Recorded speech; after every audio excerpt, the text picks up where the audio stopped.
Lin Yuan had never imagined that an old, worn-out phone could save his life at such a critical moment. Rain had been falling nonstop for a full 24 hours, and the thick, stifling summer air was saturated with a damp, musty smell that made the oppressive heat nearly suffocating. Thin as a bamboo pole, Lin Yuan cradled the old AI phone, its surface polished smooth from long use, pressing its buttons repeatedly until finally, it gave a faint boot-up sound. A wave of relief washed over him.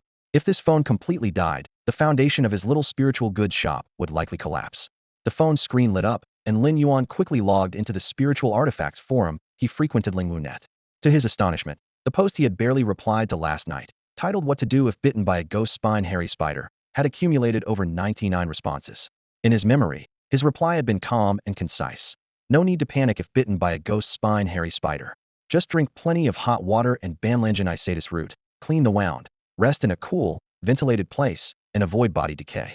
If possible, lay a bamboo mat under the bed. As he scanned the various replies, a faint rustling distracted him.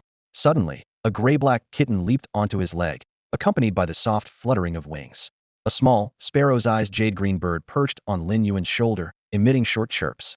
Setting the phone down, Lin Yuan whispered to the kitten resting on his lap, "Songming, what's the temperature in the shop now?"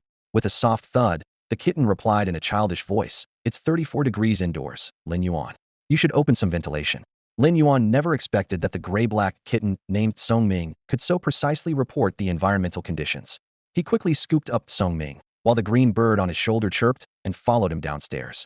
Dawn was breaking as Lin Yuan, very familiar with the routine, opened the windows and headed for the plant stand. The kitten reminded him again, "Lin Yuan, take your medicine first." Lin Yuan paused to pour water as the bird fetched the pills in its beak. Catching the medicine, he swallowed it dry and washed it down with a gulp of water.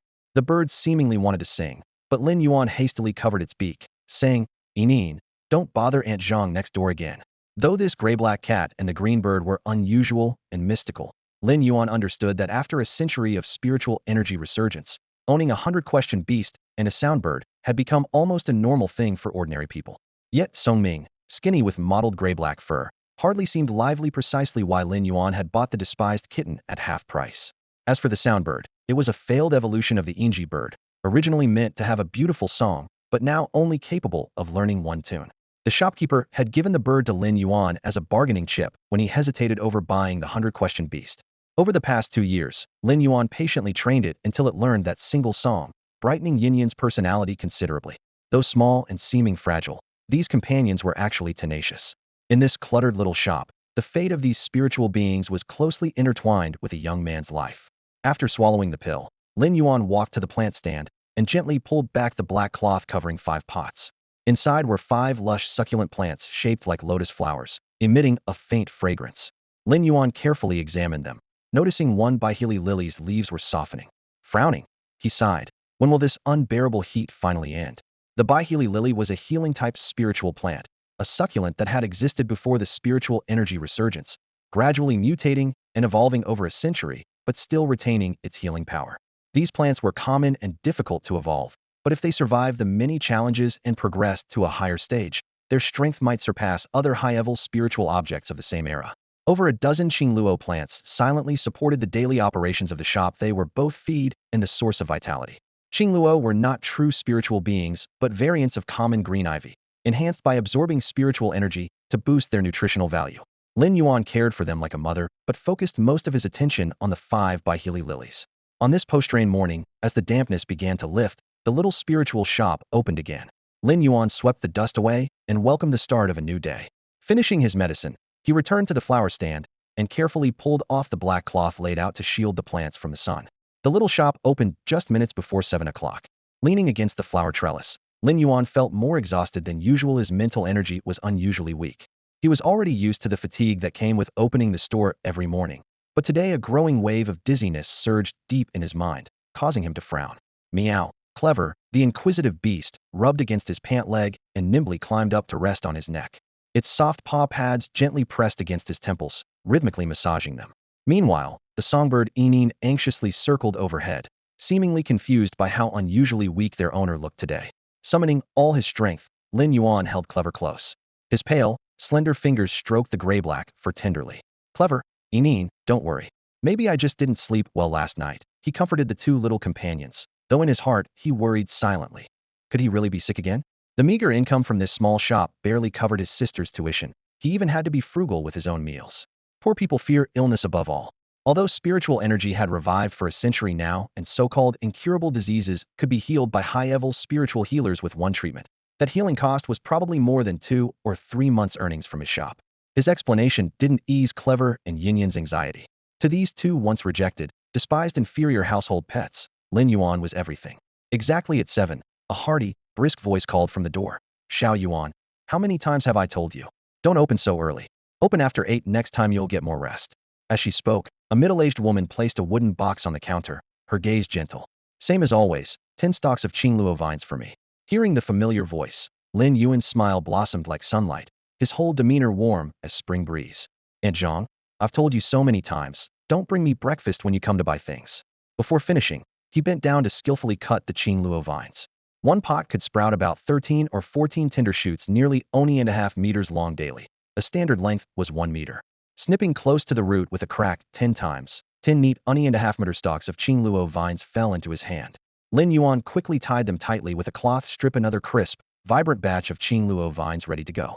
Aunt Zhang watched his crouched, busy figure with eyes full of kindness, but also an undeniable trace of sorrow. As an old neighbor, Aunt Zhang had watched Lin Yuan start shouldering the burden of running the family shop and supporting himself and his sister since he was 12.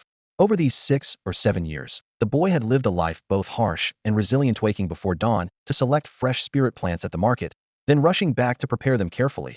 Also that a few pots of Qingluo vine would be ready on the counter at exactly 7 o'clock.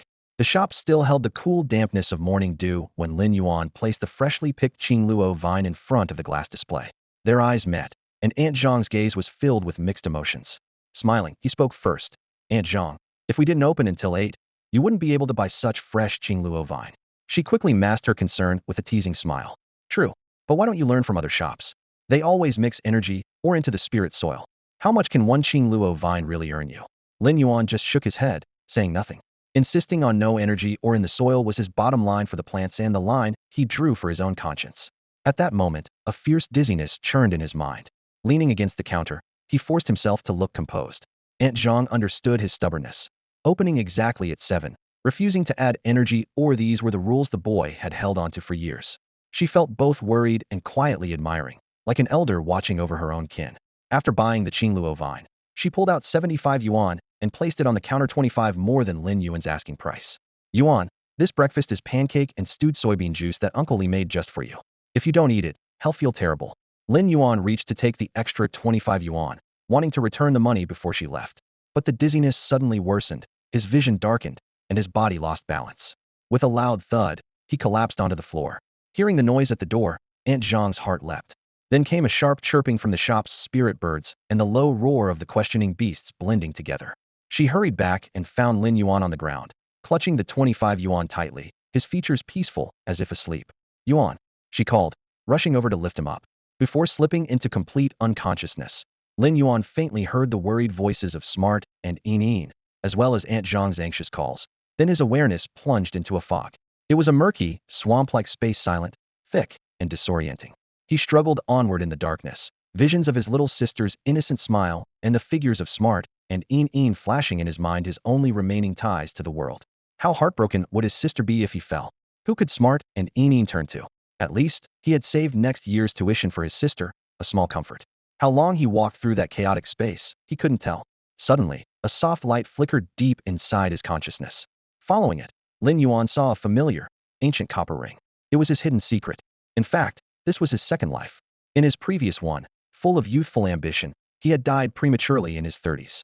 Now, after awakening as a baby born a century into the resurgence of spiritual energy, this copper ring came with him, fastened on his small wrist.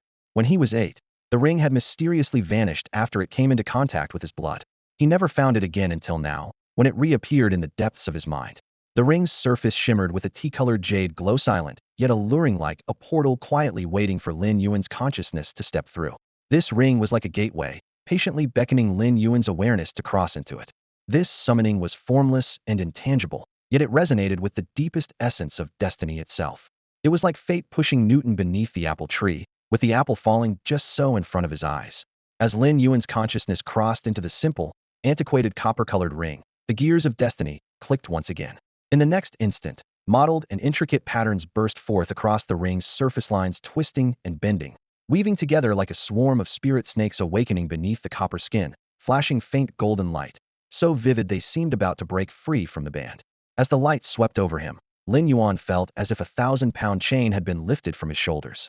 The invisible yet surging world's spiritual energy in the air was suddenly within his grasp again, that same power he had not sensed since 8 years ago, when the copper ring stained with his blood had silently vanished. The ring's disappearance had severed his connection to the spiritual energy and taken his spiritual force with it. Though his spiritual force remained depleted now, the spiritual energy had finally returned to fill his surroundings, making his chest feel as light as a sail filled with wind. Over the last century, since the revival of spiritual energy, it had become the fundamental force of the world. The plants and animals on the planet evolved along 2 paths under its nourishment. One returned to wild ancestry, purely honing the body. The other mutated spiritually, specializing in energy attacks. Humans bathed in spiritual energy developed countless spiritual professions, each ultimately using the energy to enhance themselves. But since age 8, Lin Yuan had been cut off from spiritual energy, surviving on natural growth and food alone. Now, feeling it again, he trembled with excitement in his fingertips. Though why remained unclear, he still couldn't store any spiritual energy within himself the moment he absorbed it. It spilled out from his hands like water through a cracked funnel. He understood now that he was destined never to become a true spiritual practitioner. Still, simply having spiritual energy wash over his body brought great benefit. Wherever the current passed, it strengthened bone and muscle, freeing him from relying on expensive medicines to maintain his strength. In a year, that would save him a large sum. His sister was soon old enough to contract her first spirit beast, and these savings would be enough to choose an average quality ordinary spirit beast, or possibly even afford a low-tier elite. This body can finally feel spiritual energy again, Lin Yuan whispered, then hesitated and held back the second half. He had always been optimistic, but still felt regret now the Buddha's perception had returned, but his spiritual force was still just a faint wisp. In this era of revived spiritual energy, spiritual force was just as crucial, determining how well practitioners bonded with their spirit beasts and their potential. Spiritual practitioners contracted spirit beasts divided into healing, attacking, defensive, and support types, with attacking and support beasts having the greatest variety. Forming a contract with a spirit creature requires mental strength. An ordinary person can at most bond with 2 or 3 spirits in their lifetime, while only a rare few with exceptional talent can barely bear the burden of 5. Each additional spirit exponentially increases one's power, but raising even one spirit demands tremendous resources. The real challenge lies in evolution. Each stage requires resources that someone like Lin Yuan, scraping by running a small spirit shop, can hardly afford. Lin Yuan's mental strength now was as fragile as a thread. Even bonding with low-grade spirits like household type by-one beasts or soundbirds once left him unconscious for 3 full days and nights. After waking, he suffered headaches that lasted over 2 weeks, finally painfully realizing his own weakness. But he remembered his mental power had not been so poor at birth. It only plummeted after age 8, when he lost resonance with heaven and earth. He privately suspected the cause of this frailty was the reddish copper ring that had traveled through time with him. He once held mixed feelings toward that ring. It came along with him, but also dragged him into the abyss of powerlessness. Lost in thought, his foot suddenly sank slightly, as if stepping onto something solid. Lin Yuan looked up and found himself inside a sealed chamber about 40 square meters in size. The floor was a deep copper color, with a square pool of water 5 or 6 square meters in the center, mere half a meter deep, and so clear it reflected the faint outline of his young face. Lin Yuan cupped some water and felt its gentle coolness. Its scent was ordinary, devoid of any spiritual aura. Just as he set the water down, a sudden weight gripped his right wrist. The ancient copper ring had silently snapped onto it. It transmitted a faint, tentative message: hope, attachment, tinged with timidity and innocence, like a child just awakening to awareness. Lin Yuan gently touched the message with his consciousness, and the mystery of his childhood unfurled instantaneously. The reddish copper ring that had traveled with him was itself a spirit. When he accidentally stained it with his blood at age 8, a contract had already been formed, but the ring had fallen into a long sleep to protect his immature mind. After a decade of slumber, it had finally awakened today. Disbelief gave way to a wave of relief as Lin Yuan rubbed the copper disc on his right wrist with his left hand. A long-lost sense of security took root deep within his storm-tossed here. The Lin Yuan was now a true spirit owner. If he could work hard, maybe he could earn enough to raise his sister's spirits beyond the ordinary or elite level, perhaps even afford a genuine copper-grade contract spirit. The confusion he once felt toward the ring now turned into clarity. His mental frailty had been the price paid for the ring's decade-long slumber, guarding his primordial spirit. Now that their bond was fully awakened, the ring had finally come to life. Sensing the shift in Lin Yuan's emotions, the ring tightened gently, sending a soft reassurance like a breeze smoothing ripples on water, stilling the lake of his heart. It seemed to silently take the boy's hand and say, "Lin Yuan, I look forward to working with you." A smile broke across the boy's lips, bright and clear as dawn light piercing the darkness, illuminating the distant hill's contours. His voice was low and warm. "I look forward to working with you, Mobius. No matter what kind of spirit creature it is, even ordinary great spirits gain a bound skill once they form a contract with a human. These skills usually stem from their racial innate talents. For example, a lily spirit, even as a basic level individual, allows its contractor to instantly access fundamental healing abilities. However, such initial skills are merely the most basic type abilities. To teach a spirit more powerful techniques, it must evolve to the copper tier and awaken its exclusive traits. The copper tier is widely recognized as the true starting point for spirit traits and skills synergize, often transforming otherwise plain abilities into something revolutionary. Therefore, whenever conditions allow, most practitioners of spirit arts choose copper tier spirits when first making contracts. Even among the same species, the traits awakened during the copper tier breakthrough often differ, making compatibility a key factor. The contracting process requires mental energy and essentially merges part of the spirit's soul with the contractor's soul. Once complete, breaking the bond is nearly impossible. For many warriors with limited resources early on, they start with low-tier spirits and, as they grow stronger, usually expend resources to evolve their existing spirits rather than swapping out partners. At this moment, Lin Yuan was intently examining his contracted spirit Mobius string to understand its detailed attributes. The recently revived Mobius could only communicate through subtle emotional cues, and full verbal interaction would require more time to recover. During the inspection, Lin Yuan was stunned to discover that although Mobius was merely a lowest-rank ordinary spirit, its attributes were completely different from other ordinary spirits. Not only did it possess a skill, it also already had an exclusive trait normally. Exclusive traits only emerge after reaching the copper tier. Oh my god, Mobius is actually this powerful. Lin Yuan's eyes widened. This spirit accompanying him to this world had an exclusive trait even at the ordinary level. If it awakened another trait at the copper tier, it would have double exclusive ESA level only spirits cultivated as Fantasia species were said to achieve. Lin Yuan had yet to gain any real knowledge about Fantasia species, but he understood they were forms of life that surpassed ordinary spirits. The shock quickly turned to delight as Lin Yuan suddenly sensed an emotional shift from Mobius. It wanted Lin Yuan to immediately activate its first skill. After receiving the request, Lin Yuan complied. Once the skill activated, all of Mobius information instantly appeared before Lin Yuan as clear data. Spirit name, Mobius. Spirit species. Spiritual creature level, common grade 1. Category, spatial mystical. Quality, common. Skill, real data converts all complex information imperceptible to the naked eye into data, which may contain truths hidden beneath the surface. When Lin Yuan finished scanning Mobius' status panel, the smile that had been playing at the corner of his mouth froze instantly, stiff as a wax figure blown by the wind. He then swallowed hard, trembling as he cautiously directed a question to Mobius. Upon receiving a confirming response, he nearly collapsed on the spot. Is this a joke? Mobius is currently only a low-level, common-grade spiritual creature, which means the soul lock property restricts him to contract only with creatures of the same level and quality. Setting aside the immense resources required to nurture such creatures enough to help Mobius level up, just the mental energy expense during the contracting process gave Lin Yuan a splitting headache. He still vividly remembered the disaster caused by insufficient mental strength when contracting the housekeeper beast Enine, and that supposedly clever little creature memories that left a lasting shadow on his mind. Right now, even though the soul lock space can house spiritual creatures, the actual contract process still demands he forcefully expend his own mental energy.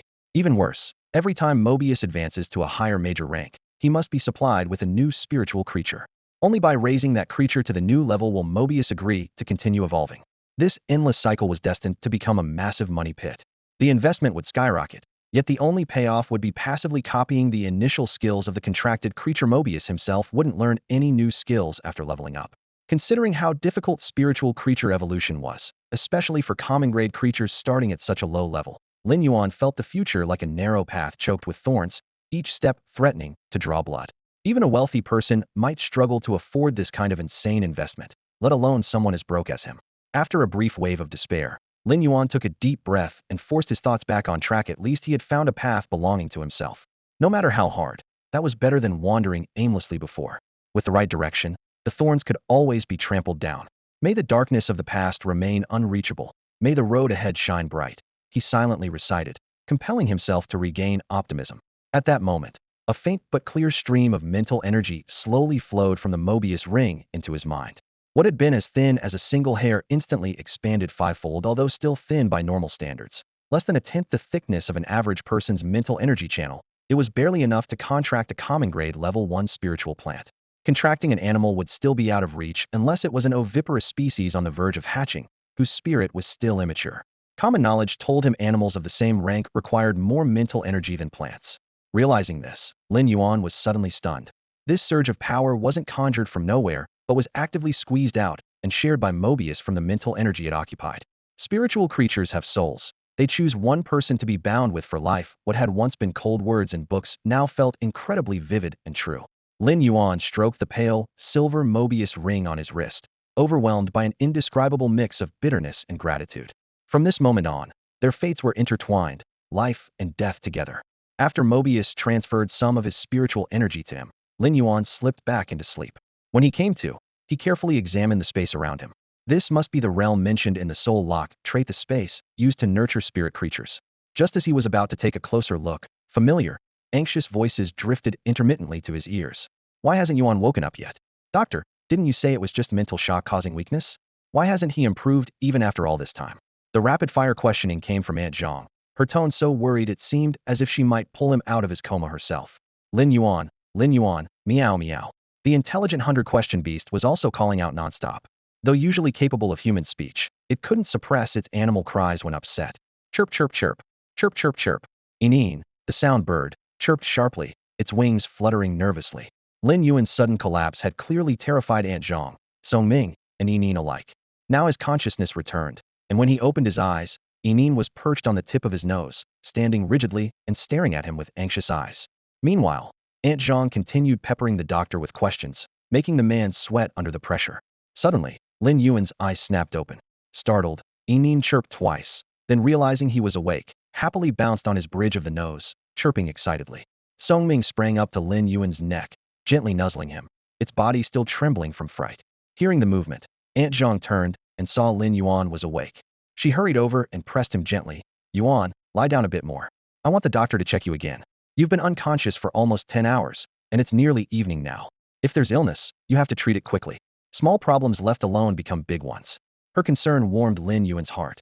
Over the past years, Aunt Zhang had cared for him many times, but he knew well he hadn't fainted from illness. Mobius had awakened and completed their contract.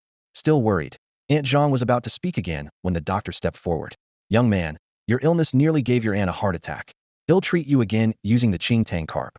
Before he finished speaking, the doctor summoned the contracted spirit, a half-foot-long carp with shimmering blue-black scales. The carp's large side scales glistened as the doctor activated his skill, causing the translucent scales to detach and hover before Lin Yuan. Warm energy flowed into his spirit sea, relaxing his entire being. During the treatment, Lin Yuan quietly activated Mobius True Data to inspect the Xiguang carp's detailed information. Spirit creature name, Xiguang carp. Species, Cyprinid family, Cyprinus genus. Rank, Elite level 4. Element, water. Quality, Elite grade. Skills. 1. Tail swipe, leap and strike with its tail. 2. Clear scale, slightly heals spiritual wounds and alleviates abnormal mental states. Seeing the Xiguang carp stats, Lin Yuan felt this was the proper spirit creature profile and it was even an elite level creature. After checking its attributes, Lin Yuan thought this doctor was very lucky. Xiguang carp is a common water spirit creature. At its ordinary level, its fixed skills are physical ones like tail swipe or fin flick. But when this Xiguang carp evolved to elite rank, it awakened the rare skill clear scale, which is like leaping through the dragon gate, granting it an unusual mental healing ability. When the clear scale technique activated, the fish scales of the Xiguang carp fell off one by one, spreading a soft, watery blue glow in midair.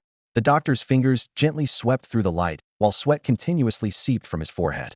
After a few minutes, all the fallen scales lost their luster and crumbled into ash, drifting away in the air until they dissipated completely. The doctor withdrew his hand and exhaled deeply. Nothing serious. Rest well and get plenty of nutrition, you'll recover quickly. He raised his hand to wipe his sweat with his sleeve, but Aunt Zhang was quick, handing him a tissue. Doctor, thank you for your hard work. Wipe your sweat. The doctor took the tissue, smiling and nodding. He'll head out after this treatment. It's getting late, and my wife is waiting for me to have dinner. With that, he lifted his medical kit and strode out of the shop.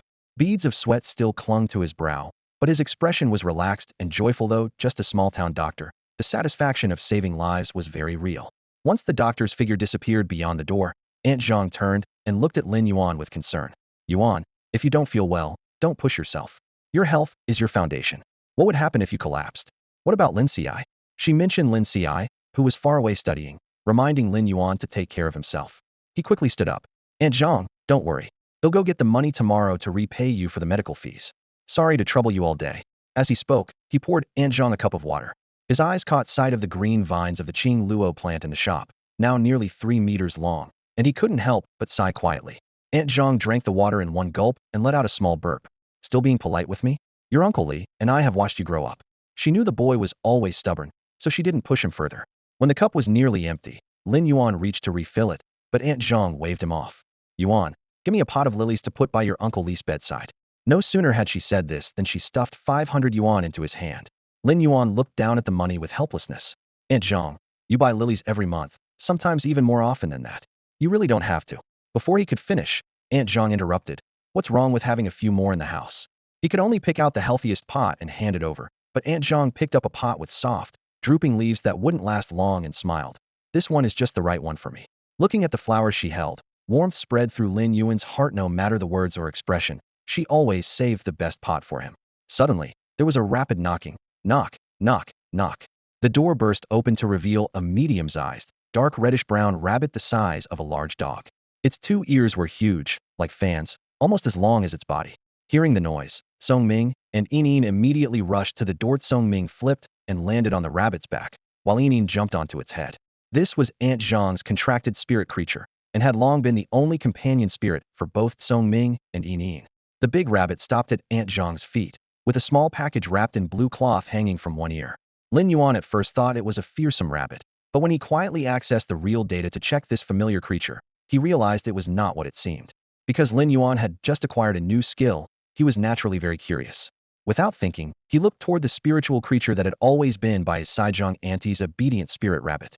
In the real data view, the obedient spirit rabbit's appearance instantly dissolved into a mimic shell inside. That shell was a powerful spirit beast severely wounded and on the brink of death. All its skills and traits were locked. The status panel was dark and desolate, clearly showing that its internal injuries were too severe to activate even a single skill. What shocked Lin Yuan even more was a rare label among the locked data, dual traits. He immediately thought of the legendary phantasmal species.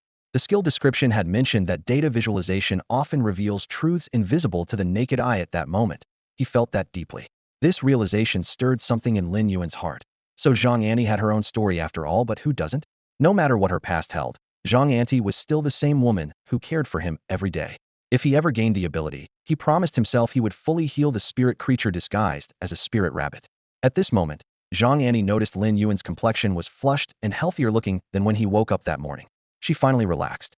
She took down a blue cloth pouch hanging from the spirit rabbit's long ear and gently placed it on the counter.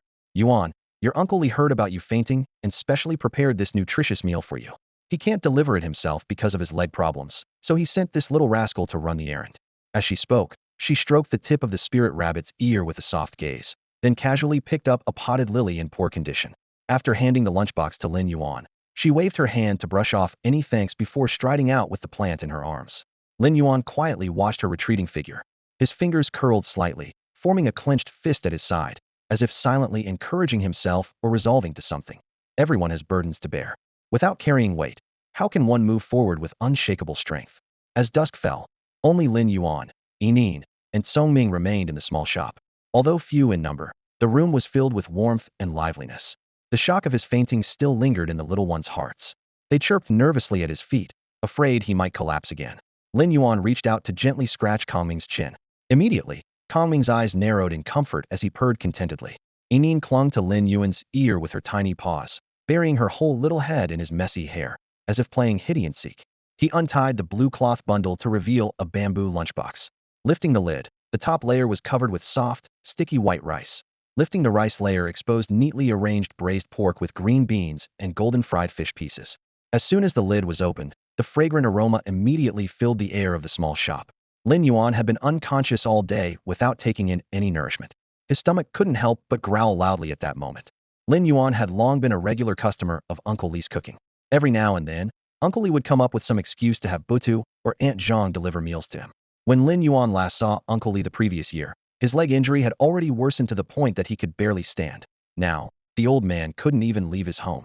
Thinking of Butuan, extraordinary spirit beast with dual traits, Lin Yuan vaguely suspected that Uncle Li and Aunt Zhang must be formidable individuals. Otherwise, they wouldn't have been able to tame such a being.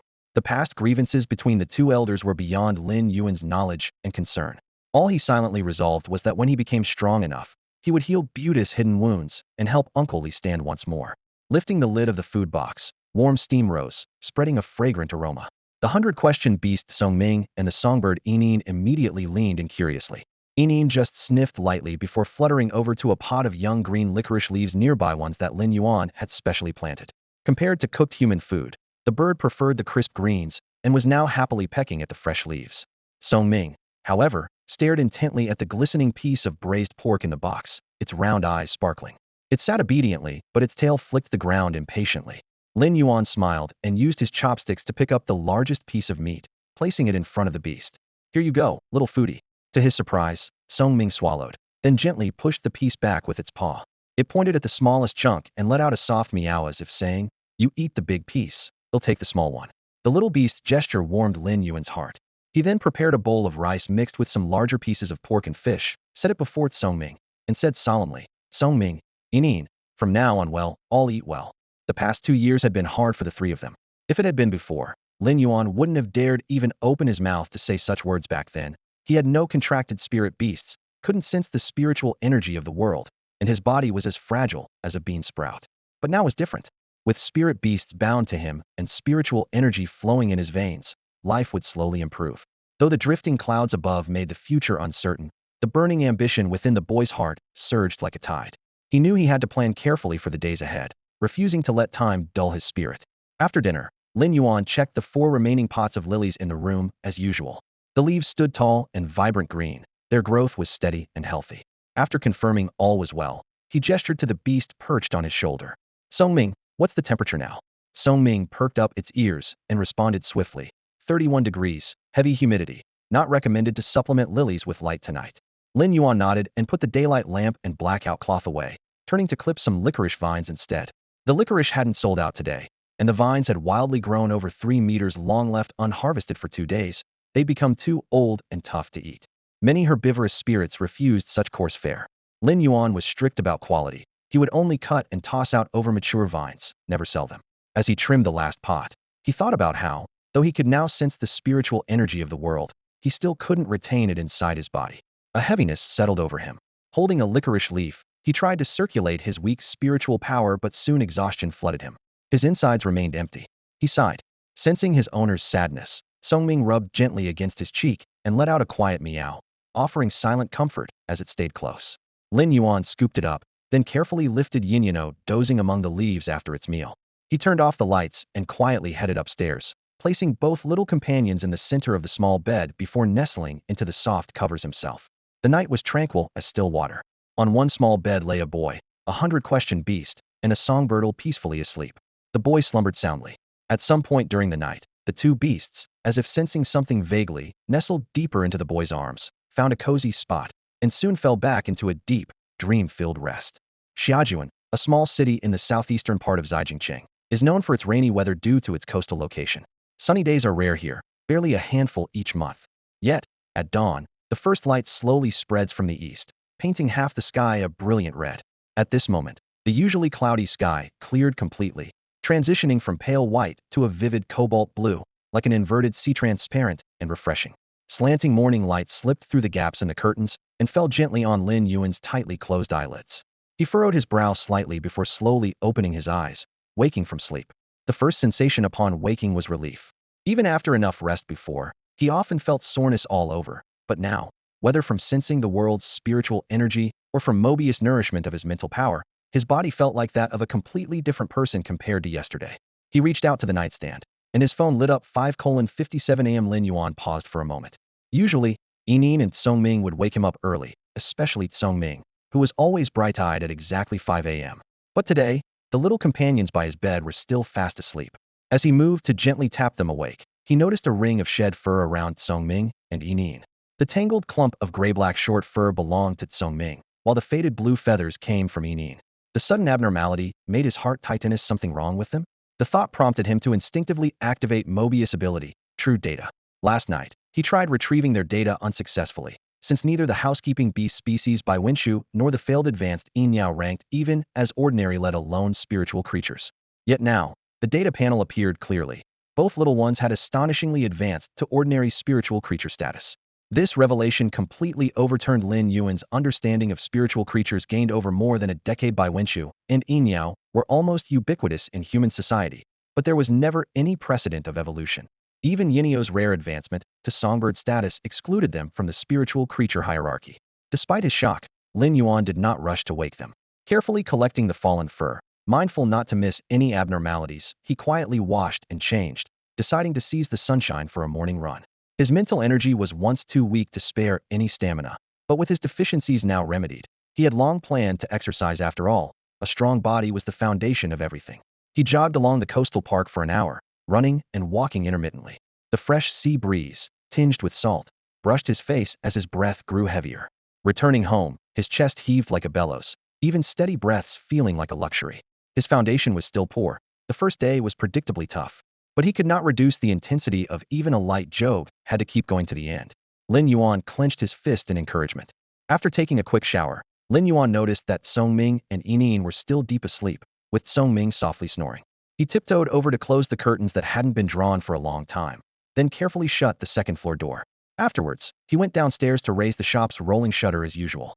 His gaze casually swept over the shelves in the corner, but he suddenly stopped. There stood a pot of Qingluo, noticeably different from its companions nearby. Just last night, the leaves had been a tender light green, but now they deepened into a rich, dark emerald. The vines were twice as thick as ordinary Qingluo, and the leaves looked more robust, glossy, and powerful. Overnight, this Qingluo had somehow evolved. Lin Yuan quickly accessed the real data. Yesterday, the Qingluo hadn't registered any signals, but now it clearly appeared on the interface. Spirit item name, Qingluo. Spirit item genus, Araceae philodendron genus.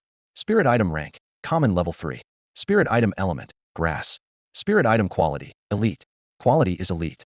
Lin Yuan muttered in surprise. My little Qingluo is really something. Usually, Qingluo is just a common grass-type nutritive material for herbivorous spirits in the spirit ecosystem. Though higher-tier Qingluo exists, they require energy stones and other spirit materials to manifest. He had no energy stones himself. Last night, had only absent-mindedly touched some leaves while absorbing the ambient spirit energy. Now that he thought about it, the only spirit items he had physically touched in the warehouse Songming, Yining, and this Qingluo had all evolved, whereas the others remained unchanged. An almost unbelievable theory formed in his mind. Maybe he wasn't just a passive funnel absorbing spirit energy, but could channel it into spirit items to trigger their evolution and even improve their quality. The thought made him swallow hard. Spirit item evolution is notoriously difficult. Many contractors' spirits remain stuck at certain stages throughout their lives. That's why creators in the spirit energy profession are so highly respected. Within the Federation's classification of spirit energy professions, there are combat and life categories. Combat is further divided into strong offense, agile offense, defense, support, and healing branches, determined by the contractor's spirit item attributes. Everyone has innate spirit element tendencies, instinctively felt when sensing spirits. Forcing a contract with an incompatible spirit is extremely difficult even with strong mental power and can even damage the mind. Among all combat roles, healers are the rarest. There might not even be 1 in 100 spirit energy users. Life professions are more common, but creators are the most honored among them. When combatants want to evolve or upgrade their spirits, apart from a tiny chance of natural evolution, the only reliable option is to seek a creator's help. But becoming a creator demands a very high threshold. Less than 100 new creators emerge in the entire Federation each year. Becoming a creator was as difficult as reaching the heavens. Yet at this moment, Lin Yuan could channel the spiritual energy of heaven and earth solely through his hands, achieving techniques that even surpassed those of established creators. Traditional creators had to rely on complex herbal formulas and carefully guide the evolution of spirit beings step by step, with risks of failure along the way. In contrast, Lin Yuan only needed to let the spiritual energy flow from his palms directly into the spirit creatures, instantly triggering their evolution and quality improvement. It was almost miraculous. If the evolution of a spirit creature were likened to treating a critically ill patient, then ordinary formulas were like a chaotic stack of pills hard for the patient to absorb. Creators perfected their craft by combining ingredients so the medicine's power could be properly absorbed. Lin Yuan went a step further. using his body as a pure transit hub to deliver the most refined spiritual energy from heaven and earth straight into the creature, with no need for expensive materials. Even more astonishingly, judging by the state of those potted Qingluo plants, the time required for grade upgrades was significantly shortened. I'm going to get rich, Lin Yuan thought excitedly, unable to hide the joy in his eyes. But once the initial thrill passed, he also understood how unprecedented and extraordinary this method was. To conceal his true ability, he would have to earn official creator certification. So that entire morning, he didn't open his shop, instead using the remaining Qingluo pots as experimental subjects, giving each 5 minutes of spiritual energy infusion just like last night. Several hours later, all 20 some Qingluo pots had transformed into deep emerald green, neatly lined up in the courtyard, each reaching common grade elite quality. Then, 4 pots of lily spirit beings were placed on the stone table. Gritting his teeth, Lin Yuan accelerated the circulation of spiritual energy within his body, continuously infusing them for a full hour without rest. When the time was up, 1 pot of lily's leaf veins shifted from a soft green to a richer, deeper jade towards the petal tips, standing out as truly extraordinary, successfully advanced to the elite grade. Spirit being name, Lily. Spirit being species, Crassulaceae lotus palm genus. Spirit being level, elite, grade 1. Spirit being system, wood element. Comprehension quality, common. Skills. 1. Healing restores external wounds. 2. Fragrance emits a faint herbal scent that relieves tension. The newly acquired fragrance skill of the elite grade lily is fairly common among floral spirit beings. As the level rises, the scent's efficacy also strengthens. While not flashy, it's practical. However, what truly caught Lin Yuan's attention was Lily's original healing skill. At the common grade, its healing effect only slowly repaired wounds, but he keenly sensed that after evolving to the elite grade, its healing power had undergone a qualitative leap, meaning the healing function was greatly enhanced upon reaching the elite level. Watching the elite grade lily plant, Liling stood there, dazed and lost in thought. The flower in the pot was as translucent and smooth as jade. Its petals gently trembled, as if faint spiritual light flowed through their veins. As a common healing type spirit creature, a basic lily like this could easily fetch 500 yuan, a price Lin Yuan had deliberately kept low. In a large spirit creature store, an ordinary grade lily in similar condition would usually be priced at over 700 yuan. But once it levels up from ordinary to elite grade, the market value instantly skyrockets to 10 times that amount. This lily, having just reached elite grade, might still have basic skills, but if it were put on the shelf for 5,000 yuan, it would likely be snapped up immediately. Spirit creatures were always expensive. In Lin Yuan's small shop, the only ordinary grade spirit creatures were 5 pots of lilies. After a brief moment of zoning out, he ran several experiments, confirming he could cause over 20 ordinary grade Qingluo plants and this elite grade lily to evolve instantly. At the same time, he realized, although his body couldn't store spiritual energy for long, he was far from useless, could directly promote spirit creatures' rank and improve their quality. Thinking of this, Lin Yuan happily slapped his thigh. I've been through transmigration and rebirth, but never found any cheat codes. Turns out it's been right here all along. Now it's my turn to rise. Before he finished speaking, someone knocked on the shop door. Lin Yuan walked over, wondering who might be visiting. After 2 steps, he suddenly sensed a faint trace of residual spiritual energy inside him. In the past, no matter how much spiritual energy he absorbed, it vanished immediately. Could it be that evolving spirit creatures also allowed him to retain some power? If so, he might have a real shot at becoming a true spiritual energy practitioner. He took a deep breath and opened the door. Aunt Zhang stood there pushing a wheelchair, which held an elderly man with salt and pepper hair and a weathered face. Seeing Lin Yuan open the door, the man's hoarse, tobacco-rough voice said, "Xiao Yuan, Aunt Zhang and I are going for treatment. It'll take over 3 months. If anything happens while we're gone, remember to call Aunt Zhang." Lin Yuan's eyes dropped to Uncle Li's leg, bandages wrapped tightly around his calf, dark blood still seeping through. Yet Uncle Li looked detached, calm as if he were just a bystander. A few years ago, Lin Yuan had visited Aunt Zhang's home and witnessed her changing Uncle Li's dressings. His wounds looked twisted and grotesque, as if something was buried inside them, truly horrifying. "What nonsense are you saying?" Aunt Zhang snapped, reaching up to ruffle Uncle Li's hair. "Xiao Yuan's more sensible than you." Uncle Li played along, rubbing his head with a mock-pathetic expression, but the blood-stained bandages told the truth. His pain never left him. After scolding him, Aunt Zhang turned back to remind Lin Yuan, "Xiao Yuan, my phone stays on. No matter when it is, call me if anything happens." "Uncle, Auntie, don't worry." Lin Yuan nodded firmly. Only after they had slowly walked out, the fearsome rabbit cushioning Uncle Li's wheelchair twitched its long ears, as if bidding Lin Yuan farewell. This trip for treatment was more than a month earlier than usual. His condition was clearly worsening. Just moments ago, Lin Yuan had activated his true eye ability and clearly saw the real cause of Uncle Li's leg injury. It wasn't just a normal wound, but a complex toxin called fuguji, a compound poison containing both biological venom and a mental curse. The source was plainly marked skeleton worm larvae. This parasite was extremely sinister, ranked at least platinum grade. Their normal attacks carried bone rot poison, but to form fuguji, the larvae had to burrow deeply into flesh and self-sacrifice, generating an even more terrifying toxin. The cruelty of this poison was unimaginable. What shocked Lin Yuan even more was that Uncle Li had endured this fuguji lodged in his leg for so many years. Without profound cultivation ability, this would be impossible. Could it be that Uncle Li's spiritual energy practitioner rank was at the king level? The world is vast, and a century of spiritual energy revival has passed. According to scholars, during this 100-year span, the planet itself has expanded at least 100-fold, if not more. No one wants to waste their lifetime without exploring this strange new world, and Lin Yuan is no exception. That's why he cherishes every step he takes. Only after Aunt Zhang and Uncle Li's figures disappeared around the corner did he return to his own shop, latch the door, and resolutely decide, no more business today. In the past, he had been like a sickly man, lacking the mental and physical strength to manage a larger operation. Now things were very different. His top priority was to completely reorganize the whole little shop. That afternoon, he started by clearing out the backyard.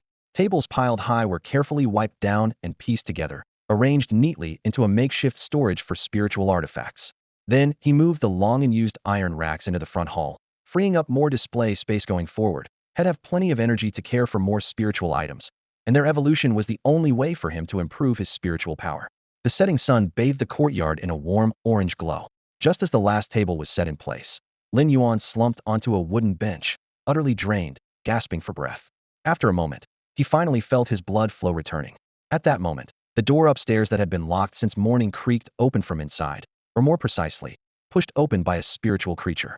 It was followed by a soft meow, then several clear, crisp chirps that sounded much sweeter than before.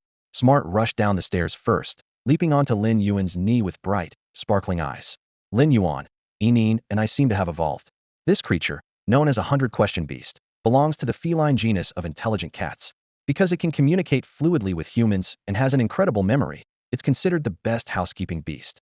Lin Yuan reached out and stroked its head. The new fur under his fingers was a silvery gray gradient, thicker and tougher, no longer the loose feel it used to have. This was one sign the 100-question beast had entered the common rank. Its fur's defensive capabilities greatly improved. Yinyan's spiritual aptitude was a bit lower and hadn't fully grasped what had happened. She just felt a little embarrassed from sleeping so long. Perched on Lin Yuan's ear, she gently pecked at the wisps of hair by his temple. Seeing Lin Yuan smoothing Smart's fur, the little one hopped onto Smart's head with a small pft and imitated him, carefully grooming with her tiny paws. Clearly, her intelligence had also increased after evolving. Smart, do you feel anything special since evolving? Lin Yuan asked while pulling up the spiritual tool interface to check its data. Spirit creature name, 100-question beast. Species, feline intelligent cat genus. Rank, common rank level 2. Type, mental category. Quality, common quality. Skill, precise memory. When recalling information, it can capture and store every tiny detail with full accuracy. At previous capacity, this skill was somewhat negligible, but if its memory capacity multiplied after evolving, precise memory would become invaluable. Thinking this, Lin Yuan's heart unknowingly quickened. Smart meowed softly in response and said, Lin Yuan felt that he could now remember far more than before. If what he used to recall was equivalent to a single piece of braised pork, now he could remember as much as 30 pieces. Upon hearing this vivid comparison with intelligence, Lin Yuan's stomach immediately growled. Hadn't eaten all day, but this hunger didn't distract him at all. Instead, it sharpened his focus as he analyzed the situation before him. In the past, Songming could absorb the contents of about 3 to 5 books in one go. If it truly improved by 30 times as it claimed, that would mean it could precisely store the detailed contents of nearly 100 books. For Lin Yuan, this was a lifeline. He had been worried about the upcoming creator qualification exam. The exam itself wasn't complicated. Within a set time limit, candidates had to successfully guide a spirit creature stuck at a bottleneck to advance to the next level. But to qualify for the exam, strict prerequisites had to be met. A candidate needed to pass at least 3 entry-level tests in life-oriented professions and earn the corresponding certificates. These life professions came in many varieties, but passing was no easy feat. For example, a craftsman forging energy stones or a weaver working with silk and hemp must have honed practical skills from a young age. Spirit forging and weaving weren't like the brute strength and craftsmanship of blacksmiths or tailors before the spiritual energy revival. They required an intimate understanding of spiritual materials to fuse them effectively during forging or weaving.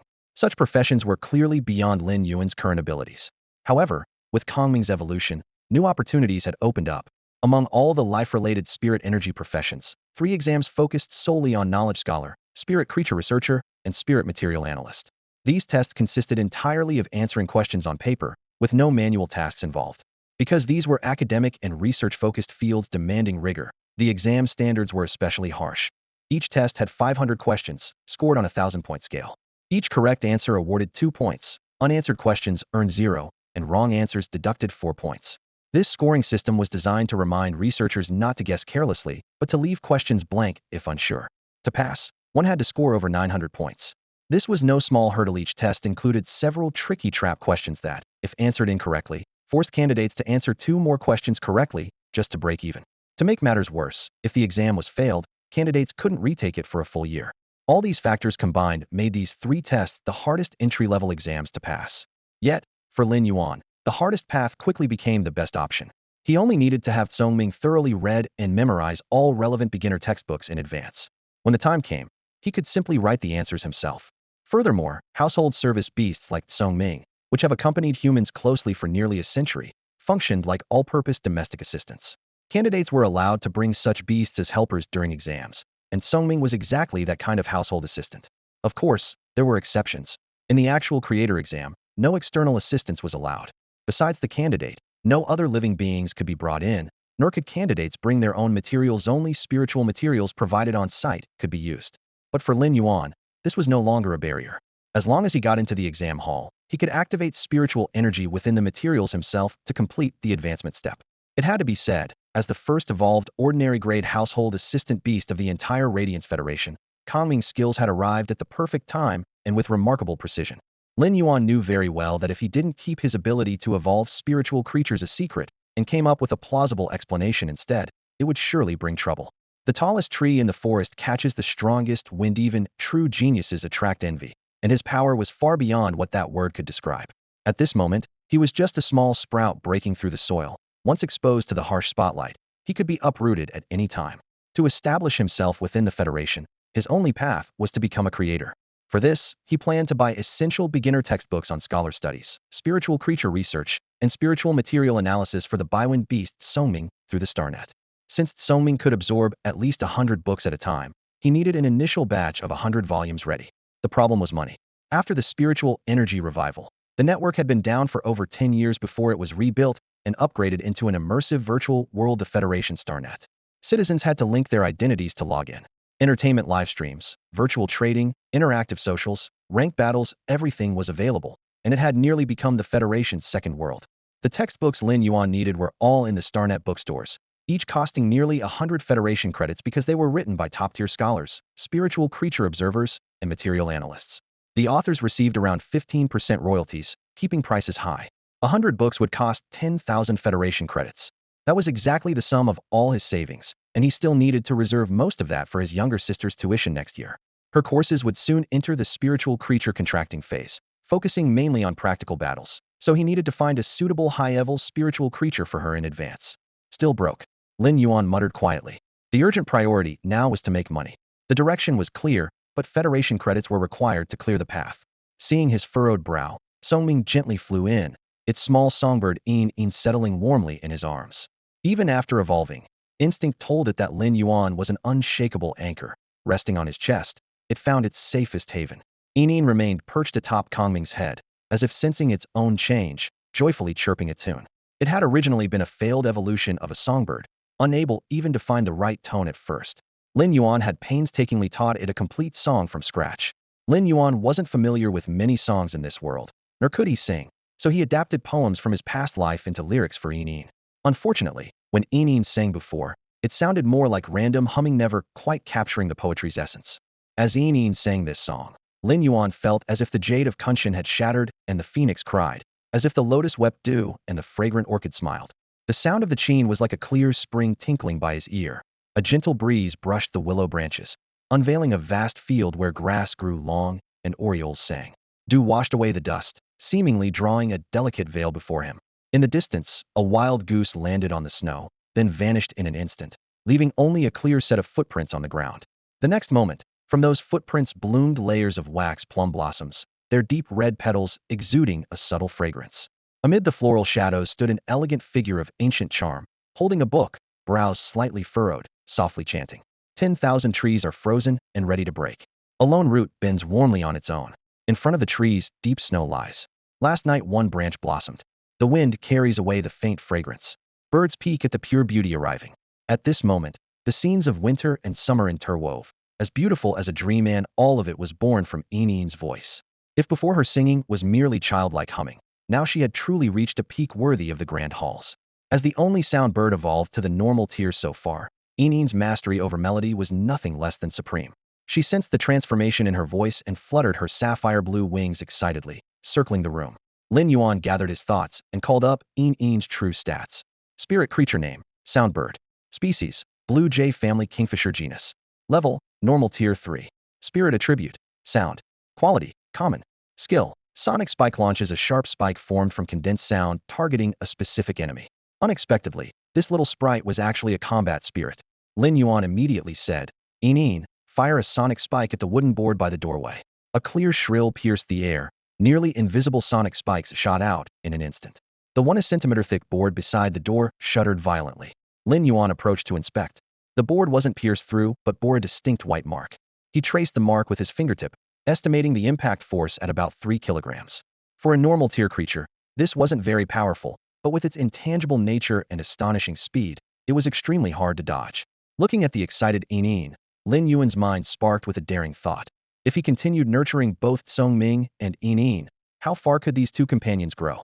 He now had enough confidence to envision pushing them from normal tier all the way up to elite, then bronze, silver, gold, platinum, and even the lord tier with their own domains. If their quality could be raised to legendary in their evolution, they might undergo a qualitative leap and transform into fantasy species. Fantasy species is the most sacred term in the world of spirit creatures. Only spirits at bronze tier or higher that reach legendary quality infuse their will with mountains, rivers, seas, or even the sky can break the bonds of reality and become beings that should only exist in legends. That technique is only mastered by top-tier creators. But judging by what he had shown so far, Lin Yuan believed he could achieve that someday. For now, the urgent task was to visit the spirit creature wholesale market and, using Mobius spirit lock trait, select the most fitting spirit creatures and sign contracts with them. At the same time, he had to try to raise the qualities of Yin and Songming from elite to epic before promoting them to bronze tier. Above excellent quality is perfect, and above that is epic.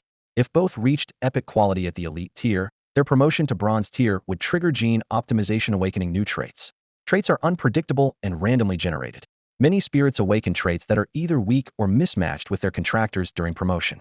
What's more troublesome is that after promotion to bronze tier, a spirit's quality temporarily drops back to common and must be retrained. But if they reach epic quality at elite tier, upon promotion they awaken 3 traits and the contractor gets to choose one. Since a spirit can't be swapped once contracted, this means 2 extra chances to select traits. Having 3 options to pick from is far better than no choice at all. By now, dusk had fallen, and without the lights on, the room looked dim and shadowy. Lin Yuan flipped the switch, and the warm yellow light immediately chased away the darkness. He moved expertly into the kitchen, rinsing rice, washing vegetables, lighting the stove all in one smooth flow. Soon, a steaming pot of vegetable porridge was ready. Plump, pale grains floated atop the thick broth, dotted with tender, medium-sized greens. Only a pinch of salt had been added, yet the aroma of rice and vegetables was fully brought out. Just as Lin Yuan lifted the lid, his hungry stomach growled in protest. As usual, Yin was nibbling on the green radish. This radish was already at an ordinary quality level, her first time tasting such a high-grade ingredient. Perhaps she had eaten too much, as the little creature rubbed her increasingly round belly with her wings while munching. Lin Yuan ladled a large bowl of the porridge for himself and a small one for Songming. Both hungrily ate. The room filled only with the sounds of swallowing and the clinking of bowls and spoons. After Aunt Zhang left, Yin relaxed and sang as she flew around the room. She only knew one song, but sang it with a clear, melodious tone, repeating it over and over without any annoyance, instead filling the night with warmth. Songming remained steady, perched on Lin Yuan's shoulder, half closing his eyes to quietly observe everything. Lin Yuan pressed on, guiding the evolution of the remaining 3 pots of lilies. About 3 hours after dinner, his patient efforts paid off as the 3 spiritual plants gradually advanced from ordinary to elite level. He noted quietly that after reaching elite, advancement slowed down significantly. It took a full 2 hours for a lily to rise from elite level 1 to elite level 2, with no change in quality. It was clear that pushing an elite level spiritual creature into the bronze tier would not be achievable anytime soon with his current strength. His efficiency in evolving spiritual creatures depended entirely on how fast he absorbed spiritual energy, and the only way to improve that speed was to become a spiritual energy professional. Having just elevated 3 ordinary creatures to elite, he could feel his own spiritual power growing stronger again. At this rate, evolving around 200 more ordinary creatures would likely bring him to the threshold of a Drank spiritual energy professional. Then, absorption would be much faster, and evolving creatures would become far more efficient. Just as he reached for the first ordinary green radish to raise it to elite level, his old phone suddenly vibrated. Lin Yuan glanced at the screen, and warmth instantly spread across his face. When he answered, a crisp voice came through on the other end. "Brother, it's been 2 days without contact. How are you feeling?" That familiar greeting his sister always asked this first at the start of every call, like a habit etched deep into their bones. "I'm feeling much better now, don't worry. I've cleared out the backyard at home." "Lin Yuan, why are you cleaning the backyard?" Your health. Chu Sis' voice trembled with concern on the other end. She knew well how delicate her brother's condition was. When they were 8 years old, only the two of them remained, relying solely on each other. Since then, Lin Yuan had led her through a struggle for survival. Later, when she was found to have an exceptional talent as a spiritual energy professional, he had no hesitation sending the thin 6-year-old sister to school, supporting her for a full 9 years. It was unimaginable how hard an already fragile 80-year-old needed to work to get through those years mostly on her own. I heard that Lin Yuan had cleared out the backyard, obviously planning to expand the shop and make more money. But how was his health supposed to hold up? When Chu Xi heard the news, the image of her brother working until drenched in sweat immediately flashed in her mind, making her heart ache. She had actually considered dropping out of school to help at home. To protest, she once deliberately skipped homework and held back during exams. But one stormy night changed everything. Lin Yuan, eyes red and voice hoarse, shouted at her. "Chu Xi, you're my only family. Don't let me down." That roar, echoing through the eaves, shattered all her rebelliousness. Since then, she poured every ounce of energy into studying, topping her grade year after year just to keep that desperate look off her brother's face. On the phone now, Chu Xi lowered her voice and asked anxiously, "Brother, are you forcing yourself too hard again? You can't handle expanding the shop if your body can't keep up." Lin Yuan laughed softly to reassure her. "I just tidied up a bit. The shop's basically the same." He heard the worry in her tone, but was preoccupied with another thought: the secret of sensing spiritual energy. If he told her now, she'd probably only worry or doubt him. Better to wait and explain it during the holidays. And as for his ability to evolve spiritual creatures, he wasn't about to mention that it didn't want to risk dragging Chu Xi into trouble if the secret ever leaked. Hearing the shop's basically the same finally eased Chu Sis' mind. The siblings were both awkward with expressing their deep feelings, so after briefly confirming each other was safe, the call ended quickly. The dial tone still hummed in her ears when her roommate's voice cut through with envy. "You and your brother are so close. Unlike me, every time I go home, I just feel stressed seeing my little brother. By the way, your last name's Chu and your brother's Lin? That's kind of funny." Chu Sis' lips curved into a slight smile as the dorm lights seemed to warm a bit. Their father's surname was Lin. Their mother's Chu. Each had passed down their name to one child. It was their father's love for their mother, and a blurred yet comforting memory of her parents. Her roommate waved a hand and said, "Tomorrow's the spiritual contract class. Want to go out and chill a bit?" Chu Xi pointed helplessly at the thick stack of practice books on her desk. "You, stuck studying again? If I looked like you, I'd be all over campus by now. You have no idea how many people like you." The roommate grumbled playfully but grabbed her bag and headed out, hoping to bump into a friendly face on campus. The quiet settled back in the room. Chu Sis' pen flew across the pages, her neat and delicate handwriting filling the sheets with hardly a pause. They were questions she knew inside and out. In fact, these weren't her own exercises, but a part-time job. 20 Federation credits for each workbook completed. Doing 2 or 3 during her free time was more than manageable and helped reinforce her knowledge. Each workbook cost 40 credits, which she couldn't afford. This way, she practiced and earned money simultaneously, a win-win. It was her first year doing this side job, and she would never tell Lin Yuan. He'd definitely be upset. She planned to use the earnings during the holidays to buy some health supplements for him. With that intention, even the sorest arm felt light.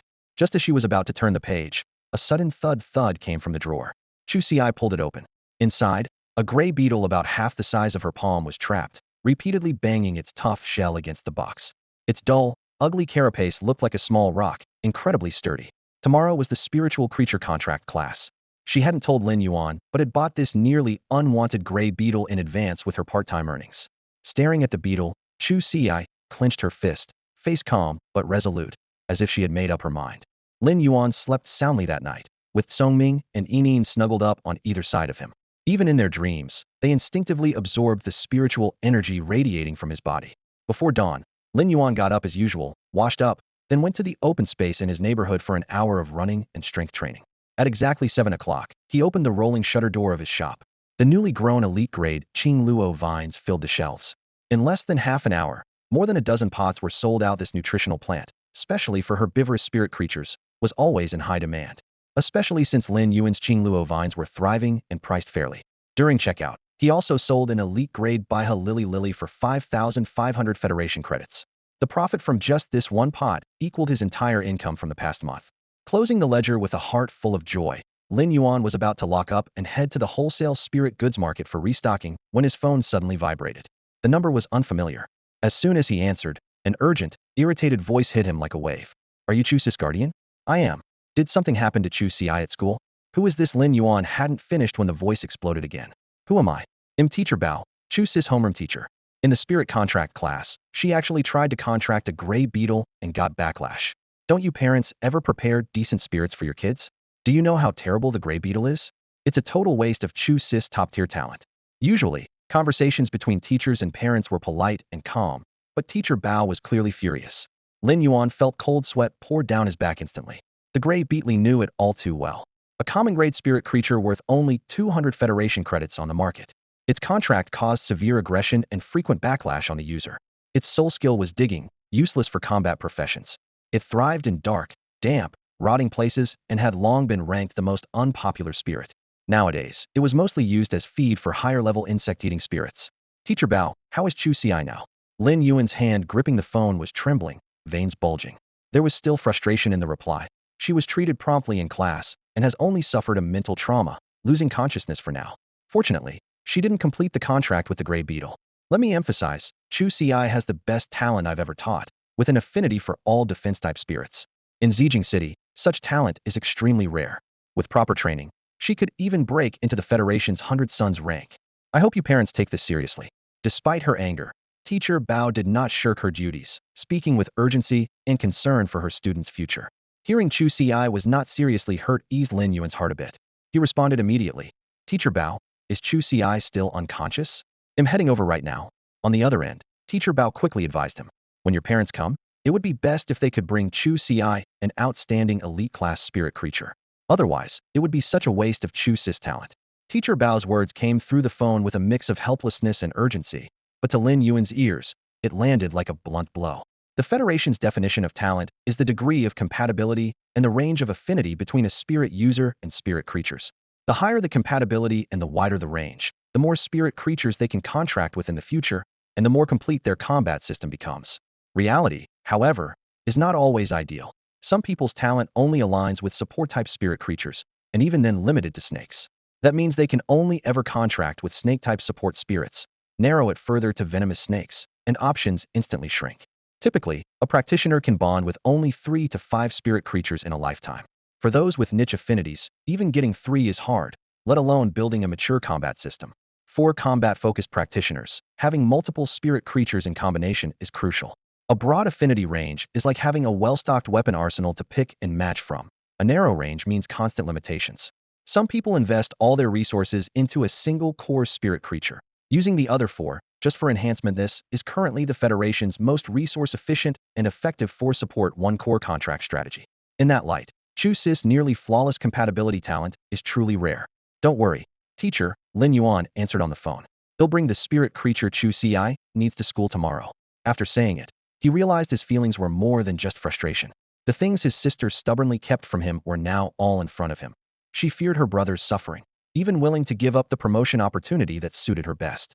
His blame turned to tenderness, and he quietly resolved.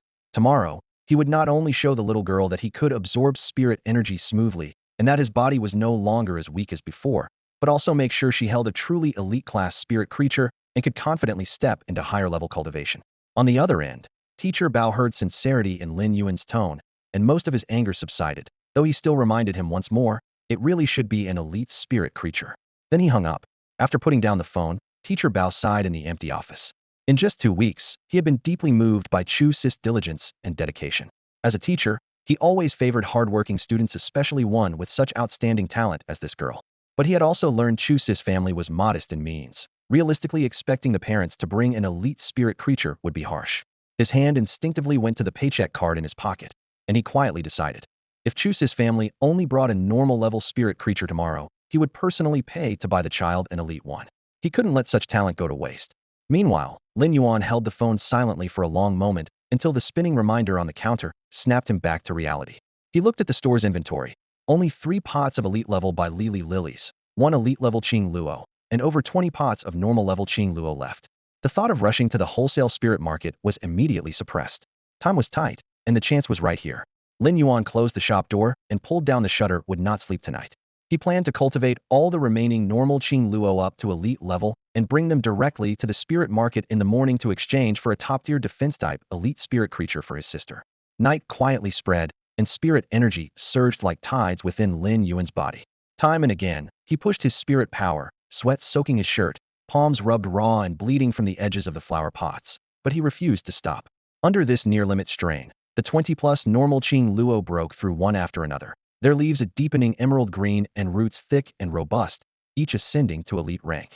When the final breakthrough's aura faded, Lin Yuan collapsed to the floor, chest heaving like a bellows. Yet he could clearly feel the spirit power inside him had been further condensed and enriched. Gathering himself, he looked out the window. A sky was still bright. Only that over 20 hours had passed, just a day gone by.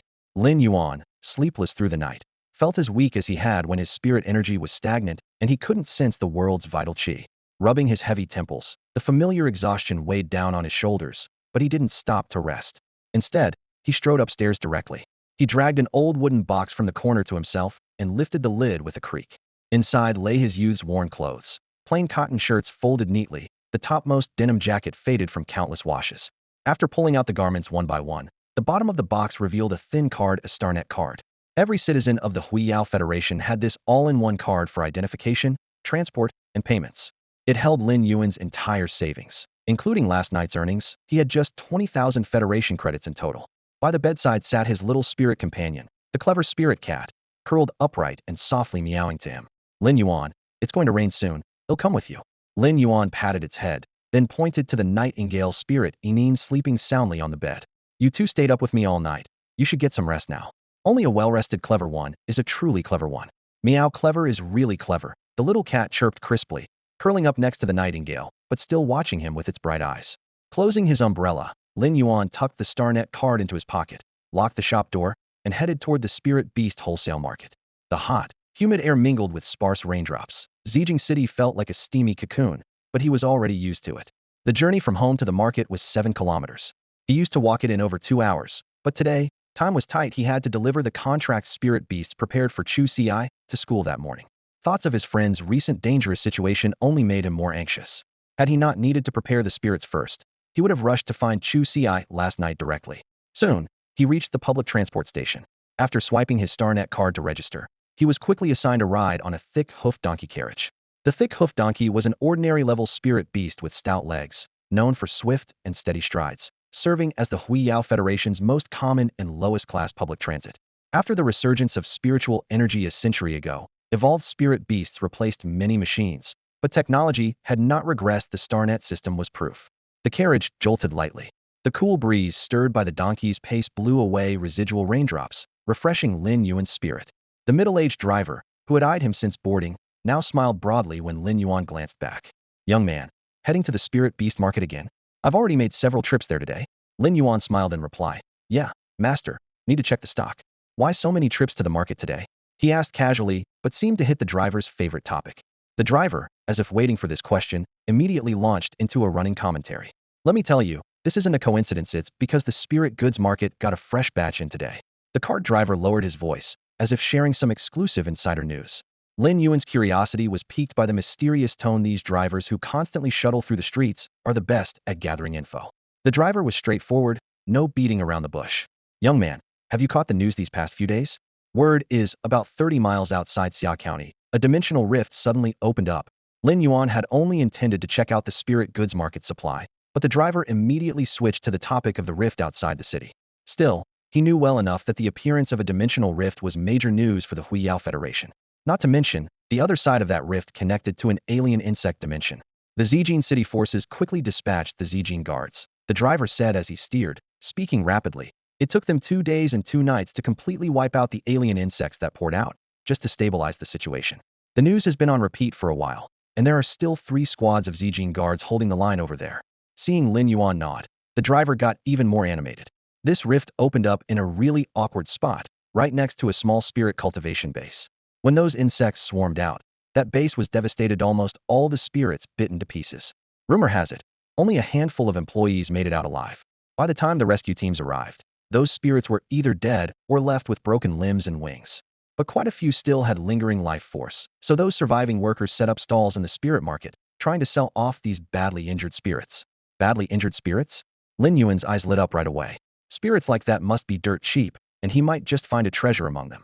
Driver, could you drop me off at the nearest intersection to that stall? I want to go check it out myself. You got it, young man. But I gotta warn you, the driver laughed as he sped up. Those spirits are seriously hurt, and ordinary healers can't fix them. You'd need a creator class healer to have a chance. And the cost? Probably enough to buy a whole new spirit instead. In high spirits, Lin Yuan joked, treat them all like beasts, throw a lid on the pot, and the whole village gets a feast. If they can't be healed, at least they make good food. He hadn't expected the driver to go along. When the dish hits the table and the cannons fire, the whole village scrambles for it. Yesterday, I found an elite-grade blunt-shell boar at that stall. Took it home and had my wife cure it into good smoked meat. Smelled amazing. Watching the driver grin proudly, Lin Yuan gave a thumbs up and a bright smile. Sir, you really know your stuff. The car stopped at an intersection near the spirit market. Lin Yuan jumped out and immediately noticed the crowd was nearly twice as large as usual today. Every aisle was packed tight, leaving barely enough room to squeeze through. Various types of spirits were all neatly categorized on the stalls. Each vendor kept their selection to no more than 5 types, spaced apart clearly to avoid cutthroat competition. He glanced over one stall. Ordinary grade Bihili Lily was priced at 450 Federation credits, 50 more than last time. Walking further, a pot of Qingluo spirit was marked at 200 credits. Ordinary grade Qingluo shot up to 1,600, and elite grade Qingluo, far surpassing even the Bihili Lily of the same tier, was priced at an astonishing 14,000 Federation credits. Spirit plants like Qingluo, which produce resources, are rarely found on the market. Ordinary Qingluo occasionally appear at stalls for trade, but elite grade ones are almost never sold. A single pot of elite Qingluo is like a guaranteed paycheck. The vines it produces daily can barely cover the operating costs of a small shop. Even more costly are the higher tier Qingluo, which yield over a dozen vines each day, far surpassing the output of unproductive lilies. By burying a few low-grade energy stones in the pot, Qingluo can continuously produce vines for 7 days straight, like a hen that lays eggs daily, naturally driving their prices up. Even among elite-grade spirit creatures, price differences are huge. Lin Yuan looked around the spirit market and saw Qingluo no higher than ordinary grade going for 1,600 Federation credits at baseline. The ones with robust clusters and thick vines were priced unapologetically at 3,000 credits, double the amount. In that moment, Lin Yuan suddenly realized just how immense the fortune he created last night. Wash didn't have ordinary Qingluo, but over 20 pots of elite Qingluo with exceptionally good growth. This number made his heart jump, but he quickly calmed down. Being able to evolve spirit creatures meant his future income would only climb higher and higher. This was just the beginning. As he walked, he studied the stalls and tried to activate his spiritual power. As the energy flowed, Lin Yuan clearly felt a natural affinity and repulsion toward different spirits. Healing and support types were his most compatible, plus an instinctive closeness to plant types. Before, he couldn't sense the world's spiritual energy at all, so he had no clue which type he favored. Now, standing in a market filled with spirits, his affinity was clear at a glance. The words of Teacher Bao floated through his mind. Chu's affinity was with defense types, and he was hailed as a genius worthy of breaking into the 100 Suns rank. If his own affinity was so broad, what height could his talent reach? Just as the thought surfaced, he remembered his pitifully low mental energy. Without enough spirit power, no matter how strong the talent, it's difficult to contract spirits. The types of spirits Lin Yuan could use the Mobius Spirit Lock exclusive ability on were determined by his affinity. But Spirit Lock only allowed him to use the locked spirit's initial skill, so he had to choose carefully. Healing and support spirits were naturally rarer than offensive types, and healing spirits were especially precious. Therefore, his first Spirit Lock target had to be a healing spirit with powerful basic healing abilities. But the most urgent matter right now was not which spirit he should lock first. It was to select an excellent elite defense spirit for Chu Ci. So far, Lin Yuan had only come across 2 or 3 types of elite defensive spirit beasts, and among them, only one, the Hardskin Rabbit, was somewhat decent. The elite Hardskin Rabbit came with the skill Hardened Hide, which quickly formed a scaly shield over the contractor's skin to resist external damage. But even so, it still fell short of Lin Yuan's standards. If he had more time, he could have personally raised a top-tier elite defensive spirit beast as a gift for Chu Ci. But with only one day left, and the rigorous requirements at the major schools throughout the Huiyao Federation where failing the practical class without a spirit beast contract meant flunking the course and missing out on top university admissions, there was no room to hesitate. This was no small matter. It essentially meant cutting off Chu's future. In his anxious search, Lin Yuan walked deep into the market and suddenly spotted a temporary stall ahead. The vendor was lounging on a chair under a canopy, legs crossed while leafing through a newspaper, with a metal cage at his feet, holding 3 long-horned lambs. Though still bleating cutely like lambs, each sported exaggerated, winding giant horns, with comically disproportionate heads and bodies that immediately caught Lin Yuan's eye. Panhorn sheep. Spirit beast info. Name, Panhorn sheep. Species, subfamily Caprini genus Ovis. Rank, elite, level 7. Type, rock attribute. Quality, perfect. Skills. 1. Parry uses giant horns to block attacks and share damage. 2. Horn rush charges with force, dealing physical damage on impact. The Panhorn sheep was already considered a gem among elite spirit beasts, and these 3 lambs inside the cage were all perfect quality, with growth potential far surpassing adults. Even more surprisingly, one lamb's forehead revealed faint dark patterns, clearly having grasped the rare control skill shock horn using high-frequency horn vibrations to paralyze the target's body. Compared to mere horn rush, this skill's value multiplied several times. Seizing this rare chance, Lin Yuan decisively strode forward. He weighed his wallet and asked, "Boss, how much for one of these pan-horned sheep?" The middle-aged vendor leisurely dropped his newspaper, gave Lin Yuan a once-over, and chuckled, "Handsome fellow, my wife's not here. Asking me is pointless, I really don't know the price." Lin Yuan silently rolled his eyes. How could someone manning the stall not know the price? Still, he kept polite. "Then, could you?" "Brother, my stomach's weak. The doctor says I have to live off soft rice." The man patted his slightly bulging belly with mock solemnity. "Everything at the stall is my wife's call. She went up front to buy meat. Maybe tonight she'll cook a few real dishes." Lin Yuan was momentarily speechless. This guy had somehow turned living off soft rice into a spirited anthem, the true king of soft rice eaters. A fleeting absurd thought crossed Lin Yuan's mind. Maybe having soft rice isn't so bad after all, but he shook it clear. 10 years of hardship had made him accustomed to the hard way, which he now cherished. To show good faith, he raised his fist and gave it a friendly shake toward the vendor. Instead, the vendor frowned, tossed the newspaper aside, spread his arms wide in a defensive stance, and shouted loudly, "Not in broad daylight. Don't think about robbing me. If you want to steal, go to the next stall. Thief got artifact spirit beasts there you can grab and run with." The vendor's loud voice caused the next stallkeeper to roll his eyes and turn away, muttering under his breath, "By 10, he means 100. Pretending to read the paper like he's got some sense honestly. The middle-aged man ignored the muttering and, seeing Lin Yuan's eyes still fixed on the cage, quickly added, "Honestly though, young man, this cage isn't for sale for 10 Federation credits. Though it's old, it originally cost 50 Federation credits, custom-made by a blacksmith." This uncle's imagination was wild, leaving Lin Yuan utterly speechless. Just how far out of touch do you have to be to actually think someone would want to buy that old, rusty cage? On the surface, he showed no reaction, but inside his mind was flooding with tiny commentaries. "Uncle, your stomach might be off, but don't throw prices around recklessly. Who in their right mind needs a metal cage that hasn't been cleaned for months?"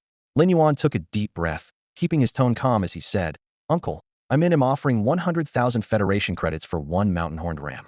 The number he gave was perfectly reasonable. 1. Market price. 2 ordinary mountain-horned rams combined cost around 60,000 Federation credits. 2. One with the rare skill shock horn usually goes for about 95,000 Federation credits. 3.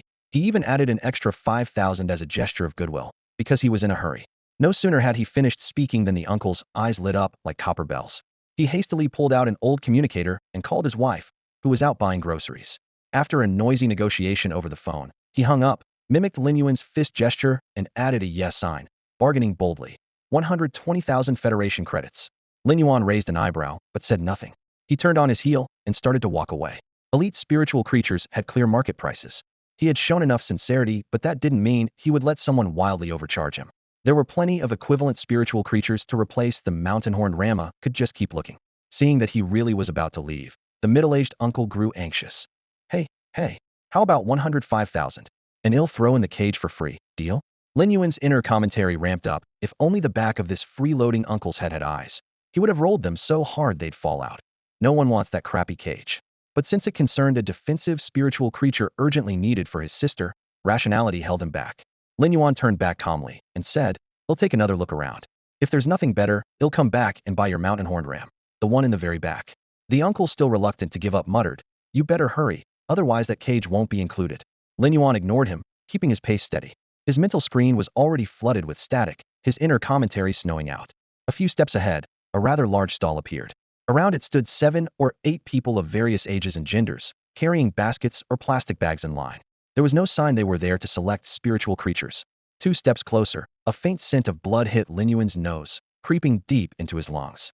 The source was none other than that stall. A broad-chested, sturdy man was struggling to carry a huge bamboo leaf-woven bag with its mouth slightly open, stuffed full of freshly cut spiritual beast meat, with blood dripping noisily from the bottom.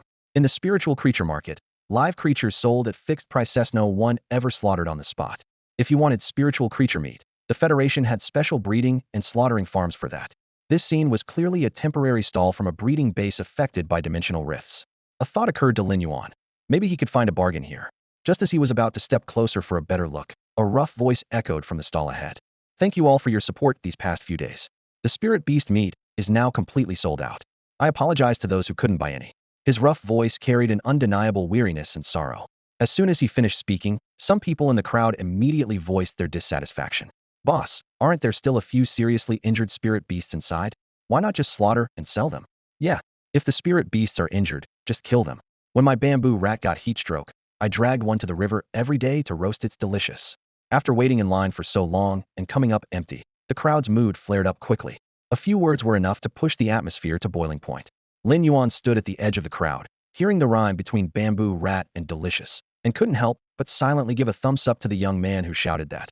The rhyme was spot on, just lacked a freestyle flair. The rough-looking man hastily waved his hand. There's no more meat inside. Sorry everyone. You've all waited so long for nothing.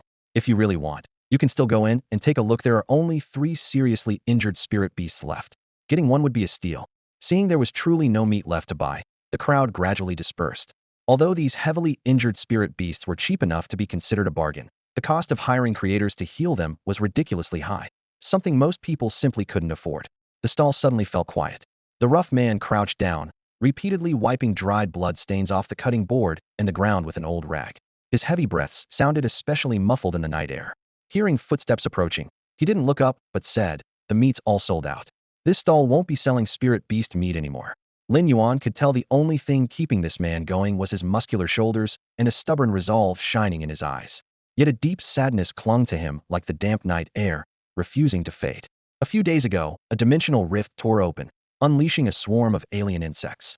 The nearby spirit cultivation base was nearly wiped out. Only 2 employees escaped out of dozens, and one of them didn't survive due to shock and infections. This man in front of him was the sole survivor. Lin Yuan spoke up. "Boss, I'm not here to buy meat. I want to see which spirit creatures you still have left." "Business?" The rough man paused mid-rub of the rag and stood up right away, suddenly meeting Lin Yuan's gaze. A heavy knot seemed to loosen inside him. The young man's lips were red, teeth white, his expression natural and disarmingly warm like a gentle breeze that made you want to lean in closer. The sorrow and exhaustion of recent days seemed to ease just a little in that moment. This change wasn't just because of Lin Yuan's looks or demeanor. Before their conversation, he had quietly activated Mobius' passive skill, Calm Mind. Normally, the skill only affected the caster, but when Lin Yuan tested it 2 days ago, he found that nearby people also received a faint calming effect, just much weaker. He didn't yet realize that while Calm Mind soothed others' emotions, it also subtly increased their fondness for the caster. Had he known, Lin Yuan might not have dared to use it so casually. The rough man licked his cracked lips and softened his tone a little. "Kid, I'm barely older than you. Just call me Brother Yang. There are 3 badly injured spirit creatures inside. They'll take you to see them." "Brother Yang?" Lin Yuan was a little surprised.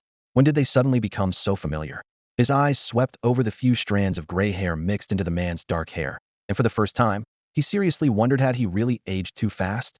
Since he was 8, Lin Yuan has been running a small spirit goods shop alone.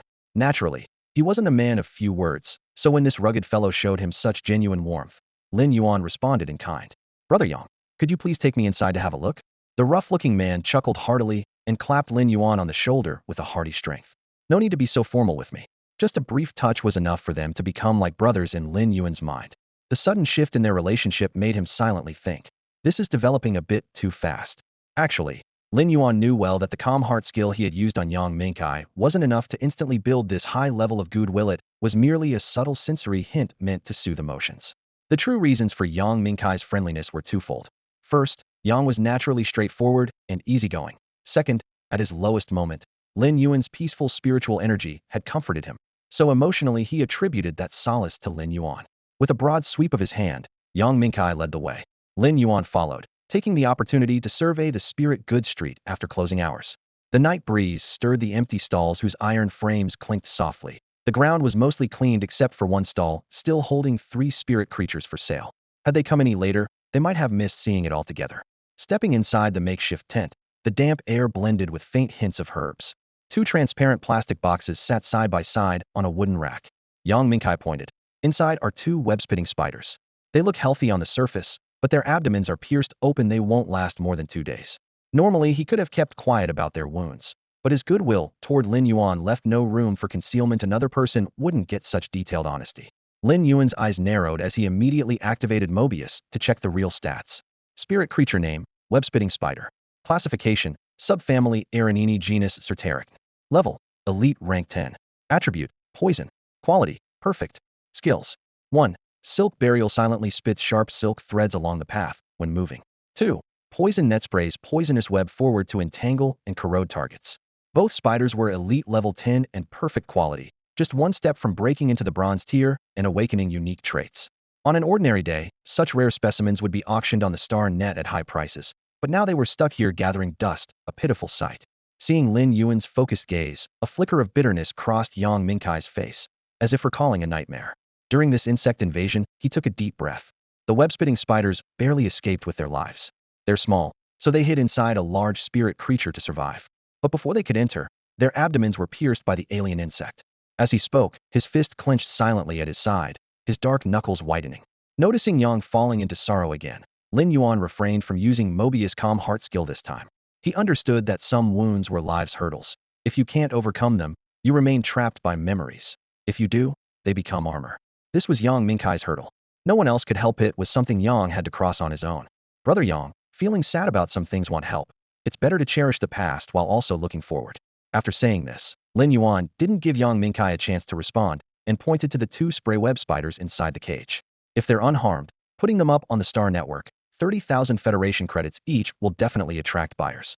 Spray web spiders are generally auxiliary-type spirit creatures, but because their skills combine strong crowd control and mild poison, they're considered rare as attack-oriented support among their kind. They're no longer than 10 centimeters, small and nimble climbers who excel at stealth. In combat, they often strike first, brutal and straightforward. Lin Yuan's caring words struck a chord deep in Yang Mingkai's heart. After losing everything and everyone, he had lived alone. Until now, he had only heard the usual condolences from rescuers. Who had ever comforted him so sincerely? In the bitter cold, even a small flame warms the whole body. 30,000 is still a bit low. Yang Mingkai snapped back to reality, making a rational assessment. Spirit creatures on the Star Network usually go for higher prices because rare talents drive bids up. But unfortunately, they're severely injured now. Forget 30,000, each 15,000 for both would already be quite fair. Lin Yuan nodded, acknowledging his practicality. Besides their contract value, spray web spider bodies could be used medicinally and sold for 50,000 each.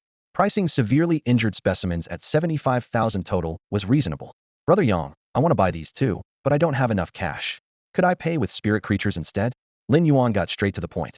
He had planned to use elite-grade Qingluo plants as currency anyway. Production spirit plants always had a good market. Hearing pay with spirit creatures, Yang Mingkai frowned slightly. If it were someone else, had probably just asked them to leave. Using spirit creatures as money depends on whether the other party actually has scarce stock or something the buyer needs. Little brother, I'm about to finish off this batch and restart my breeding base from scratch. The spirit creatures you bring in exchange, I might not need them. Friends or not, business is business. Lin Yuan smiled upon hearing that. I have some elite-grade Qingluo. Can you see if they're usable? Before Lin Yuan finished speaking, Yang Mingkai's surprise was evident. You want to trade with elite-grade Qingluo? What quality? His new base was starting from 0, and the biggest headache was seedlings. Elite-grade Qingluo could be specially cultivated to continuously produce ordinary Qingluo, making excellent mother plants. But almost no one on the market wanted to sell. Even after posting high bids on the Star Network, all he got were opportunistic offers with obscene prices. Lin Yuan's offer to trade was like a lifeline. The quality is quite good, Lin Yuan said confidently. If you agree, come to my place to inspect them first. Seeing Yang Mingkai's eyes light up with excitement, Lin Yuan knew this deal was as good as done. While they were talking, Lin Yuan suddenly heard a weak moo sound not far off. A faint, weak sound suddenly came from the otherwise quiet shed, instantly catching Lin Yuan's attention. He whipped his head around and couldn't help but slap his thigh with a sharp pat. eyes shining with excitement. The limp spirit creature before him had all its information appearing line by line on the holographic data screen. Spirit creature name, Xiguang. Spirit species, horned family bull genus. Spirit level, elite tier 10. Spirit element, earth. Spirit quality, epic quality. Skill 1 rock horn. Horns covered in rock, performing a reckless, all-out charge regardless of injury. Skill 2 sacrifice. Actively absorbs part of the damage taken by the contract holder. Elite tier 10, but with epic quality. Lin Yuan's heart pounded wildly. As long as he healed it, the creature could ascend to bronze tier while retaining epic quality, and then randomly select one of 3 possible traits as its exclusive attribute. On top of that, the Xiguang was naturally a defensive spirit perfectly suited to Chu Ci's fighting style.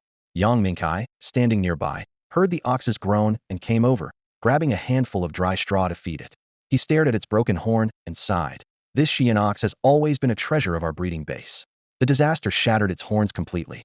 The real value isn't just the epic quality, but its elite skill sacrifice. We've bred over 1,500 Xiguang, and only this one has mastered that skill. Lin Yuan had noticed sacrifice long ago. The word share the damage with contract holder made him immediately imagine placing the Xiguang as his sister's frontline defensive Korea perfect tank. Still, he couldn't help but silently complain. This guy looked really not too smart. Rockhorn was basically a suicidal charge, and sacrifice meant stubbornly taking hits. It was like a no-quit, no-pain, die-hard workhorse, a top-tier iron-header rather, an earth simpleton. Brother, how much are you asking for this Xiguang? Lin Yuan asked. If it were healthy, even offering 20 elite-grade Qinglua plants wouldn't cover a third of its true worth. Yang Mingkai looked down at the damaged Xiguang horn and pondered for a moment. If it were intact, I'd price it at 1.5 radiant coins. But now, it's basically broken. If you want to take it, 200,000 Federation credits is fine. But let me be clear, this ox and those 2 web-spitting spiders of E had healers check them all, and none of them can fix it. Only a creator has a real shot. Lin Yuan wasn't worried at all. Back when he first experimented with spirit energy to promote spirit evolution, he conducted a test on a potted lily in his shop. He deliberately cut off half its roots.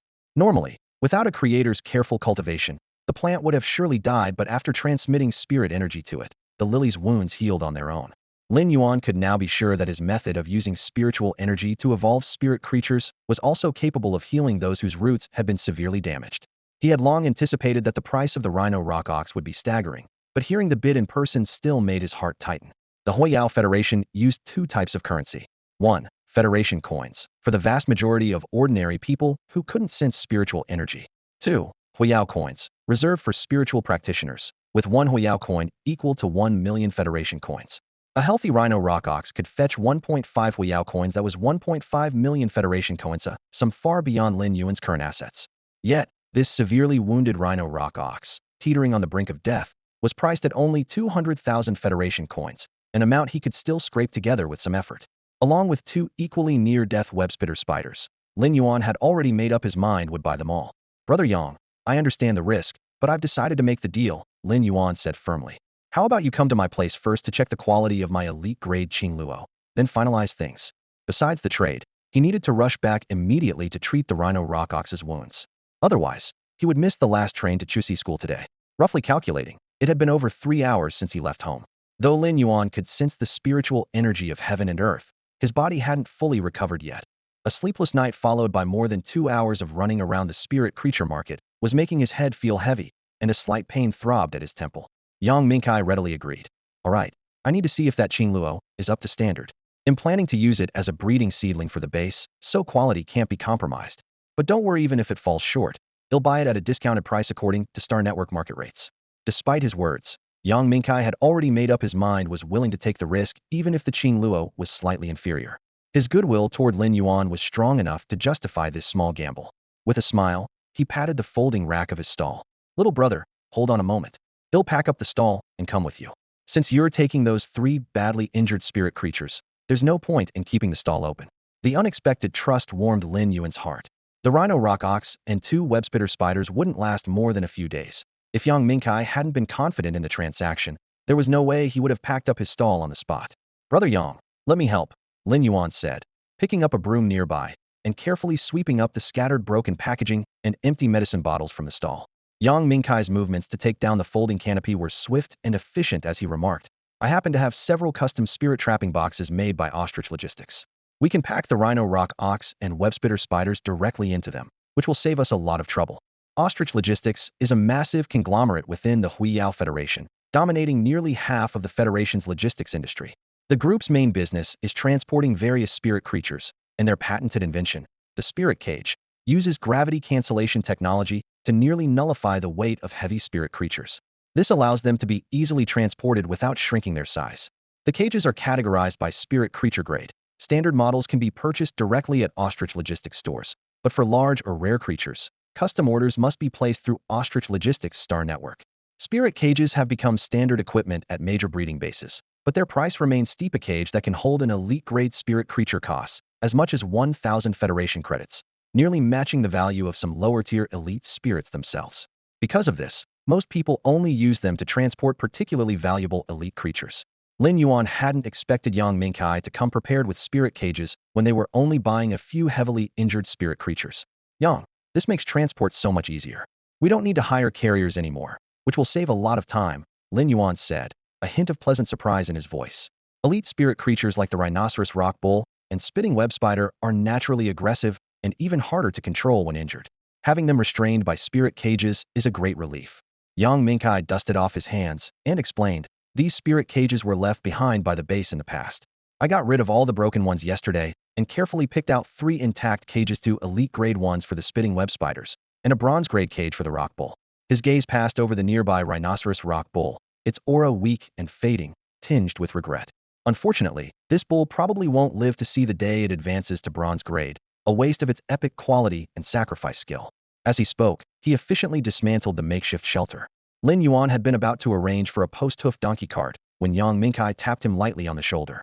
The next moment, Yang Mingkai's spiritual energy surged.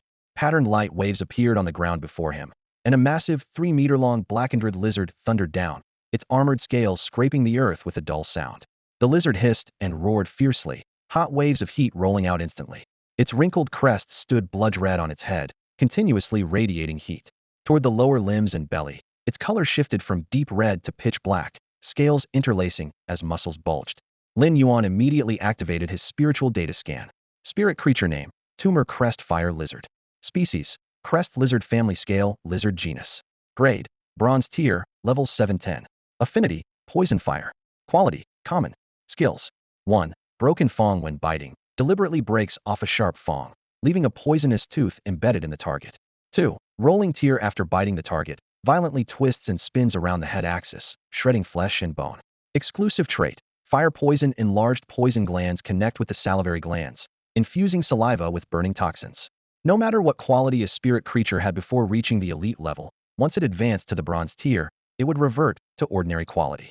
From that moment on, only by continuously breaking through epic quality to finally touch the legendary level could a spirit truly evolve into a fantasy species.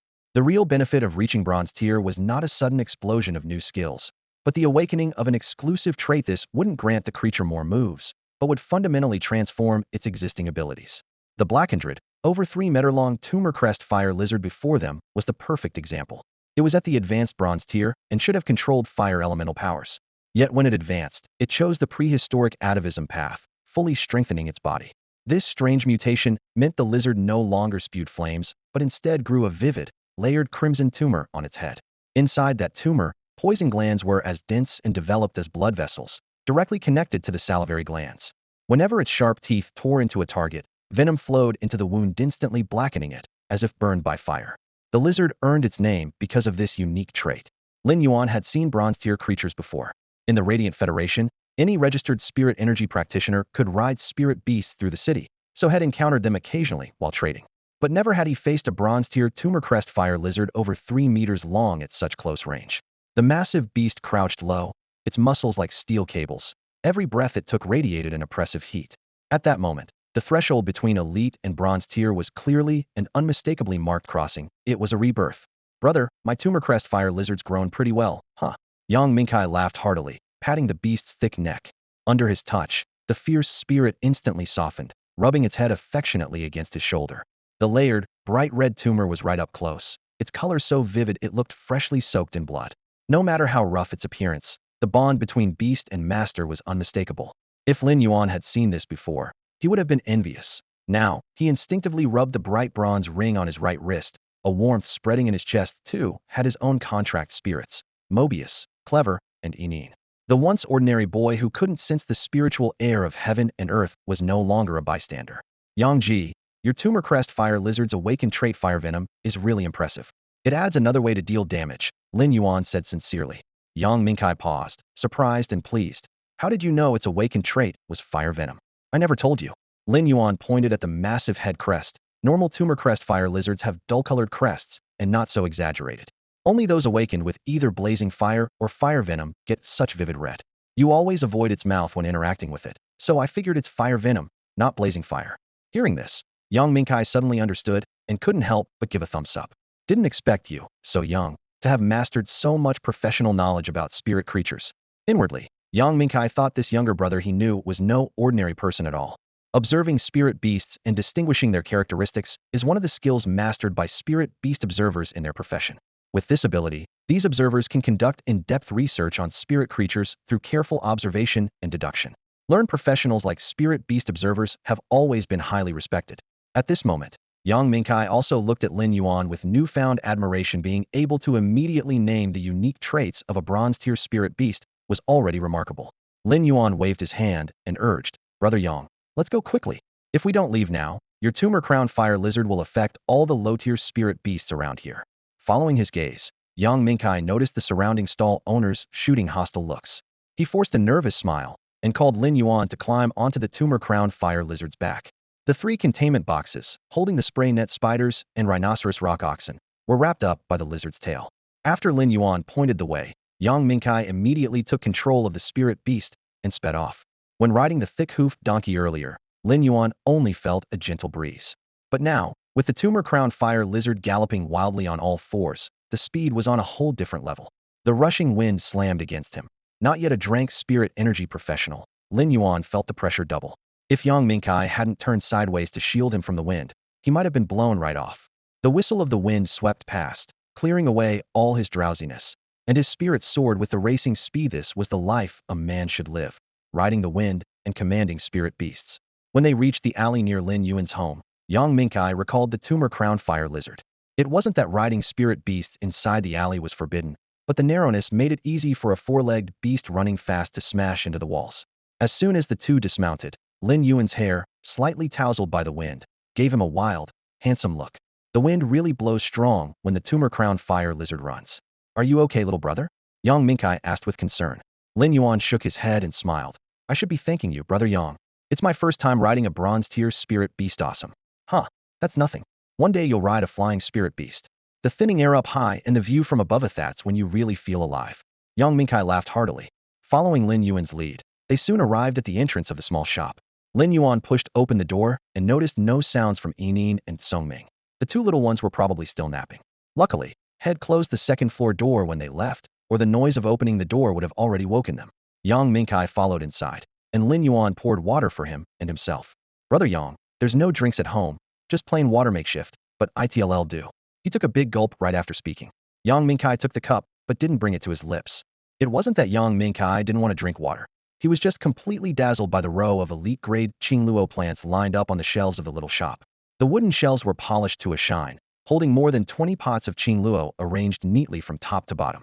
Their vines were thick and sturdy, leaves overlapping in layers, with a deep green color that shimmered with a glossy luster.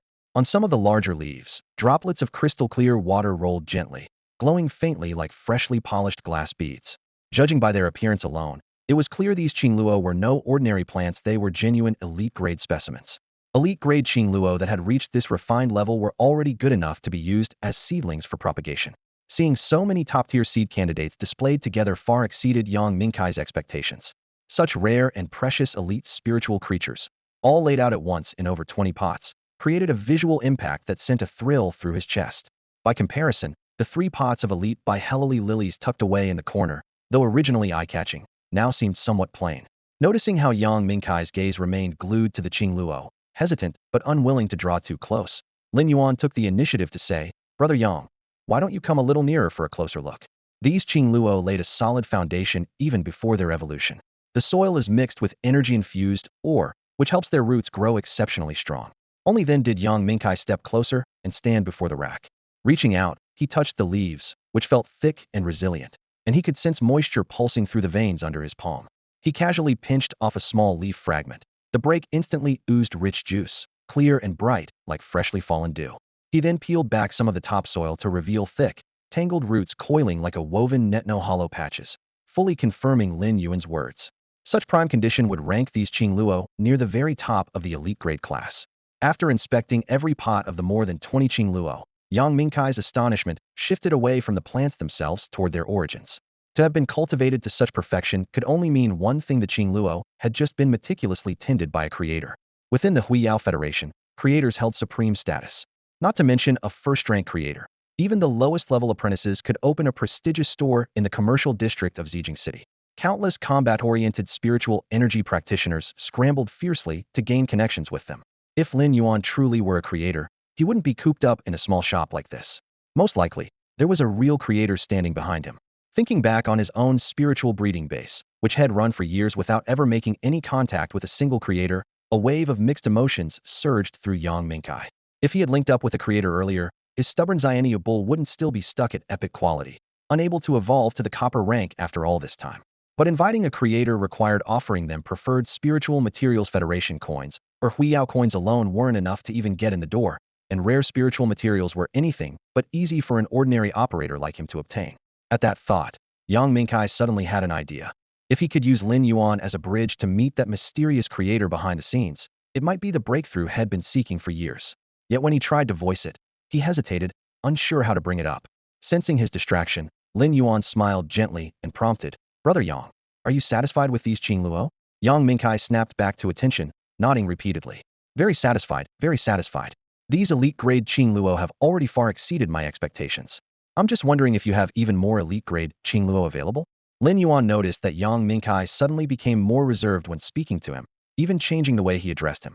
Unable to hold back, he said, "Yang Ji, you're quite a bit older than me. Just call me little brother." Yang Mingkai saw the sincerity in Lin Yuan's expression and, being straightforward by nature, laughed heartily and patted Lin Yuan on the shoulder. "That's right. Calling you little brother feels just right." The two shared a smile, and the atmosphere instantly grew much lighter. After some casual chit-chat, Lin Yuan shifted the topic. "Yang Ji, if you want more elite-grade Qingluo, that's fine. I just want to know how many pots you're planning to take." He had actually made up his mind already. After sending the spirit creatures to Chu Ci, he would go into seclusion at home, raise his spirit energy level to grade, and simultaneously evolve a batch of spirit creature Celitigrade Qingluo was part of that plan. Yang Mingkai hesitated briefly, raised a finger cautiously, then added quickly, "Make it 70 some more pots, so counting the ones before, it's 100 pots total." "Little brother, does that sound good to you? By the way, your elite-grade Qingluo are all of refined quality, and on the StarNet, each pot goes for at least 30,000 Federation credits. I can't let you take a loss, so we'll give you 33,000 credits per pot. How about that?" He had revealed his highest price up front compared to StarNet's going rate. It was actually quite a fair deal, but it was the absolute limit for him. After all, he still needed to raise funds to open another spirit creature breeding base, so he simply couldn't offer more. Lin Yuan pondered for a moment and felt the offer was reasonable. It would take too much time and effort to auction them on StarNet himself, so focusing on evolving the spirit creatures made more sense financially.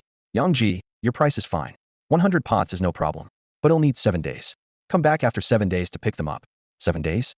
Yang Mingkai's heart skipped a beat through any other channel. It would take at least 2 months to get a single order of 100 pots of elite-grade Qingluo. A delivery in 7 days confirmed his suspicion that Lin Yuan must have a close connection with a creator behind the scenes. This channel was something even immortals would envy. Seeing his surprise, Lin Yuan thought maybe he had responded too slowly, so he nodded and clarified, 7 days is the absolute limit. I have to go to Chu Si's place first, then spend over 70 hours evolving all the remaining Qingluo. Great. Little brother, don't worry. He'll be here on time in 7 days, Yang Mingkai said excitedly, nodding repeatedly while pounding his chest with a fist, his face filled with anticipation. Just then, the door upstairs creaked open gently and closed carefully again. A small gray and white figure dashed down the stairs and jumped straight into Lin Yuan's arms. Meow came a clear little sound, followed by a childlike voice shouting, "Lin Yuan, Inin is still sleeping, such a lazybones. Chongming is already awake, and Chongming is very hardworking." Lin Yuan chuckled and lightly tickled the tip of the little one's nose. "Achoo!"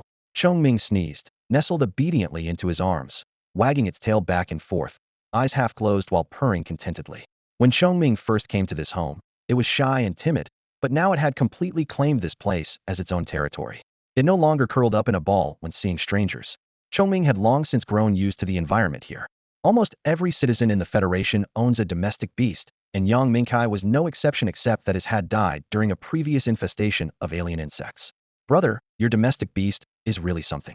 This is the first time I've seen one with such beautiful fur, Yang Mingkai couldn't help but praise. Hearing his name, Songming glanced up at Yang Mingkai once, then nuzzled his head into Lin Yuan's embrace. Under the light, his silvery short fur gleamed softly, full of affection. I also think Songming is the best and cutest Baiwan beast. Lin Yuan gently stroked his soft fur, pride unmistakable in his tone. When Songming was first brought home, he was a pitiful little thing with dull, yellowed fur that everyone looked down on. Now, he had become the very first Baiwan beast in history to reach the ordinary tier. To Lin Yuan, this was just the beginning, not the end. As both his contractor and companion, every praise he gave Songming came from the heart. After a brief exchange of pleasantries, the two began their trade. 23 pots of elite grade, top quality Kinglua total price, 759,000 Federation credits. Elite grade spray web spiders, and an elite, epic quality rhinoceros rock ox traded in for 350,000 Federation credits. After settling accounts, Yang Mingkai transferred 409,000 Federation credits in one go via his StarNet account. He had intended to pay the deposit for 77 pots of Qingluo, at the same time calculated as 1/10 per pot, but Lin Yuan politely declined, and they agreed to settle the deposit on pickup. Including the 20,000 Federation credits already in Lin Yuan's account, his balance now jumped to 429,000 Federation credits, a sum he had never dared to imagine before. Lin Yuan helped Yang Mingkai load the Qingluo pots from the shelves into the basket on the back of a bump-crowned fire lizard parked at the alley entrance. Watching him leave, Lin Yuan immediately returned to the shop. Next, he needed to treat the elite, epic quality rhinoceros rock ox before rushing to the school where Chusi was. With funds in hand, he decided to directly book a bronze-tier flying spirit to cut the journey, originally 6 to 7 hours, down to around 1 hour. Lin Yuan lifted the confinement box delivered by Ostrich Logistics, unclipped the lock, and freed the barely alive rhinoceros rock ox inside. As soon as the young ox touched the ground, it almost filled half of the small shop space. It was less than 2 meters long and just over 2 years old, yet already impressively sturdy. Adult rhinoceros rock oxen could reach at least 2.5 meters, especially of epic quality like this one. Both of its horns were broken and jagged, shattered into uneven grayish fragments, while dense wounds covered its heavy rocky hide. Truly a shocking sight. The ox and Lin Yuan locked eyes for a moment. The ox's nerves were taut, its heavy head bobbing slightly. Lin Yuan moved to the side and gently pressed his hand on the broken horn stump, softly and steadily channeling his spirit energy into its body. Elite spirit beasts already possessed considerable intelligence. Feeling his comfort, the ox gradually relaxed and lowered itself to the ground. Lin Yuan intensified his absorption of ambient spiritual energy, continuously infusing it into the ox.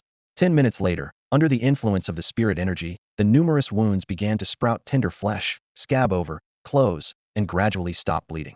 For a full hour, Lin Yuan maintained a high output of spirit power. The ox remained lying still, its breath still faint. Suddenly, the ox emitted a deeply pained moo. The rhinoceros rock ox trembled violently, clearly struggling to endure the immense pain, but even it could not withstand such agony. Lin Yuan placed his hand on the broken base of the ox's horn and felt a powerful force surging from the burning wound. With a gentle shake, the pair of shattered horns fell to the ground with a clatter. Then, 2 tender red new horns pushed through the skin like fresh buds and rapidly grew. He pressed down on the young horns again, continuously channeling spiritual energy into them. His internal power surged like a flood. Time slowly passed until dusk settled, and finally the horns on the ox's forehead stopped growing, stabilizing at just over 1 foot in length, sharp and gleaming. For a full 7 hours, the intense infusion of spiritual energy completely healed the already severely injured rhinoceros rock ox. If it were traded on the Star Network, this heavily wounded beast would be worth only about 200,000 Federation credits. Now, it had become a healthy elite-level epic-grade spirit beast, valued at as much as 1.5 million Federation credits, 1.5 spark coins, offering a glimpse of the prestige a creator commands. Spiritual energy still surged inside the ox, and Lin Yuan suddenly sensed an invisible barrier. One more powerful strike would trigger a metamorphosis. His spirit instantly surged with excitement. This was the critical threshold for an elite to ascend to the bronze tier. With no hesitation, he unleashed spiritual energy at full speed, hammering the barrier like lightning. Half an hour later, there was a silent boom as the barrier was completely shattered. The prostrate ox suddenly rose to its feet. Bones cracked audibly as its muscles rippled like waves across its body. Less than 2 minutes later, its appearance had dramatically transformed. Its length had grown from 2 meters to nearly 3, and its presence was fierce, like a moving iron mountain. The most profound change was in its head. The previous barely inch-long nose horn, with limited function, had grown into a 3-foot-long spear tip. It was no longer smooth and curved, but polygonal with sharp edges, each ridge like a finely sharpened blade. The side horns had grown from about 1 foot to nearly 3 feet, angled forward as if ready to strike. Heavy and explosive, seemingly born to pierce everything in its path. Standing before this colossal beast, Lin Yuan summoned the real-time data and gave it a new name: Rhinoceros Iron Ox. Its evolutionary path was clearly primal atavism, focusing on comprehensive physical enhancement. Witnessing the spirit beast's breakthrough from elite to bronze tier firsthand, Lin Yuan experienced an unprecedented awakening. The overwhelming sensation of participating in creation itself, surveying the chapters of life, profoundly cleansing his soul, as if glimpsing a fragment of legend. After the rhinoceros rock ox completed its evolution, because it had advanced from epic quality, it developed 3 exclusive traits. Scaly hide. A layer of scale-like skin, made of the same material as the original skin, grows over the surface. Trekking. Helps conserve stamina while running. Pain absorption. When injured, converts part of the damage taken into vitality. As soon as these 3 exclusive new traits appeared, Lin Yuan fell into a brief but intense contemplation. Both scaly hide and pain absorption were highly appealing, while trekking seemed nearly useless for a rhinoceros iron bull already renowned for its heavy defensive build. He first focused on scaly hide. Choosing this trait would cause the rhinoceros iron bull's already steel-like skin to gain an additional layer of the same material, but even thicker scales. This extra layer wouldn't just boost defense significantly in a charge. The sharp metallic scales could tear the target, inflicting considerable slashing damage. However, pain absorption offered a distinctly unique effect. It allowed the rhinoceros iron bull to convert a portion of incoming damage directly into its own life force. That meant as long as opponents kept attacking, the rhinoceros iron bull would only grow stronger. A perfect example of the tougher you hit it, the tougher it gets. After weighing the options, he chose to forego scaly hide and pick pain absorption. On one hand, this trait synergized flawlessly with the rhinoceros iron bull's existing skill sacrifice. On the other, if enemies could actually tear through its natural skin, no amount of extra armor would help much. It was far better to convert damage into healing. With the decision made, the rhinoceros iron bull's evolution was complete, and the skills it learned at the regular rank subtly changed. Creature info updated. Name: Rhinoceros Iron Bull. Classification: Giant Horn Family Bull Genus. Level: Bronze Rank 1, Stage 110. Attribute: Metal. Quality: Normal. Skill 1: Rock Horn. Metallic horns attached. Enhanced to perform a reckless charge, ignoring injuries. Skill 2: Sacrifice. When the contractor takes damage, actively shares part of the damage. Exclusive trait: Pain Absorption. Absorbs part of damage taken and converts it into vitality. Looking at the rhinoceros iron bull freshly transformed before him, Lin Yuan couldn't help but grin widely with satisfaction. On reflection, it was clearly an offensive powerhouse wearing a defensive coat, charging with rock horn, protecting with sacrifice, and converting damage with pain absorption. Its offense and defense flowed seamlessly. Having Chu Ci make such a creature her first contracted spirit was nothing short of perfect. The only awkward note was the striking contrast of a girl and the beast image. But with his current resources, this was the best spirit he could secure, offering the greatest defensive potential. At the moment evolution completed, a surge of spiritual energy flooded into Lin Yuan's body, equivalent to the reward from raising 30 pots of elite-grade Qing Luo vines at once. This reinforced his belief that the higher a spirit's rank, the richer the spiritual energy gained from evolution. Fortunately, the rhinoceros iron bull had already been at elite level 10. Otherwise, pushing it to bronze rank this quickly would have been impossible. The night sky was deep blue, stars twinkling faintly outside the window. He grabbed his phone and immediately booked a bronze rank aerial journey. While waiting for the flying spirit to arrive, he prepared dinner for Tourmaline and Yin and gave the rhinoceros iron bull some Qing Luo vines as a snack. Then, he stored the newly bronze rank rhinoceros iron bull in a same rank spirit containment box. Before long, a bronze rank flying spirit quietly landed at the alley entrance.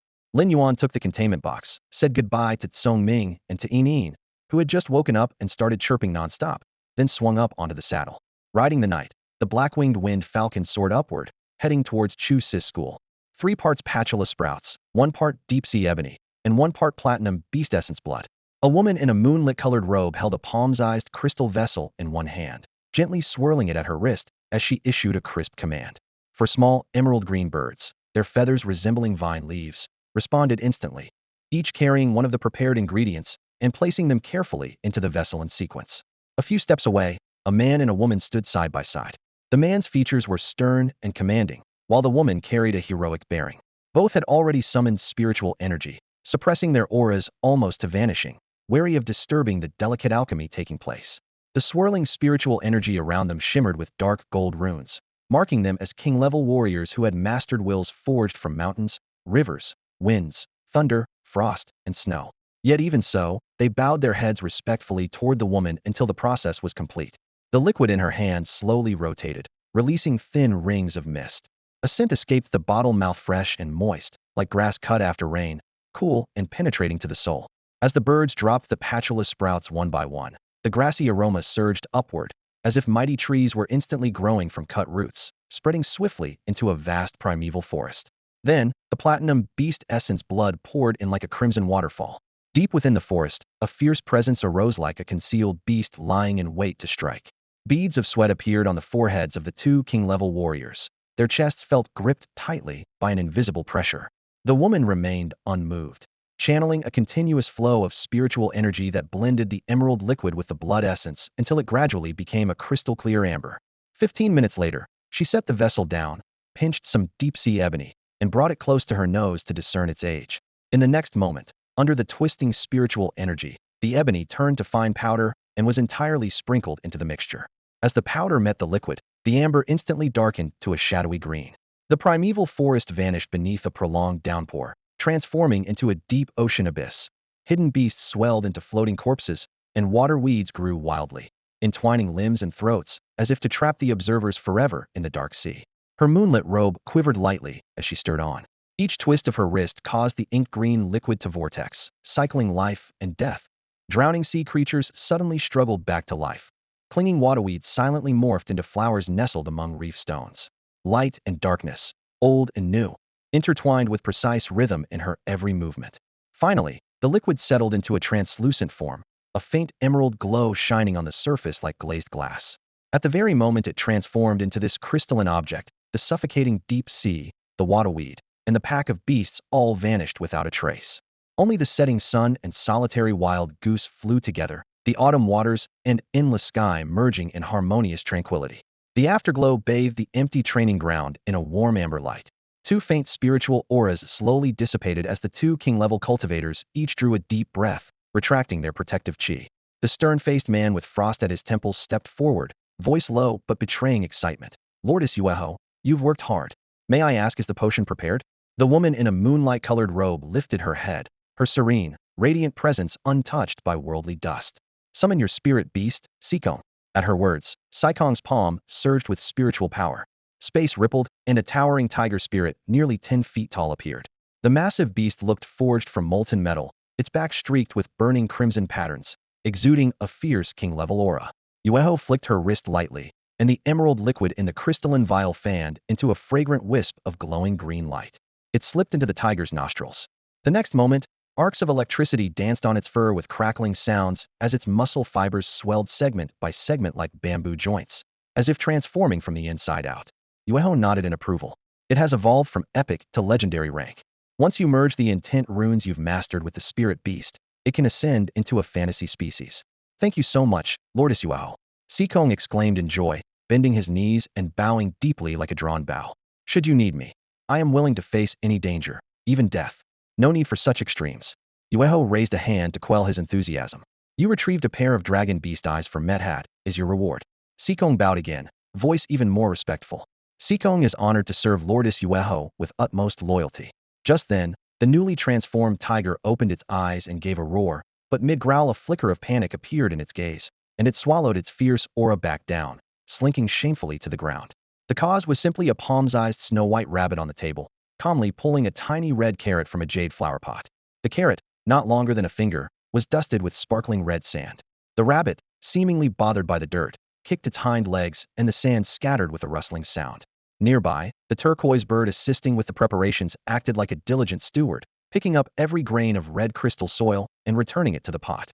The majestic presence the tiger had just gained collapsed entirely at the rabbit's casual glance during its carrot pulling. Yueho bent to pick up the little rabbit, gently stroking its ear tip as she casually instructed. "The creator's exams have always required advancement one rank at a time, with a 3-year wait after passing. How can true talent be identified this way?" "Xiguang, notify the Creators Guild. Anyone passing the first-tier exam within 2 hours shall be exempt from 3 living profession leveling tests and may directly attempt the second-tier creator exam." Xigong memorized the order carefully and then looked up to ask, Lordess Yueho, for advancing from second to third tier, is immediate re-examination also permitted after passing? Only from first to second tier, Yueho answered lightly, then took a new crystal vial, tilting it to drip more liquid and clearly signaling the end of this meeting.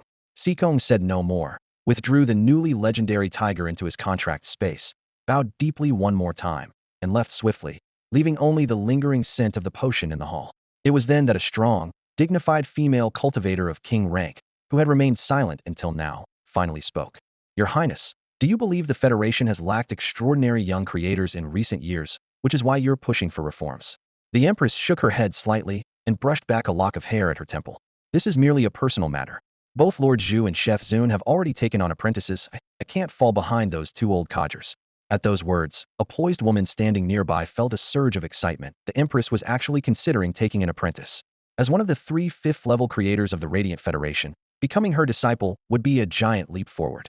Quickly, she began to wonder, which city would this chosen apprentice come from?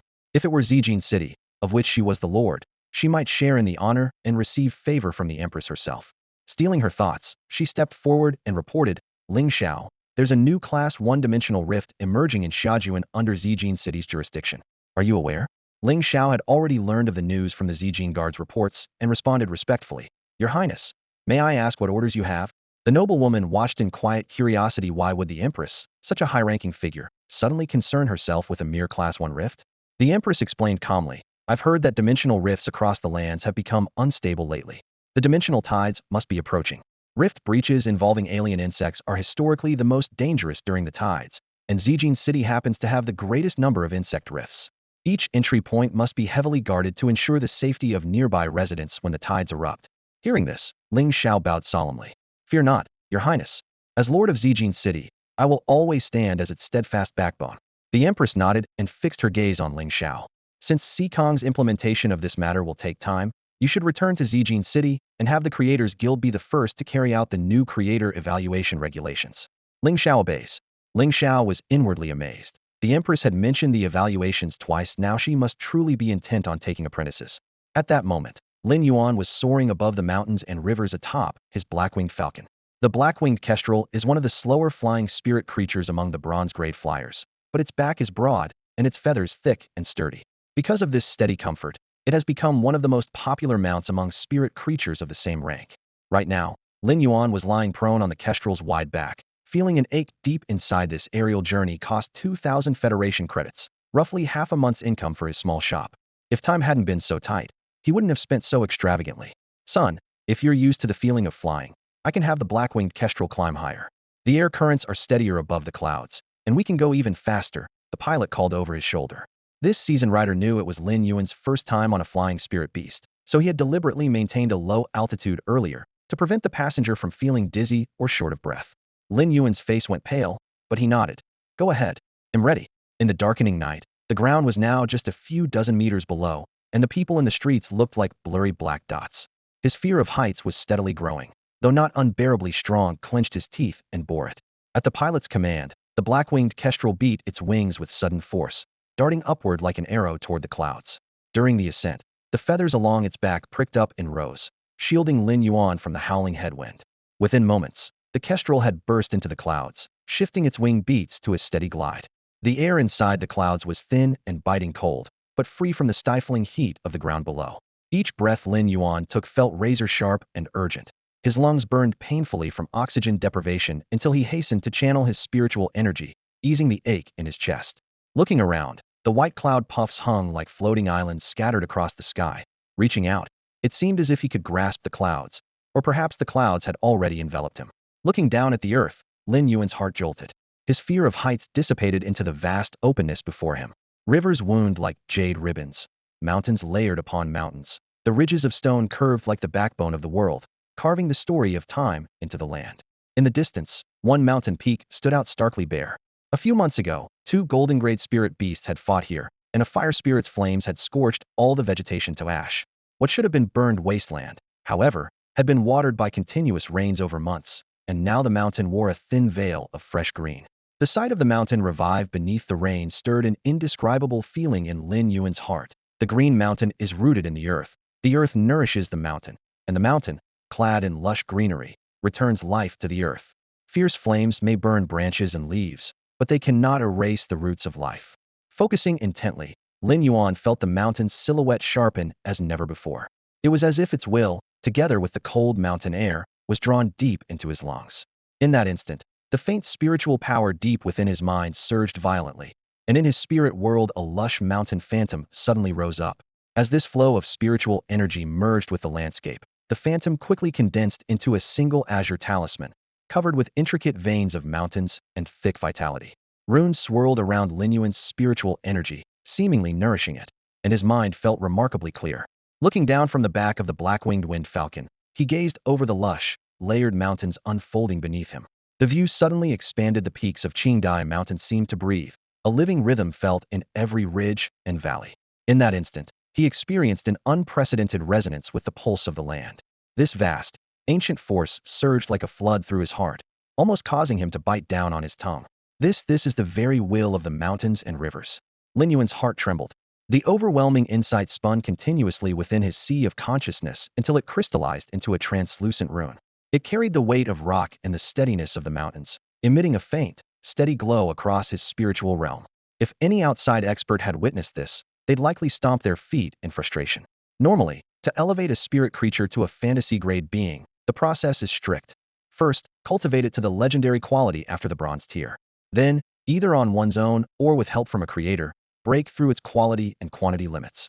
After that, spirit cultivators must consciously visualize and comprehend a will rune, merging it with the legendary spirit creature to complete the fantasy transformation. But legendary quality itself is incredibly rare. Many, after painstakingly raising their spirit creatures to that level with time and resources, get stuck on the will rune step, that grand will born of mountains, rivers, seas, and skies. No external force can help. It demands personal enlightenment. Countless practitioners stall here, helplessly watching their spirit creatures fail to advance. Yet this was Lin Yuan's first time riding a flying spirit, first time gazing over the landscape, and somehow, out of nowhere, he gained a mountain will rune. Reflecting on this, he couldn't help but think wryly. When fate is against you, even drinking cold water can get stuck in your teeth, but when luck is on your side, twisting open a bottle can win a jackpot. Ever since he gained the ability to sense the spiritual energy of heaven and earth, luck seemed to follow him. Raising a spirit creature to legendary grade was merely a matter of time, and now with a will rune, owning a fantasy-grade spirit was as good as guaranteed. However, the rune and the spirit must complement each other to maximize power. Forcing a rune born of earth onto a water-type spirit could also achieve fantasy transformation, but the creature's secondary trait would skew toward earth affinity, misaligning with its natural talent and potential waste, essentially. Pondering this, Lin Yuan weighed carefully which spirit to use as the first Mobius lock spirit. He would need to think it through. Lost in thought, time passed quickly. When Lin Yuan withdrew from the spiritual world, the black-winged wind falcon was already gliding over the sea of lights beneath the night sky, circling above the neon-lit cityscape before dipping down slowly. The distant skyline of Xiguang City's main district gleamed, while nearby the gates of Xiguang Spirit Energy Intermediate College shone brightly. The falcon folded its wings and landed steadily. Holding the sealed spirit containment box housing the rhinoceros horn iron bull, Lin Yuan jumped down, patted the wind falcon's feathers to confirm all was well, then immediately pulled out his light brain and dialed Chu Ci. The fresh scent of rain-soaked grass faintly clung to him. Having recovered from illness, his complexion glowed with health and clarity, and students passing by after class kept glancing his way. Beep, the call connected. Thinking of Chu Ci's abrupt contract with the gray-armored beetle without informing him, Lin Yuan felt a twinge of awkwardness. But hearing Chu Ci's nervous voice immediately admit fault dissolved his irritation at once. A helpless yet fond smile tugged at Lin Yuan's lips as he softly asked, "Where are you now?" "I'm outside your school." Before he finished speaking, a familiar, irritable voice suddenly cut into the call, that of the so-called irritable teacher. "Chu Ci, this teacher's only got so much to offer. Hey, race an elite-grade yellow spotted dog for you. Take it, or if you don't have a spirit to register tomorrow, you'll fail your practical combat class." Lin Yuan was initially puzzled when he heard Teacher Bao's voice over the phone, but then understanding dawned on him, and a wave of gratitude rose in his heart. He knew that although Teacher Bao had a sharp temper and spoke bluntly, she truly cared about her students. On the other end of the call, Teacher Bao, upon learning that Chu Ci was speaking with Lin Yuan, immediately snatched the phone away. Her voice trembled slightly through the receiver as she scolded, "I told you the situation yesterday morning. How come you, as a parent, are only getting involved now? Don't you care about Chu Ci's studies at all?" Mid-sentence, her tone softened as she choked up. A few days ago, while sorting through student files, she had seen Chu Sis' special family information, a boy who worked tirelessly to support his sister's education. What right did she have to be so harsh? Could she really blame him for not being able to find a better spirit for his sister? Lin Yuan hastily explained in response to Teacher Bao's rebuke, "Teacher Bao, thank you for caring about Chu Si. I've already prepared the spirit object for her, and am carrying it with me now. The problem is, since I'm not a student, I'm not allowed into the school. Could you please have Chu Si meet me at the school gate?" Before he finished, Teacher Bao answered briskly, "All right, wait at the gate. He'll bring her out with me. And you'd better help me talk some sense into that girl." As soon as she spoke, the line went dead with a sharp click, just as he expected from such an efficient teacher. Lin Yuan stood momentarily stunned. Why had Teacher Bao's tone suddenly softened? What he didn't know was that her change of heart came from learning about Chu Sis' difficult family background. Had he known that, he probably would have only smiled faintly. After all, while other kids still clung to their parents, this boy had no choice but to live alone with his sister. He braved freezing winters, hunger, and illness all by himself, never once giving up. He never took shortcuts or accepted charity. Despite hardship, he maintained dignity, self-respect, and determination. Lin Yuan himself never felt ashamed of his situation. To him, Chu Si had no reason to feel inferior either. If your steps are steady and your path is straight, you're walking a broad road. At that moment, Lin Yuan quietly waited outside the gate of the Xiguang Intermediate Spiritual Energy Academy. Around him, female students noticed how handsome and poised he was, and curious eyes kept turning toward him as he lingered. A few braver girls shyly approached, hoping to ask for his Xiguang account. Lin Yuan politely declined each request with firm hand gestures. Once they realized he was resolute, the questions tapered off. Some still glanced back occasionally, but no one dared to speak to him again, and he quietly breathed a sigh of relief. Before long, a graceful figure suddenly rushed out from the academy gate. The girl spread her arms as if she wanted to immediately throw herself into Lin Yuan's embrace, but at the last moment, she seemed to remember something and stopped abruptly. Standing shyly before him, her voice softened almost to a whisper. "Brother, I was wrong. I shouldn't have contracted the gray armored beetle." Lin Yuan inwardly thought, if this girl weren't usually so rebellious, she wouldn't be calling me brother so obediently. Normally, she'd shout Lin Yuan loud and clear. He frowned, looking at her with calm but suppressed anger, speaking evenly. "Do you think I'm only upset about that?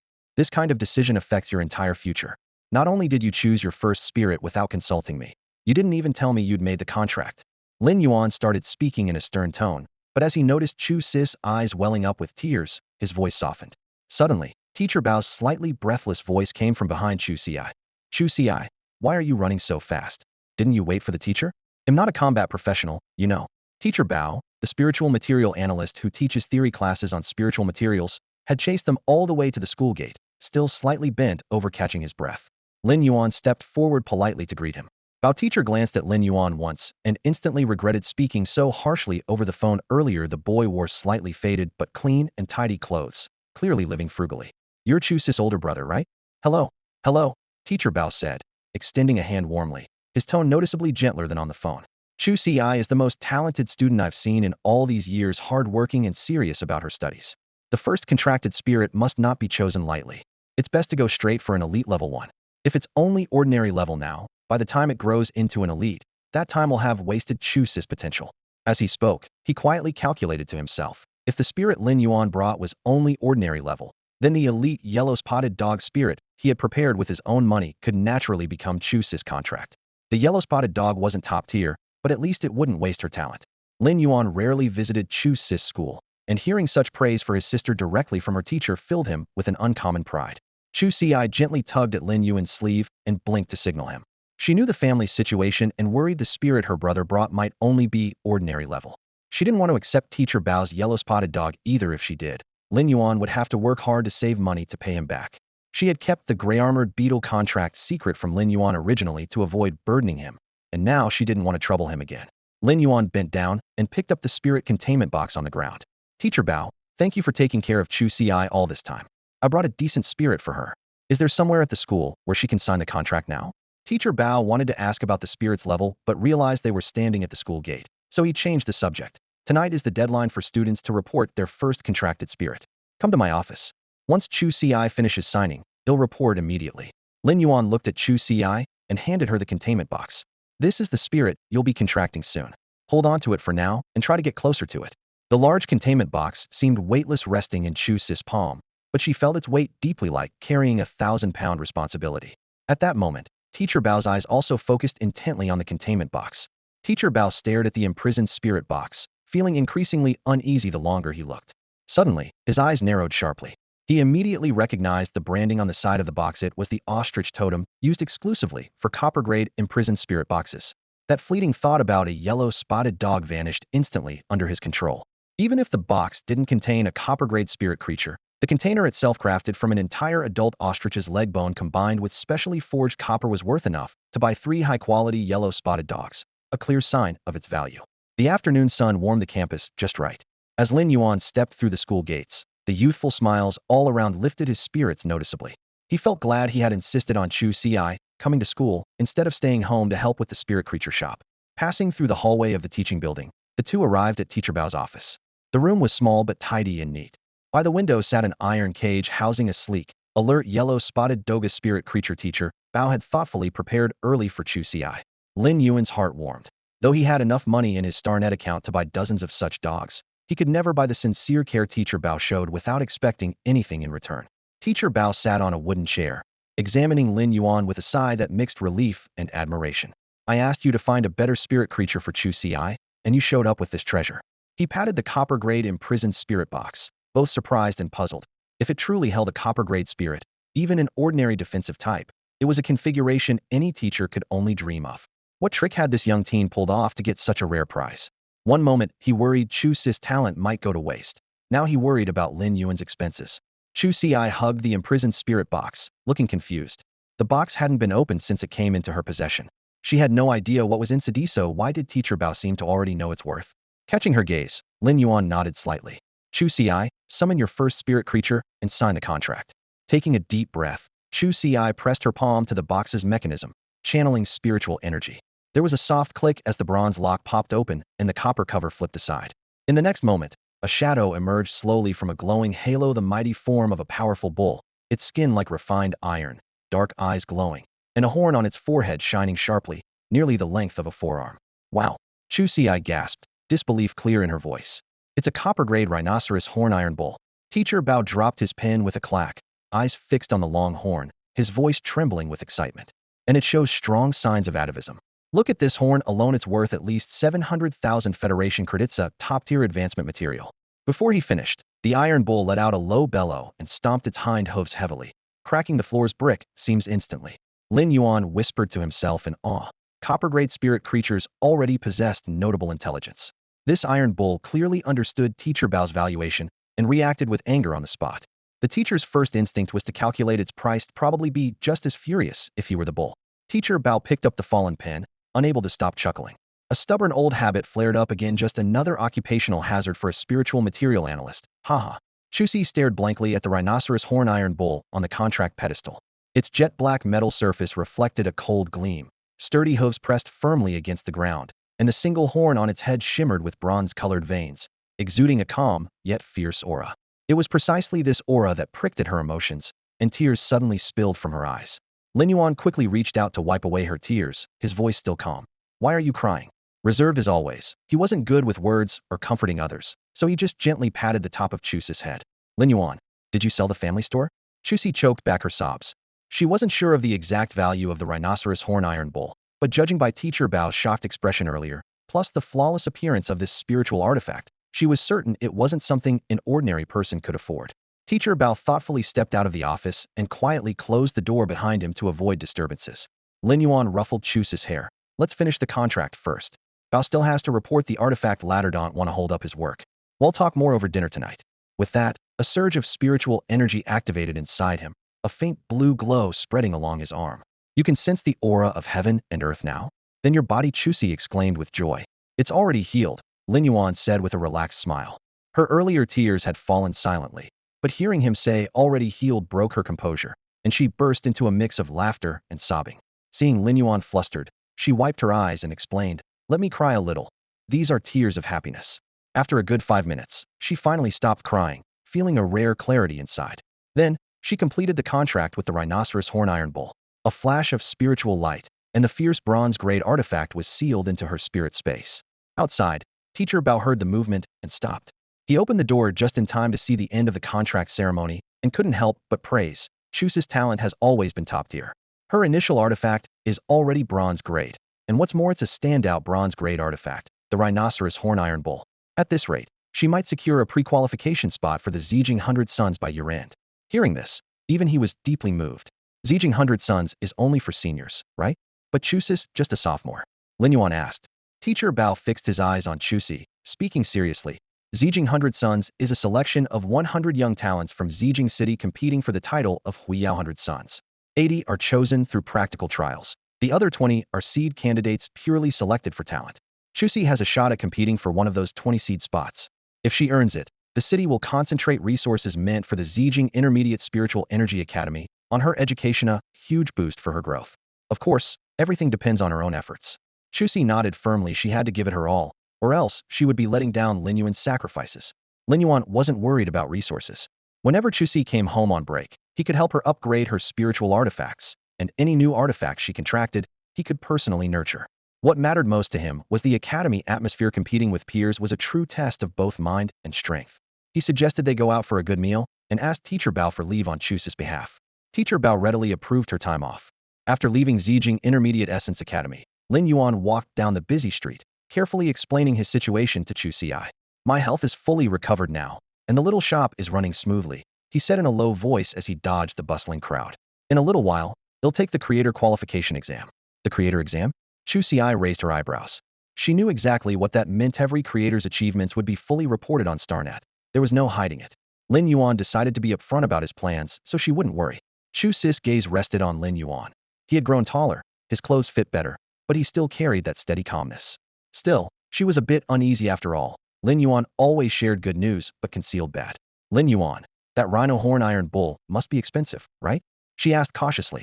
Lin Yuan chuckled and pulled out his StarNet card, waving it a little. I awakened my creator talent and earned some money. Now we have some leverage.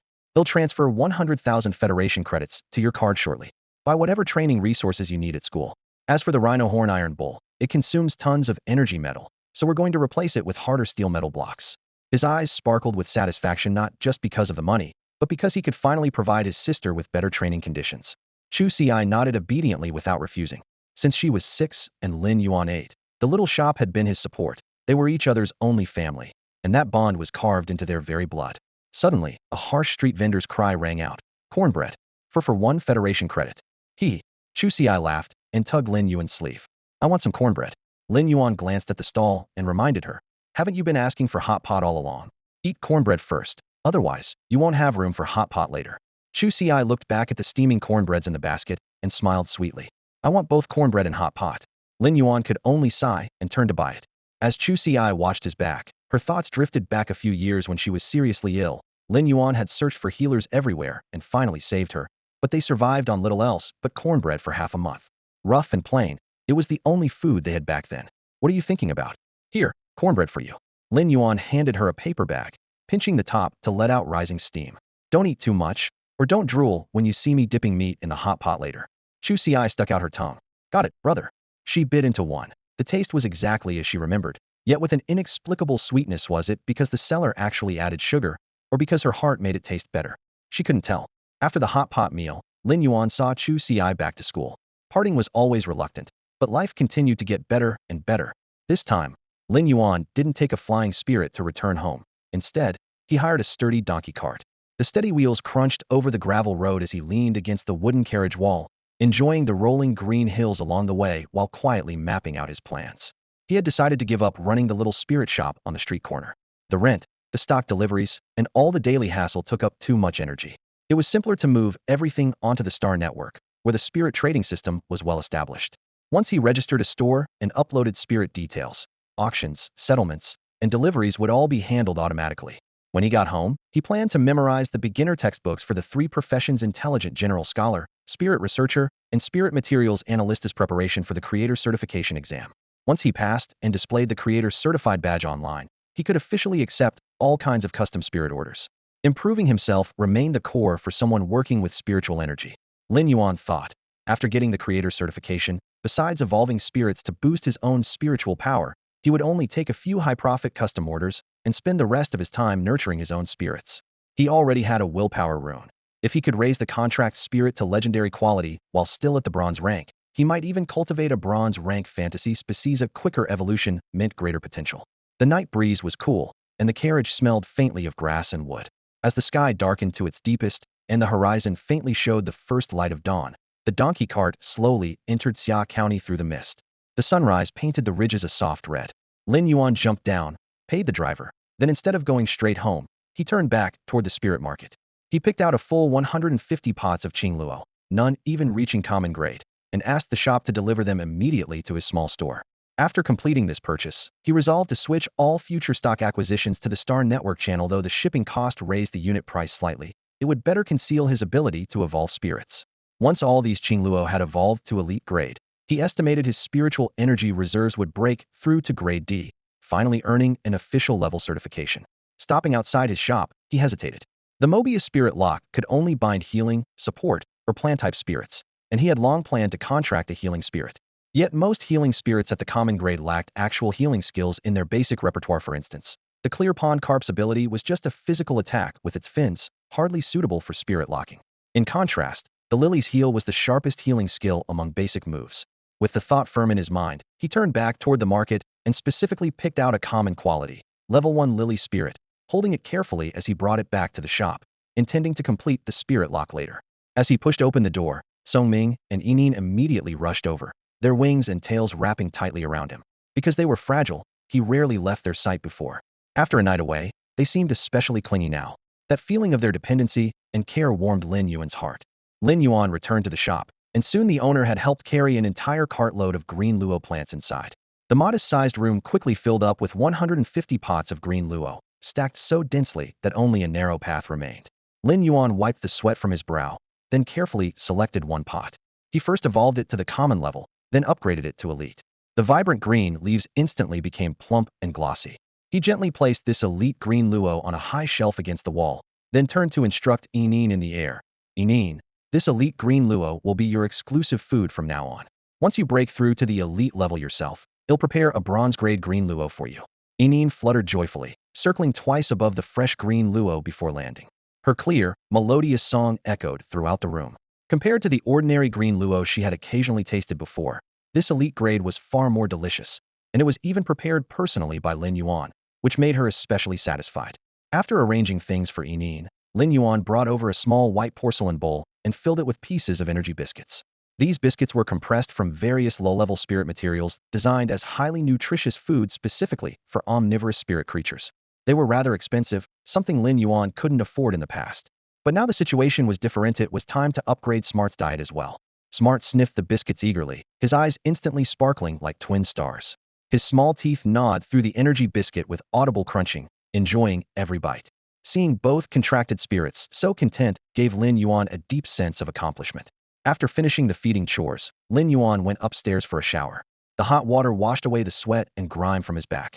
Now, he was ready to formally bind the spirit Lily by a lily.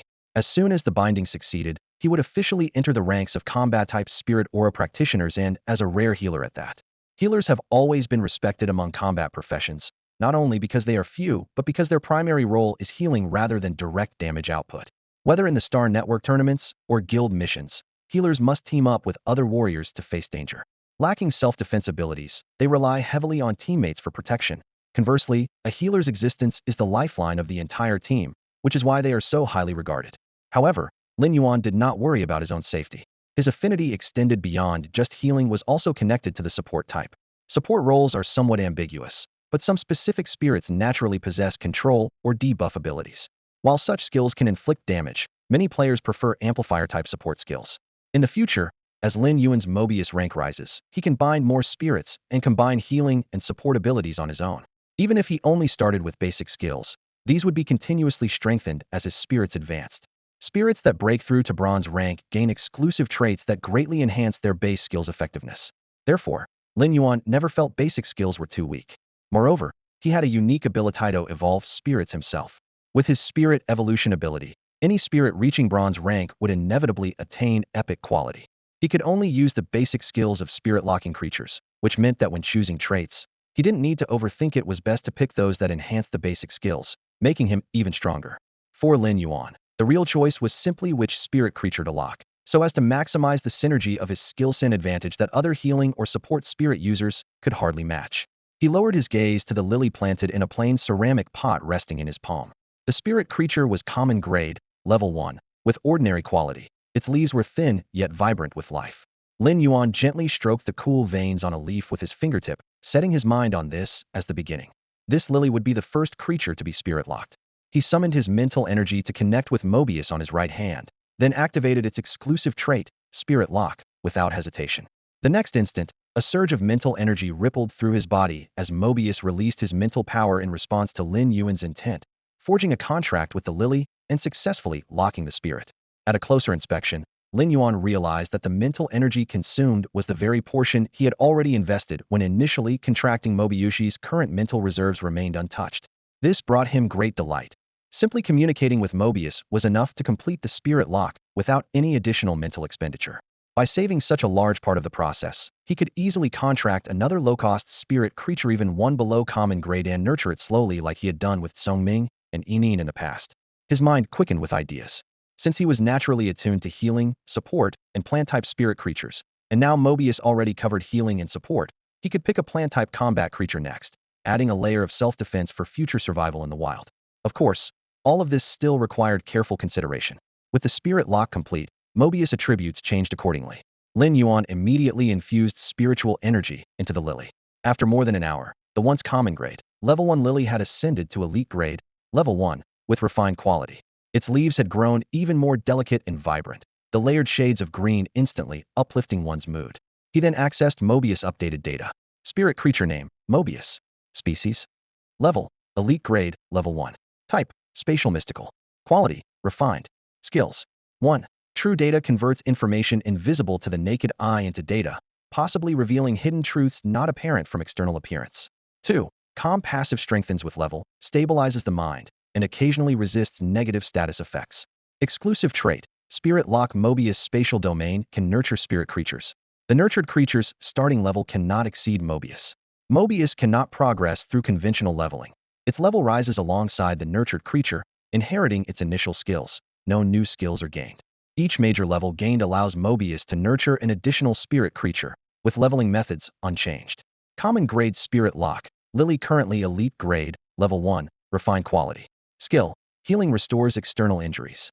As the Lily advanced, Mobius simultaneously upgraded to elite grade, level 1, refined quality, and its spirit locking domain evolved accordingly.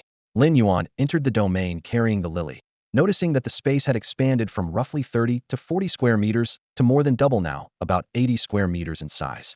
At that moment, Lin Yuan suddenly heard a strange, cool, but oddly familiar voice whispering in his ear. Lin Yuan, I've advanced to elite level. I can finally communicate with you. The voice echoed in his mind, and Lin Yuan immediately recognized its owner, his very first contracted spirit, Mobius. Upon confirming this, a surge of joy welled up inside him, impossible to hide.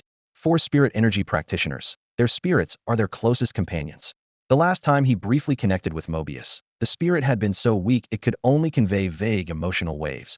That helplessness had haunted Lin Yuan ever since, driving him to find ways to strengthen Mobius' awareness. Now, with Mobius' rank elevated, the very problem that had once seemed insurmountable unraveled effortlessly. Little Wu, you were still so feeble last time I saw you. Have you fully recovered now? Lin Yuan asked anxiously in his mind, waiting eagerly for a reply. Mobius' voice remained cool, yet carried a hint of warmth. I can only maintain this state for half an hour each day. I've come to explain the purpose of the spirit locking space. Half an hour at limit made Lin Yuan even more determined. He silently resolved to quickly raise his lilies to bronze rank. As long as his spirit energy conversion speed improved, Mobius' condition would surely get better. Spirit creatures can sense their contract holders' thoughts, and Mobius caught the resolve in Lin Yuan's mind, adding a subtle warmth beneath the cold tone. Lin Yuan, the spirit locking space is like a small pocket dimension. You can freely modify it to store spirits. Think of it as your secret base. After that, they relaxed, chatting casually about everything and nothing. Mobius had traveled through time with Lin Yuan, accompanying him since childhood like twin brothers. They shared memories and a unique tacit understanding. A few words were enough to ease the atmosphere completely.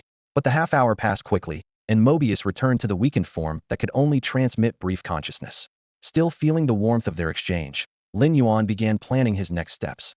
If he could convert all 150 plus pots of Qingluo into elite level spirits, he would reach rank D himself. doubling his spirit energy conversion efficiency. Then he'd have the confidence to push elite spirits to bronze rank. He didn't rush to leave the spirit locking space. Instead, he placed the lilies by the water basin and dug out a small chunk of low-grade energy ore from the stone container, tossing it into the pool.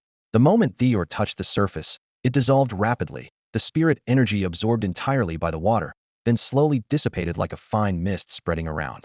Where the space had been empty and lacking spirit energy before, the dissolving ore immediately brought a surge of vitality. Lin Yuan calculated. If he continuously poured a large amount of energy ore into this pool, the spirit energy concentration here would soon be several times higher than outside. At that point, simply placing spirits within the spirit locking space would accelerate their advancement far faster than training them externally. The richer energy would also boost his own spirit energy conversion speed to unimaginable levels. Of course, all this required a massive amount of Federation credits because even low-grade energy ore wasn't cheap. Lin Yuan used to think he had earned a decent amount of Federation credits, but now that he looked more closely, he realized he needed even more. It seemed the road ahead to making money was still very long. After leaving the spirit lock space, he immediately set about strengthening the Qingluo plants. In just a few short days, apart from eating, sleeping, and chatting with Mobius for half an hour each day, he devoted all his time to nurturing the 150 pots of Qingluo. The relentless day and night strengthening caused his spirit energy reserves to soar. By the 7th day, he had finally elevated 100 pots of Qingluo to the elite level.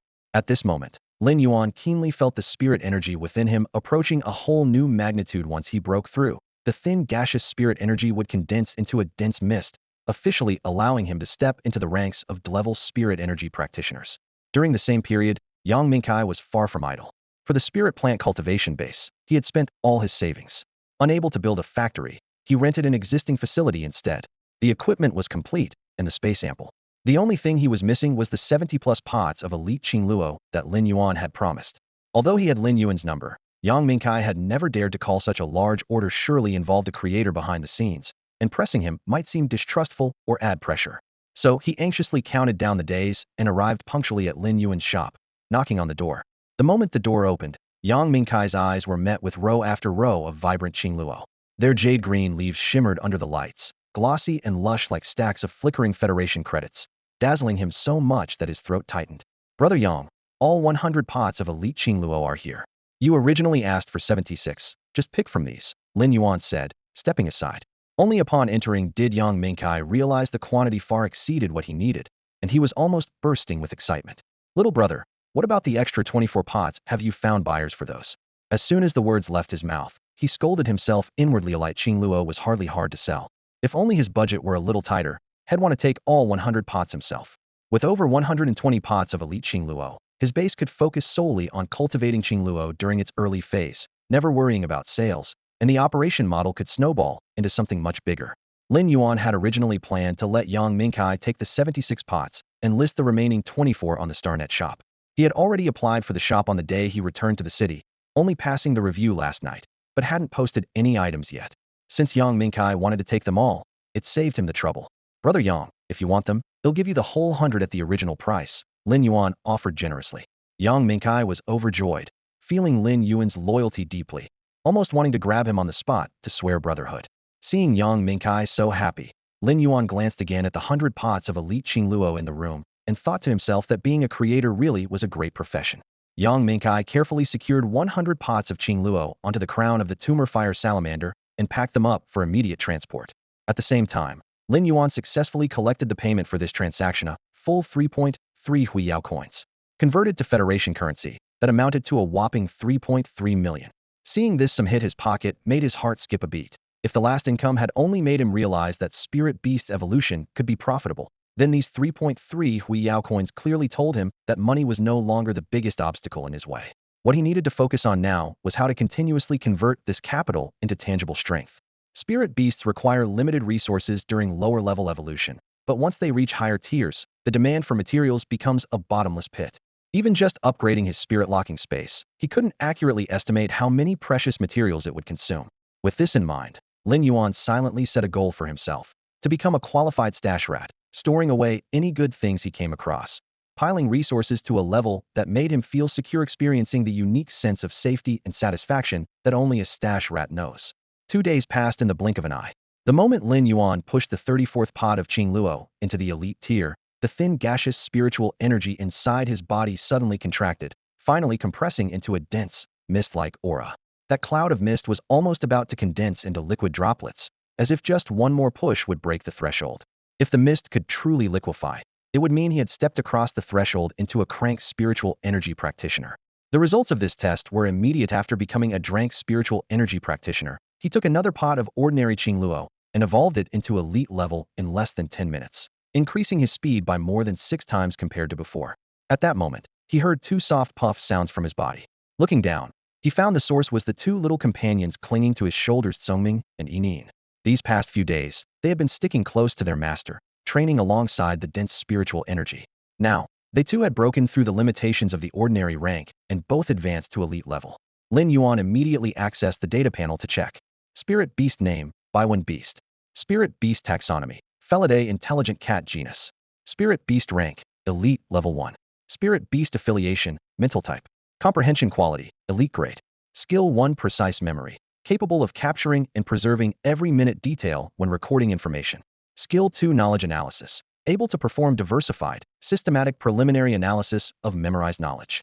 Seeing the words knowledge analysis, a spark of delight flashed in Lin Yuan's eyes. This skill was like equipping Songming with an all-purpose analytic engine that could reorganize and integrate a vast knowledge base to form clear, well-structured conclusions.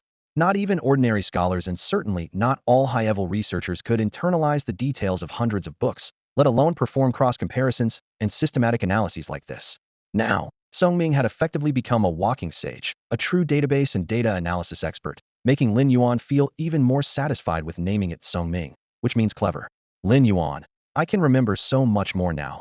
The evolved Songming spoke in a soft, youthful voice, proudly hopping on Lin Yuan's leg and shaking its little head happily, as if eagerly seeking praise. Lin Yuan reached out to touch the soft fur on Kongming's head and asked, Songming, how much can you remember now? Although Songming, newly promoted to the elite rank, hadn't grown bigger, its silver-gray layered fur had clearly thickened and brightened, like a soft armor draped over its round, plump body. It cocked its little head, its ears twitching, and quickly responded in a lively voice. Lin Yuan, before I could only remember as much as 1 energy biscuit, but now I can remember 5 at once. This vivid comparison made Lin Yuan both amused and touched. He reached out to rub Kongming's chin, and the little creature immediately squinted its eyes and purred with contentment.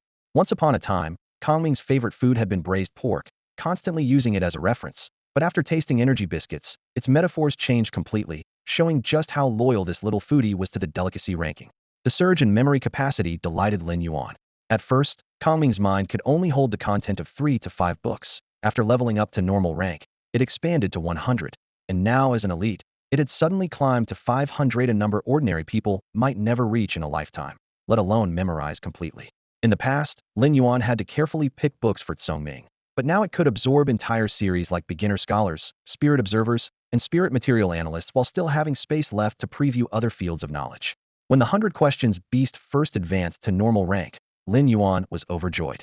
This leap to elite rank felt like a complete evolution into a flawless housekeeping companion. At that moment, on the other side, Yinin, who was just waking from the dizziness of evolution, opened her eyes. Spirit Naming Bird. Species Family Elodidae, Genus Alcedo. Rank Elite Level 2. Type Sound Air.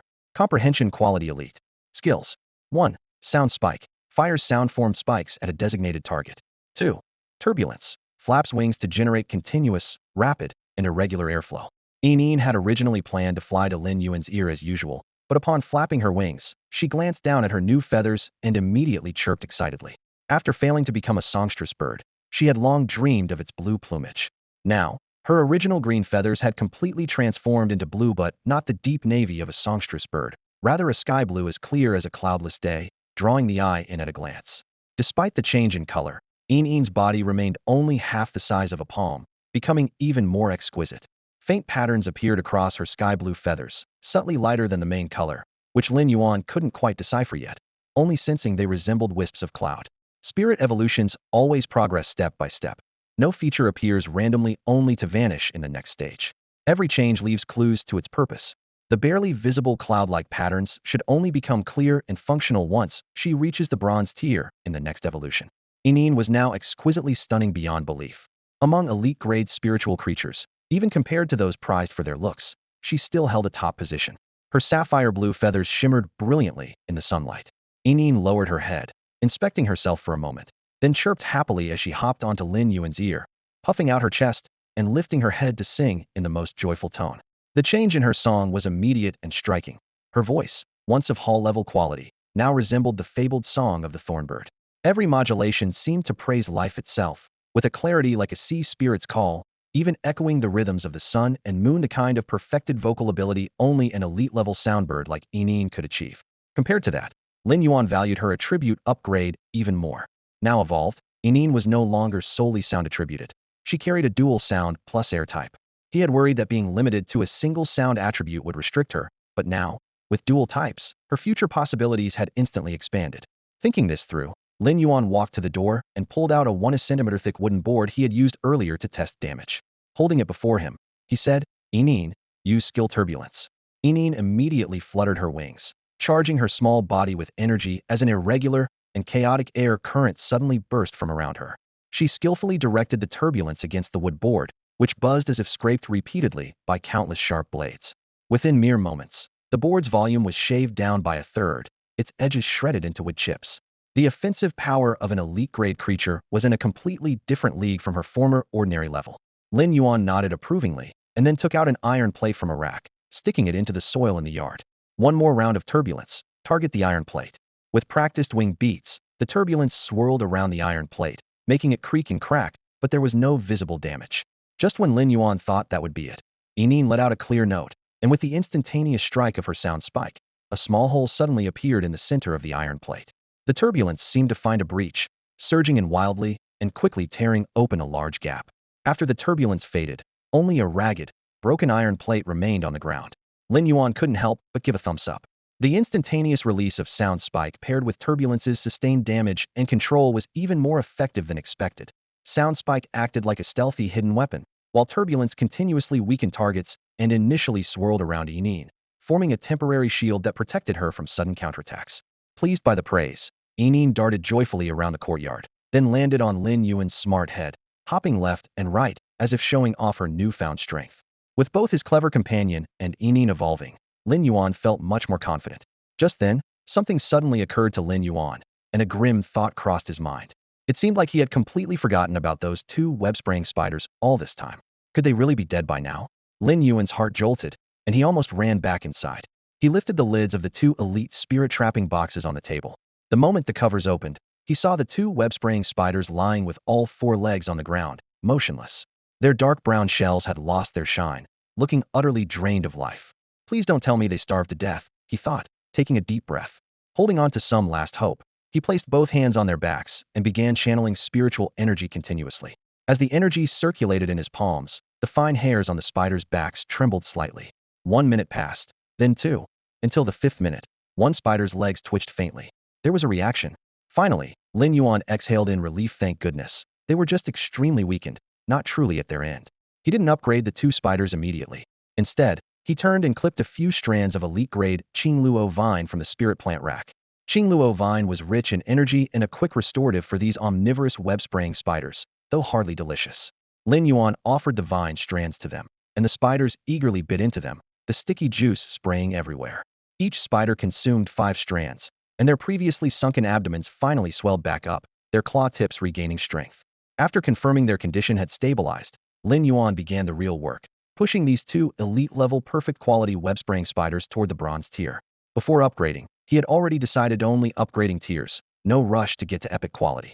Even if they boosted to epic, at the elite stage you could only gamble on 3 exclusive traits, which wasn't worth the time or resources. Usually only artisan creators with private commissions forced their spirits to epic at elite tier, leaving the client to gamble on those traits and hope for the best. Compared to that, moving a perfect quality creature straight to bronze tier sacrificed 3 chances but saved a ton of resources. With continuous infusion of spiritual energy, the promotion ritual lasted a full 2 hours. The room shimmered with spiritual light as both spiders simultaneously let out low, hoarse, terrifying roars. Cracks of delicate light spread across their shells. Upgrade complete. Their evolved forms were like 2 entirely different spiders. The first had its hind legs elongated, the tips sharp like hooks, and its abdomen bulged into a half sphere, making it look slender and agile. These extended hind legs were known academically as weaving legs.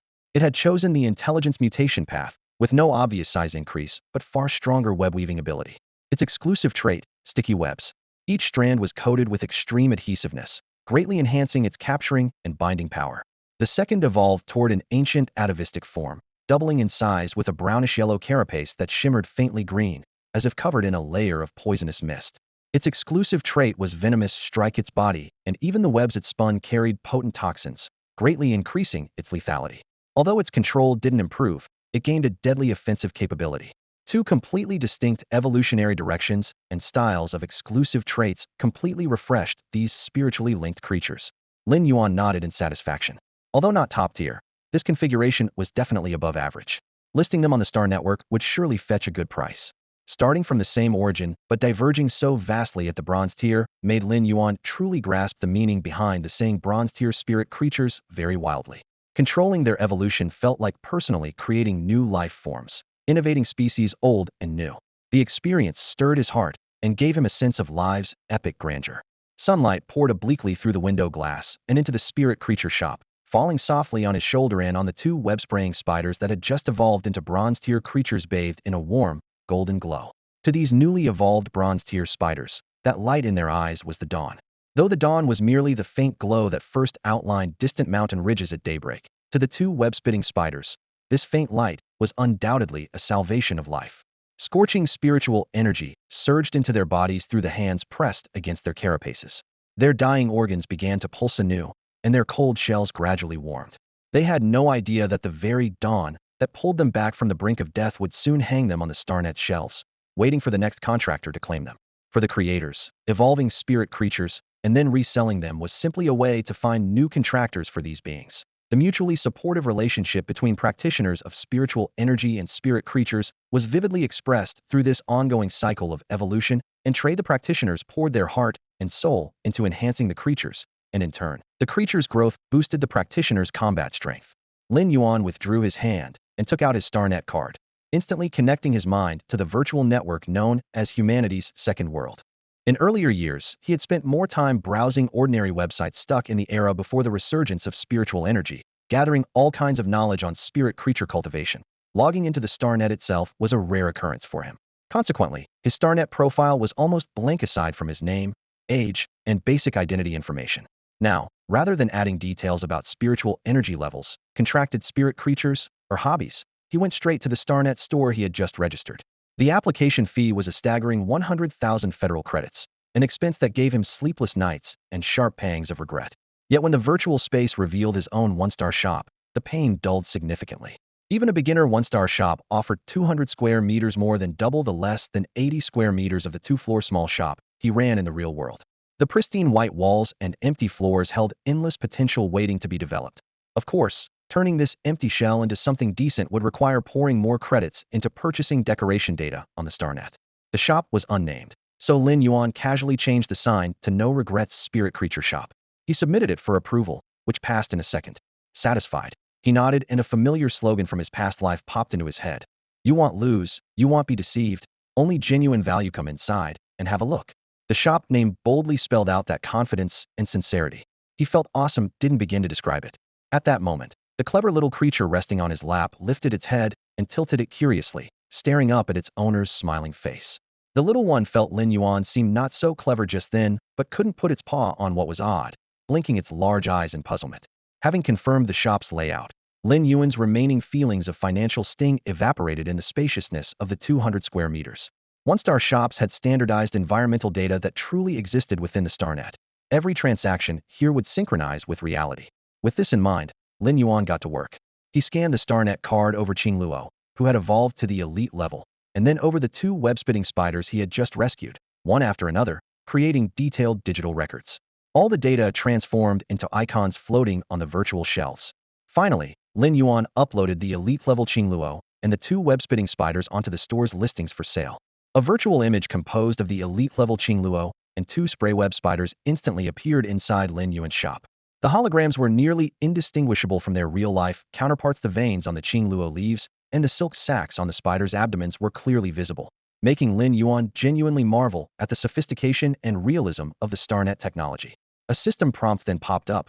Would you like to change your StarNet username? If not changed, the shop owner's name will default to the real name. Lin Yuan thought to himself, isn't this just picking a nickname? Without hesitation, he changed the nickname to Shinshan Laolin. The four characters, when separated, exactly corresponded to Lin Yuan, cleverly hiding his real name while subtly hinting at his identity. Using an alias was safer for conducting business outside. Since the shop had just gone online, customers wouldn't arrive immediately. He exited the back end and wandered along the main street of the StarNet community to find a bookstore. Almost all the buildings in the virtual community were wanton scans of real-world places, enhanced with touches of futuristic decoration. It felt both familiar and novel. As Lin Yuan strolled and admired the surroundings, high-level spiritual energy professionals rode various spirit beasts past him. Silver-white winged falcons circling rooftops, azure-scaled water lizards weaving through the crowd. These vibrant scenes drew curious glances from passers-by. Compared to the copper-grade spirit beasts common in Xia County, silver-grade beasts were everywhere here, with occasional glimpses of gold-grade ones. Professionals owning gold-grade spirit beasts were usually ranked class, a core strength of the Radiant Federation. This gave an impression of how many powerful individuals the StarNet attracted. Before long, he pushed open the door of a store named Yunchi Bookshop. Instead of a shop owner, a silver-white AI robot greeted him. Such robots could be directly purchased on StarNet. The basic model cost about 40,000 Federation credits, while the high-end version was nearly 80,000, with an official 5-year warranty. Breaking it down, the basic model cost around 8,000 credits a year, or just over 600 per month. The premium version was 16,000 annually, or 1,300 monthly, a very cost-effective choice. These robots excelled at handling fixed-price transactions, making them perfect for bookstores with streamlined operations. By contrast, spirit beast or spirit material shops, which required in-depth customer interactions and quality judgments, found robots less suitable. They had to pay significantly more to hire part-time or full-time staff on StarNet. But even then, human reliability didn't always surpass that of machines. Guided by the robot, Lin Yuan quickly placed his order. Before checkout, the system prompted a confidentiality agreement, which he signed according to regulations, promising the purchased books would be read only by himself and immediate family members. Since the dawn of spiritual energy revival a century ago, even the lowest-tier professional knowledge required payment and confidentiality agreements. This reaffirmed Lin Yuan's belief that the truth, knowledge is wealth, had never changed. He purchased all 327 textbooks needed for the exams of Junior Scholar, Spirit Beast Observer, and Spirit Material Analyst. Now he just had to wait for Ostrich Logistics to deliver the data chips containing all those books, so his intelligent assistant could memorize everything. Once that was done, he would be ready to take the Creator Certification exam. Just now, when Lin Yuan first stepped into the bookstore, he immediately noticed how vintage and elegant the interior decoration was. He couldn't help but compare this refined look with his own small, modest shop and quietly wondered to himself, should I upgrade my store's decor to something decent? As soon as the thought came up, he quickly started browsing various furniture and decoration stores on StarNet. Within just half an hour, he had checked out several of the top-ranked shops, but his enthusiasm was instantly deflated by the prices. Items online were 10 times more expensive than offline. He casually clicked on a simple white wooden chair and was shocked to see it priced at 5,500 Federation credits. Lin Yuan decisively closed the page and decided to put the renovation plans on hold. As long as the shop offers good products, customers will come naturally. The furniture and decorations can wait. However, he did become interested in acquiring an intelligent vending robot. For elite spirit creatures like the Qingluo class, prices were standardized across the industry, so he didn't intend to haggle. Setting a fixed price was the simplest approach. As for higher quality spirit creatures, if he wasn't in the shop, buyers could leave messages on the robot and discuss details once he was online.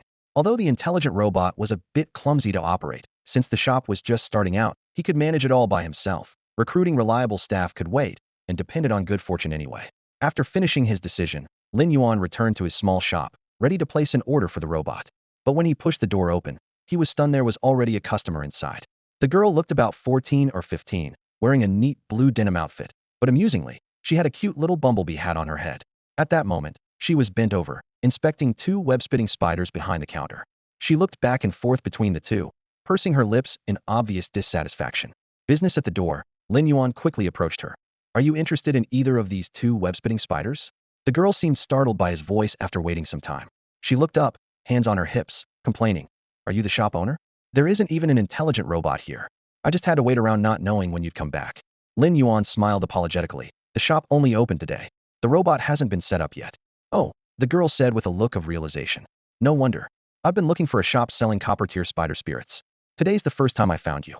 A shop called No Regrets Buying sounds so clever. If I'd seen it earlier, I definitely would have clicked in. Lin Yuan's smile froze, and he twitched twice. This brat was just begging for a scolding. Clearly, she hadn't done enough homework.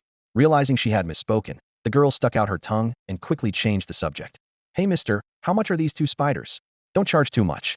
Your shop's called No Regrets Buying after all. Mr. Lin Yuan smiled wryly to himself.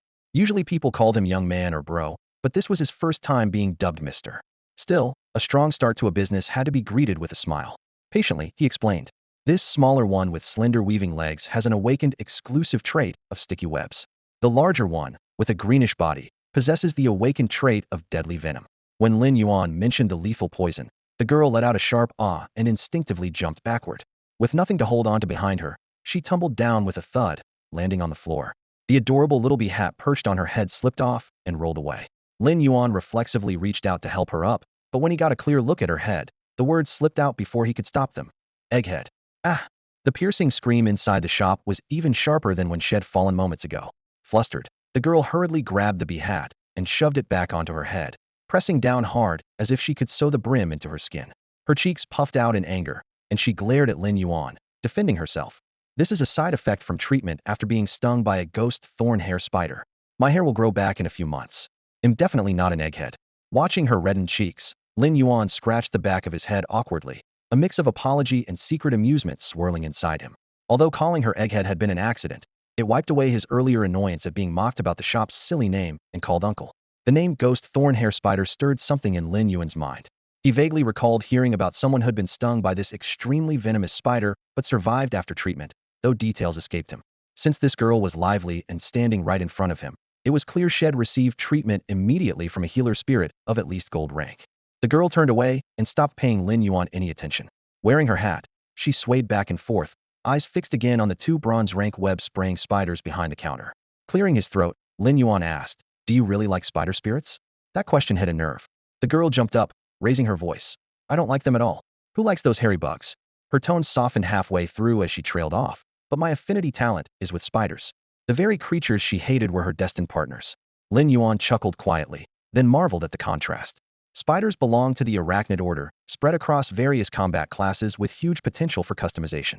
With this one-directional affinity, the girl had a wide-open road ahead for spirit contracts. She bent down and studied the 2 web-spraying spiders again, but shook her head with a sigh. No. I want to contract a spider spirit with strong control abilities.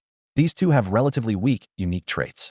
If I could customize one at elite rank, preferably epic quality, I'd definitely farm for invisible web. When she said invisible web, Lin Yuan was secretly impressed. It's a very rare exclusive trait with limited standalone power, but when combined with other spirits, it often triggers unexpected tactical synergies. However, farming for a specific trait is tough. Even having 1 or 2 epic web-spraying spiders wouldn't guarantee success. With bad luck, 10 or 20 might not produce the trait. The girl turned to leave, taking 2 steps away when Lin Yuan hesitated, then asked, "You want to customize epic web-spraying spiders? I can help. How many do you want?" Her head snapped back instantly, eyes full of caution, arms crossed. "Uncle, do you think I'm naive and cute enough to be fooled? Or do you think being handsome means I'll just trust you?" Although classified as elite grade, epic quality spirit creatures cost more than twice the price of their copper grade counterparts. For Lin Yuan, evolving an elite grade spirit creature to epic quality takes significantly more time compared to upgrading an elite grade perfect quality spirit creature to copper grade.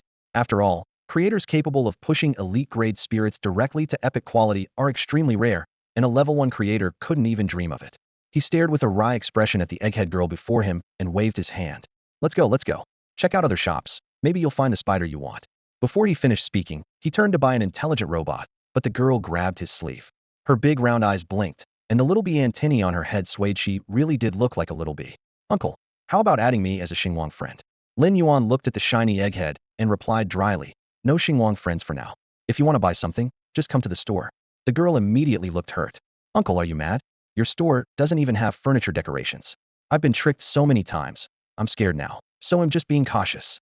Seeing the cunning look in her eyes, Lin Yuan thought to himself, "With your level of shrewdness, worried about being tricked?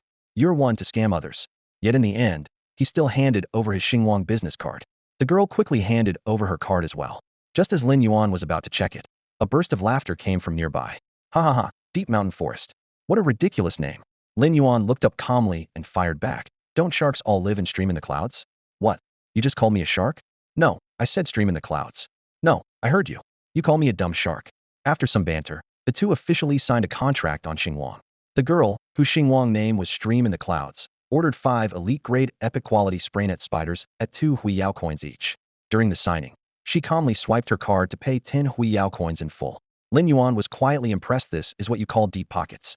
Ordering spirit creatures on Xiguang requires full payment at contract signing, no deposits. Late delivery means heavy penalties and credit score drops, and could even result in revocation of business license.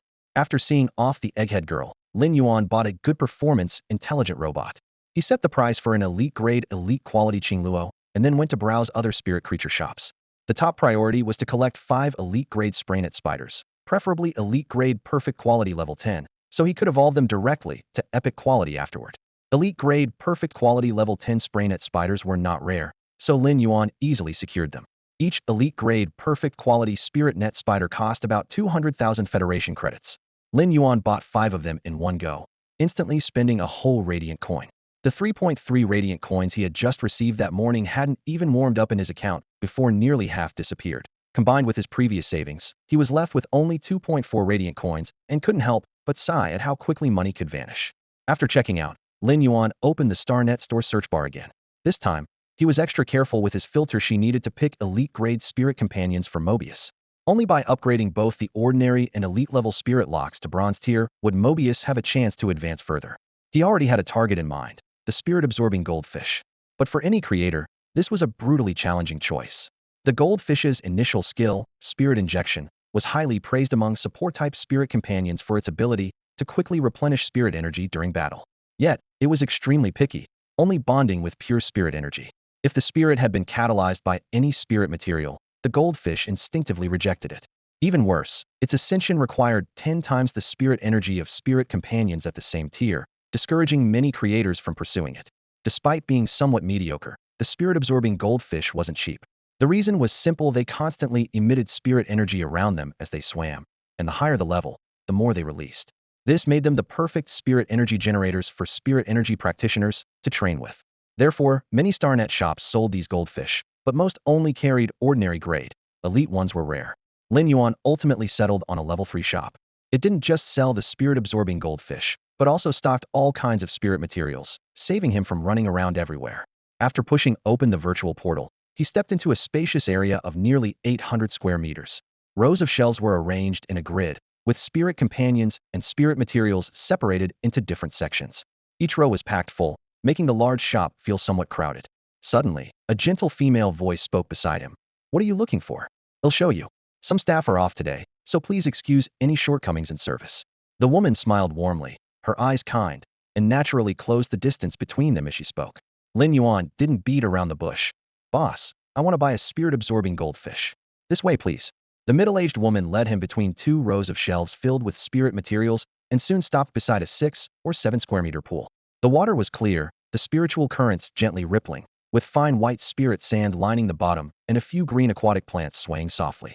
Inside, the spirit-absorbing goldfish flashed in brilliant colors, their tail fins gliding across the surface, sending out subtle waves of spirit energy that were soothing to the mind. The goldfish in the pool swam freely, their colors vivid and dazzling. As Lin Yuan approached the pool, he could immediately sense a much stronger aura in the air. The water was crystal clear, and a school of vividly colored spirit-absorbing goldfish darted back and forth just beneath the surface, their tails swaying with the ripples. The middle-aged woman standing beside him raised her hand and pointed at the water. "The smaller ones are all ordinary grade. But that red goldfish, easily twice the size of the others, is elite grade. How much do the ordinary and elite spirit-absorbing goldfish cost?" Lin Yuan couldn't help but ask. The woman chuckled softly before waving a hand.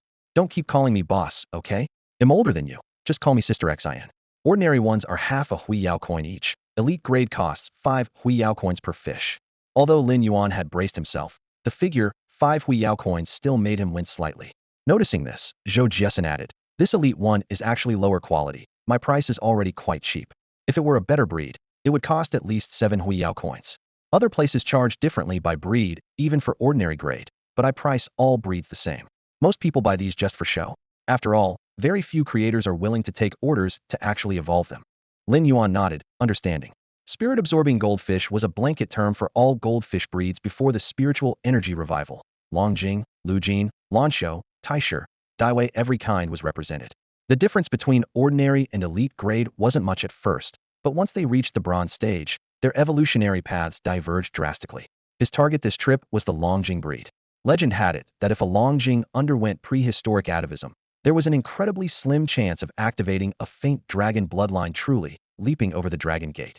There had been senior creators who bred a bronze stage Longjing spirit-absorbing goldfish to achieve this atavism, successfully awakening the dragon bloodline, and then sold it for an astronomical price at the StarNet Treasures Pavilion. Lin Yuan wanted to try for himself and see if he could replicate that miracle at the bronze stage. Even if he couldn't trigger the dragon blood, it wouldn't matter much. The base skills of these spirit-absorbing goldfish were already quite powerful. For now, he just wanted to buy one for experimentation, to record how long it took him to upgrade it, and then compare whether the advancement speed could be multiplied inside his own Aurich lock spirit space. If the results were promising, his shop could then focus on elite-grade spirit-absorbing goldfish and quickly build its reputation. Of course, all this had to wait until he completed the order for 5 net-spitting spiders. He simply couldn't afford much more capital in the short term. After a moment's thought, he carefully selected a sturdy, jet-black, ordinary-grade Longjing goldfish from the pool and bagged it. With the remaining money, Lin Yuan planned to buy more energy ores to boost the aura concentration inside his lock spirit space and see just how much spiritual energy his space could hold at maximum. Lin Yuan bought a full 2,000 gene of low-quality energy ore from Sister Xiguang at 500 Federation credits per gene, leaving him with only 0.9 Huiyao coins. He didn't let the remaining 0.9 Huiyao coins go to waste and spent them all on butterfly shells. Butterfly shell beasts are deep-sea spirit creatures, and butterfly shells are their finely polished exoskeletons, known for intricate patterns and rich colors. Despite the variety, their prices are quite similar. Lin Yuan chose golden yellow shells and had a craftsman polish them into ginkgo leaf shapes. Under the light, the smooth shells shimmered with a pearly glow. These butterfly shells are mainly used to feed spirit-absorbing goldfish.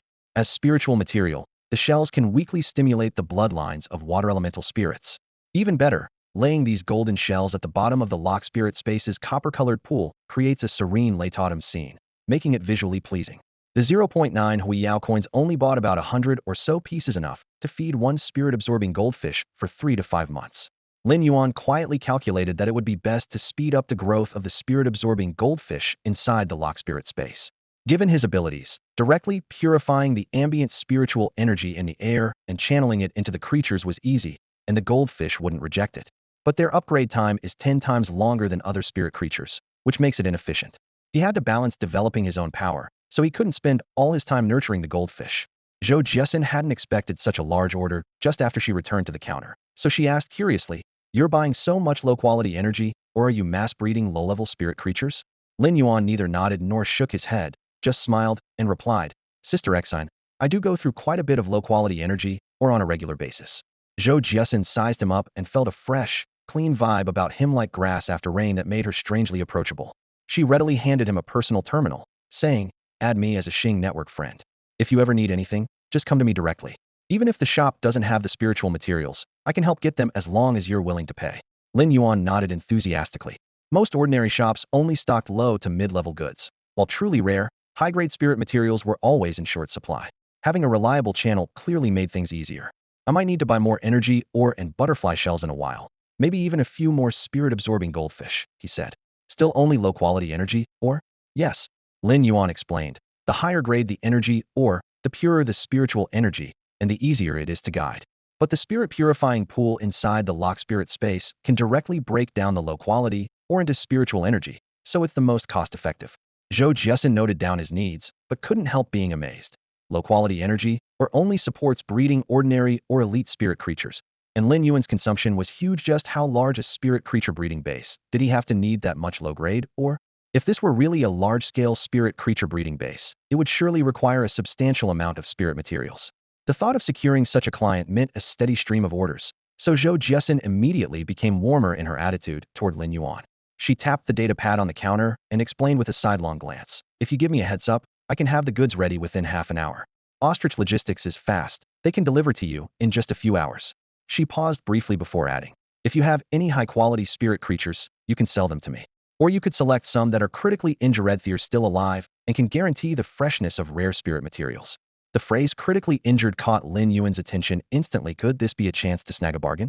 However, he wasn't interested in simply buying spirit creatures. His plan was to use top-tier spirit creatures to build his shop's reputation, not just stockpile inventory. Seeing the sparkle in his eyes, Zhou Jiesin smiled and spelled it out. "Today is September 6th. On the 27th, a batch of critically injured spirit creatures will arrive. They've all been examined by secondary creators. If even they can't save them, recovery is basically impossible. Her implication was clear. She wanted Lin Yuan to drop the idea of picking up a bargain here. Lin Yuan understood, but didn't agree. Secondary creators giving up on them didn't mean he couldn't heal them. Even the worst cases in Zhou Jiesen's shop were below gold rank and mostly silver rank.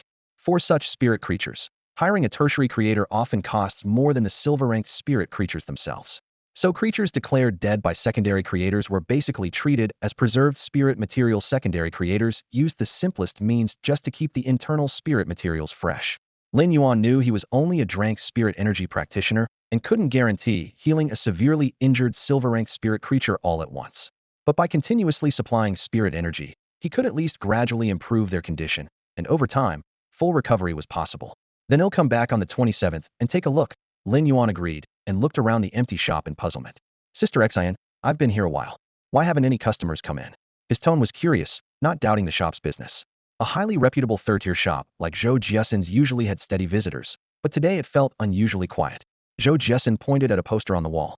Today the Star Tower Glory Ladder competition is on, and 2 sequence members from our team are competing. Everyone went to watch. The staff even took half a day off to live stream it on StarNet. She blinked knowingly, thinking, apparently there are still people who don't know about this big StarNet event. Sequence members? Lin Yuan caught the keyword. In the Glory Federation, only the Glory 100 Sons were called sequence members. Their ranking was from 1 to 100, and each was a prodigy among the younger generation in the Federation, with an age gap of no more than 10 years between the highest and the lowest. Every year, 10 sequence members retired and 10 new ones were promoted to take their place. Of course, stepping down from the ranks of the glorious 100 Sons happens in 2 ways. One is when a member loses in ranking battles and falls somewhere between the 90th and 100th positions. Those members automatically leave the sequence, making room for newcomers. The other way is by serving a full 10 years and retiring honorably. These 2 exit methods make the competition within the glorious 100 Sons extremely intense. Yet no matter how fierce the rivalry gets, they remain the brightest new generation in the glorious Federation and its future backbone. Today, an announcement appeared on the screens at the Star Tower's glorious ladder, announcing a duel between 2 sequence members. As soon as it was released, the Star Network went into a frenzy, with thousands of people flocking to watch. When Lin Yuan saw the news, he immediately paid his bill and spent 4,000 of his remaining 90,000 Federation credits to buy a viewing ticket. But by the time he arrived, the match had already been going on for nearly 10 minutes. This duel had been heavily promoted by the Star Network for a long time, and tickets for the inner and outer arenas had long since sold out. Lin Yuan's 4,000 credits were only enough to buy an unlimited view high-tier ticket. Though the high tier offered a broad view, neither the atmosphere nor the proximity could compare to the outer or inner arenas. Star Network Ladder Duel Arena High Tier. The roar of the crowd crashed against his eardrums like a tidal wave. Even Lin Yuan, who was used to large events, was stunned by the heat of the scene. Looking around quickly, he spotted a girl with a little bumblebee headband bobbing her head as she watched the match. It was the very customer who had just left his shop. There was an empty seat beside her. As Lin Yuan approached, he heard her shout, "Come on, Lord White Demon." Victory to Lord Shiranui. Lin Yuan recognized the voice as Yunzhong Zilius. He was momentarily taken aback, then couldn't help laughing. Who are you really rooting for? This is the first time I've seen someone cheer for both sides. Yunzhong Shilio turned and recognized him. She first smiled, then put on a carefree expression. I'm just a wild mountain girl. Both Lord White Demon and Lord Shiranui are my idols. I'm happy no matter who wins. Lin Yuan sighed inwardly, so this little bumblebee was a diehard fan. The surrounding cheers ebbed and flowed, and soon their passion spread to him, stirring excitement in his chest.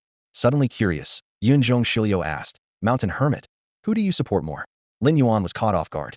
Having been busy making a living, with weak mental stamina and getting dizzy after just a little time on an old phone, he wasn't familiar with these 2 sequence members and naturally had no preference. Thinking it over, he answered, "Like you, I support both." Seeing this, Yunzhong Zilius' eyes lit up, and she immediately opened up. Don't be fooled that Lord White Demon is ranked 18th and Lord Shiranui is 47th. I think Shiranui has a better chance of winning.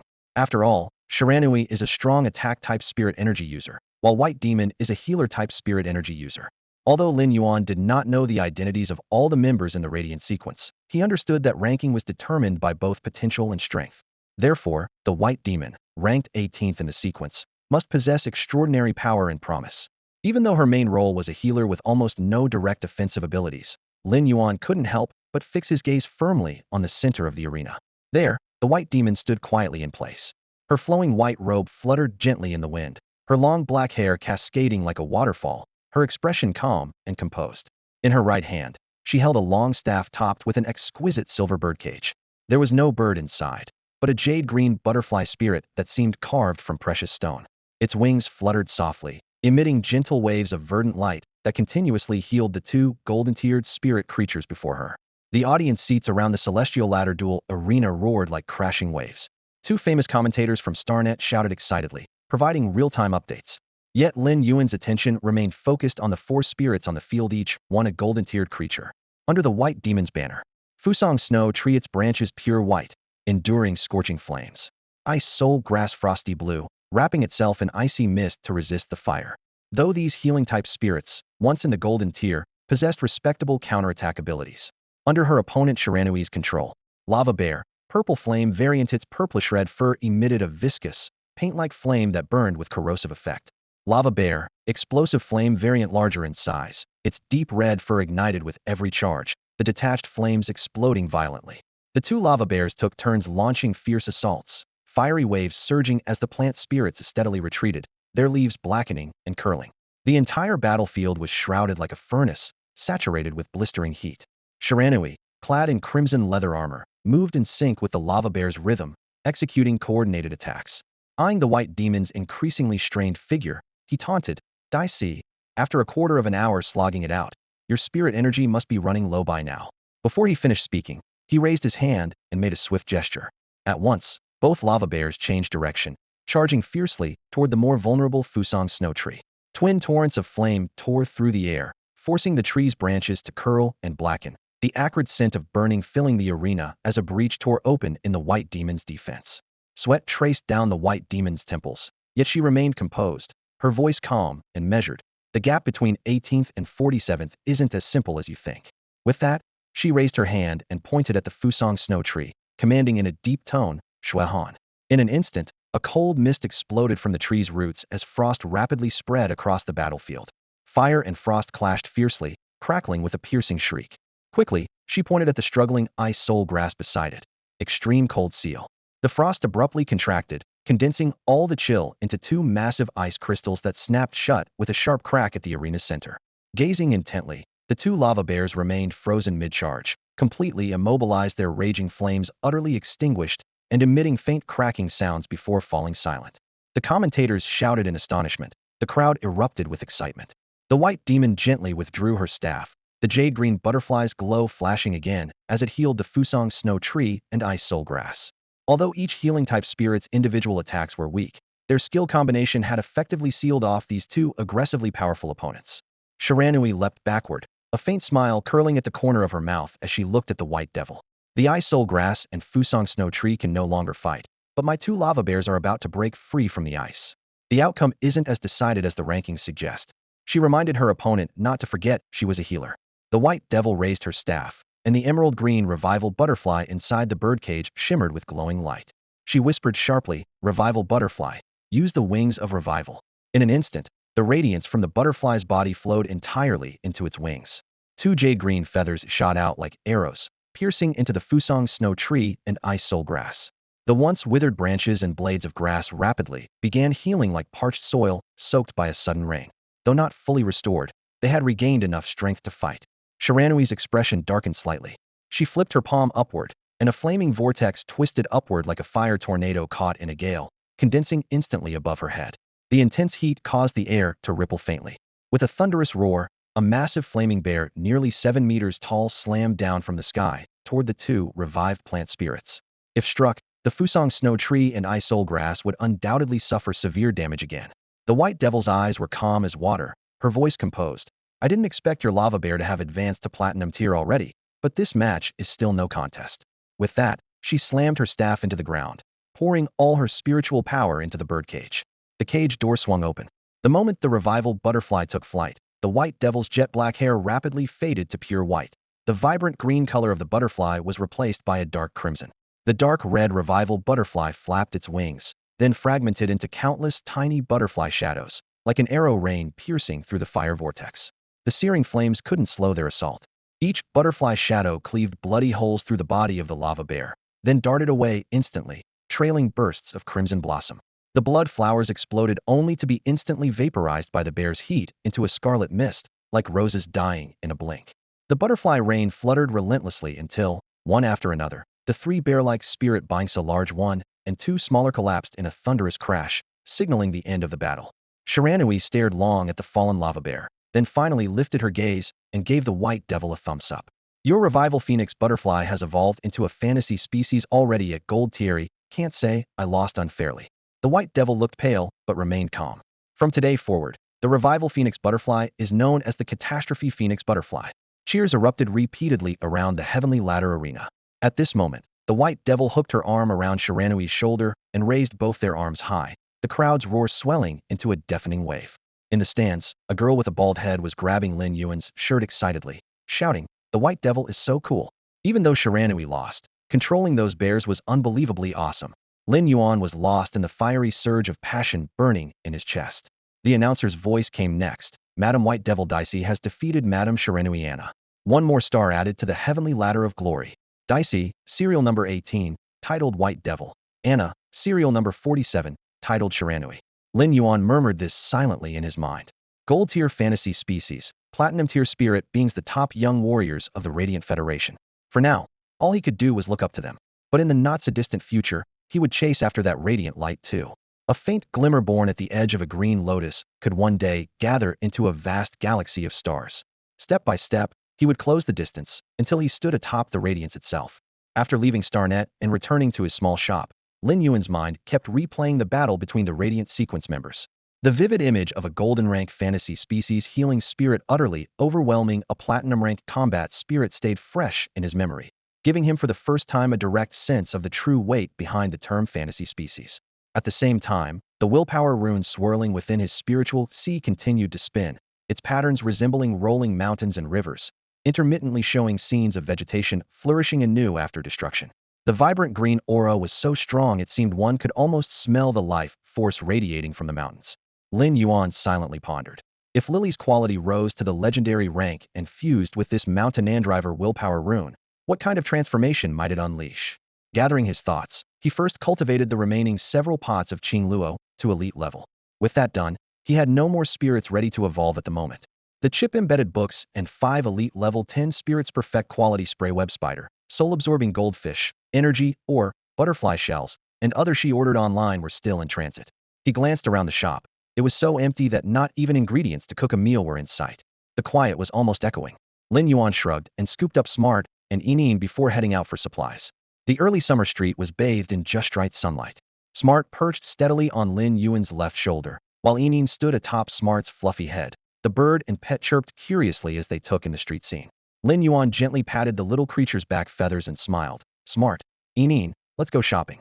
A year ago, the shop barely made ends meet, and every Federation coin Lin Yuan saved went toward paying tuition for Chu Ci, so there was no mood for a stroll like this. But now with his wallet thicker, he decided not to be so frugal anymore.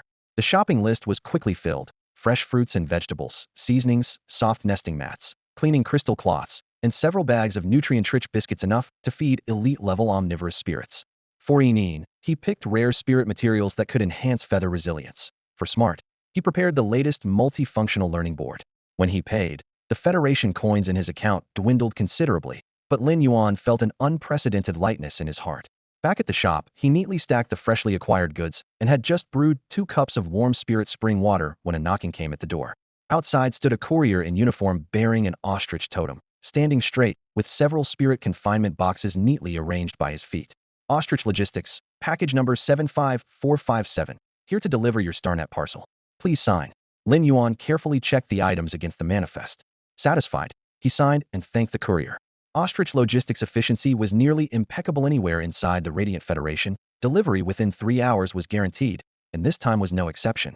After sending the courier off, Lin Yuan carried the confinement boxes inside one by one and immediately pulled out the soul-absorbing goldfish from the boxes to check them first.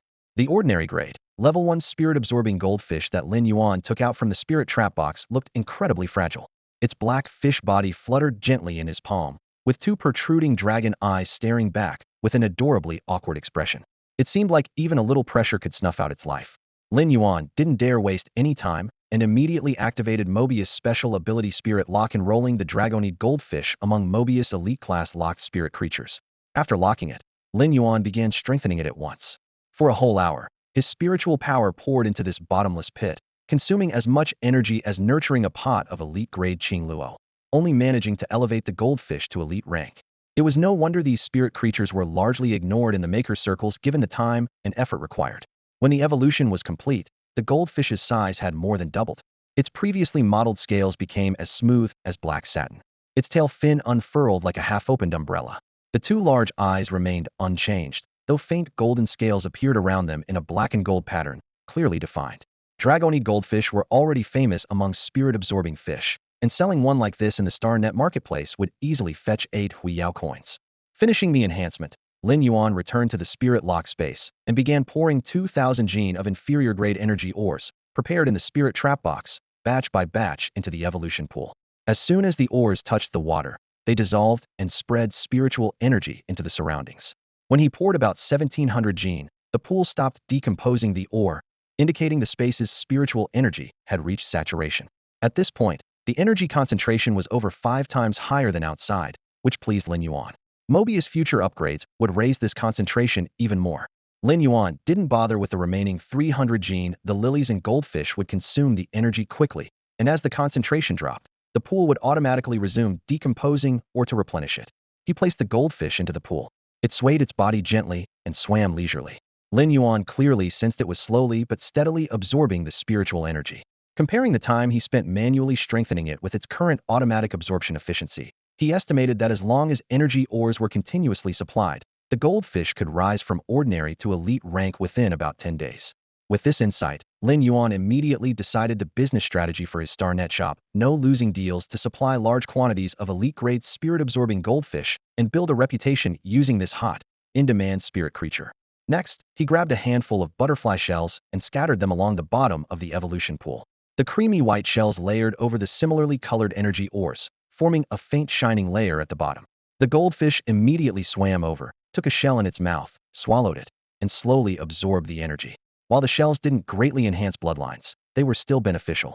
Lin Yuan thought to himself, if he could obtain some dragon-type spirit blood before the goldfish advanced to elite epic rank, there would be a very high chance of awakening the extremely rare dragon bloodline within it. The blood of dragon-type spiritual creatures is considered a rather precious spiritual material, so its price is naturally very high. Rumor has it that only dragon-type spirits above the gold rank truly deserve to be called dragons. Take, for example, the spirit-sucking goldfish. Even if it awakens a faint dragon lineage when it reaches the bronze rank, as long as its bloodline concentration doesn't meet a specific standard, the outside world won't classify it among the dragon-type spiritual beasts. This shows just how rare authentic dragon blood really is. Materials on the market have always been sold by the drop. Lin Yuan wasn't very familiar with the market for this kind of spiritual material, but he had already added Zhou Jiasin as a friend on StarNet to ask her directly when the time came.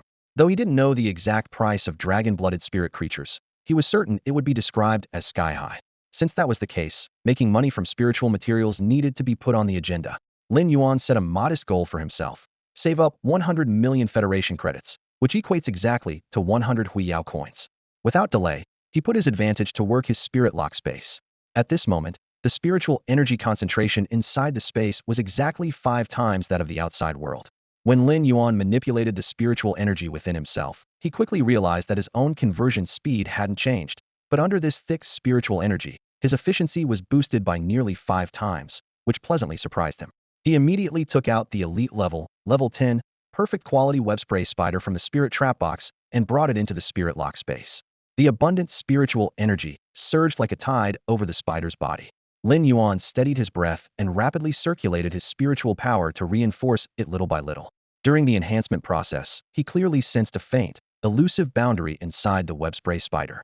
Just a few more waves of spiritual energy strikes would shatter this barrier completely, allowing the spider to leap from elite-level perfect quality directly into the bronze rank.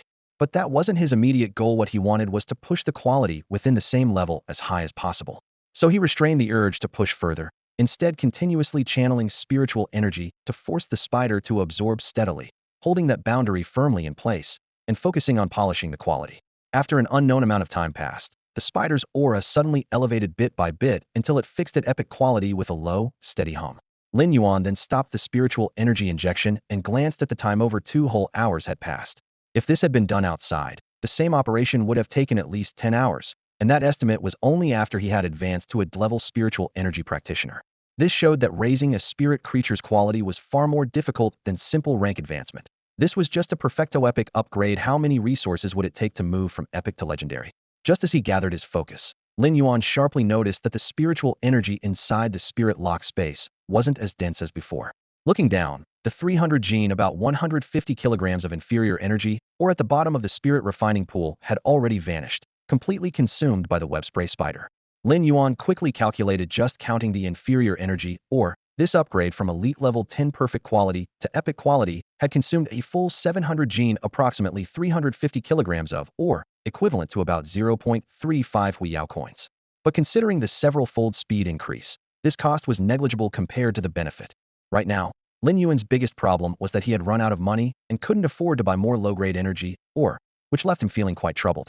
To ease his financial squeeze as quickly as possible, he first released the epic-grade web-spitting spider from his locked spirit space, temporarily suspending the enhancement of the other 4 web-spitting spiders. Then he shifted his attention to the Baiwen beast Songming, planning to have it spend focused time memorizing over 300 textbooks covering the 3 major fields: beginner scholar, spiritual observer, and spirit material analyst. Given Baiwen beast's learning efficiency, it would take just over 20 days to read and fully absorb everything. By the time Lin Yuan returned to Zhou Jiasen's shop to hunt for heavily damaged spirit creatures, Songming would have all the new knowledge firmly stored in its mind.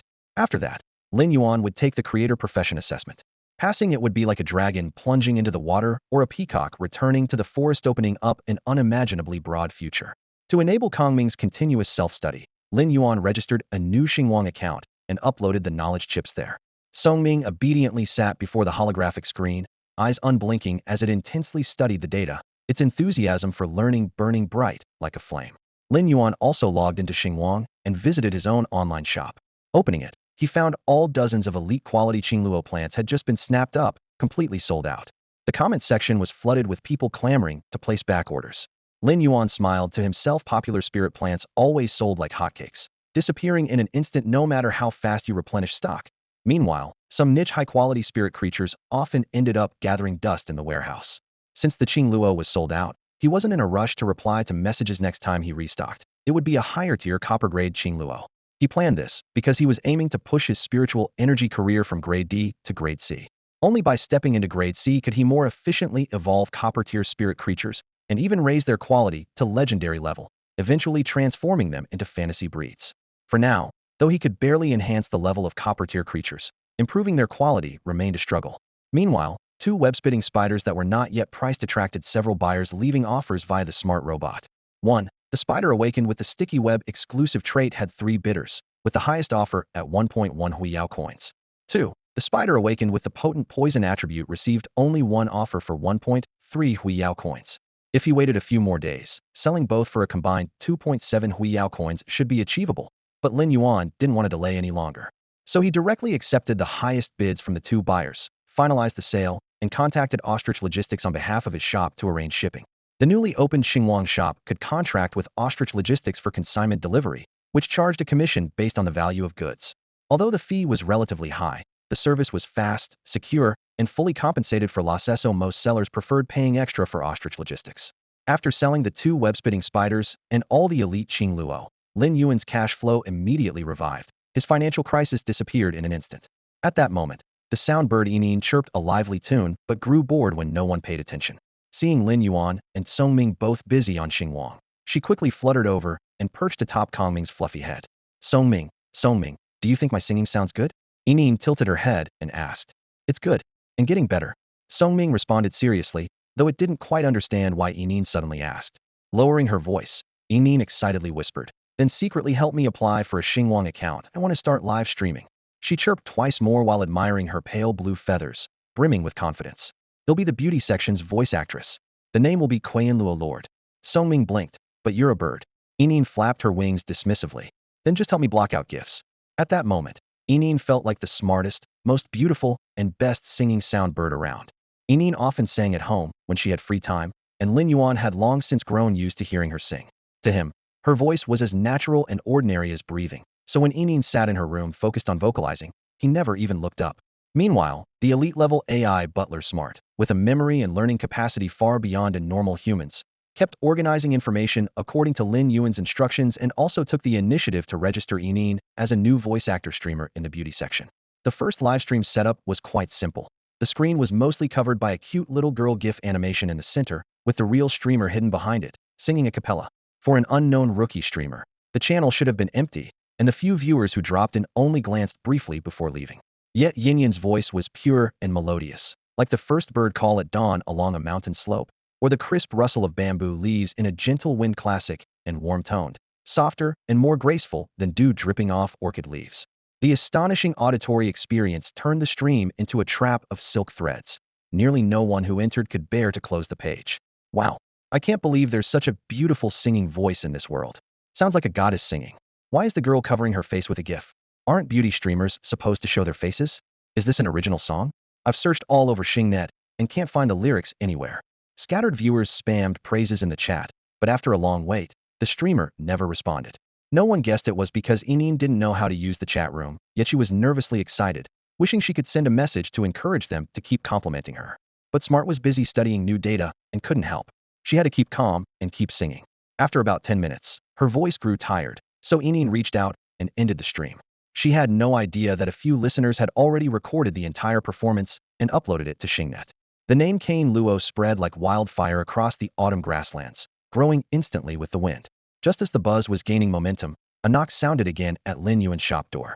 When he opened it, he saw a girl nearly 1.7 meters tall standing there. She wore a dark gray uniform from Ostrich Express, her short dark red hair styled sharply with a cool edge, but her face showed a shy expression. Holding her hands nervously as if cheering herself on, her soft, hesitant voice said, "Hello, are you Mr. Shun, the shop owner of No Losing?" Seeing the uniform, Lin Yuan immediately understood her purpose and nodded quickly. "Yes, that's me. You're here to pick up the delivery, right?" Upon hearing the confirmation, the dark red-haired girl visibly relaxed, a faint smile curving her lips. "I'm rookie courier number 3451. My name is Awning. According to the contract you submitted, I will be the exclusive courier for the No Losing shop starting today." Before speaking, she had secretly pressed her fist to her chest to encourage herself, a cute gesture that Lin Yuan noticed. "Well then, they'll be counting on you from now on, Miss Awning. So, does this mean Mr. Deep Mountain Woods agrees to let me be the exclusive courier for the By No Law shop, and won't replace me anymore?" No sooner had she finished speaking than Awning beamed with delight, flashing two sharp tiger-like fangs, a clear sign of her excitement. Watching her expression, Lin Yuan suddenly recalled that the Ostrich Logistics contract did specify that shop owners could request to replace their exclusive courier at any time. It seemed this girl had probably been swapped out more than once before, which explained why she was so anxious about his answer. After Lin Yuan gave an affirming nod, Awning immediately pumped her fists and shouted "yeah," before bounding away like an arrow released from a bow. Then she summoned her two contracted spirit creatures with a surge of energy. Radiant Spirit Light revealed a pair of insect spirits, one golden, one silver, the golden steppe armor beetle and the silver steppe scattershot beetle. Lin Yuan had initially regarded her as an ordinary courier, but now he saw she commanded a formidable lineup. "I'm really powerful. Super fierce." Awning patted her chest confidently. "So if you entrust me with the cargo, there's no way anything will go wrong. If anyone tries to cause trouble, my barrage will extinguish their suffering." She was eager to prove her strength, afraid Lin Yuan might doubt her. He nodded silently to himself. Golden steppe armor beetle, silver steppe scattershot beetle. Once they unleashed their attacks, a hail of explosive shots could sweep away foes of the same rank. Clearly, this seemingly shy girl had a deep-rooted appreciation for brutal aesthetics. In theory, she should have been a potential spirit energy professional that Ostrich Logistics was eager to cultivate, yet somehow she ended up as his personal courier. After confirming everything, Awning quickly helped Lin Yuan package all the goods to be delivered. Before leaving, she solemnly patted the boxes and promised, "This is my first mission, but I guarantee delivery within 2 hours. No need for the 3 hours the contract mentions." With that, she hummed a tune and walked off with lively steps. As the gate closed behind her, Lin Yuan noticed some papers scattered on the ground. Picking one up, he saw it was a delivery slip. He hurriedly called Awning back and handed it to her. She had been full of spirit moments ago, but when she saw the slip, her face instantly flushed bright red. Like a startled rabbit, she grabbed the slip and fled. Watching her retreating figure, Lin Yuan silently thought, newcomers really aren't as dependable as they seem. Back home, just as 2 hours passed, a notification popped up on his StarNet account, a payment of 3.9 Huiyao coins. This was the payment for the elite-grade green luo and 2 web-spitting spiders. Seeing the number, Lin Yuan felt a weight lift from his chest, as if revived. He immediately logged into StarNet to contact Zhou Jiesin. Deep Mountain Woods. Sister Xian, I want another 4,000 gene of low-grade energy ore. Also, 3 butterfly-tailed spirit-sucking goldfish, any color. Within minutes of receiving the funds, Lin Yuan had already spent nearly all but zero point 0.4 Huiyao coins. He frowned looking at the balance. Back when he used Federation coins, 1,000 was enough for him to stretch for 3 months. Now, Huiyao coins slipped out of his hands so easily, he wasn't sure if it was arrogance or a change in mindset after gaining strength. Zhou Jiesin replied quickly, for 1,000 gene of low-grade energy, or? I have the cargo. If you want it, I can ship it now. As for the 3 normal-tier spirit-sucking goldfish, just so happens I have 3 healthy tea-butterfly spirit-sucking goldfish in the pond. I'll pick those 3 tea-colored butterfly tails for you. Zhou Jiesin quickly saw the order and replied to Lin Yuan's message. The long list of low-grade energy ores on the screen made her frown. She just couldn't understand why he wanted to stockpile so much inferior material. Deep Mountain Old Forest. Thanks, Sister Xian. By the way, do you have any dragon beast blood in stock? After reading the message, Zhou Jiesin tapped the table thoughtfully for a moment before replying. Zhou Jiesin, I have a little dragon beast blood left here. How much do you need? Lin Yuan had searched through the entire star network, but couldn't find a single shop selling dragon beast blood. He silently grumbled. Nowadays, just having money isn't enough to buy spiritual materials. You need connections to even get a foot in the door. Deep Mountain Old Forest. Sister Xian, how much is dragon beast blood going for now? Zhou Jiesin, gold tier is 80 Huiyao coins per drop. Platinum tier is 2,000 Huiyao coins per drop. As she sent the price quote, she had already decided to build a good rapport with this new customer. Lin Yuan was polite when they met earlier that day, leaving a good impression. Plus, this was his first day in the shop, and he had already spent 5 Huiyao coins within a few hours. That kind of buying power was rare. Lin Yuan had expected dragon beast blood wouldn't be cheap, but he hadn't imagined it would be this expensive. At 2,000 Huiyao coins a drop for platinum tier blood, he didn't even dare think about the value of the platinum dragon beast itself. Fortunately, the spirit-absorbing goldfish only needed gold tier blood to awaken its faint dragon bloodline. If lucky, 1 drop would be enough. To be safe, he planned to prepare 3 drops. When Lin Yuan didn't respond for a while, Zhou Jiesin sent a follow-up. Zhou Jiesin, my price is slightly higher than the market's lowest, but I guarantee the blood is undiluted. Lin Yuan felt his respect for Zhou Jiesin rise. The worst thing when buying spiritual materials was getting fakes or diluted goods. If the materials were substandard, the craftsperson could fail the spirit evolution, or worse, the spirit's evolution could be incomplete and its abilities weakened. Evolving spirits was costly, and irreversible quality was everything. Deep Mountain Old Forest. Sister Xian, I might order a batch of ordinary spirit-absorbing goldfish from your shop in a few days, all with butterfly tails. Let's trade the dragon beast blood when I come on the 27th. Zhou Jiesin, no problem. They'll pick out only butterfly tails for you. Every one of them will be beautiful. Hearing Lin Yuan would place a large order soon, Zhou Jiesin felt delighted, even surer she had bet on the right customer. Meanwhile, Lin Yuan quickly did the math. Gold tier dragon beast blood at 80 Huiyao coins per drop, planning to get 3 drops. That meant he needed at least 240 Huiyao coins ready. For Lin Yuan, 240 Huiyao coins was no small sum, but it wasn't an astronomical price he couldn't earn back.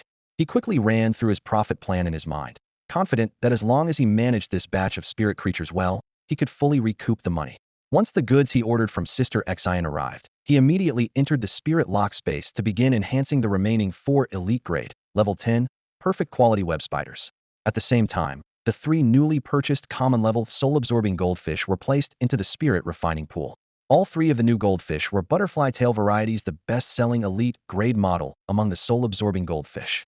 They were a deep brown all over, with broad tail fins that looked like a splash of dark amber when they swam. The pool was saturated with highly concentrated spiritual energy, which was paradise for them. Adding to that was the elite grade dragon eye soul-absorbing goldfish he had previously locked in. Oh, suddenly, there were 4 agile, lively shadows in the pool, adding an ancient, refined aura. At first, the goldfish all coexisted peacefully.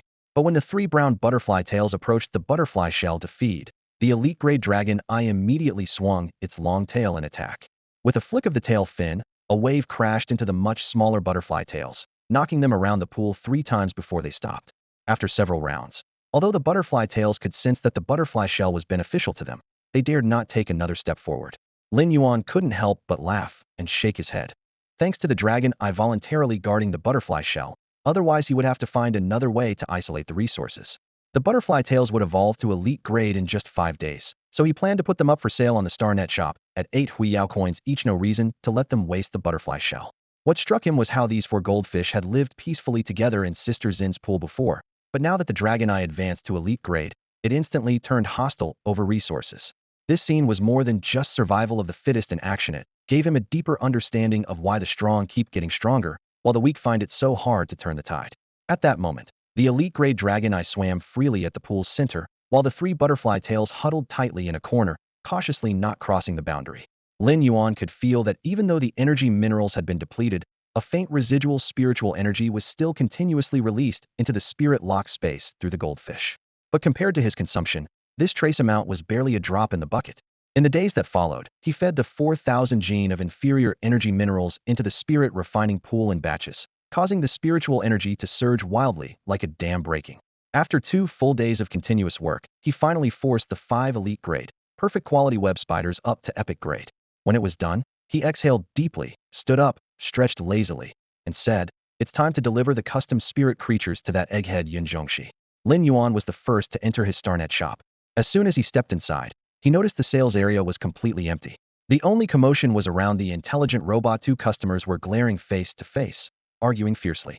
One was a slim woman standing with her hands on her hips, her tone sharp. "Women are gentle by nature, but become strong for their children.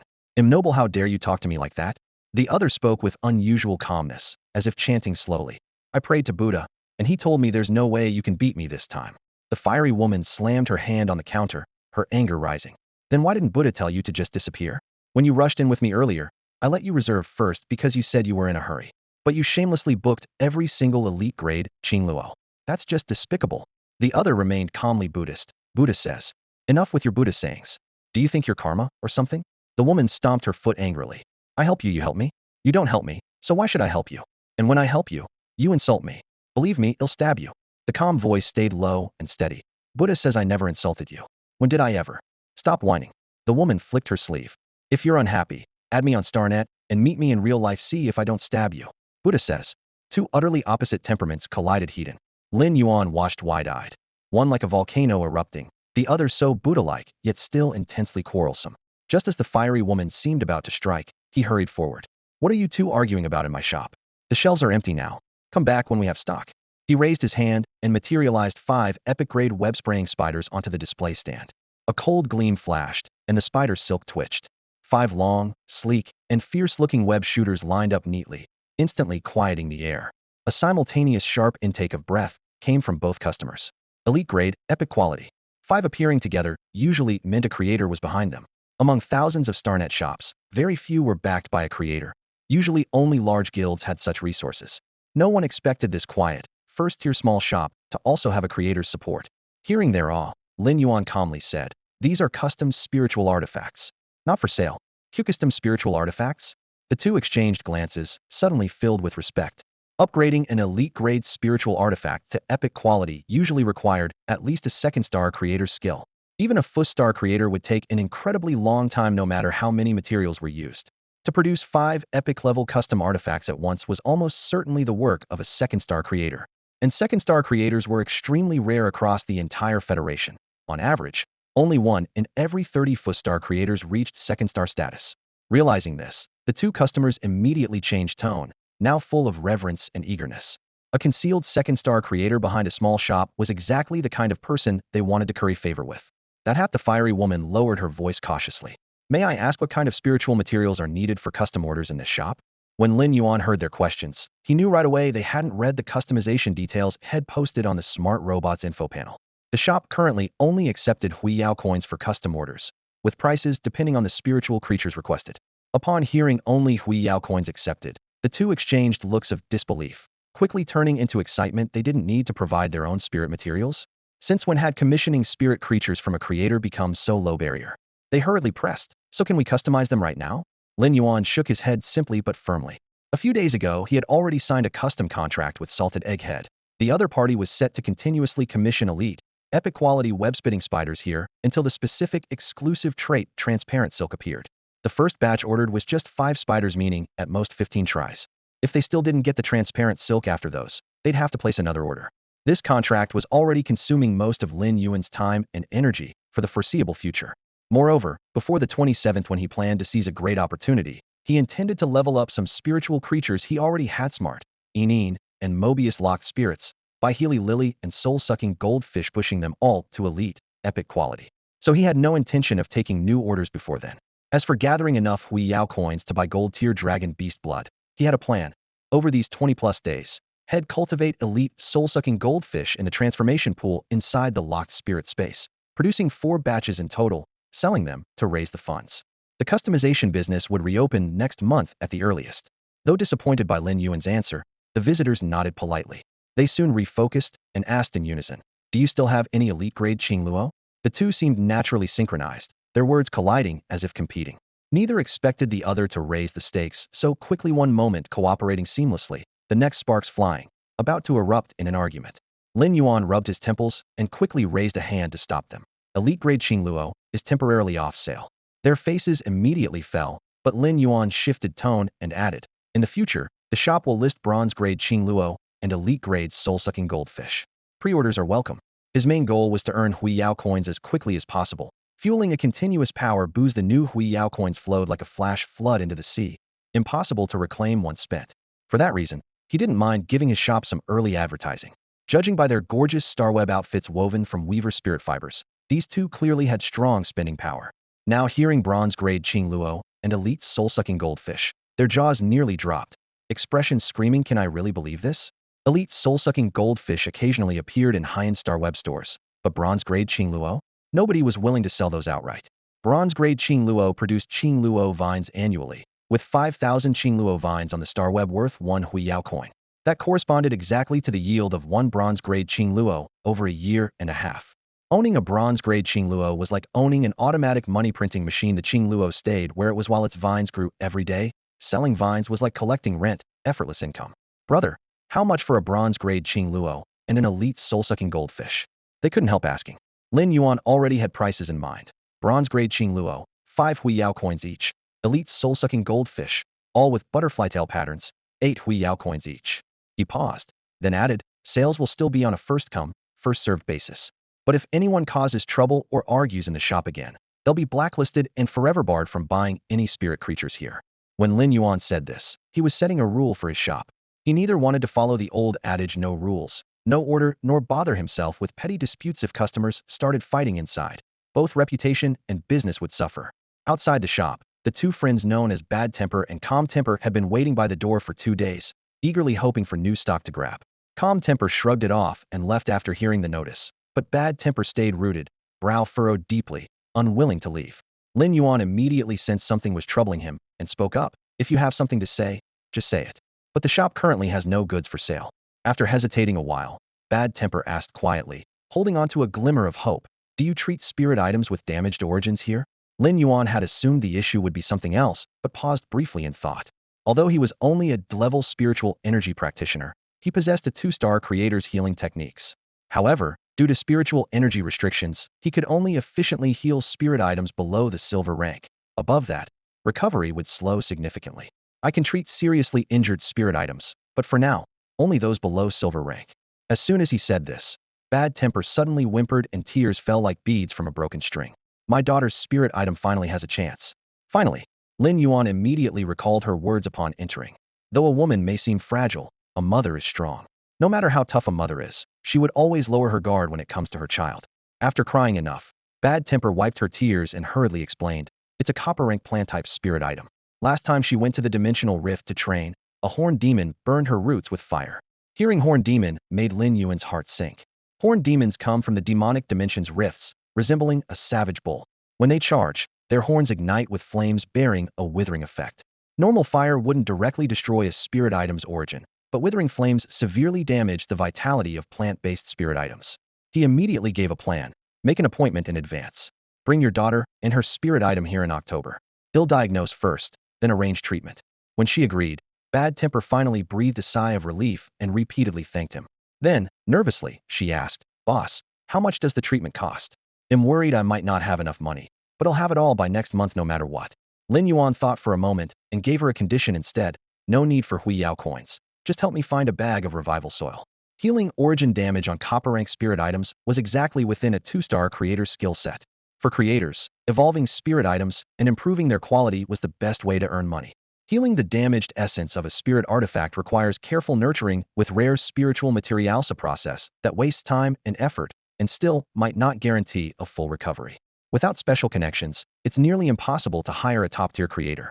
Once a spirit artifact is contracted, it cannot be replaced. If its essence is damaged, the potential of the spirit practitioner is effectively diminished.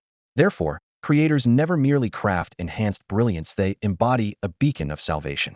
Revival soil was one of the auxiliary materials Lin Yuan planned to use during the bronze stage to help Baihilu Lily break through to legendary quality. Such materials were incredibly rare, so he had started preparing well in advance. Upon hearing the price, Bad Temper immediately expressed his gratitude repeatedly. Lin Yuan's offer was genuinely generous. At the same price, other 2-star creators wouldn't even let you through their doors. Lin Yuan dared quote it because, in his view, healing the essence damage was even simpler than improving the spirit artifact's quality. Revival soil occupied a unique position among spiritual materials, much like Bronzestige King Luo's rarity among Bronzestige spirit artifacts. Previously, Lin Yuan had asked Zhou Jiasen, but she didn't have any either. So he told Bad Temper to try his best to obtain some. Natural sources would be preferred, but if all else failed, he would compensate in glory coins and never ignore the problem. Clenching his teeth, Bad Temper promised to secure a packet of revival soil. Between his repeated thanks, he hastily wiped away tears from the corners of his eyes, making Lin Yuan feel a bit awkward. Lin Yuan thought to himself that maybe essence damage healing should become an option in his private custom services. That way, he could earn rare materials that couldn't be bought with glory coins even if he wanted to. But then he sighed again. He was short not only on money but also on materials. Baihilu Lily's breakthrough to legendary required 1 packet of revival soil, 2 redwood cores, and a liter of grass and wood spring water. The revival soil was almost settled. Grass and wood spring water could be barely bought with enough glory coins, but the 2 redwood cores she had no clue where to find them. They were enough to be auctioned off in the treasure pavilion. The money he needed was still far from earned. As Bad Temper stepped out of the shop, he saw the short, stout, Buddha-tempered man who had angered him earlier standing at the door. Drying his tears, Bad Temper attempted to sidestep, but the stout man tried kindly to offer comfort. Buddha says before he could finish, Bad Temper interrupted with wide eyes. Buddha says cause and effect your karma is me. With the shop finally quiet, Lin Yuan quickly sent a message on Starnet to Lu Donhair. From deep mountain woods, there are 5 epic quality spitting web spiders here in the shop. Come take a look. Cloudstream, what? Uncle, you got 5 elite epic spitting web spiders so quickly? You're not lying, right? Deep mountain woods. You're so smart. Who'd dare lie to you? Hurry, I want to send them to you. Lin Yuan desperately needed these 10 glory coins to cultivate elite soul-absorbing goldfish. Without them, he didn't even have enough to buy a normal soul-absorbing goldfish, let alone breed one. Cloudstream. Got it, Uncle, I'm on my way. Soon, Lu Donhair rushed into the small shop, and upon seeing the 5 spitting web spiders, he exclaimed repeatedly, Uncle, you're so fast. I'm lucky to have these 5. I'll definitely produce transparent webs. Send them to me quickly. Lin Yuan, who had been feeling calm before, didn't expect Lu Donhair to be even more anxious than himself, already urging him to send the shipment. Lin Yuan burst out laughing when he saw the bald-headed girl wearing a little bee headband, her face lighting up with excitement. His laughter had barely faded when Yun Zhongxi immediately bristled like a cat whose tail had been stepped on. Don't you dare think about my hair. I'm not eager to be stung by those ghostly thorn spiders again. With that, she yanked the little bee headband off with both hands, revealing her smooth scalp, now showing faint bluish stubble. She lifted her chin and pointed to it for Lin Yuan to see. Look closely, my hair is finally starting to grow back. Lin Yuan looked at her earnest expression and couldn't help but think the bald head gave off a not too bright vibe, which made him laugh even more. After exiting the Starnet shop, he immediately contacted the courier, Annung. Just like before, Annung efficiently packed 5 elite-level, epic-quality spraynet spiders into his portable spirit containment box.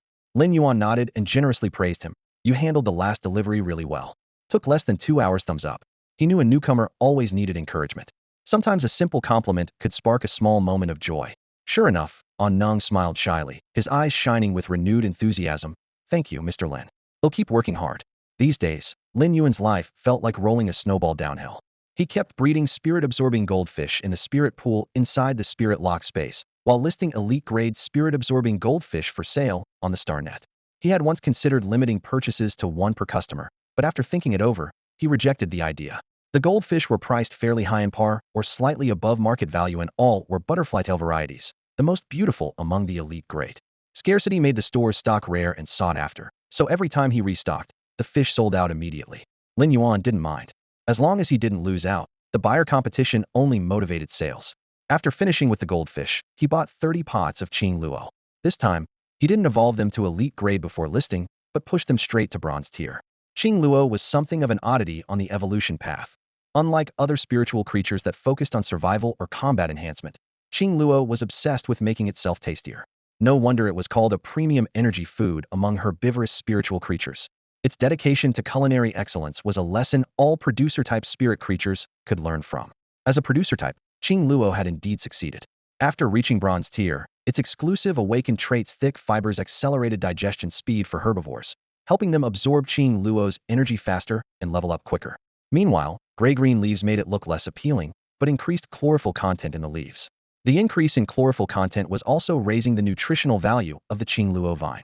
King Luo's unique traits all boiled down to two goals: making itself taste better or growing more vines to boost yield. It seemed to proudly declare to the world, "I can produce food, and I taste good. So you should care for me, treat me well, and nurture me carefully."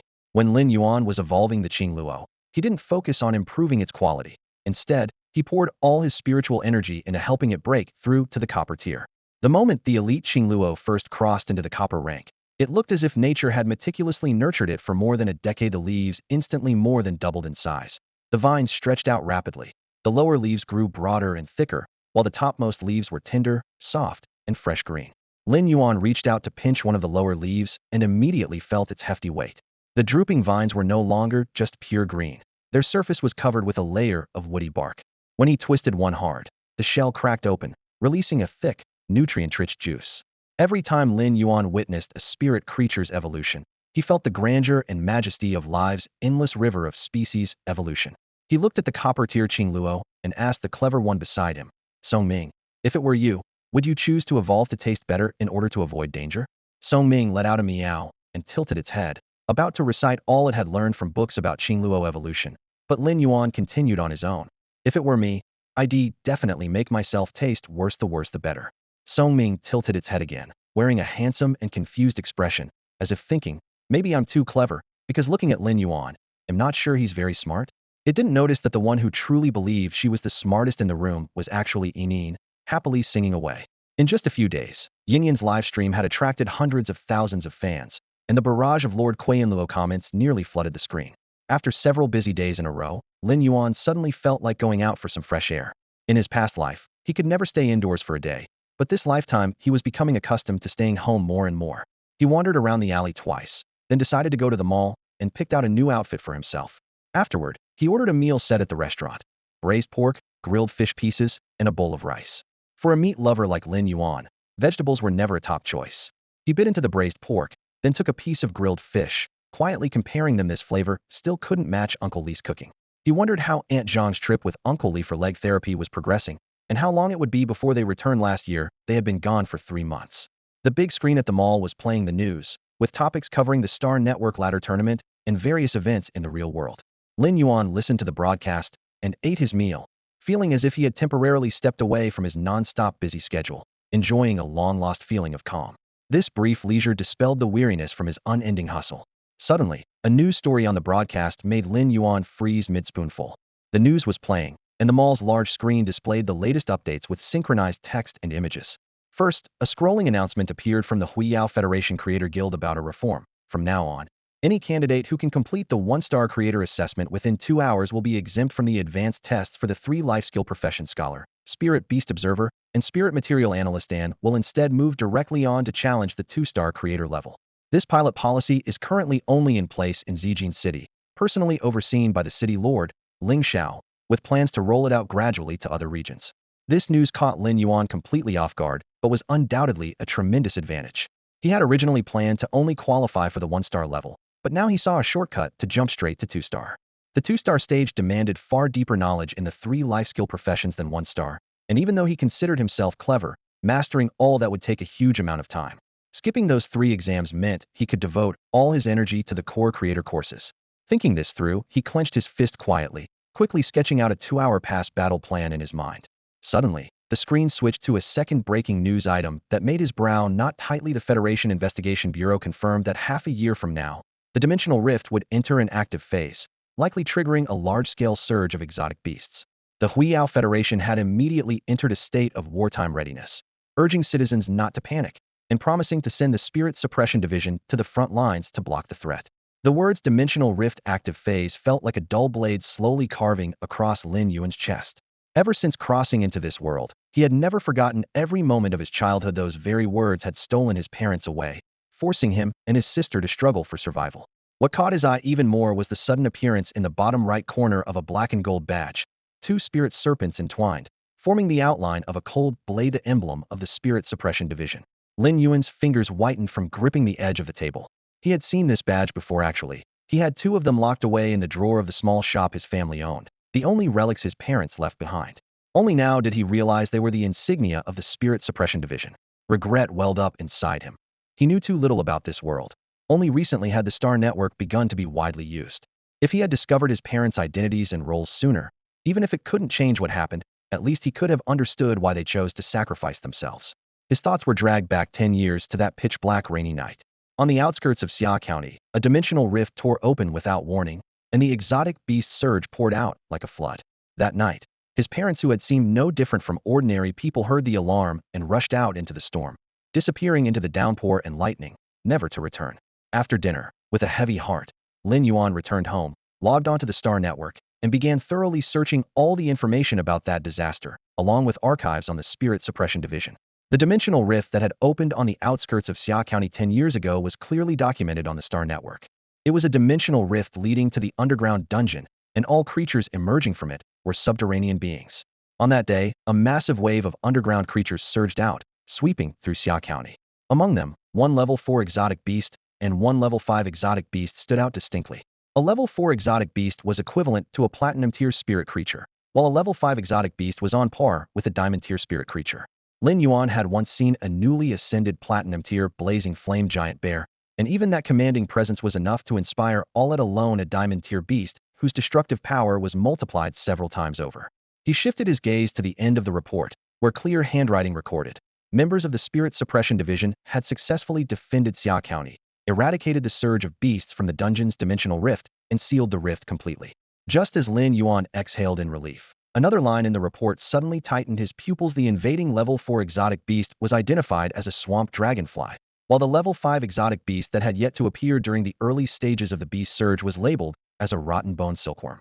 This discovery immediately triggered Lin Yuan's memory of Uncle Li's leg injury. The real-time data interface showed Uncle Li's wound as osteomyelitis, which was in fact the sacrificial skill of the rotten bone silkworm, a last-ditch move that caused both it and its enemy to perish together. A level 5 spirit beast, a diamond tier spirit beast whose destructive power came at the cost of self-destruction, was unimaginably terrifying. Lin Yuan faintly sensed a clue.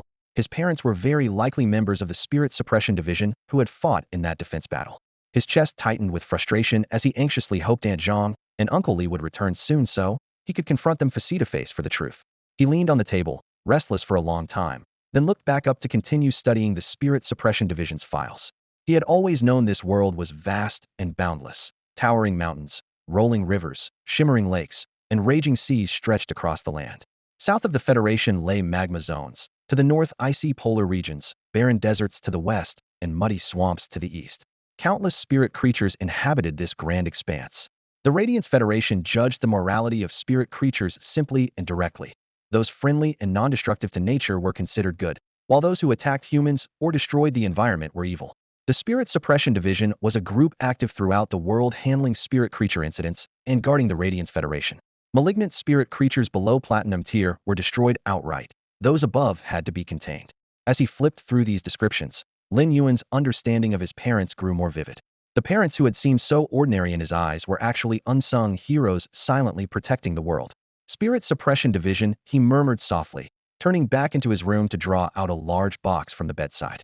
Inside the box lay two small red containers resting quietly. Stirring an ache in his eyes, they held the baby teeth he and Chu Si had lost as children. His parents had carefully collected them, promising to bury them together when they turned 10 to bring blessings. But since that night when they went out, those teeth never had the chance to be laid to rest by their own hands. He next picked up two badges sitting beside the small boxes. The badges felt light, but somehow seemed to sap all his strength. His fingers trembled uncontrollably as he held them in his palm. At that moment, through the window, he saw the light flick on in the house opposite. Then, the door of the little shop was knocked.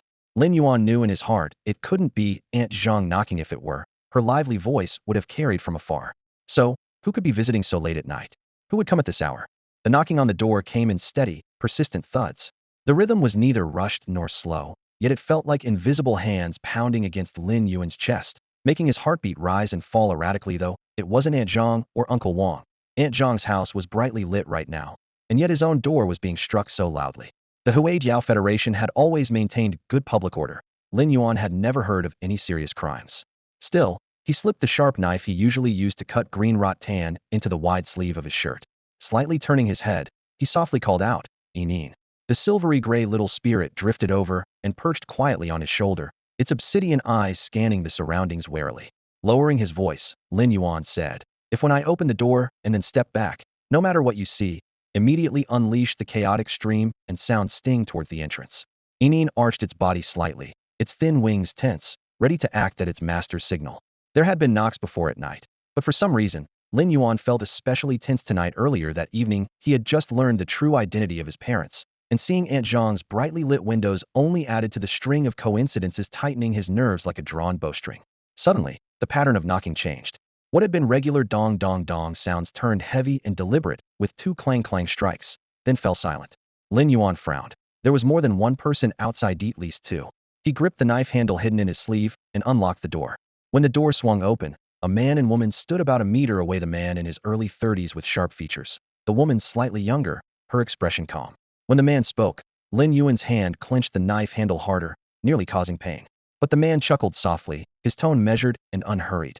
"Don't be nervous, kid. I just want to confirm your parents' names. Your father is Lin Jian, and your mother is Chu Yan?" Lin Yuan studied them carefully before nodding. "Yes. May I ask what this is about?" No sooner had he spoken than the two softened slightly, as though drawing an invisible closer bond to him. The silent woman reached out, handing over a letter. "This is from your Aunt Zhang," she said. "Read it first. There's something else for you after." Lin Yuan took the letter and opened the envelope. 2 items fell out. First, a folded piece of coarse cloth stained with gray-black grime, marked with 2 crooked smiling faces painted in red. Its purpose was unclear. He clenched the cloth in his palm and unfolded the letter. The black ink caught his eyes just moments before his vision blurred and redness welled up. Large tears dropped plop plop onto the paper, smudging the ink into blots. 1 drop, 2 drops, 3. The writing became indistinct, but his memories grew clearer. A peaceful warmth of childhood before his parents' passing, a feeling he had never allowed himself to revisit. For the sake of the shop, for the hope of Chu Ci, he had borne all hardships in silence. But now, a flood of overwhelming emotions swept over him, drowning him in that simple, tender happiness of long ago. The unspoken rule that real men should not cry was broken at this moment. Lin Yuan folded up the letter and wiped his eyes hard with his hand. Looking again at the piece of cloth darkened by fresh blood, he felt it was the warmest thing in the world. Amid the beast tide, his young parents lay severely wounded on the ground. In their final moments, they tore off a corner of their clothes and drew 2 smiling faces in blood. The smile seemed like hope, worry, and instinct all at once. They instantly reminded Lin Yuan of how his parents had always worn smiles no matter what they faced. He carefully folded the cloth and kept it close to his body. Near the door, a man and a woman had been standing quietly for a long time. Lin Yuan looked up and said solemnly, "Thank you." The man stepped forward, firmly patting his shoulder. "No need to thank me. At your age, just call me Uncle Dong. Leave your contact later. Come to me if you ever need help." Uncle Dong was clearly talkative, and soon began asking about Lin Yuan's life. The sudden concern made Lin Yuan touch the back of his head, feeling slightly awkward. A soft cough sounded, and Uncle Dong immediately fell silent, turning awkwardly. "Lin Yuan, this is from your Uncle Li," the woman said, handing him a small box. Lin Yuan accepted it and thanked her. She waved her hand and gently corrected, "Just call me Aunt Sue." He nodded in agreement. Uncle Dong's eyes widened, mouth agape. "Old Sue, I never thought you still had feelings," but seeing her cold glare, he instantly shut up. Lin Yuan was about to put away the box when Aunt Sue reminded him, "Open it now. I'll tell you what's inside. It's very precious." Following her advice, Lin Yuan opened it. At the center lay a tiny orb no bigger than a fingernail. It looked dried, dark green and dull, resembling a plant seed. "This is what your parents, along with Aunt Zhang and Uncle Wang, exchanged all their merits for a source seed," Aunt Sue said slowly. A sharp pain tugged at his chest, quickly giving way to warmth. Lin Yuan quietly asked, "Aunt Sue, what is a source seed?" She didn't explain right away, instead asking, "Do you know how dimensional rifts are sealed and disappear?" Lin Yuan shook his head. "Dimensional rifts unleash tides of beasts and also spawn treasures. The source seed you hold was taken from a level 2 dimensional rift. When the original source item born at the rift's opening is removed, the rift closes. Source items come in many forms, and the source seed is one of them." Lin Yuan stared at the inconspicuous orb, still seeing only a hard lump. "It suits you well," Aunt Sue added. "You can't sense spiritual energy. Your mental strength is weak, so you can't form contracts with spirit creatures. But the source seed can bond with a person using just blood, no need for spiritual energy or mental strength. At last, Lin Yuan understood the true purpose of the source seed. Understanding Lin Yuan's hesitation, Su Jin continued explaining. The growth of a source seed differs from ordinary spiritual creatures. She slowed her speech, tracing a clear pattern in the air with her fingers. It's like a seed that can be shaped at will. By nurturing, cultivating, and guiding it, you determine its abilities and evolutionary path. My suggestion is to develop it into a healing-type spiritual creature, which would benefit your body the most. Lin Yuan nodded slightly, but inside he quickly weighed his options. So the source seed was like a blank canvas the owner could freely paint its final form, species, and powers. But he had no intention of following Su Jin's plan. He wanted to cultivate the source seed into a purely combat-focused plant spirit. That way, no matter where he was, he could rely on his own strength to protect himself. To Lin Yuan, simply being just a healer wasn't nearly safe enough. After the explanation, Su Jin and Dong Hai each added Lin Yuan's contact info. Call anytime if you need anything, Su Jin reminded gently. Lin Yuan nodded, knowing well he rarely asked for help unless desperate. Still, he truly appreciated their kindness. Then Su Jin took an elegant box from her bag and slid it toward Lin Yuan. This is a small token from me. She lifted the lid to reveal a neat stack of Hui Yao coins glittering in soft light, at least 100 of them.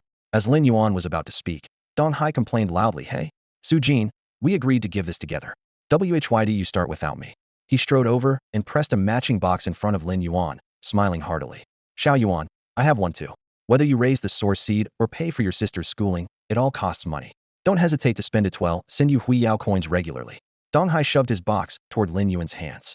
Lin Yuan caught it, then closed both boxes quietly and handed them back to Su Jin and Dong Hai. "Aunt Su, Uncle Dong, I can't accept this money." He didn't elaborate, just looked calm with a faint smile, his gaze clear and steady. Dong Hai grew anxious, reaching to push the boxes back with him. "Xiao Yuan, take it, trust me." Lin Yuan shook his head gently. "I really can't accept it." Dong Hai blurted out the popular line, "I don't want you to think, I want to think." Lin Yuan froze, unsure how to respond. Since when did Uncle Dong get so cheesy? Oil alert. Su Jin kept her eyes on him. As a seasoned member of the Spirit Suppression Department who had seen life and death countless times, she was surprisingly moved by this boy's pure and unshakable gaze. She understood his resolve. No matter how much they tried today, he wouldn't accept the money. "All right, Dong Hai, if Xiao Yuan doesn't want it, then he doesn't want it." Su Jin took the two boxes from Lin Yuan's hands, kept one herself, and tossed the other back to Dong Hai. Then she warned, "Don't say another word tonight." Dong Hai felt a bit wronged, but quietly shut his mouth. Lin Yuan noticed that Uncle Dong's demeanor had become much more straightforward and sincere, losing all traces of the slickness he used to have. It seemed Aunt Su was truly an expert at calming people down. Su Jin withdrew her gaze from Dong Hai and suddenly turned to Lin Yuan with a change in tone. "A new first-level dimensional rift just opened recently in Xia County. It leads directly to the insect realm. There are still large numbers of alien insects gathered around the rift. I'm heading there. Now would you like to come along and see how the Spirit Suppression Division operates?" "He'll go." Lin Yuan didn't hesitate at all. Dimensional rifts, the insect realm, these were all unfamiliar terms to him, but unavoidable realities he had to face. Getting the chance to see them firsthand and learn about what his parents experienced when they worked in the Spirit Suppression Division was a rare opportunity. Besides, news about the rift's activity and outbreaks of exotic beasts had been everywhere for half a year. Sooner or later, he would have to confront it himself. It was better to get familiar with the situation now, with someone guiding him. Su Jin glanced at him approvingly, then instructed Dong Hai, "You'll be in charge of clearing out the alien insects. They'll focus on protecting Xiao Yuan." Dong Hai's eyes lit up at the word clearing. He eagerly nodded. He had been itching to fight and had no resistance to the idea of slaying alien insects. Before the words had even fallen, Su Jin unleashed her spiritual power, summoning a giant snowy white great horned owl with a wingspan exceeding 10 meters. Its feathers were whiter than fresh snow, dense and silky as satin. Its sharp claws gleamed like metal. Its massive head accounted for nearly a third of its body length, giving it an intimidating, otherworldly presence unlike any ordinary bird. Real-time data shimmered before Lin Yuan's eyes. Spirit creature name, soft-feathered snow owl. Species, feather cover family snow owl genus. Spirit level, platinum rank 810. Attribute types, air ice. Insight quality, perfect. Abilities. 1. Feather strike rapid double wing slaps that simultaneously slash with sharp side feathers. 2. Feather shield soft downy feathers entwine to form layered defenses. 3. Snow feather stab fires cold feathers that freeze and shatter midair. 4. Ground snow surge releasing frigid air close to the ground to trigger avalanches and freeze foes in groups. 5. Snow's protection condenses extreme cold into solid ice, providing multi-target defense and resistance to cold and ice. Exclusive trait. Acute Cold greatly enhances affinity for frost, causing all ice skills to inflict instant freezing effects. Though categorized as a defensive flying spirit, its razor claws alone showed that at platinum rank it could tear through enemies with brutal physical power. Combined with Su Jin's training focus and the Acute Cold trait, this soft-feathered snow owl was perfectly balanced for both offense and defense. The giant owl's sudden appearance made Enine shrink back in fright. Lin Yuan immediately bent down to comfort her, gently patting her head and softly soothing her emotions. Once she was calm, he left Enine safely at home. Ling and Enine were not meant to be brought along. Carrying them would not only be dangerous, but their extraordinary nature might also be detected by Su Jin and Dong Hai, which was something Lin Yuan wanted to avoid. Once Enine advanced to the bronze tier, whether through atavistic regression or spiritual mutation, her appearance would change drastically. By then, even standing among people, no one would mistake her for an ordinary soundbird. Under Su Jin's signal, Lin Yuan stepped onto the broad back of the velvet-feathered snow owl. It was his first time seeing a platinum-grade spirit creature up close and riding a mount of such rank. The soft velvet feathers gave way slightly beneath his feet, so comfortable it almost made him forget how high they were in the air. The owl spread its wings and glided smoothly, its pure white feathers blending with the night like clouds drifting across the sky. Within minutes, Xia County disappeared behind them, and the wasteland marking the dimensional rift appeared suddenly ahead. No sooner had they landed than Ling Yuan heard sharp, dense hissing sounds from the darkness now near, now distant like a lurking butcher sharpening knives in the night. A small squad of guards wearing standard combat suits rushed over. Su Jin lifted her badge and chest emblem. The guards immediately saluted and then dispersed to patrol the surrounding area. Ling Yuan recognized the familiar indigo battle armor, a purple thorn guard. Legend had it that each purple thorn guard was contracted with at least a gold-tier spirit animal and formed the real backbone of Purple Thorn City's defense. A quick glance showed 3 squads of purple thorn guards stationed near this first-level rift, their vigilance greater than he had imagined. His confusion was clear on his face, and Su Jin patiently explained, though classified as first level, this rift led directly into the insect realm. The insects there bred aggressively and evolved quickly by consuming others, making the threat as severe as that of an ordinary second-level rift. That was why heavy defense was necessary. As she spoke, Ling Yuan suddenly heard a sharp tearing sound behind him. Before he could turn, Dong Hai had thrown a powerful punch, smashing a creeping alien insect to the ground. Its abdomen split open, spraying green venom. Dong Hai retracted his fist calmly, but with steady alertness. We're close to the rift, Xiao Yuan. Soon you'll see just how dangerous this place is. They moved forward less than 100 meters before a blackened rift, cutting across half the sky, came into view. Eerie shadows moved deep inside, like another world peering through a curtain. Every few breaths, new alien insects spilled out, flapping winged shells or crawling on all fours. The sight made Ling Yuan's pupils shrink sharply. Rough estimates suggested hundreds of insects were being squeezed out every minute. Dong Hai strode forward and shouted loudly. Zhiling Division's Dong Hai demands the dimensional rift barriers be lifted for basic cleanup. As his voice fell, an official arrived to check credentials and quickly issued commands to the purple thorn guard stationed around the rift. The faint energy barrier outside the black-red rift suddenly dispersed like a gate being pulled away, and countless alien insects of all shapes surged out in a stinking rush. Throughout this, Su Jin kept explaining to Ling Yuan everything she knew about dimensional rifts. Xiao Yuan, don't be fooled by how many alien insects are swarming out of the dimensional rift right now. Most of them are elite level. Only a few are bronze tier, and there are barely any silver tier among them, Lin Yuan said in shock. Even so, he frowned and added, even if that's the case, cleaning them all up is going to take a long time. The scene before him was unlike anything he had ever seen, far more overwhelming than any grand spectacle in a sci-fi movie. Dong Hai stood before the rift, his eyes casually sweeping over the surging insect tide. His voice was calm. This is just a small matter, I can handle it all by myself. The moment he spoke, Lin Yuan immediately sensed a familiar, yet hard to describe aura like someone drenched themselves in several bowls of thick oil, shining all over, with an inexplicable surge of momentum. Dong Hai snapped his fingers lightly, and instantly a platinum-tier spirit creature appeared on his foot. It was a giant wolf with deep blue fur and a faint purple glow shimmering beneath the surface. In an instant, a cold and oppressive aura surged outward. He spread his arms wide like a conductor and shouted loudly, "Hunt! Pack of wolves!" The blue giant wolf vanished in a flash. The next moment, Lin Yuan realized he was surrounded by countless wolf shadows. The pack surged through the insect swarm like a raging torrent, unleashing a hunting frenzy in seconds. Lin Yuan hurriedly accessed the spirit creature's info. Name: Shadow Fear Terror Wolf. Species: Terror Wolf Family Canine Genus. Rank: Platinum Tier 1010. Element: Dark. Quality: Epic. Skills: 1. Bite tears the prey with fangs, dealing penetration damage. 2. Claw/sweeps with sharp claws, shredding flesh. 3. Fear Howl emits a terrifying roar that intimidates foes and lowers their defense. 4. Shadow Wave sprays destructive dark energy from its mouth, causing small area damage. 5. Wolf Shadows of the Myriad splits its energy to create lower-rank wolf shadows. Their number scales with energy invested. Exclusive trait. Energy absorption rapidly absorbs prey's energy during the hunt to replenish itself. Shadow Fear Terror Wolf's training is insanely good. Lin Yuan's heart raced. The exclusive trait perfectly complemented its skills.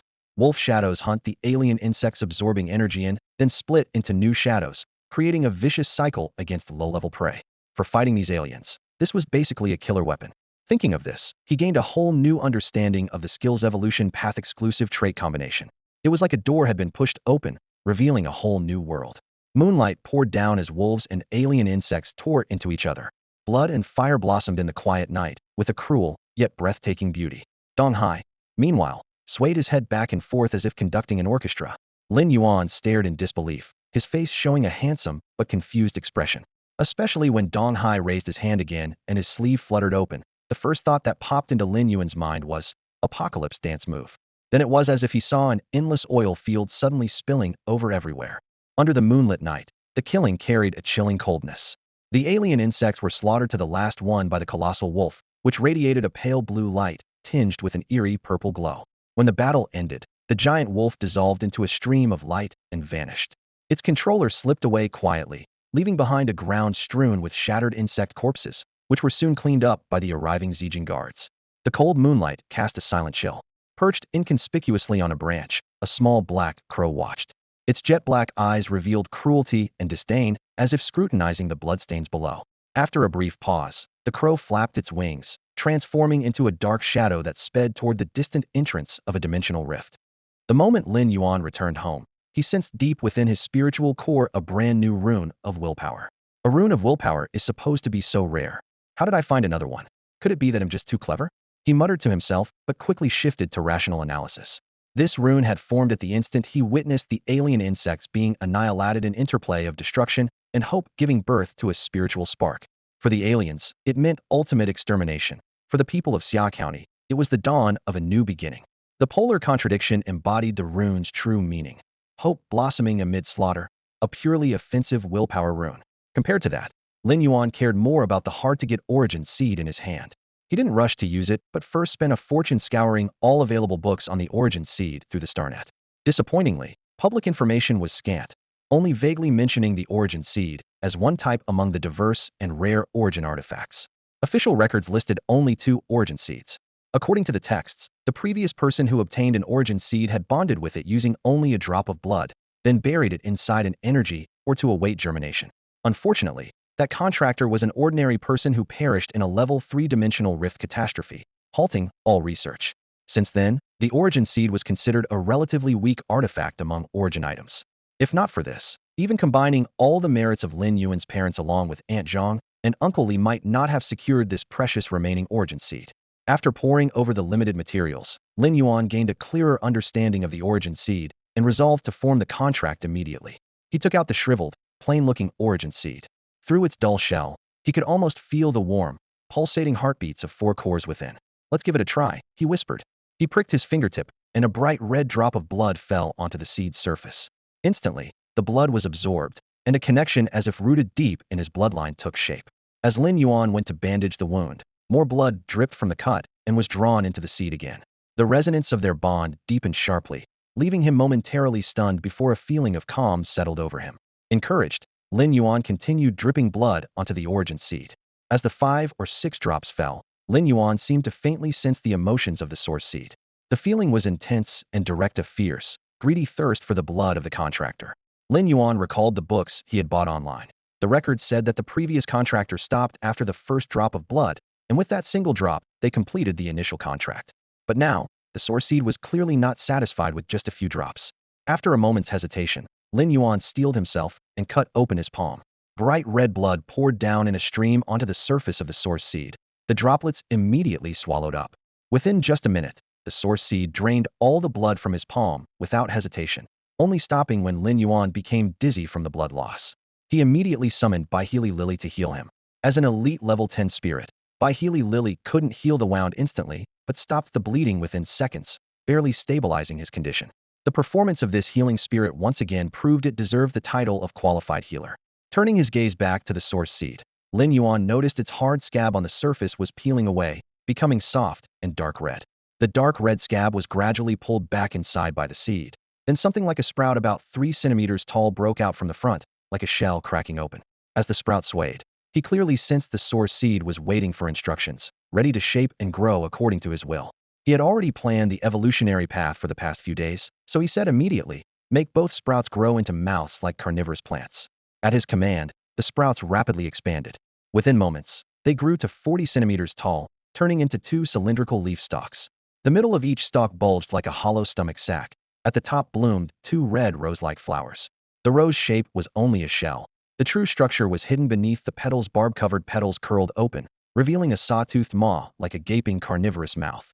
One command had evolved the source seed's full predatory organ, exceeding Lin Yuan's expectations. He silently assessed that although this source seed hadn't yet reached ordinary rank, it was already enough to devour attack spirits like greycoat dogs of the same tier for nourishment. Then he tried to inject spiritual energy into the source seed, but found it wasn't absorbed, confirming another piece of information from the records.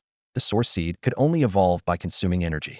As a combat plant, he didn't want it to rely too heavily on roots absorbing soil nutrients that would restrict its movement. Therefore, he decided to adjust its roots in the future, preserving the ability to quickly draw energy from soil and reinforce anchoring, but preventing the roots from becoming the sole energy source. The specific plan would be refined after he advanced to the copper rank and awakened its traits. Looking at the source seed before him, Lin Yuan gave it a name, Red Thorn. From now on, just like Smart Enin, Red Thorn would also need Lin Yuan to provide food. The moment he saw that alien insect, Lin Yuan immediately decided on Red Thorn's menu. The insect's shell was tough, and its flesh naturally corrosive, perfect for feeding Red Thorn. This would not only strengthen Red Thorn's digestive capabilities, but also help it generate a more powerful corrosive acid while breaking down the shell. The alien insect originated from the dimensional space insect realm, and there were no living specimens in the real world. However, the Star Network sold insect corpses as spiritual materials. Lin Yuan planned to purchase a batch right away and observe how many of these alien insects Red Thorn needed to consume before evolving to the normal level. He logged into his shop on the Star Network and saw a dozen customers crowded in front of the virtual counter. Though many were new faces, Lin Yuan already understood their purpose. They were all after the copper-tier Qingluo, an elite-level soul-absorbing goldfish. Some even offered to pay extra, but Lin Yuan, as usual, declined politely. Running a spiritual item shop on the Star Network involved not only listing regular stock, but also handling custom orders. Custom orders varied by person and price, but Lin Yuan insisted on treating every spiritual item listed equally. This principle came from his lack of prior business experience in a past life, and from lessons learned as a child watching his parents. A shop must have passion, but also follow rules. Now, he continued with that passion and discipline, unwilling to compromise easily. "Boss, I'm willing to pay above the market price for 30 pots of copper-tier Qingluo. Boss, I want to buy 100 elite-level soul-absorbing goldfish at once. Can we negotiate?" Despite feeling a bit tempted by these repeated requests, Lin Yuan replied decisively, "Please wait for new stock of Irion's, welcome to buy then." After politely sending them away, he exhaled deeply. With sales skyrocketing, relying on smart robots alone was no longer enough for customer service, and Lin Yuan even entertained the idea of hiring staff. In just over 10 days, his shop had risen from an unknown little store to a premium boutique. Its rare inventory earned free promotion by the platform, attracting more customers daily. Yet inventory could never keep up with sales. New stock was often snapped up within 10 minutes of listing. While other shop owners worried about sales, Lin Yuan's headache was stocking enough goods. Recently, the copper-tier Qingluo and elite-level soul-absorbing goldfish had brought Lin Yuan nearly 400 Huiyao coins in profit, enough to gather funds for 3 drops of golden-tier dragon beast blood. With some time left before the 27th, he was confident he could earn more Huiyao coins and save enough to snag treasure finds. For Lin Yuan, who was eager to strengthen his power quickly, no amount of Huiyao coins was ever enough. Originally, he had only 1 will rune, and the pressure was already tremendous. To help Baihe Lily reach legendary quality while still at the bronze tier, he had drained his spiritual energy to the limit, hoping to advance to a fantasy species as soon as possible. Now that he had acquired another will rune, his attention immediately turned to Red Thorn, the fierce carnivorous rose. If it could break through to legendary quality at the bronze tier, it too had a chance to become a fantasy species, which would multiply its overall combat power. However, unlike ordinary spiritual creatures, spiritual energy barely affected Red Thorn. To evolve it, he had no choice but to heavily invest resources, a bittersweet burden that left Lin Yuan both hopeful and troubled. Just as he was about to contact Zhou Jiesin for supplies, a new message popped up in his StarNet friend list. Opening it, he saw it was from Pickled Egghead, who called himself an EU emperor. Recalling how Pickled Egghead had boasted he would farm transparent spider webs, but ended up being bitten badly by the phantasmal hairy spider, Lin Yuan couldn't help but think sarcastically, what kind of lucky streak is that? Nevertheless, he had promised to prepare 5 elite level 10, epic grade spray spiders for him, so it wasn't a problem. After replying, he sent a private message to Zhou Jiesin. Deep Mountain Forest. Jiesin, do you have any alien insect corpses for sale? Zhou Jiesin, there are plenty of low-grade ones. If you don't need many, I can send you a few as a gift. Zhou Jiesin was surprised by Lin Yuan's request. Alien insect corpses were usually expensive. Her willingness to give some away was partly to foster a better relationship with this important customer, and partly because recent dimensional cracks had caused outbreaks of alien insects everywhere. The market price for their corpses had dropped, so she had stocked up a large quantity and didn't mind parting with 3 or 4. Deep Mountain Forest. Forget the gifts. You'll need a lot going forward. Start with 100 corpses. Also send 10,000 gene of low-quality energy or half a gene of butterfly shells, 40 ordinary grade soul-sucking goldfish, and 5 elite level 10, perfect quality spray spiders. Since he was buying, he decided to get everything from Zhou Jiesin's store at once. After all their cooperation, he trusted the quality there completely. Zhou Jiesin was stunned for a moment by the unexpectedly large order, then quickly smiled. Lin Yuan's purchasing power was soaring. She decided to open up all the stock in her private collection to him. As a Tier 3 store owner, she had many treasures reserved for top clients, but now it seemed Lin Yuan was worthy of the title gold medal customer. Of course, that depended on his continued prompt payments. Only moments after logging off, the ostrich logistics delivery arrived. The alien insect corpses were sealed inside spirit-binding boxes with temperature control and sterilization, so there was no risk of decay. Lin Yuan opened a box, and a strong rancid sweetness wafted out. He motioned to Red Thorn. The vine trembled slightly, and its layered flower crown unfolded and finally converged into a blood-red maw about the size of a basketball. It cautiously sniffed the air, then suddenly snapped shut, swallowing 2 alien insect corpses whole. In just 5 or 6 minutes, the shells, flesh, and energy were completely converted into nutrients. Seeing this, Lin Yuan raised his hand again, tossing corpses in one after another. When the 80th corpse had been consumed, Red Thorn suddenly stopped. Its thick vine shook wildly as cracks appeared on its surface. New thorns and flower buds burst through the rifts, the clear signs of evolution. At that moment, Lin Yuan looked at Red Thorn's normal grade skill and narrowed his eyes. It was the mouth of sacrifice. The Red Thorn's body trembled more and more violently. Its crimson torso fluttered like a blood-red flag caught in the wind, swaying fiercely as puff sounds rang out one by one. Thorny vines burst forth from its surface like breaking free from a cocoon. About 1.5 meters long, more than 10 vines emerged, each bristling with menacing backward-facing barbs. These barbs curved inward, so that once they pierced muscle, even a slight tug from the vine could tear flesh in wide strips, or rip entire chunks of tissue away. Such brutal anatomy made Lin Yuan involuntarily marvel. The Red Thorn's evolution was truly born for battle. But this was not the end. Suddenly, the trembling of its surface intensified sharply. At its core, the flesh split with a puff sound, and a half-meter-tall, fruit-like organ shot up, pale red, thick and upright, taller and thicker than the digestive sacs it originally had on either side. Those 2 sacs seemed to recognize the new growth as their origin, slowly extending blood-red vine tendrils to seamlessly fuse with the newborn fruit.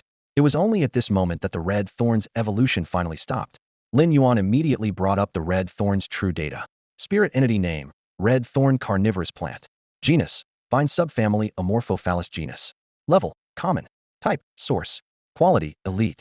Skill, sacrificial moss secretes abundant digestive fluid with powerful corrosive properties, able to rapidly break down energy in food. The info panel was clear, but compared to the cold facts, the Red Thorn before him appeared even more fearsome. Lin Yuan's attention was completely drawn to the newly grown fruit that was the brand new organ created by the common-level skill sacrificial maw.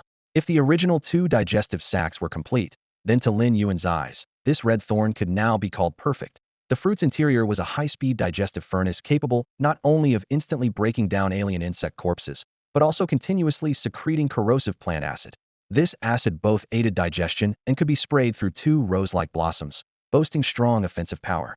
Feeling a surge of excitement, Lin Yuan immediately grabbed the prepared alien insect corpses and fed them to the Red Thorn. The fruit-like sacrificial maw split open along several tooth-lined slits like the throat of hell itself. He threw in 10 insect corpses at once. The red thorn twitched a few times, then with a crack sound shredded the bodies into pieces. Then, digestive fluid far more powerful than sulfuric acid poured in, dissolving all remains within minutes. Such terrifying efficiency left Lin Yuan in awe. Seeing the results, he didn't hesitate. He logged onto the StarNet and placed an extra order for 3,000 alien insect corpses through Zhou Jessen's shop. His plan was clear. Keep the red thorn constantly fed and digesting, pushing it to elite level at the fastest speed possible. In the days that followed, apart from occasionally browsing StarNet and acquiring resources, Lin Yuan devoted almost all of his free time to strengthening Bailey Lily, the spirit-absorbing goldfish, and the intelligent Hepping In among his spirit creatures. In the meantime, he also found some time to complete a custom order for Lu Dan too, squeezing work into his busy schedule. Lin Yuan felt a mix of love and frustration for the spirit-absorbing goldfish. It was his locked spirit mate creature, so he had to patiently raise its level and quality. But for other ordinary spirit-absorbing goldfish, he simply could not spare any more time. The rest of the spirit-absorbing goldfish received practically no attention at all. In the spirit sealing space, where spiritual energy was abundant, the ordinary soul-absorbing goldfish in the soul transformation pool evolved relatively quickly. Thanks to the steady profits from upgrading this batch of soul-absorbing goldfish from ordinary to elite grade, Lin Yuan's small shop, No Lost Spirit Items, was raking in daily earnings. The modest economic snowball began to roll faster and faster, gathering more snowflakes along the way, and his income kept climbing steadily. At this moment, In and Tsong Ming were nestled comfortably in Lin Yuan's arms, basking in a continuous infusion of spiritual energy. Both spiritual creatures had long reached level 10 elite rank with epic quality and just needed one final step. Lin Yuan activated his internal spiritual energy to break the shackles within both of them, and In and Tsong Ming simultaneously advanced to the bronze tier. Meow. The instant of breakthrough brought rapid skeletal restructuring for Tsong Ming, whose body emitted an agonizing cracking sound that made it cry out in pain. For any spirit creature, advancing to the bronze tier was a complete metamorphosis. Tsong Ming, a Baiwen beast with a weaker foundation, experienced an even fiercer transformation. Within minutes, layer after layer of dried fur shed from Tsong Ming's body, replaced by new fur growing at a visible speed. Though the creature had reached the size of a fully grown domestic cat at elite rank, upon entering the bronze tier, its body suddenly shrank to half its previous size, returning to the appearance it had before reaching ordinary grade. After repeated fur transformations, it finally stopped, now covered in pure white, soft fur similar to warm, milky jade, so delicate it seemed to radiate a gentle glow.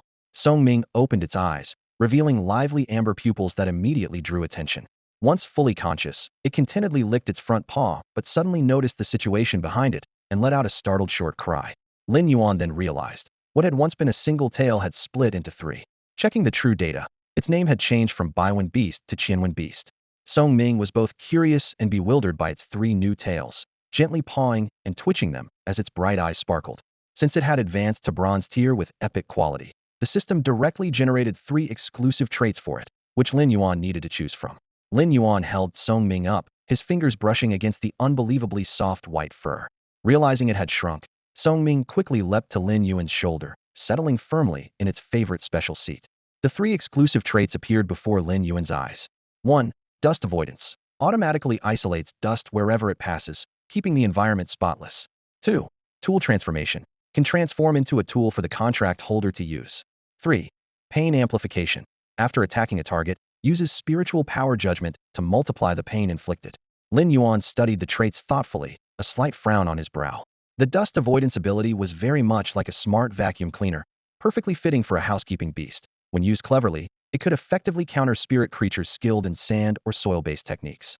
However, since Tsong Ming was not fundamentally an offensive spirit creature, its combat effectiveness would remain quite limited despite this skill. The exclusive trait, Pain Intensification, works the same way. It's originally a top-tier combat ability that, once activated in battle, can inflict devastating, continuous damage on enemies in an instant. The problem is, for Tsong Ming, a spirit creature classified as more of a housekeeping or internal administration type, this trait is almost useless. Even though Tsong Ming improves its physique and attack power through evolution, expecting it to handle spirit beasts of the same rank through sheer physical strength remains unrealistic. In contrast, artifact transformation is what truly gives Lin Yuan a headache. This trait has always been a double-edged sword. Only gamblers would be willing to bet their spirit beast's future on the unpredictable outcomes artifact transformation brings. It's true that certain categories of spirit beasts have tendencies towards specific artifact forms, but that only slightly reduces the inherent uncertainty of the transformation. Countless harrowing stories circulate. Early men choose artifact transformation and end up with their spirit beast becoming a flashy little hand fan eyesore.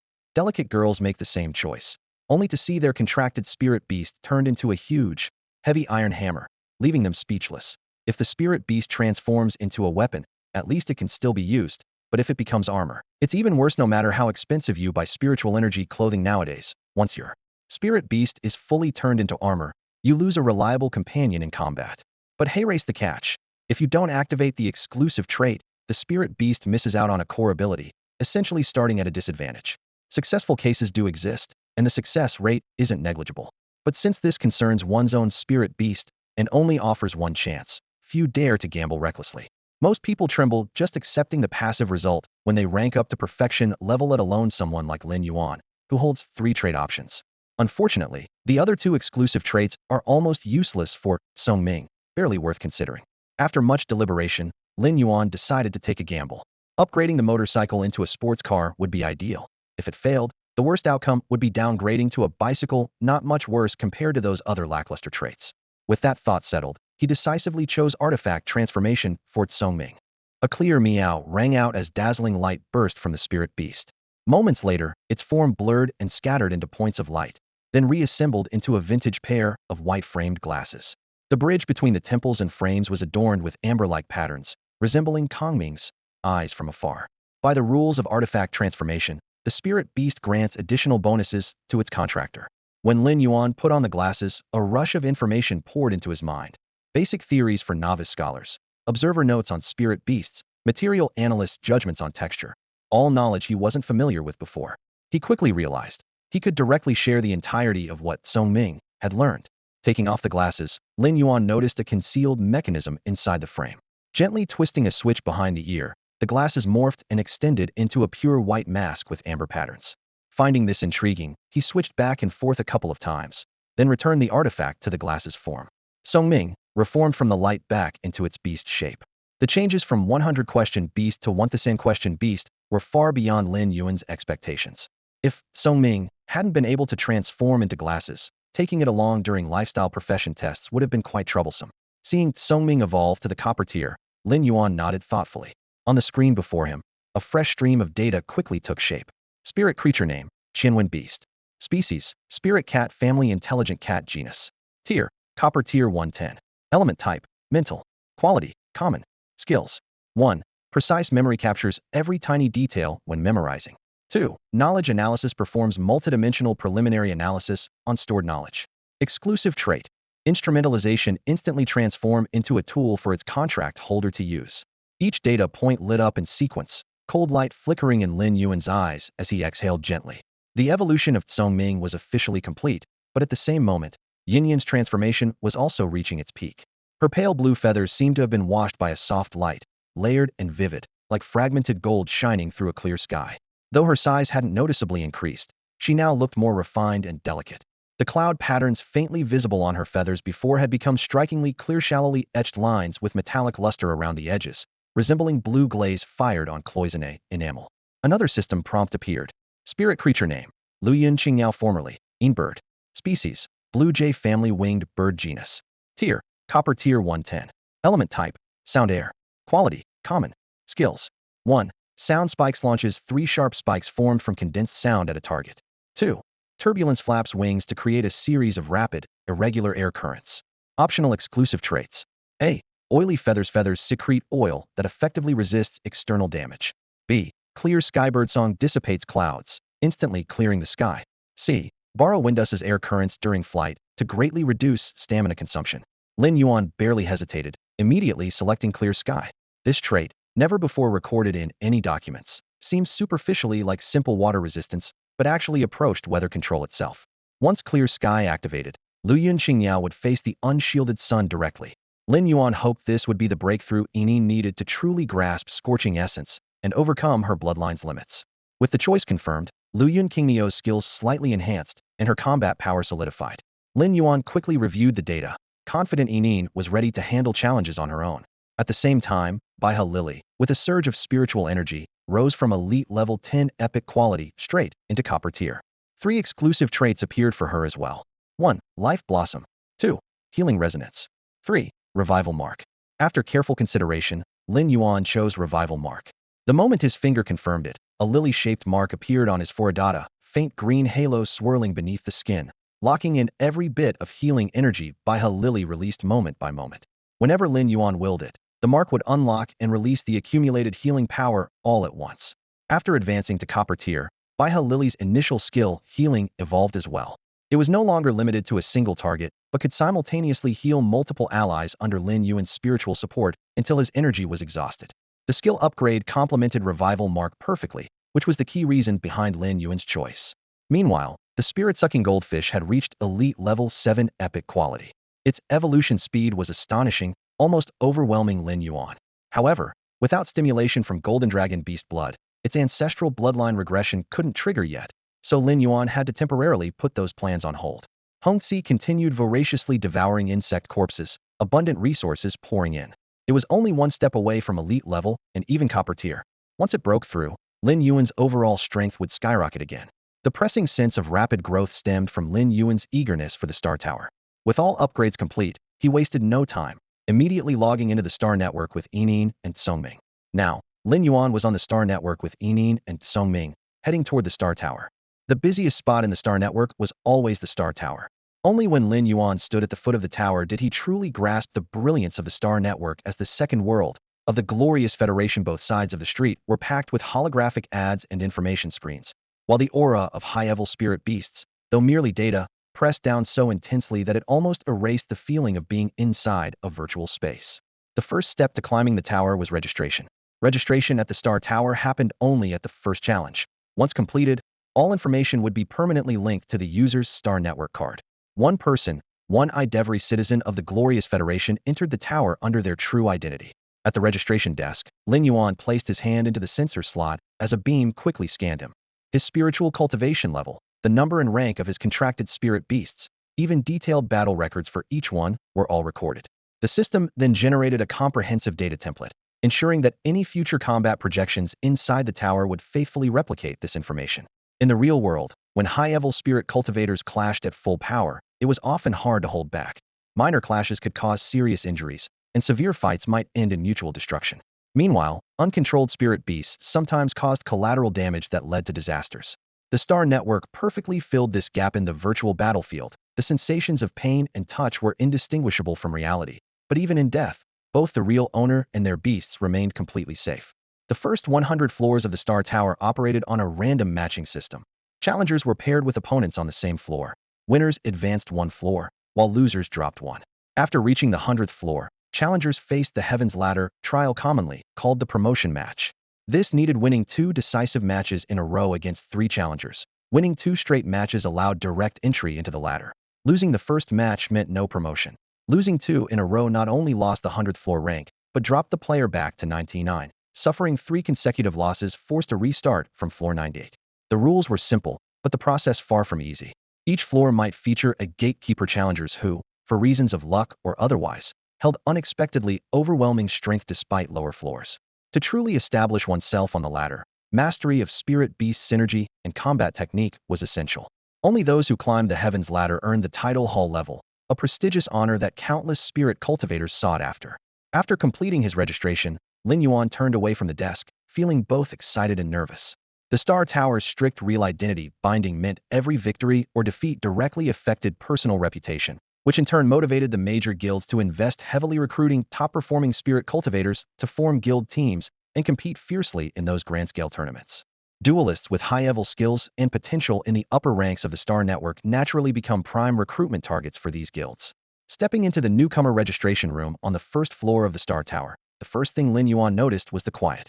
The large room contained only a reception desk illuminated by a cold white light screen. A young man leaned back in a high-back chair in the corner, absorbed in flipping through a book titled Common Spirit Beasts and Breeding Essentials.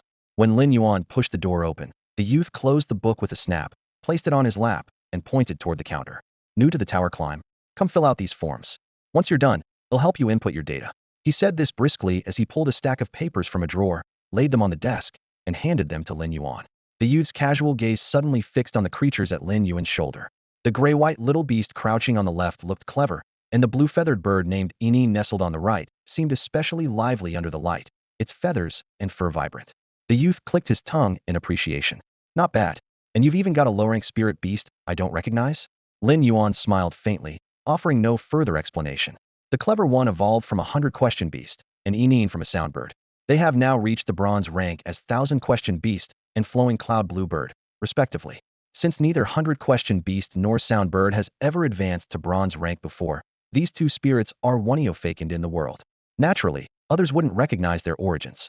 After confirming every box was filled, Lin Yuan pushed the form back. The youth scanned it swiftly, nodded approvingly, then stood up to lead the way. Follow me. The initial data entry process has several steps. After you get your registration certificate, you can update the Star Network system yourself for things like leveling up your profession, adding new spirits, or evolving your existing ones. After the reminders, he pulled out the same book again and silently recited from it while walking steadily ahead. The glossy cover caught Lin Yuan's eye. Was the official textbook for the Junior Spirit Observer examination. Looking at that book, Lin Yuan casually asked, "Are you preparing for the Junior Spirit Observer test?" The youth blinked, surprised that someone so young instantly recognized the title. He raised an eyebrow slightly. "Yeah, gotta get the Junior Observer certificate first. Next month, I'm going for the Creator exam." When he said Creator, his tone rose noticeably, brimming with confidence and pride. With the youth's help, Lin Yuan completed all the data entries. Knowing the other needed to focus on studying, Lin Yuan politely excused himself without causing further disturbance. Anyone qualified to challenge the Creator exam who passes takes a huge leap forward in status. Even an entry-level creator is respected and sought after everywhere. By now, Lin Yuan had registered Mobius, Clever, and Enine in the system. As for the Red Thorn, it remained at a normal level and was ineligible for Star Network battles, so it was not recorded. After finishing registration at the Star Tower, an identity card containing Lin Yuan's registration details was generated in the system. Name: Lin Yuan. Gender: male. Height: 178 centimeters. Weight: 61 kilograms. Star Tower level 0. Aura: profession: healer. Profession rank: D. Contracted spirit beings: Mobius, elite level 7, epic quality. Qianwen beast, bronze level 1, common quality. Lin Yuan bluebird, bronze level 1, common quality. Battle record: 0 matches, 0 wins, 0 losses. Highest floor reached: 0. Looking at his current identity card, Lin Yuan immediately hid all information except for the aura profession and unavoidable battle record stats. The StarNet, known as the second world of the Brilliant Federation, enforces privacy protection even stricter than reality. After confirming his info upload was complete, Lin Yuan's consciousness transformed into a beam of light and was transmitted into the Star Tower lobby. The floor beneath him shimmered with pale silver energy, flowing slowly like the contours of mountains and rivers. Countless screens around him flickered in real time, displaying competitors' battle records and titles. Lin Yuan was still one of the countless bottom-ranked beings in the tower. As the system prompt sounded, he clicked the match button. Less than 3 seconds later, the match succeeded. His opponent's data appeared in midair. Battle record: 471 matches, 0 wins. Highest floor: 3. Lin Yuan was stunned. This record practically engraved constant defeat into the name. His opponent was an elderly man with half-white hair, clearly over 80, yet surprisingly vigorous.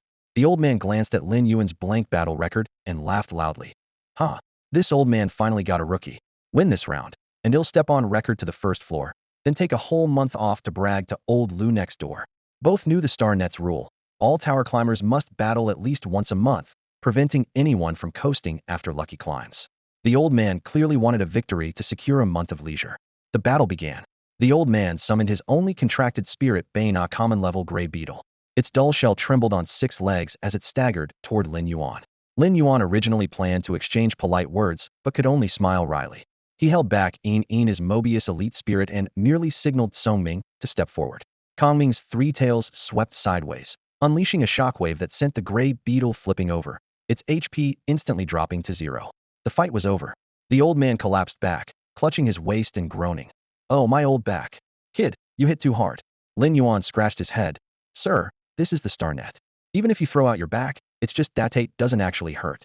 Before he finished, the old man jumped up, dusted off his clothes, and flipped moods faster than Sichuan opera. "Fine, fine, you win today? Back in the day I could crow ride a plane and tornado destroy parking lots. Anyway, I'm heading home for Bear Clan's old formula medicine." In a flash of light, the old man exited the scene. Lin Yuan's interface refreshed. Star Tower Floor 1. The simplicity of early battles was astonishing, but the old man's antics had provided some entertainment. Riding the momentum, Lin Yuan pressed on to the next challenge. Match 2, 3 very soon. He stood on the 9th floor's arena. There, he finally encountered an opponent equipped with elite spirits, a yellow-spotted dog, and a digging boar. Within 3 seconds, Een sound spike skill shattered both creatures' eardrums, knocking them down instantly. Lin Yuan kept climbing. On the 22nd floor, the light screen displayed both sides' info. His opponent also had bronze-level spirits, but their presence was significantly stronger. Lin Yuan took a sharp breath, his gaze steadying. Looks like this bronze-level opponent is a bit tougher after all. Lin Yuan couldn't help but draw in a sharp breath as he looked at the opponent matched against him. On the display panel, the profile of the player named Huang Qinglin was crystal clear, 27 years old, an aggressive spirit energy attacker with a bold combat style. The most prominent part of his profile listed 3 bronze-tier spirit creatures: poison fire python, marsh python, and acid mist pythonas, if to make sure no one missed them. Such blunt honesty surprised Lin Yuan, but he didn't admire Iton star net tower climbs. Concealing contracted spirit creatures was a common winning strategy. Flaunting them so openly seemed less like confidence and more like careless recklessness. He weighed his thoughts cautiously. These spirit creatures had obvious elemental weaknesses against each other once targeted correctly. There was almost no way to turn the tide. But Huang Qinglin dared to reveal everything, and yet had managed to hold his ground on the 22nd floor, clearly showing arrogant competence. Another line of numbers on his profile confirmed this: his highest record was the 37th floor. Most likely, bad luck had knocked him down. Otherwise, even with all information exposed, he wouldn't have fallen so low. As Lin Yuan scanned Huang Qinglin's details, the other player was sizing him up too. Before Lin Yuan could speak, Huang Qinglin cockily called out, "Hey, your record screams rookie. Only just getting your spirit creatures up to bronze tier before climbing? What are you, some no-name hiding your info? Since you're a healer, they'll let you prepare a bit longer, then you'll face death." As he spoke, Huang Qinglin casually shook his shoulders, relaxed like someone strolling in a park. A contracted spirit's emotions directly influenced its creatures. The sudden ease flowed to the 3 pythons, whose half-raised heads lowered and thick bodies coiled calmly around his feet, waiting quietly for the next command. Lin Yuan remained silent. He was somewhat familiar with the poison fire python, but knew almost nothing about the marsh or acid mist pythons. So he simply ordered his smart device to activate. A soft golden light shimmered as the device transformed into a pair of silver-rimmed glasses. Adjusting them on his nose, Lin Yuan's mind filled with detailed data on each python. Their roaming areas, hunting habits, attack patterns, evasive tendencies, all as vivid and clear as if he had faced them in countless battles. This kind of understanding was very different from the real data from Mobius that provided raw numbers like level, quality, skills, and unique traits. Real data was cold and mechanical. The smart glasses offered living knowledge distilled from endless experience. More surprisingly, the lenses flickered gently as if highlighting weak spots in the opponent's defenses. Vulnerable dead zones along the ribs, gaps when the tail whip retracted, openings revealed by shifting scales. Attacking from those angles would leave the enemy almost defenseless, like reaching out where the ribs offer no protection. This insight energized Lin Yuan, his fingertips tightening imperceptibly. Before the battle had even begun, he already held the advantage. Seeing Lin Yuan say nothing or make a move, Huang Qinglin finally lost patience and shouted, "Hey, that illegitimate. What's he pretending to do? The only cat that seemed to offer any real contribution has been turned into a pair of glasses, and what kind of splash can this tiny bird not bigger than a palm make? Lin Yuan, you're a healer class after all. Do you expect this little bird to stew bird's nest on the battlefield to restore health?" Listening to Huang Qinglin's barrage of sneers, Een had just evolved to the bronze tier and couldn't speak yet, but understood every word clearly. Angrily, it bounced on Lin Yuan's shoulder, its wings fluttering noisily as if arguing back. Lin Yuan raised his hand to gently stroke its feathered back and calmly said, "I'm ready. Let's begin." As his words fell, he focused his mind, and Een transformed into a gust of wind charging at the poison fire python. The giant snake reacted swiftly, opening its mouth to release a burst of dark green flames, sparks mixed with poisonous gas rushing toward them. Lin Yuan immediately activated the healing skill of Baiha Lily, sending a soft glow trailing behind Een, ready to mend any burns. The dazzling fireball suddenly engulfed the little bird, but Een flapped fiercely, carving out a safe passage through the flames. Before the fire could scorch its wings, it followed Lin Yuan's command and instantly unleashed turbulence. Swirling vortices formed around its body, then rapidly expanded, shredding the poisonous fireball into fragments and scattering them. Almost simultaneously, the acid mist python exhaled a cloud of corrosive mist in the same direction. The rolling gray-green vapor crashed headlong into the poisonous flames, torn apart by the turbulence boom. The fierce explosion ignited both toxins at once, the fire looping back with the mist and directly pouring into the gaping mouth of the acid mist python. Under the dual assault of flames and poison, the snake writhed in agony and lost its combat capability on the spot. Once spiritual creatures reached the bronze tier, Raw power matters less than tactics and command.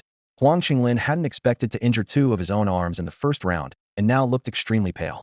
Staring at the twitching acid mist python on the ground, he shouted harshly, "Poison fire python. Spray flames at that stupid bird again." But faster than his order was Yin Yan's clear chirp.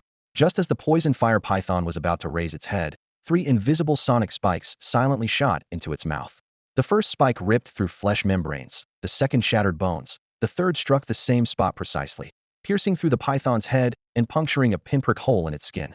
The searing pain stopped the snake's roar abruptly. Its huge body collapsed to the ground, unable to fight back. In mere moments, Yin Yan's spiritual energy was already more than half depleted.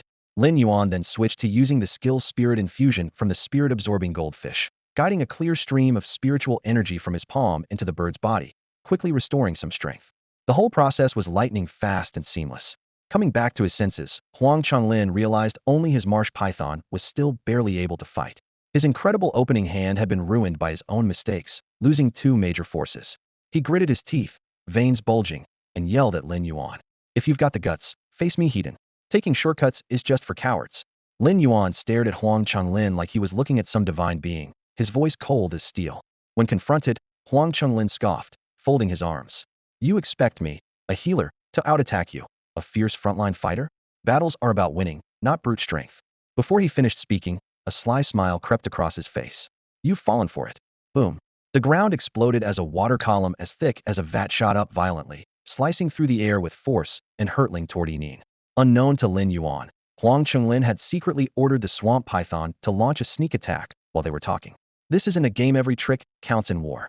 Huang Qinglin's triumphant laugh barely escaped his lips before Lin Yuan calmly said, "Clear skies."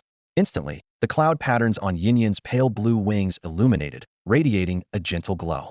The moment the light touched the water pillar, a sizzling sound erupted. The entire jet seemed to melt away like it had been thrown into a furnace, dissolving into white mist as if it never existed.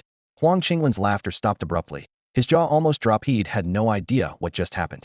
Before he could react, Yining unleashed a furious burst of chaotic airflow with a powerful wing beat, precisely pinning the swamp python in place so it couldn't move an inch. A clear, ringing sound followed as several sonic spikes shot through the air and ruthlessly pierced the serpent's eyes. After a brief clash, the outcome was decided. Lin Yuan had claimed victory without dispute. Yin Yan's win wasn't just due to raw power. Before the fight, Lin Yuan used his smart transformation glasses to identify 3 weak points on the python spirit creature. This clearly one-sided battle was a valuable learning experience, though it also revealed his own weakness. His attack methods were too limited. If next time he faced an opponent as cunning as Huang Qinglin who didn't reveal all their cards, relying solely on Yining might not be enough to turn the tide again. To quickly fill this gap in offense, he must devote himself to cultivating the red thorn. The low-level alien insect corpses had been using no longer met the red thorn's advancement requirement sheet needed to find higher grade, purer flesh and blood. A few days earlier, Lin Yuan had spent 240 radiant coins to buy 3 drops of gold-level dragon beast blood in advance from Zhou Jiesin, intending to use it to promote the spirit-absorbing golden fish to copper rank. Once the fish transformed successfully, Mobius rank would also upgrade to copper and unlock new exclusive abilities. Now he stepped into the spirit lock space. In the spirit transformation pool, the Dragonid spirit-absorbing golden fish had grown robust, its scales shimmering with a lustrous golden glow. Lin Yuan grabbed a small water tank and scooped up half a tank of pool water, gently transferring the golden fish inside.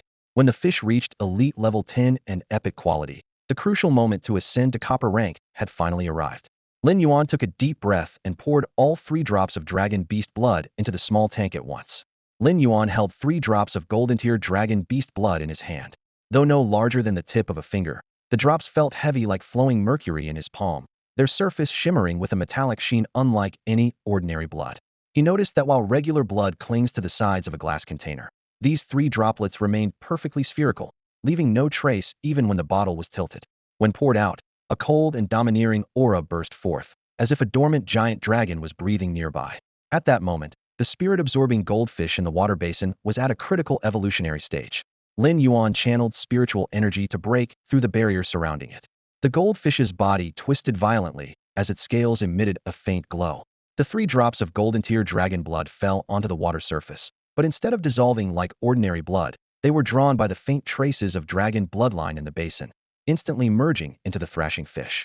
The moment the blood penetrated through the constantly shedding skin into its bones and flesh, the goldfish's transformation accelerated dramatically. Bang! The fish slammed against the basin walls, splashing water everywhere. Time and again it collided, causing the transparent container to vibrate with a low hum. With each impact, fresh blood oozed from gaps in its cracked scales, staining the water red. The blood quickly dispersed in the water, leaving only a strong metallic scent as a reminder of the fish's torment.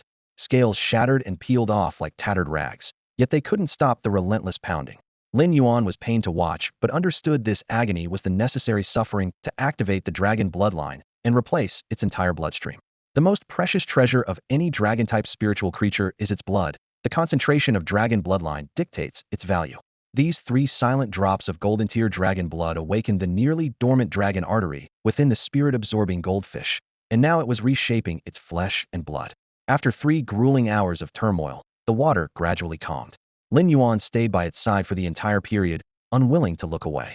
Now, the remaining fish scales had become shattered ornaments providing almost no defense.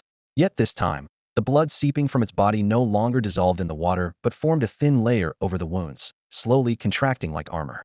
Lin Yuan knew this marked the completion of the bloodline transformation. The faint but pure dragon blood within had fully awakened, officially elevating the spirit goldfish into the ranks of dragon-type spiritual creatures.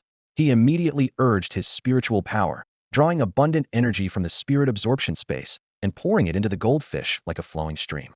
Empowered, its evolution speed instantly surged.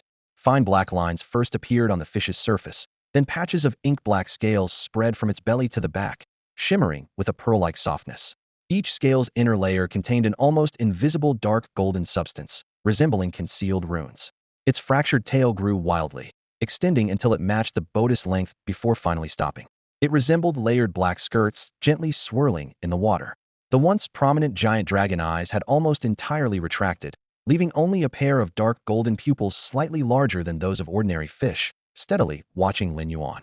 Above the eyes, 2 subtle bulges began to form. Lin Yuan took a deep breath. The dragonid spirit-sucking goldfish had indeed evolved into a dragon-type spirit creature right at the bronze tier. Evolving into a dragon-type meant starting at a higher point on the path ahead, unlocking endless possibilities. On the real data panel, the name under the spirit-sucking goldfish category had already changed to spirit-gathering goldfish. Absorbing spiritual energy was a small feat. The real blessing was its ability to gather and concentrate the ambient spiritual energy. At this moment, Lin Yuan clearly felt the spirit-gathering goldfish continuously radiating a dense spiritual aura outward. According to calculations, the spiritual energy released daily by this bronze-tier spirit-gathering goldfish was equivalent to the total energy contained in 1,000 gene of inferior energy ore. Such astounding output was thanks to the faint yet genuine dragon bloodline within it. Without that bloodline, even reaching the bronze tier wouldn't have allowed it to release such vast spiritual energy in just one day. The spirit-sucking goldfish had jumped directly from epic quality to the bronze tier, and now Lin Yuan faced its exclusive specialty options. 1. Spiritual energy boiling greatly accelerates the speed at which spiritual energy is released. 2. Spiritual energy absorption speeds up its absorption of spiritual energy, enhancing quality and rank. 3. Spiritual energy mark stops energy from dissipating outward, instead storing it within a mark imprinted on the contractor, who can summon it at will. Each option had its advantages. Choosing spiritual energy boiling would turn the spirit-gathering goldfish into a supercharged fountain of spiritual energy. Choosing spiritual energy absorption could significantly shorten its difficult evolution process, which probably 8 out of 10 people would pick without hesitation.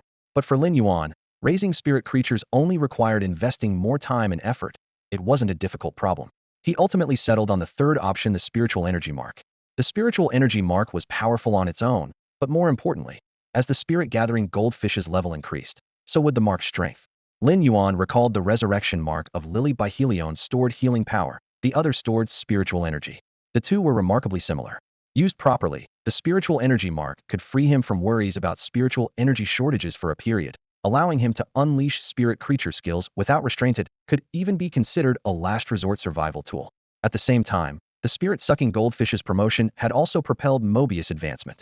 With the breakthrough to bronze tier, Mobius' dormant consciousness was fully awakened, and a new exclusive trait appeared, Pure Land of Bliss.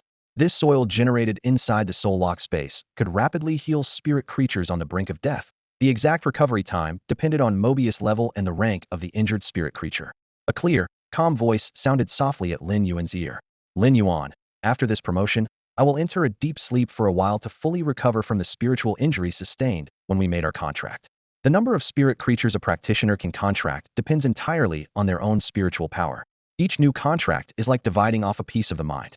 Many people differ in the number of contracts they can hold because of this. When you, Lin Yuan, made your contract with Mobius at only 8 years old, your spiritual power was still very immature. To protect you, Mobius forcibly compressed his own essence, leaving behind a hidden injury. How long will it take to heal? Should I buy some spirit recovering materials for you? Lin Yuan asked calmly, though his words carried genuine concern, as if speaking to an old friend. No need. I can't estimate the time I'll need to sleep.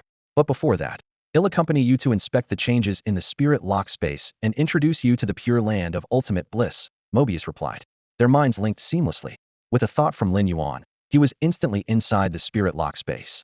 The dazzling transformation was immediately obvious. The space had doubled in size, nearly matching the small shop he had opened on the Star Network.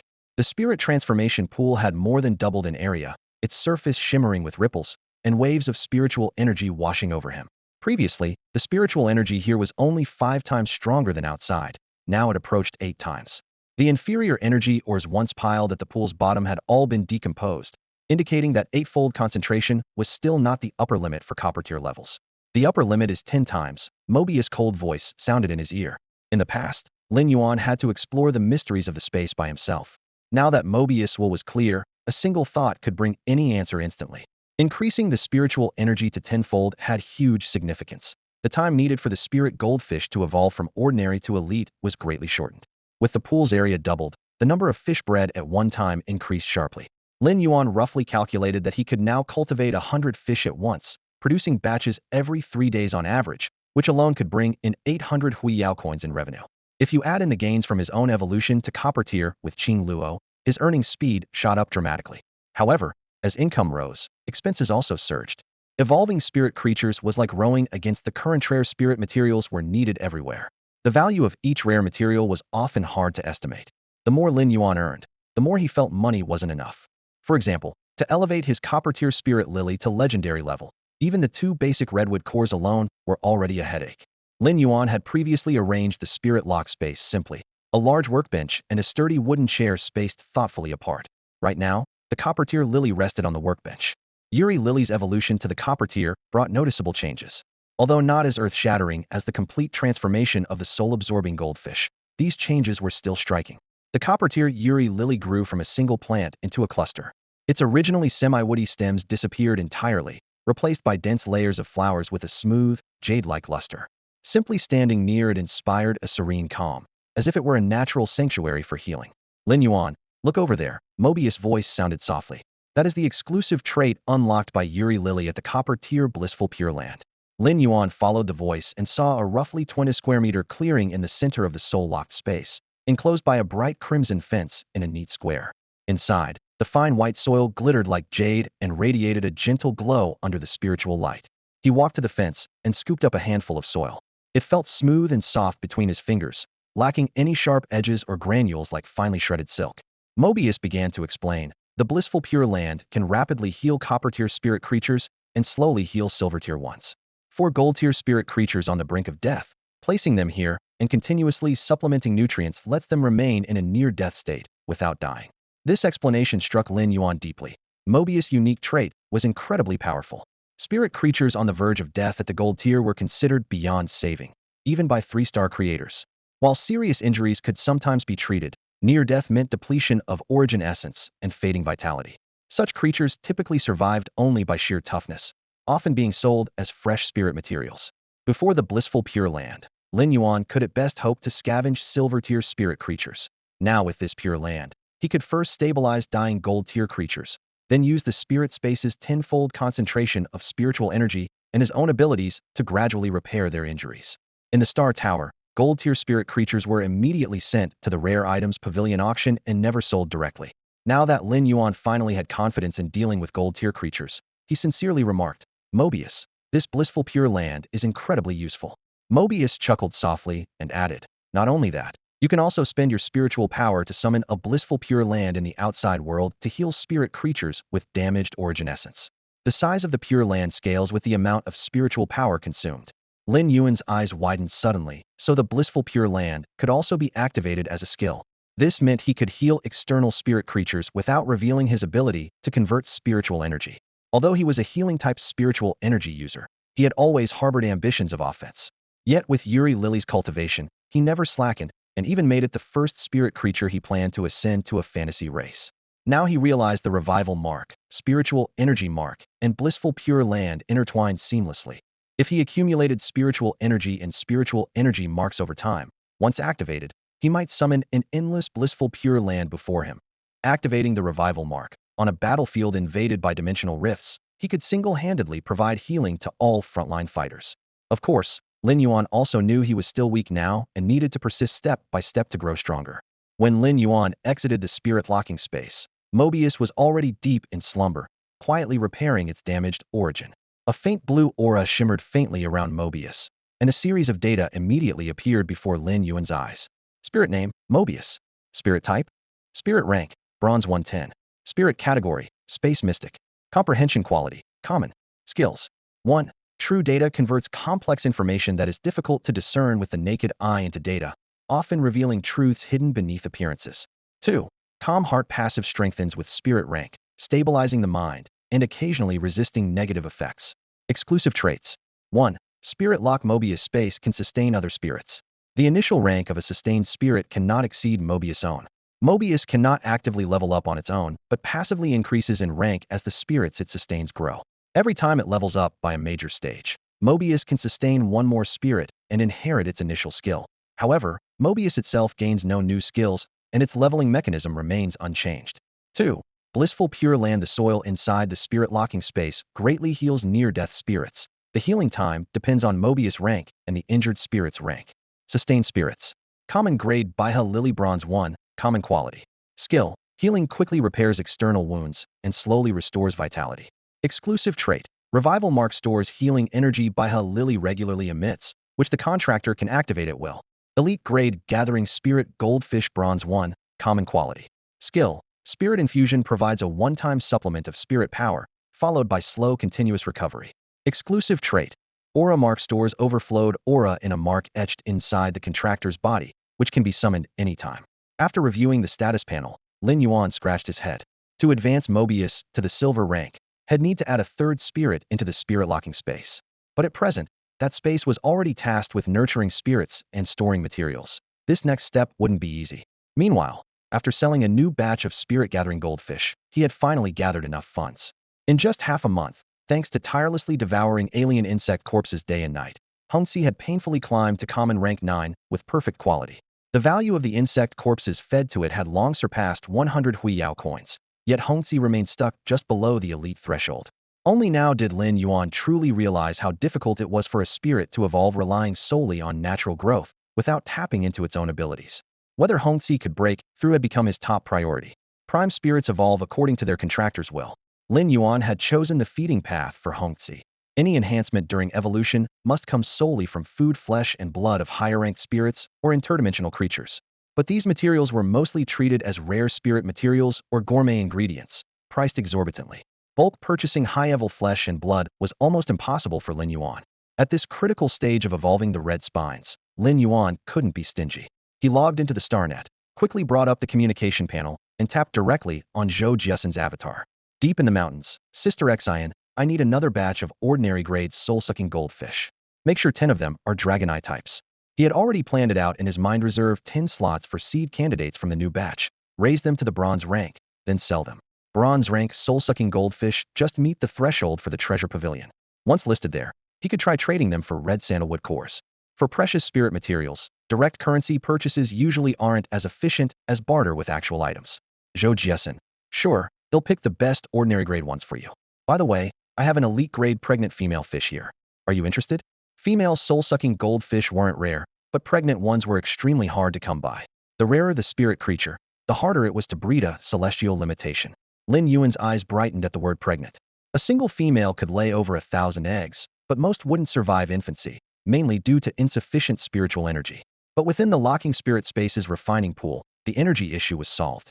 The pool could hold up to 100 elite grade soul-sucking goldfish at once. And since eggs took time to develop, they could be raised in separate tanks.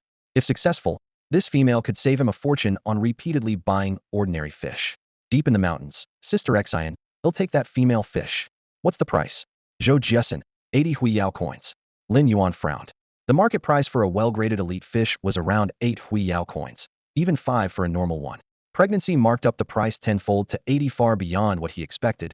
He thought 15 would be the max. Zhou Jiesin. Oh, I almost forgot this female is a Wufu Lancho, so it's pricier. But I'm giving you a fair deal. Wufu Lancho. Lin Yuan suddenly realized. Even after centuries of spiritual energy revival, humans' fondness for auspicious symbols never changed.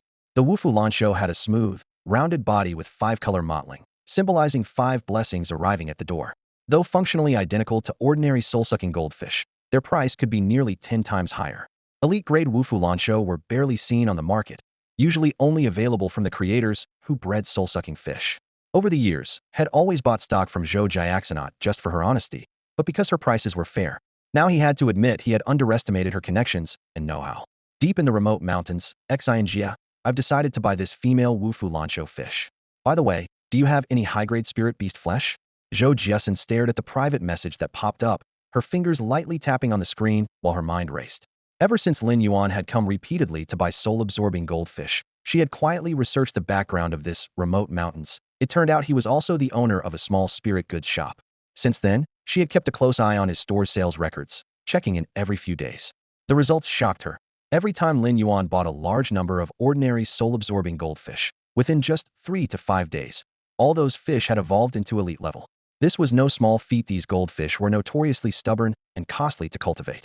For ordinary people, it was almost impossible for one fish to evolve in just months, let alone days.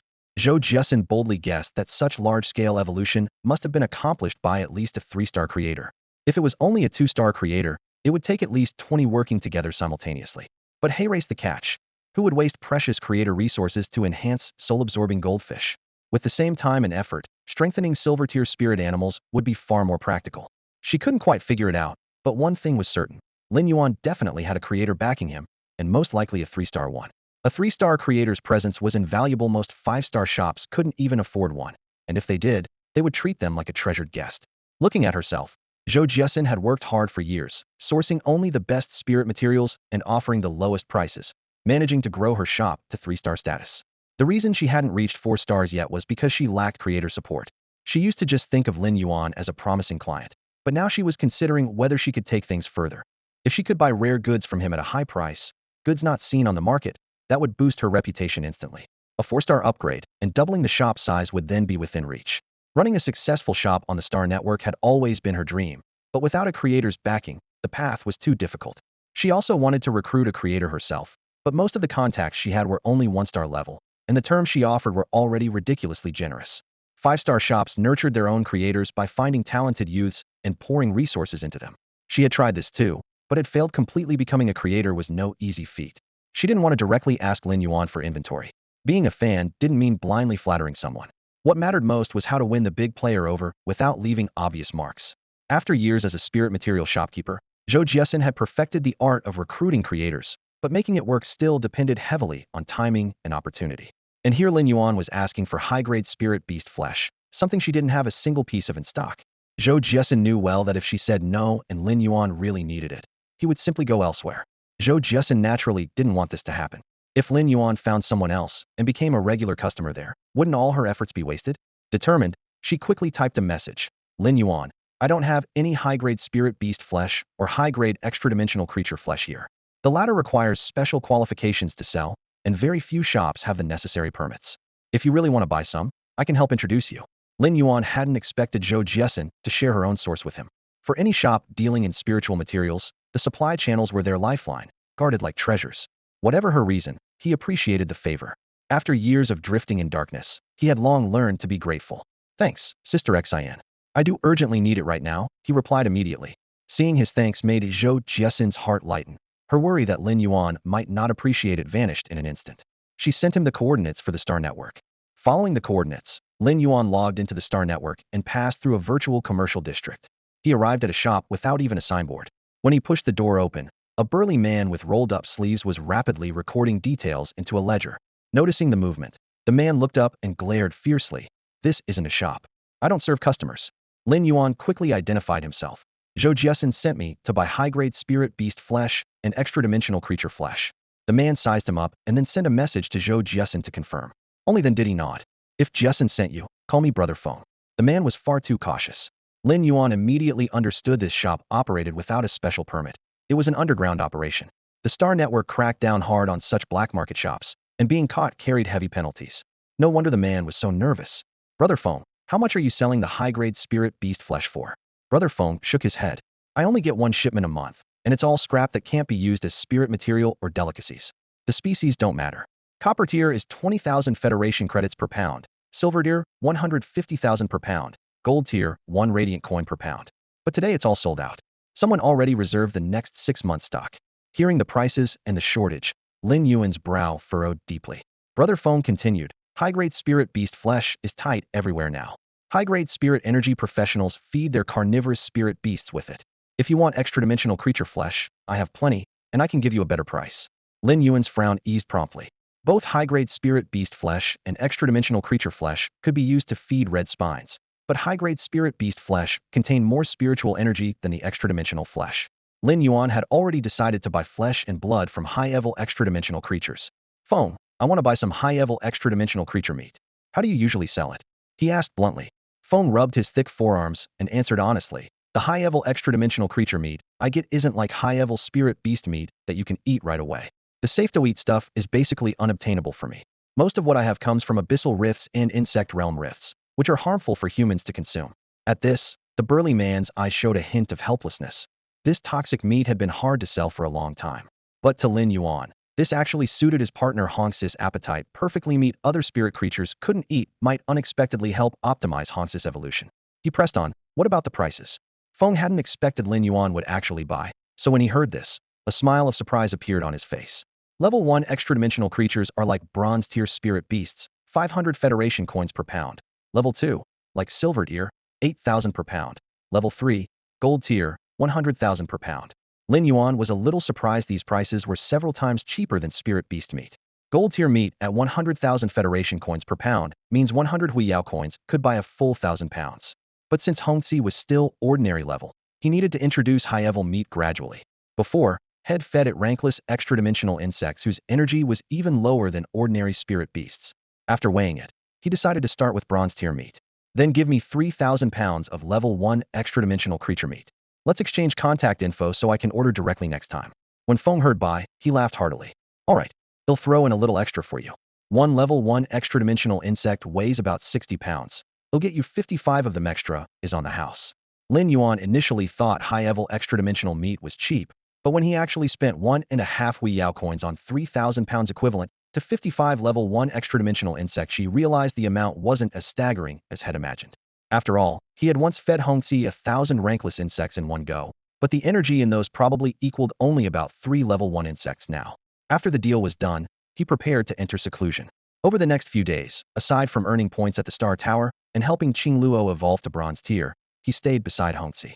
Once Hongxi reached elite level, he could mix level 1 and level 2 extra-dimensional creature meat, and soon make a breakthrough to bronze tier.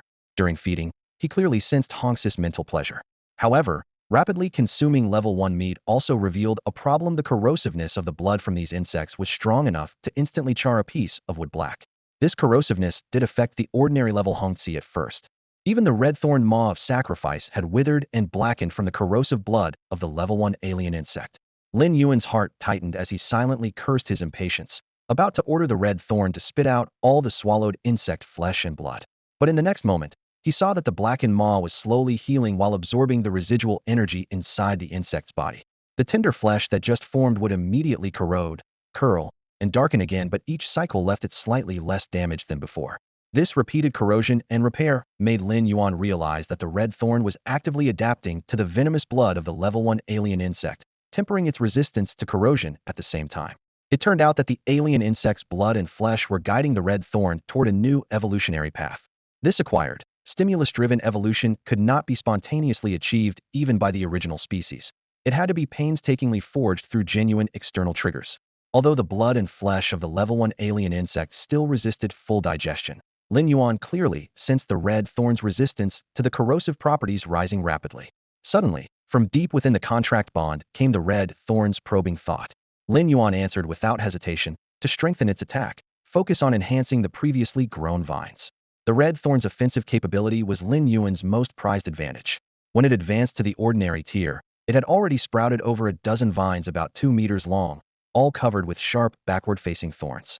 But despite their barbs, they still struggled to tear through creatures with strong defenses on sharpness alone. After the command, the red thorn immediately entered the necessary slumber required for evolution. Other spirit creatures evolved along predetermined genetic templates, with some flexibility on traits, but the red thorn's evolution lacked any template.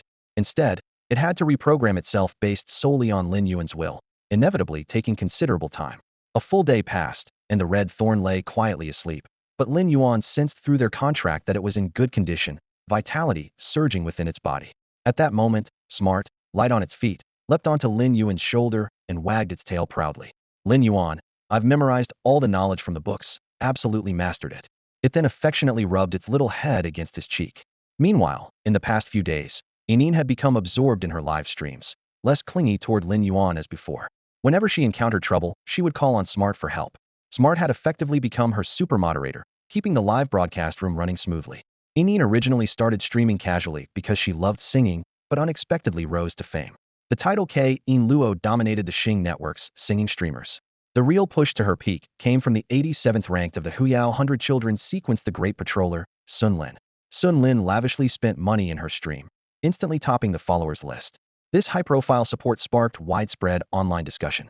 Every word and deed of the Huyao 100 Children sequence attracted intense admiration.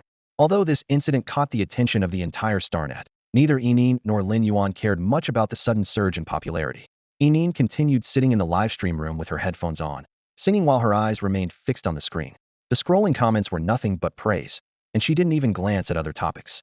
Meanwhile, Lin Yuan was diligently focused on improving himself, completely unaware that Enin had spontaneously started a livestream on Starnet. Clever helped him complete all the required courses for Junior Scholar, Spirit Observer, and Spirit Material Analyst. Counting the days, there were still 3 full days before his scheduled meeting with Zhou Jessen. So Lin Yuan decided to get a head start on the Creator's Certification exam. The Creator's exam wasn't held on Starnet. According to regulations, only the main urban districts of a city could establish a Creator's Guild, and the Xiguang city was situated right at the heart of the main city. Taking Clever along, Lin Yuan summoned the copper-tier flying spirit, Blackwing Goose, and took off from Xia County, heading to Xiguang city. Having experienced the speed and stability of a platinum-tier flying spirit, he had long gotten used to the bumpiness of the copper-tier mount and no longer felt the initial excitement he once did. By midday, they arrived in Xiguang city. Lin Yuan stood at the broad intersection, hesitating over whether to invite Chu Ci for lunch.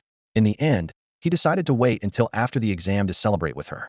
He was confident about the Creator's test, and even considered whether he could finish the 1-star Creator certification within 2 hours, thus earning the chance to skip 3 life skills upgrade exams and jump straight to 2 stars. At the roadside, he hailed a hovercar with his communicator and headed toward the Creator's Guild. Compared to Xia County, the municipal facilities of Xiguang city were clearly on another level. The main roads were a straight 30 meters wide, spacious enough even for platinum-tier flying spirits to fly low through the air. Yet hardly anyone dared to release platinum-tier spirits casually in the city. Even top-tier experts preferred public transportation, which made the city feel peaceful and prosperous. Arriving at the destination, Lin Yuan first looked up at the imposing gates of the Creator's Guild, then glanced at the nearby city lord's mansion. The grandeur of the guild building almost overshadowed the mansion, reflecting the high respect creators held in the Federation. Lin Yuan hadn't specifically chosen today by design. It was just a coincidence. However, a crowd of candidates had already gathered at the guild entrance. Some clutched their application packets nervously as they stepped inside, while others walked in full of confidence. But when they emerged, the vast majority wore expressions of undeniable disappointment. Rough estimates suggested only 1 in 100 had shining, hopeful eyes, an indicator of the exam's brutal difficulty. Generally, anyone bold enough to take the exam had prepared thoroughly. After all, if they failed, they couldn't retake it for a whole year. No one wanted to risk losing that time. Even so, those who managed to pass were as rare as phoenix feathers, showing just how valuable the Creator certification was. Lin Yuan had earlier transformed Clever into a pair of glasses. Wearing glasses, Lin Yuanping looked noticeably more scholarly, which made him seem even more approachable. As he pushed open the doors of the Creator's Guild, he had barely stepped into the spacious, bright hall before being stopped by a staff member at the reception desk. The hall was wide and well lit, with a dozen long tables arranged in a row. Each receptionist was responsible for registering 30 candidates preparing for the Creator's assessment. The group Lin Yuan was assigned to quickly filled with people. He quietly sized up his companions, except for a young man on his left who looked confident. The rest all wore anxious expressions. The most exaggerated was a chubby kid whose knees trembled noticeably as he walked. Once everyone was assembled, their receptionist, a young woman with long hair and a soft tone, stood up. Her voice was gentle, like a spring breeze. When you come back, hand me your 3 junior certificates for life-type spiritual professions, then go in to take the test. Bring your scorecard back here to collect your certificates afterward. She made a cheering gesture with a warm smile. I wish you all success and a bright future. As a receptionist for the Creators Guild, she herself was a creator. Being able to hold this position spoke to her exceptional talent. With her status, she didn't have to be so polite, yet she sincerely offered her blessings, warming everyone's heart. The crowd gradually moved towards the examination channel, but Lin Yuan scratched his head and stayed behind. Clearing his throat, he said, I heard the guild can test the 3 junior life-type spiritual professions on site, so I didn't prepare any certificates and plan to take the test right here. The receptionist, whose name tag read Ning Zujin, paused in surprise. Known for her gentle temperament and calm demeanor, she nonetheless widened her eyes and took a moment to respond. The guild does test junior life-type spiritual professions, but only the 3 knowledge-based ones: scholar, spirit observer, and spirit material analyst. For other professions, you need to take the exam at the corresponding guild. She shook her head helplessly after speaking. She had never seen anyone show up to the creator's assessment without preparing proof of their life-type professions in advance. Normal candidates always had all their materials ready. Showing up empty-handed like Lin Yuan was unheard of. Unexpectedly, Lin Yuan smiled casually. Those are exactly the 3 I want to test. It just so happens all 3 can be completed here at the guild. Hearing this nearly made Ning Xuejuan blurt out a curse. She stared at the boy before her, feeling as if had fallen from the heavens. No one ever brought certificates for all 3 junior knowledge-based spiritual professions to the creator's assessment. Passing these 3 required mastering over 300 professional books, each thick enough to hurt your hand, and memorizing them all. Such an enormous workload. How could one young man possibly master them all? Even when candidates used knowledge-based certificates to test for the assessment, they usually brought only 1. She had never seen anyone with 2, let alone 3. After all, everyone who came here was a spiritual professional. Who would want to spend so much time studying theory instead of honing their power? Ning Xuejuan still wore a hesitant expression as she asked, Are you serious? You're not joking. Lin Yuan nodded solemnly, leaving no room for doubt. At a time like this, how could I be joking? Even if I wanted to joke, there's a time and place for that. Hearing the confirmation for the second time, Ning Zujin's gaze grew complicated. She almost asked again if this young man was trying to cause trouble. The Creators Guild had an easy entry but strict exit policy. Anyone could sign up without high barriers. But once the assessments began, earning a creator's certificate was nearly impossibly a system the Radiant Federation designed to not overlook talented individuals from humble backgrounds. But to her, Lin Yuan seemed more like a disruptor than a genuine candidate today. According to protocol, she was supposed to guide Lin Yuan through 3 tests: Junior Scholar, Spirit Observer, and Spirit Material Analyst. Yet she hesitated. If one person took all 3 knowledge-based exams at once in the Creators Guild, regardless of outcome, it would attract attention from higher-ups. Passing would be lucky. Failing would label him a troublemaker, a stain that would follow him throughout his entire career as a Radiant citizen. Therefore, she said again, Your name is Lin Yuan, right? I should warn you. The 3 guild exams are completely different from those at other vocational guilds. Since you entrusted this to us, the questions come directly from the guild and are much tougher. I strongly recommend. Before she could finish, an old but hearty voice sounded from behind. Girl, someone wants to take the knowledge exams in our Creators Guild, and you want to push them away? Where's the trickiness in the questions? This old man hasn't stepped outside the exam scope, just need to synthesize and apply the knowledge to answer them. The voice was steady and kind. Ning Xuejuan turned around immediately. Vice Chairman, weren't you in the cultivation room taking care of that platinum rank world tooth cutter shark? Let me handle this little matter. The old man's face turned serious. Call me Grandpa. There's nothing to avoid in the guild. I'm not giving you any special treatment. Just because I'm old and taking a breather, does that mean I'm off limits? Little Xuejuan, you don't care about your grandfather at all. Though he didn't mention Lin Yuan directly, his eyes were already appraising the youth carefully. Ning Xuejuan rubbed her forehead and silently sent Lin Yuan a look, signaling it would be best to leave quickly. She knew the chairman's ever-changing expressions all too well. Fiercely protected those he liked, but tore down anyone he disliked, especially those lazy in their studies. Lin Yuan caught the look Ning Xuejuan gave him and grinned broadly, like a carefree, sunny boy. At that moment, the old man spoke to Lin Yuan. You're quite confident for such a youngster, coming to the Creator Guild's assessment without any preparation. You should know, the junior exams for the 3 knowledge-based spirit professions in the Creator Guild aren't something you can just breeze through. His tone was calm and steady, his expression unreadable, as if he was casually chatting during leisure time. Lin Yuan met the old man's gaze calmly and nodded slightly in response. Vice Chairman is right, but all exam questions are either difficult if you don't know them, or easy once you do. That offhand remark made the old man look at Lin Yuan more closely. Then he snorted softly. A fine line. Difficult if unknown, easy if known. If you really have the skill, then you're a promising young talent. But if you don't, and just use words to pacify an old man, he'll be angry. Standing nearby, Ning Xuejuan heard her grandfather's tone and knew he took Lin Yuan's words seriously.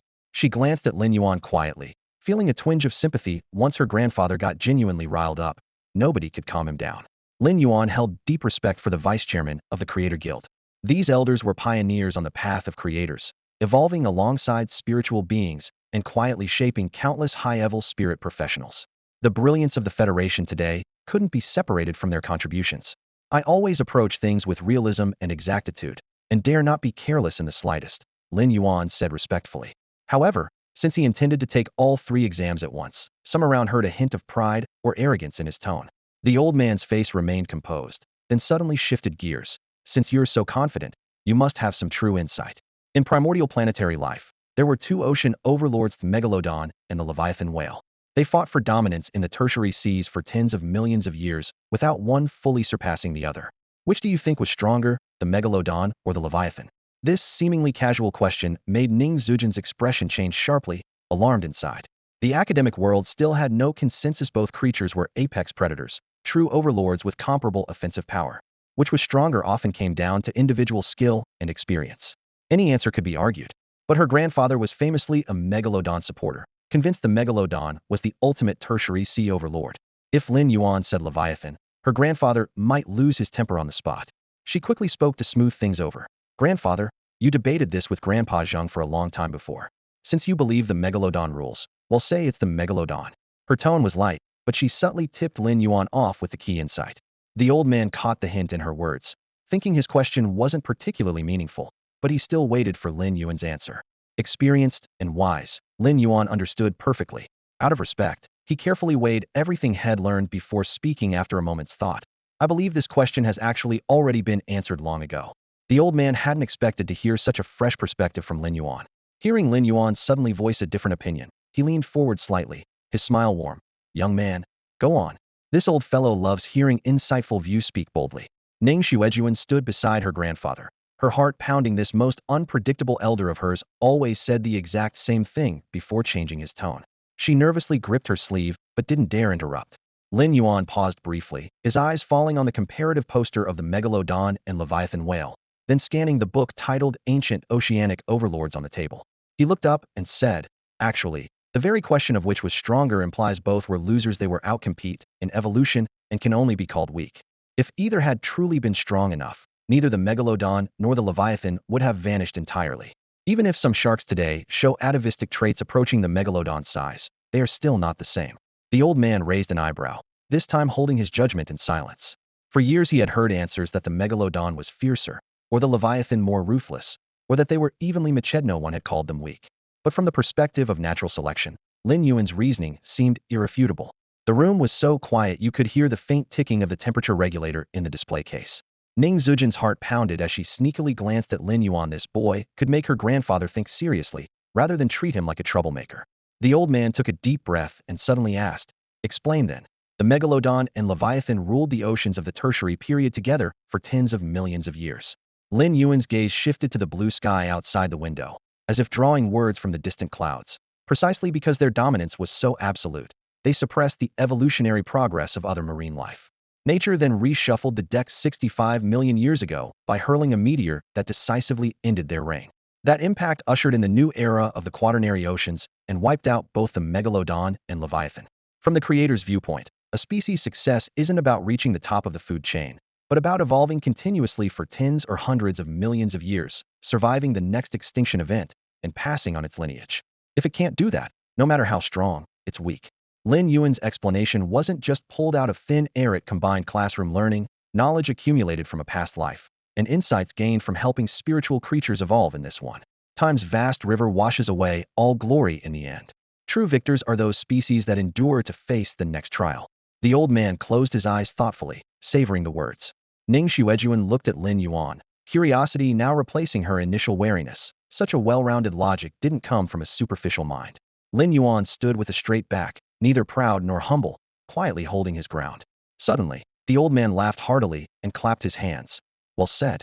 The sudden sound drew glances from others nearby, but he paid no mind. His spirit revitalized as he looked at Lin Yuan. Young man, your words are truly clever. But why was that meteor able to wipe out the megalodon and leviathan directly, when sharks and whales as groups have survived until today? When the old man asked this, his gaze no longer sought the answer. It was clear he already knew it. The question was purely meant to test Lin Yuan. Just as the elder withdrew his gaze, the young man spoke without hesitation. The higher up a creature is on the food chain, the more fragile it actually is. 65 million years ago, the meteor first wiped out the algae in the oceans. Once the algae vanished, the krill lost its food source. Krill are the primary food for baleen whales and large filter-feeding fish, which in turn are prey for both the megalodon and leviathan whales. Although the megalodon and leviathan stand atop the food pyramid, they were also the weakest links that collapsed first. That's the true reason for their extinction. When he finished speaking, the elder looked at Lin Yuan with growing approval. The boy's reasoning was sound and confident, mirroring the answer he had long held in his own mind. Scholars have always cherished genuine talent, and seeing such a sharp young man who directly targeted the core issue brought him a deep sense of comfort about passing on the torch. The elder then turned to Ning Xuejuan beside him, his tone tinged with excitement. Girl, the candidates will be coming out of the exam hall soon, and since you can't leave, they'll take this young man to the test for the 3 knowledge-based spiritual ability professions. Let's see how the younger generation measures up now. Ning Xuejuan handed her grandfather the form Lin Yuan had just filled out, then sneaked a thumbs up at Lin Yuan. Lin Yuan gave a slight bow in return and followed the elder toward the examination room down the hallway. As they walked, the elder turned his head and said, "I'll be the proctor." Proctoring is actually quite interesting. Watching someone answer reveals 3 important qualities. He didn't wait for a response and continued animatedly. First, their expression shows their state of mind. Second, their answers show their approach to scholarship. Third, their process reveals their psychological resilience. For this old man, it's been 10 years since I last proctored. Recalling the past, a gleam of nostalgia appeared in the elder's eyes, but his steps didn't falter. Lin Yuan listened quietly, realizing that this man who even the city lord of Xiguang City would respectfully yield to as vice president of the Creators Guild was just an old scholar obsessed with knowledge. Inside the exam room, the elder promptly laid the 3 exam booklets for 3 subjects in front of Lin Yuan. When the bell rang, Lin Yuan immediately focused, shutting out the surrounding noise. He picked up his pen, the sound of it sliding across the paper steady and rhythmic, neither rushed nor sluggish, composed and graceful. The elder, initially casual, found himself drawn in by the smoothness. The pen never paused. Pages turned methodically, like a flowing scroll in motion. This calm confidence only deepened the elder's admiration and raised his expectations for Lin Yuan's answers. Lin Yuan soon understood why Ning Xuejuan said the Creators Guild's questions were tricky. About 10% of the key points were hidden in footnotes, and some questions required flipping back to the preface for clues. The test makers clearly intended to challenge, but for someone who had thoroughly studied the original text like Lin Yuan, it was still hard if you don't know it, easy if you do. He advanced steadily with clear reasoning, the entire answering process a precise exercise in skill. The elder stood behind the podium, his gaze flicking between the clock, Lin Yuan's hand, and the fast yet neat lines of writing. Suddenly, he realized, after 10 years of not proctoring, the hope he felt now was sparked entirely by this young man's focus and composure. The atmosphere was quiet and tense, the sound of the pen and the ticking second hand blending in harmony.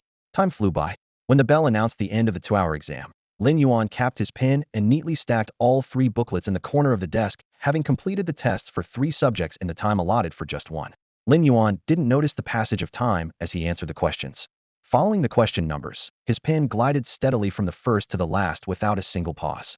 To him, this was more than just completing a test. It was a systematic review using the smart augmented reality glasses.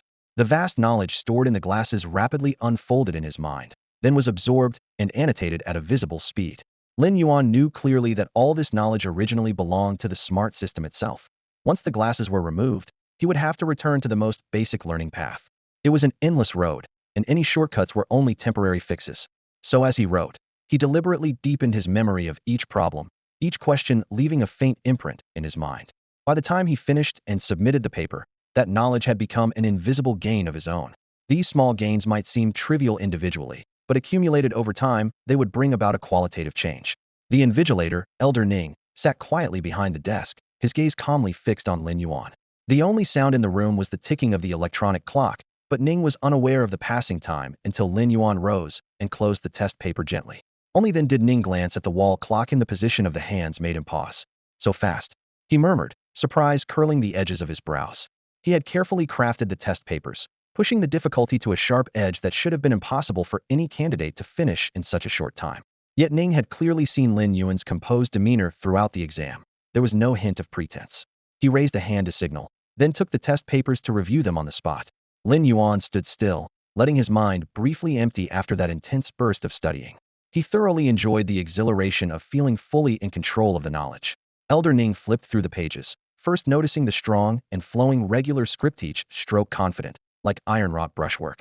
Even a century after the revival of spiritual energy, good penmanship no longer meant top talent, but it nonetheless left a warm impression. Page 1, perfect answers. Page 2, still flawless.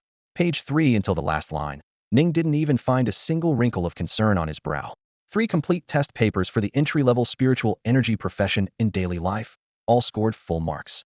He was unwilling to accept it at face value and carefully checked word by word, his rare meticulous expression casting a heavier atmosphere in the room. But the results remained impeccable. At that moment, if Ning wasn't certain the test papers hadn't been leaked, he would have suspected Lin Yuan was holding the answer key. After a long silence, he looked up, his eyes for the first time revealing a mix of gravity and admiration. Gravity at the near impossible facts before him. Admiration for Lin Yuan's calmness throughout the exam, his flawless score, and that meticulous scholarly attitude. Lin Yuan met his gaze and spoke calmly. Elder Ning, can I go straight to take the creator's qualification exam now? Ning waved his hand with a smile and a teasing scold. You're a good kid, heroes always emerge young. You've got real talent. But the creator's exam can't be arranged today. The materials are here, come back tomorrow. Lin Yuan paused slightly, still puzzled. Had clearly finished the knowledge-based spiritual energy professional exam. So why couldn't he immediately qualify to take the creator's exam? If Lin Yuan waited until tomorrow to take the assessment again, and factored in the time he wanted to push directly for the 2-star creator rank, he was likely going to miss the appointment he made with Sister Xin and then he'd lose his chance to pick up the leftover rewards. Looking up, Lin Yuan spoke seriously to Elder Ning. Elder Ning, is it not possible to take the assessment today? I want to try finishing the 1-star creator evaluation within 2 hours. Elder Ning clicked his tongue, his gaze shifting from admiration to a solemn seriousness, and his praise nearly spilled over in his words. Young man, you've got ambition. Finishing the 1-star exam in 2 hours? And you want to attempt the 2-star rank too? Though teasing in tone, Elder Ning already believed about 70 or 80% in Lin Yuan's chances, recalling the young man's record-breaking previous exam scores. Quietly, he felt this kid really might pull it off. But you still have to come back tomorrow. Elder Ning shook his sleeve, his voice firm and unyielding.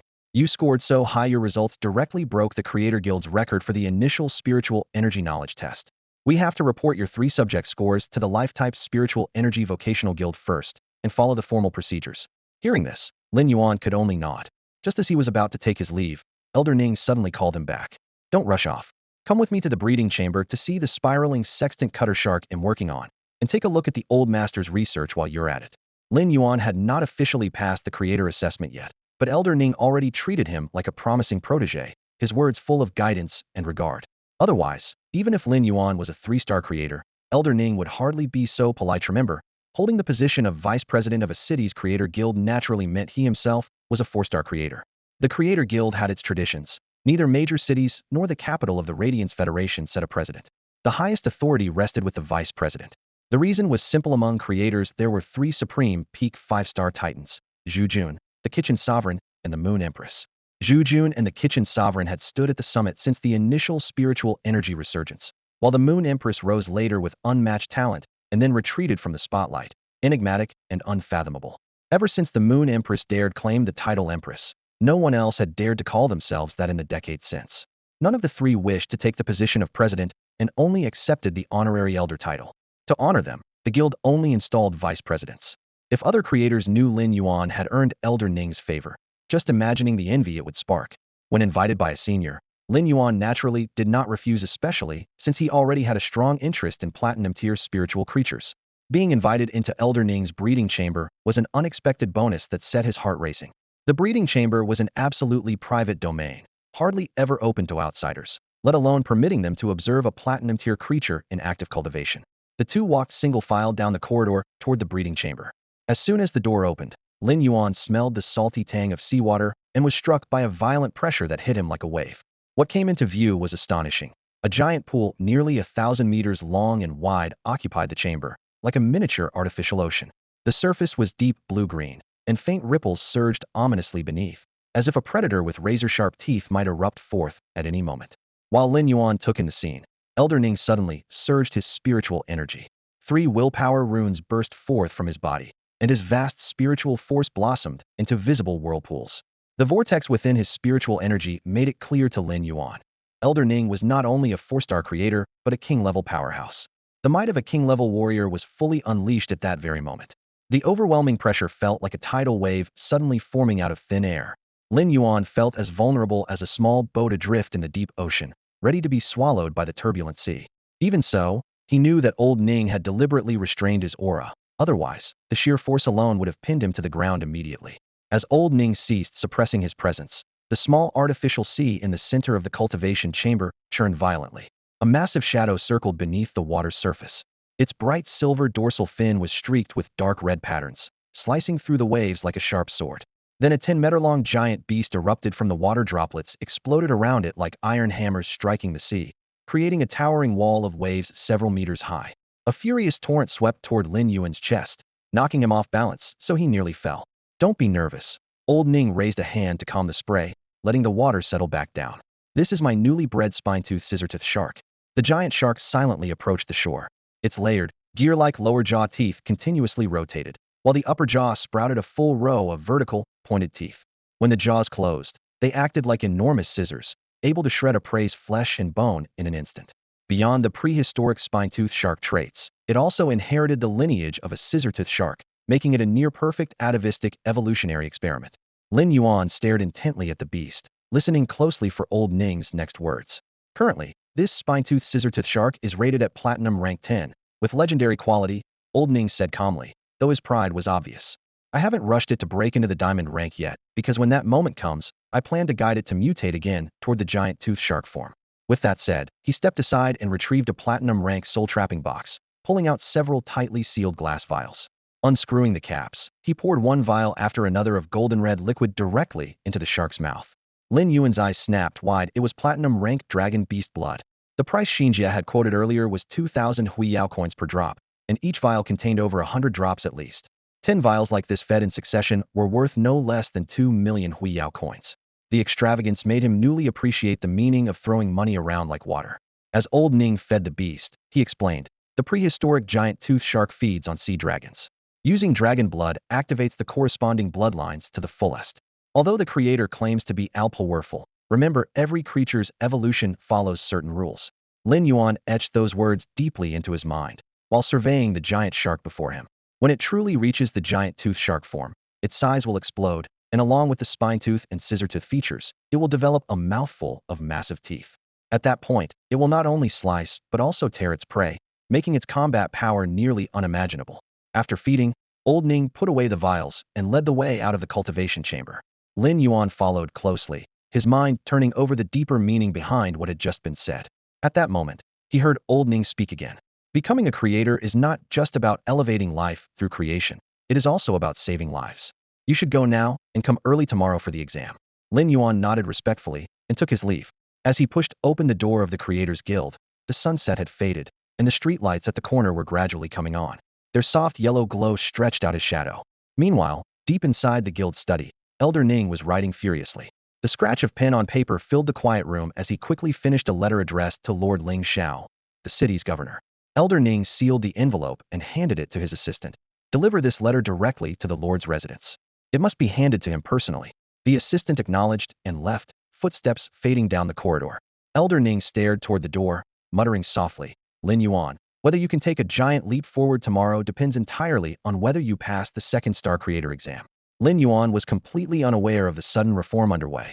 As vice president of the Creators Guild in Xiguang City, Elder Ning understood the reasons behind it. This was the first time since the Radiant Moon event that they seriously considered taking on apprentices again. Xiguang City had not produced a true genius for many years, but this time, perhaps, a shining new light for the Radiant Federation could emerge. After leaving the guild, Lin Yuan hailed a car through a ride-hailing app and headed straight for the Xiguang Intermediate Spiritual Energy Academy. Inside, the gentle cabin light, he took out his phone and dialed Chu Sis' number. After the ringtone sounded for half a minute, an unfamiliar but still familiar voice answered. "Not Chu Ci, but But Teacher Bao, you must be Chu Sis' older brother.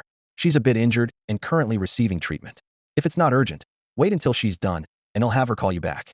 Teacher Bao's voice was steady. In the background, the faint sounds of clashes likely training drills echoed. Lin Yuan's heart tightened. Teacher, how did Chu Si get hurt? I'm coming to the school right now. Bao's tone remained calm. She strained muscles blocking attacks with both arms during practical combat class. The school clinic uses silver tier healing spiritual tools, so she'll recover quickly. Injuries in practical class are common. Almost every student has scrapes and bruises. That's part of how their combat skills are honed. You don't need to worry as a parent. Relieved by the clear explanation, Lin Yuan's tension eased, but he quietly blamed himself. If it weren't for that sacrificial rhinoceros horned iron bull's poor defense, Chu Si might not have been hurt. That creature was more of an offensive weapon than a protective one. A more traditional defensive spiritual tool might better keep her safe. Defensive spiritual energy practitioners are often jokingly called those who wear the thickest armor but take the hardest hits. Lin Yuan didn't want his sister to endure such a fate. A sudden thought struck him: it should turn Chu Si into a fully sealed iron bucket, maybe even one capable of countershock. It just so happened it was time for Chu Si to contract her second spiritual tool, and he planned to personally select and prepare it for her during the holidays. Teacher Bao, I'm at the school gate now and want to check on Chu Si in the clinic. Wait outside the gate for a moment, Bao replied. She'll be out of treatment in a few minutes. It'll be just about dinner time. I'll have her meet you here so you can eat together. After hanging up, Lin Yuan stood beneath the street lamp at the academy's entrance. A cool breeze ruffled the school's emblem flag. As he waited, he mentally ran through options for the best defensive spiritual tools. As a junior spiritual beast scout, he quickly narrowed down several promising defensive candidates. The types of defensive spirit creatures are countless. Across the entire spectrum of spirit beings, there are probably over 1 million varieties combined.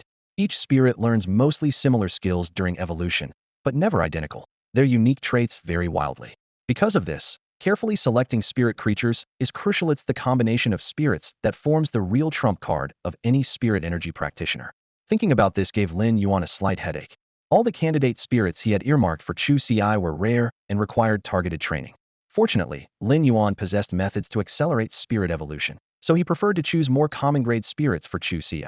Raising them from juvenile to advanced stage often results in stronger combat power at the same level, and they tend to bond better with their contractors. With that in mind, Lin Yuan naturally had no reason not to find some lower-grade spirits for Chu Si. Just as he was lost in thought, his arm was lightly tapped. Lin Yuan, why are you here? Came a familiar, joyful voice. Lin Yuan turned around to meet a pair of sparkling eyes. Since their last parting, Chu Si had thought they wouldn't meet again until after school, so she hadn't expected to see him so soon. Lin Yuan studied her carefully, then gently lifted and moved her arm a couple of times, confirming the injury had fully healed before finally relaxing. I came to take the creator qualification exam and thought I'd pick you up for a meal. You said you wanted barbecue last time, so today I'm treating you. With that, he took Chu Si's hand and they walked along the shopping street outside the Xiguang Intermediate Spirit Energy Academy. Groups of female students lined the street, occasionally approaching to ask for directions or chat, keeping Lin Yuan busy. Chu Si smiled sweetly, blinking as she asked, "Can I order some roast lamb?" Lin Yuan tousled the hair on her forehead. "Aren't you still obsessed with fish? I'll get you grilled fish later." Chu Si stuck out her tongue. Although she now knew her family was financially comfortable, the hardships of her childhood were deeply ingrained, and she still struggled to fully accept being rich. It wasn't that she valued money too much. On the contrary, the 100,000 Federation credits Lin Yuan had transferred to her were already spent entirely on raising the rhinoceros horn iron ox. The metal feed was top-tier copper-grade stuff, and now that money was almost gone. There's a saying that children from poor families grow up fast. Though Chu Si hadn't fully taken charge yet, she understood the harsh truth better than most. Staring up from the lowest rung, all you see is the cold, bare reality. She knew exactly who she relied on and how to make life better for both of them. To bring a smile to Lin Yuan's face, be training hard to become stronger. Only by truly getting stronger could she help Lin Yuan and also support her older brother. Since that parting, Chu Si hadn't taken any more jobs to earn money. Instead of worrying about anything else, she devoted all her energy to her studies. Now, sitting beside Lin Yuan and looking at her brother's face, which was regaining its healthy color, Chu Si felt an indescribable sense of relief. What truly comforted her wasn't the gradually improving quality of life, but the fact that Lin Yuan had finally recovered his health. What brought her joy was that through all the turmoil in this lifetime, the siblings had never been separated, always standing side by side and persevering together. Lin Yuan hailed a ride on the roadside, and after the car door clicked shut, he casually asked, "Chu Si, how do you feel using the rhinoceros iron bull? For your next spirit creature, which direction do you want to focus on?" Although Lin Yuan could offer advice on his sister's Suntobe second contracted spirit, the overall direction had to respect Chu Si's own wishes. No sooner had he finished speaking than Chu Si clenched her fists in frustration, her cheeks puffed up like a steamed bun. The rhinoceros iron bull is great. I really like it. But some classmates gave me a nickname Big Iron Bull. That's just too much. Lin Yuan smacked his forehead in response. When he chose the rhinoceros iron bull, he had only focused on its strength, not its appearance. Partly because conditions were poor at the time, and partly because the bull's unique ability sacrifice seemed like a divine skill to him. This ability would last throughout the spirit's lifetime, and became even more terrifying the stronger it got. It would be a shame to give up such a good spirit. Besides, a century after the spirit energy resurgence, the only thing that truly mattered was power. Everything flashy was merely icing on the cake, not even a life-saving touch. Possessing memories from a previous life, Lin Yuan was no longer an impulsive youth. A typical older brother might have gone after the kids teasing his sister, but he understood Chu Si was her own person who needed to experience these minor social storms to grow. Unless something seriously threatened her, he would hold back. After venting, Chu Si proudly showed off her grades. The rhinoceros iron bull is amazing. Even some seniors can't beat me now. Usually modest by nature, right now she couldn't wait to share all her happiness with Lin Yuan. Watching his sister animatedly recount her practical class experience filled Lin Yuan's chest with warmth. No matter how hard it had been at the time, insisting on sending Chu Si to school had been the absolute right choice. As they talked, the siblings soon settled on the overall direction for Chu Si's next spirit creaturia, traditional pure defense type. Though the rhinoceros iron bull looked defensive, it was more of an offensive spirit. Next time, they planned to contract a true shield. By the time they got out of the car, night had fallen. The siblings picked a charcoal-grilled fish restaurant and ordered 3 sea fish in a row. The sizzling fish oil on the flames sent aromas of garlic and chili flooding their noses as they ate heartily. After the spirit energy resurgence, the ocean had grown wilder and more dangerous, driving up the cost of fishing. Even though Summer County was right next to the big port, fish prices were still shockingly high. Thinking back, even during the new year, Lin Yuan could only force himself to buy the head of an ordinary grade C fish to make soup for Chu Si. If he splurged on fish meat, he knew he'd have to tighten his belt for at least a month afterward. With Lin Yuan's rapid pace of earning Hui Yao coins, eating a few sea fish was really no big deal. After finishing lunch, he immediately transferred a full 50 Hui Yao coins to Chu Si's Xiguang account. When the transfer notification sounded, Chu Si froze on the spot. She had never really seen such a large sum of money, but the look in her eyes toward Lin Yuan was filled only with the warmth of care, and all her unease instantly eased. Chu Si, the rhinoceros iron bull, needs to eat more metal recently, Lin Yuan said as he tidied up the table, reminding her. Once I send over a pod of silver step green creeper, the metal combined with the creeper will simultaneously strengthen its skin defense and horns destructive power. After all, the rhinoceros iron bull is an herbivorous spirit creature, so this diet suits it best. Chu Si nodded firmly. There was no need for formal thanks between siblings, but if she counted properly, she had owed Lin Yuan countless favors since she was 6 years old. No amount of thanks could ever repay him. She recalled what teacher Bao had instructed, to strive for school recommendation before the first-year final exams, and become a seed contender for the Purple Orchid 100 Suns, something she had etched deeply in her mind. Now, with the resources Lin Yuan provided, she decided to apply immediately for a private dorm room when she got back. Those precious materials were not suited for a shared dorm. Once approved, she planned to dedicate full effort not only to becoming a seed contender among the Purple Orchid 100 Suns, but also to reaching the coveted Hui Yao 100 Suns rank all students dreamed of. Like a tiny flicker of firefly light, she yearned to blaze into an immortal radiance. This was her resolute ambition and goal. Lin Yuan looked at his sister's expression with a mixture of relief and pride, and said no more. The two siblings strolled leisurely along the street. He purposefully picked out a few excellent snacks and fresh fruits to send back with Chu Si as a token of thanks for Teacher Bao. Unconsciously, they arrived at the doors of the Treasured Items Pavilion in Xiguang City. The pavilion had existed since the revival of spiritual energy, and, as the largest and sole official auction institution on Xiguang, was established directly by the Hui Yao Federation. Besides online auctions, the pavilion also regularly held grand offline auctions. On normal days, to sell items in the pavilion, one only needed to pay a handling fee and list the items on the platform.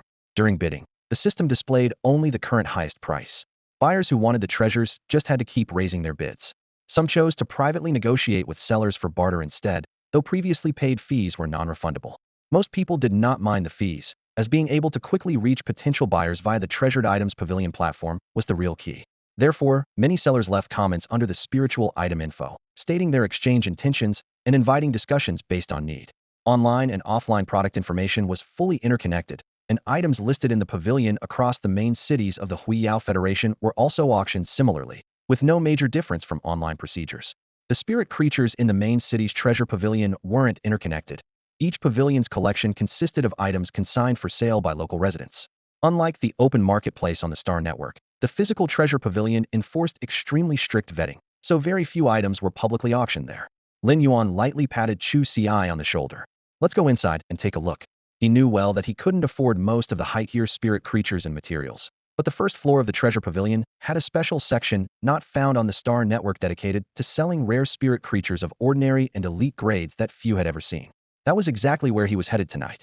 It was Chu Ci's first time entering such a place, and he felt a little uneasy. Lin Yuan reassured him, maybe your second spirit creature is hidden in there. Entry required identity verification via a star card. Once both were verified, they were free to roam the first floor. To access the second floor, combat spirit users needed to be at least level C. Life skills required at least one skill at level 2. And creators no matter if only level 1 could go straight to the third floor. Since Lin Yuan wasn't yet a creator, nor qualified for the second floor, they were lucky the target area was on the first floor. He led Chu Ci straight toward it. The first floor of the treasure pavilion bustled with people, with no access restrictions anyone who registered could enter. The lively scene reminded Lin Yuan of a bustling temple fair. As someone with a mature soul from another world, he adapted quickly here, partly because he had a home, a sister, and responsibilities, and partly because this world wasn't cold or indifferent. The pavilion's first floor was open to all citizens of the Radiant Federation. Even non-spirit users could freely come and go upon registration. That inclusiveness said a lot about the attitude here. Lin Yuan, look at that little white fox. It has 2 tails, it's so cute. I've never seen one in textbooks. Chu Ci whispered in awe. Lin Yuan looked toward the voice and recognized it wasn't a fox, but a 2-tailed snow ferret. The little creature lay lazily inside a spirit trap box, looking adorably dazed, but it was a rare, powerful ice element spirit that only appeared occasionally in the far northern glacier forests. Without his clever illusion glasses and real data skill, he might not have recognized it.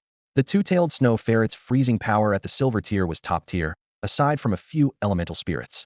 Its price had been driven up to 1,100 radiant coins. Normally, spirit prices correlated closely with their grade, but in the treasure pavilion, that wasn't always the case. Anyone who could afford such creatures could likely hire a creator to upgrade them. For Lin Yuan, a silver-tier spirit like this wasn't on his radar yet. As he turned his gaze away, he suddenly noticed a person crouched nearby wearing a mask, their head bowed and focused on something. The first floor of the treasure pavilion was bustling, much like the temple fairs Lin Yuan had visited in his previous life. Almost everyone in the crowd wore expressions of anticipation or joy, their footsteps softly echoing on the wooden floor amid the lively hum of activity. Most customers here were ordinary people unable to cultivate spiritual energy. True spiritual practitioners were a rare minority. In the Radiant Federation, every main city's Xiguang Pavilion first floor was the closest ordinary people could get to the world of spiritual energy. Along the corridor, rows of display stalls lined up against glass cabinets, each with a spiritual item seller patiently explaining their wares to passersby. At the third stall on the left, a little girl wearing cat-ear headbands stared wide-eyed at a glass case holding a 2-tailed snow ferret, occasionally tugging at her mother's sleeve. Noticing this, the seller leaned in and softly described the ferret's temperament and care needs. The girl was utterly captivated, but the seller repeatedly cautioned that while 2-tailed snow ferrets were lovely, they were not suitable as a first contracted spirit companion. For any spiritual practitioner, mental strength increases steadily with training, so the first spirit contract should not exceed the copper tier. If one blindly jumps to the silver tier, the spirit's backlash could overwhelm the mind. The Radiant Federation had plenty of harsh lessons. Greedy individuals seeking powerful spirits were sometimes mentally shattered by the spirit's counterattacks and reduced to vegetative states. Even after later intervention by top-tier healers, their damaged mental spaces could never fully recover, leaving them trapped in the awkward condition of sensing spiritual energy but unable to forge any spirit bonds. Among the bustling crowd, Lin Yuan suddenly noticed a figure who seemed completely out of place. It was a man wearing a black half-mask, sitting cross-legged right there on the floor, silently still. The cheerful noise seemed to cut off around him, his presence emitting a gloomy, hollow aura heavy with numb despair. That oppressive hopelessness caused Lin Yuan's heart to tighten. Knew that feeling all too well. When he first discovered he couldn't sense spiritual energy, he had sunk into the same depression. But because his family had fallen on hard times, and he had Chu Ci to care for, he had no time to indulge in despair, so he buried it deep until his body recovered and his spirits lifted somewhat. What truly caught his attention, however, was the display case next to the man. Beneath thick, transparent glass rested 4 cocoons wrapped in delicate silk nets. 3 roughly the size of dates, 1 about half a fist. White silk strands were intricately layered, each cocoon's netting slightly different in hue. One small cocoon even glowed faintly pale green. Activating his reality data, Lin Yuan's gaze sharpened. These 4 cocoons were rare treasures, especially the seemingly ordinary small white cocoon. The data clearly showed it was in a metamorphosis stage, with a dormant blue flash butterfly inside ready to emerge. The blue flash butterfly was not well known outside, classified as an ordinary spirit creature.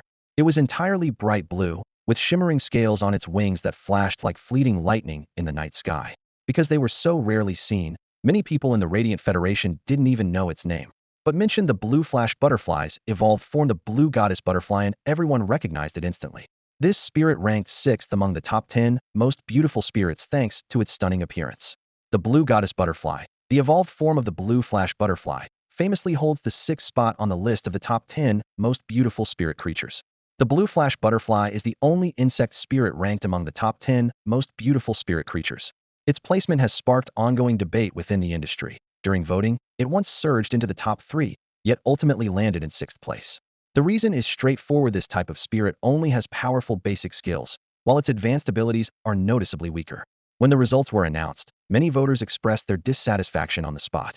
Lin Yuan's focus, however, was not on the ranking but on the blue flash butterfly's unique initial skill: silent scale powder.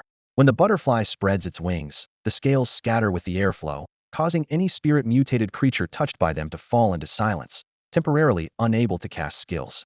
It's important to understand that spirit creatures evolve along 2 main paths: prehistoric atavism and spirit mutation, the latter relying heavily on magical attacks. Silent scale powder is a powerful countermeasure specifically designed to suppress the spirit mutation path. Of course, this suppression is not invincible. A spirit's exclusive traits still apply. If someone can quickly remove the scales, the creature can immediately regain its ability to use skills. Even so, among all control abilities, silent scale powder remains a rare and top-tier method. Recently, Lin Yuan has been selecting the next locking spirit partner for Mobius. He has considered countless options, but never included the blue flash butterfly as a candidate. He believed he had no way to acquire such a rare spirit. That changed the moment he saw 4 butterfly cocoons in the masked man's display case, one of which was very likely a blue flash butterfly, instantly rekindling his excitement. Butterfly spirits belong to the Lepidoptera order, one of the 4 major insect groups, often called the noble clan of insects. After the spirit energy resurgence, these creatures became more vibrant and larger in size, but also more vulnerable to natural predators, which caused the Lepidoptera order to be 90 wiped out during that wave of change. The remaining 10 further dwindled due to other accidents, making butterfly spirits extremely rare and highly valuable today. If it weren't for most butterflies lacking strong attack abilities, their prices would be even higher. For Lin Yuan, it's not just the butterfly itself, but its initial skill that he truly longs for yet never dared to hope for. But butterfly spirits have another tricky point. Once they enter the cocoon stage, it's nearly impossible to identify their species externally, and any detection methods risk damaging their development. As a result, cocoons are almost never seen for sale on the market. Coincidentally, among these 4 cocoons was also a dust powder butterfly, an ideal match for Chu Ci. Dust powder butterflies are not rare, but possess extremely diverse evolution paths. Upon reaching the bronze tier, they transform into steel butterflies. If during this transformation they absorb certain gems and spirit energy, the steel butterfly can further advance into an emerald jade butterfly. Should the emerald jade butterfly have the opportunity to evolve into a fantasy species, it might even develop into the legendary Tourmaline empress butterfly. Lin Yuan pulled Chu Ci toward the counter where the masked man was standing. Deep down, he knew that if he hadn't seen it with his own eyes here, he would never have dared to hope for the blue flashing butterfly so rare it wasn't even considered for the list. Now that the opportunity was right in front of him, he had no reason to let it slip away. Silently, Lin Yuan resolved that no matter what, he would get that blue flashing butterfly. Noticing Lin Yuan's sudden serious expression, Chu Ci also focused her gaze on the 4 butterfly cocoons displayed inside the counter. Although she couldn't tell what was special about them, she trusted Lin Yuan's judgment. If he valued them so much, the cocoons must be extraordinary. May I ask how much you're selling these 4 butterfly cocoons for? Lin Yuan asked, lost in thought. His voice carried through the glass to the masked man, who remained seated and replied calmly, I only sell them as a set. If you buy all 4, it's 120 Huiyao coins. 120 Huiyao coins. Lin Yuan's heart skipped a beat. When it came to the blue flashing butterfly, no price was too high, but for cocoons, this price was ridiculously steep. Cocoon's true nature couldn't be discerned in advance, so buying one was like opening a lucky bag. You never knew what might hatch. For that reason, butterfly cocoons were rarely sold on the market. Though Lin Yuan was desperate for the blue flashing butterfly, he wasn't ready to pay that much right away. As he considered how to respond, suddenly a hand grabbed his arm. A middle-aged woman clasped it, speaking rapidly. "Young man, don't be fooled. This guy's been parked here for days. Nobody knows what connections he's got to get these 4 cocoons inside the treasure pavilion. Cocoons aren't even supposed to be allowed there. In other shops outside, a cocoon only costs 50,000 Federation coins each, but this guy is asking 30 Hui Yao coins apiece. Does he expect you to believe that a copper-tier spirit creature will hatch straight from inside?" Her voice carried loudly, drawing the attention of nearby customers who glanced curiously in their direction. The masked man seemed prepared for the skepticism. His raspy and tired voice carried a stubborn tone as he said, "All 4 of these cocoons are wild, found deep within the endless forest." After that statement, he fell silent, as if shutting out any further doubt. The woman grew more irritated at his indifferent attitude. The smallest trees deep in the endless forest are 30 meters tall. The cocoons hide beneath those giant leaves. How could you possibly have found them? Listening to the masked man's explanation, Lin Yuan felt something about that light but persistent tone probed his heart like a dull needle, stirring strong resonance within him. More and more people gathered around. In a short time, this unremarkable counter became the center of attention. Following the eye of the storm principle, the crowd instinctively swarmed toward where the voices and eyes were focused. At that moment, a staff member wearing the treasure pavilion's uniform approached. Reaching the counter, they immediately addressed the chatty woman. "Auntie, I know you mean well, but every booth in the treasure pavilion must be approved by the pavilion itself." Hearing this, the sharp tone in the middle-aged woman's voice softened somewhat, though her fingers still firmly pointed at the 4 dark green butterfly cocoons inside the display case. "Then I don't understand what gives these 4 cocoons the right to be shown here. The species inside them are still transforming, completely unidentifiable. What if they're defective?" At this, a staff member who had just arrived froze, unable to reply. There was no way he could reveal that this booth had been specially approved by the higher-ups as a priority. In fact, he himself couldn't make sense of it. The man in the black mask before him exuded an air of defeat, neither coming from a renowned family nor appearing wealthy. How could he break a rule that had stood firm on the pavilion's first floor for so long? Just as doubts filled the room, the masked man's communicator suddenly vibrated. After answering, his entire posture stiffened, veins bulging on the back of his hand clutching the device. Lin Yuan, standing nearby, couldn't see his expression but sensed from the rigid shoulders that the man's emotions were anything but calm. When the call ended, the masked man glanced briefly at Lin Yuan, his voice low and tense. "If you really want to buy tomorrow, come at this same time in the evening. I can provide proof the cocoons were found deep within the endless forest." With that, he put away the communicator and hurried out of the treasure pavilion without so much as a backward glance. Lin Yuan watched the man's retreating figure and scolded himself for hesitating even for a moment. Just a few minutes had triggered so much trouble. Now that the seller was gone, the deal was off yet the time was given, so Lin Yuan decided to try his luck again tomorrow night. Without obtaining the blue flash butterfly, he felt an emptiness inside. This lesson made Lin Yuan quietly resolve that from now on, whenever he found a spirit item he wanted and could afford, he would never hesitate again because opportunities vanish in the blink of an eye. Thinking this, he found no interest left in lingering on the pavilion's first floor.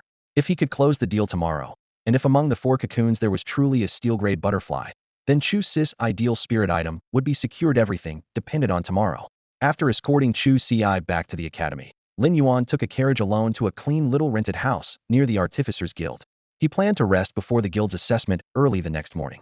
Meanwhile, not far from the Artificers Guild at the city lord's residence, flickering candlelight danced on hanging red silk curtains. Seated on the main throne was a woman dressed in scarlet red robes, radiating a powerful presence. She overlooked the 3 figures below, speaking in a calm but commanding tone. "From today on, the guard forces for all dimensional rifts in Xiguang City are to be doubled, with full deployment within 2 months. Also, set aside tomorrow's business for now. If you have urgent matters, submit your reports to me tonight." 2 of the 3 bowed and withdrew.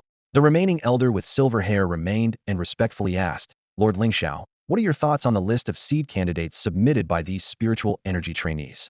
Lingxiao raised her hand to accept a scroll densely filled with information on over 100 candidates. Beside most names, sharp red marks crossed them out. The extensive roster was ultimately narrowed down to fewer than 5 checked candidates, while more than 30 had question marks next to them. Tapping the armrest lightly, her voice steady, she said, "Out of Xiguang's hundreds of offspring, I've finalized 5 seed candidates. The remaining 34 will be under further observation. Especially the candidate whose elite spirit skill is sacrifice. Focus your attention on them. If their quality proves excellent, confirm their selection." The white-haired elder stood below, attentively listening to Ling Xiao's instructions from his seat at the head of the table. The elder memorized every word Ling Xiao said without missing a detail, Yet he couldn't help but ask, Lord Ling Xiao. According to tradition, lower grade students are only reserves.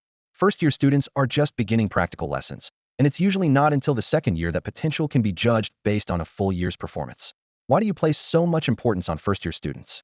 This white-haired elder was none other than the dean of the Purple Magnolia Advanced Spiritual Energy Academy. The Purple Magnolia Intermediate Academy was a directly affiliated junior school. Each month, the academy would submit a ranking report to Ling Xiao, which the elder personally reviewed before presenting it to him. The report recorded every student's ranking changes, strength growth, and the elder's comments. Purple Magnolia City ranked among the top 5 in total economic output out of the 32 major cities in the Radiant Federation. It was vast and resource-rich, yet when it came to cultivating the next generation, its results paled compared to its economic data. Today, among the Radiant 100 Sons, only 3 came from Purple Magnolia City, and one of those had fallen off the list 2 years ago for some reason. This made Ling Xiao even more determined to focus on nurturing young talent. Following Ling Xiao's directive, the white-haired elder was responsible for gathering data on all promising prodigies within Purple Magnolia City. Ling Xiao would then select the top 20 seed candidates for the Purple Magnolia 100 Sons, while the remaining 80 spots would be open for competition through actual trials. Yet now, the elder was truly puzzled how could first-year students be singled out by Lord Ling Xiao, when at that stage they only showed raw talent without clear signs of potential? Talent was important, to be sure, but in the elder's eyes, effort and performance were equally crucial. Ling Xiao lifted her eyes lightly and replied with just one sentence, "Do as I say." With that, she bent over the list, swiftly marking the names with question marks in order with the tip of her pen. Seeing this, the white-haired elder could only bow respectfully and take his leave. As he exited the hall, he silently sighed. Lord Ling Xiao's character was becoming increasingly forceful. Even if doubts lingered in his heart, he would still do his utmost to fulfill his duties. Silence returned to the grand hall. Ling Xiao, clad in a crimson-red gown, appeared like layered flames glowing amid the gilded hall. After a moment, she rose and traced her finger over the spiritual materials displayed in the room, her gaze deep and contemplative. This year's Purple Magnolia 100 Sons have a better chance than ever of breaking into the Radiant 100 Sons, she murmured to herself. The sacrifice trait has emerged again, but these are minor matters. The real key is tomorrow the one who shatters the 3 knowledge types spiritual energy profession records and scores a perfect mark in he passed the level 2 creator assessment on the first try. Lady Yuehao's order was clear. Only a direct pass on the first assessment for level 2 creator was worthy of report.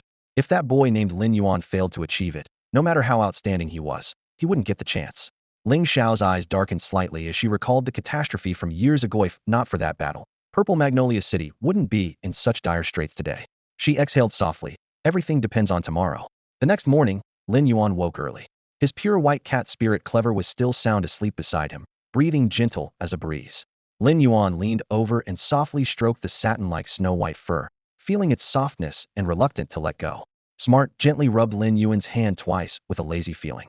Lin Yuan curved the corners of his eyes, his fingertips lightly scratching Smart's chin. The cat immediately purred in contentment. As he gazed at the soft fur pressed against the back of his hand, he thought of Enine still at the small shop. How had she been all this time? Smart looked up and meowed, as if answering for her. No need to worry, she was probably streaming late into the night again on Starnet. Morning sunlight climbed onto the eaves, bringing warmth. The street quickly became lively. Lin Yuan picked up Smart and headed straight for the Creators Guild. From afar, he saw Elder Ning standing at the entrance with hands clasped behind his back, calmly breathing in the fresh air. Come on, follow me to take the 1-star exam, Elder Ning called out, raising his hand. I will personally test your 1-star assessment. Lin Yuan hurried forward and saluted. Thank you, Elder Ning. Elder Ning lightly patted his shoulder twice, his tone easygoing. Let's go. I've cleared a private cultivation room for you. It's where the exam will take place. Cultivating spiritual creatures requires quiet and careful preparation of materials. No disturbances allowed. Lin Yuan followed behind him, but weighed the situation in his mind. The 1-star exam wasn't difficult for him, but should he reveal all his strength during the test? Standing out too much isn't always a good thing. The tallest tree attracts the strongest wind. He had always remembered this ancient wisdom. Without a solid foundation, every step had to be taken cautiously. One misstep wouldn't just affect himself, but also prolong Chuse's fate. As if seeing through his thoughts, Elder Ning suddenly turned back. Don't be nervous. Didn't you say yesterday, if it's hard, I don't know. If I know it, it's not hard? If you really can just charge all the way to 2-star like you said, I'd be envious of you. Lin Yuan's heart jolted. His fist clenched secretly, would give it his all. Since he had already scored full marks and set records in 3 knowledge-based spiritual professions, he might as well push further in the creator exam. But what exactly was the envy Elder Ning mentioned? Elder Ning, what do you mean by that? He couldn't help but ask. Elder Ning laughed heartily. You've got big ambition, kid. If you want to know, you'll have to pass 2-star first. In that moment, Lin Yuan read deep expectations in the elder's eyes. He silently vowed he would never disappoint. It seemed the guild's reforms had profound meaning, most likely to pave the way for outstanding newcomers. Pushing open the cultivation room door, the scent of herbs and spiritual energy mingled in the air. Inside, a spiritual creature in a cage on the table caught his eye, a level 9 elite ironhead weasel of perfect quality. Next to it was the test requirement: evolve it to the bronze tier. The creator's exam had a time limit, evolving an elite ironhead weasel to bronze within 8 hours. Failure to complete within the time would result in failing the test. If Lin Yuan wanted to evolve this ironhead weasel from an elite level, grade 9 perfect quality to the copper tier, it would only take about an hour. For him, if he first upgraded the weasel's quality to epic level before advancing it to copper, it would barely take over 2 hours. At this moment, in the center of the cultivation room, a metal examination table held a dozen or so spiritual materials. The most eye-catching among them were the sharp pine needles that glistened with a cold shine, and the heavy iron ore as black as ink, both highly valuable materials on the outside market. Simply auctioning these could easily fetch 2 radiance coins. Even a 1-star creator's test consumed such rare resources, revealing that higher star creator assessments would demand even greater investment. This also reflected how much the Radiance Federation valued and invested in cultivator training. After all, these materials were supplied free of charge, and the assessment was held only once a year. That alone spoke volumes. Lin Yuan glanced at the heavy resources on the table, but, unlike the other candidates who carefully ground, matched, and brewed their essences step by step on the spot, he decisively crushed the sharp pine needles and heavy iron ore into powder and fed them directly into the stomach of the elite grade 9 ironhead weasel. At the same time, he channeled his spiritual power like a gentle stream flowing into the creature's body. The spirit materials alone wouldn't allow it to advance directly, but they would significantly shorten the time needed. What was originally expected to take about an hour was squeezed down to just 40 minutes. As the iron armor on its body cracked and quickly reformed with booming sounds, the weasel roared and grew in size, its aura steadily rising until it finally stepped into the copper tier amid shifting metallic gleams. At this point, Lin Yuan had fully completed the 1-star creator assessment. He casually patted the newly upgraded weasel and, without hesitation, pushed the door open to leave.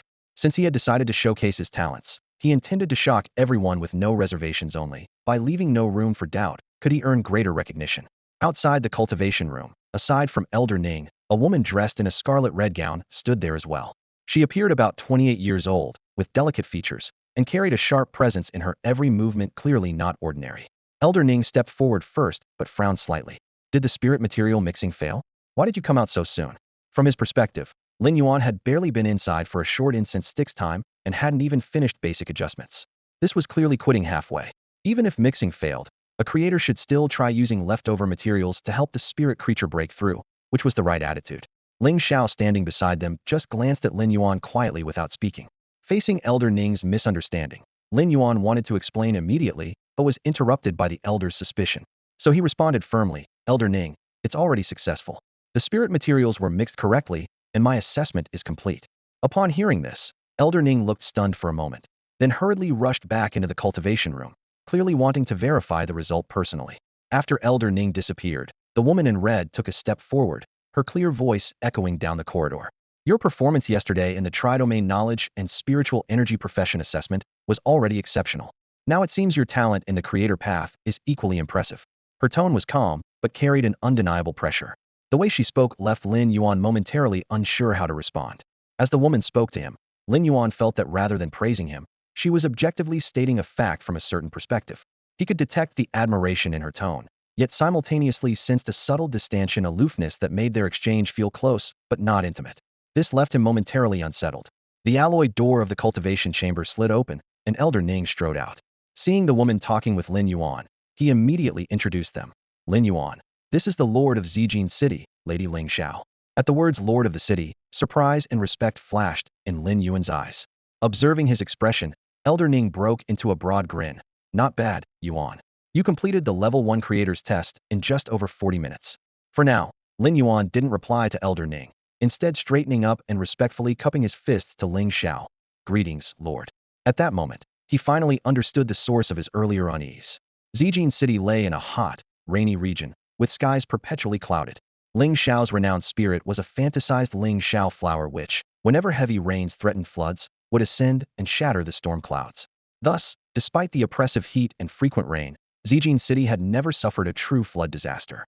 Several years ago, the city had faced a massive dimensional rift. In that battle, Ling Xiao, a king-level powerhouse, was grievously wounded protecting the city. Though saved from death, she lost much of her emotional depth and now exhibited a calm detachment. Lin Yuan, having grown up in Xiguang City under Ling Xiao's protection, held deep respect for this guardian of the region. Ling Xiao raised a hand and lightly patted Lin Yuan's shoulder. There was no overt expression, yet a rare hint of warmth flickered through. Calmly, she asked, "Do you wish to take the Level 2 Creators Test immediately?" Lin Yuan nodded. Ling Xiao continued, "How about doing it tomorrow? You just finished Level 1, resting a day to be at your peak would be wiser." However, Lin Yuan sensed her particular concern over his Level 2 test, and saw Elder Ning was similarly tense. He replied, "I can take it now. The Level 1 test barely taxed me." Ling Xiao glanced at Elder Ning, and, seeing his slight nod, said no more.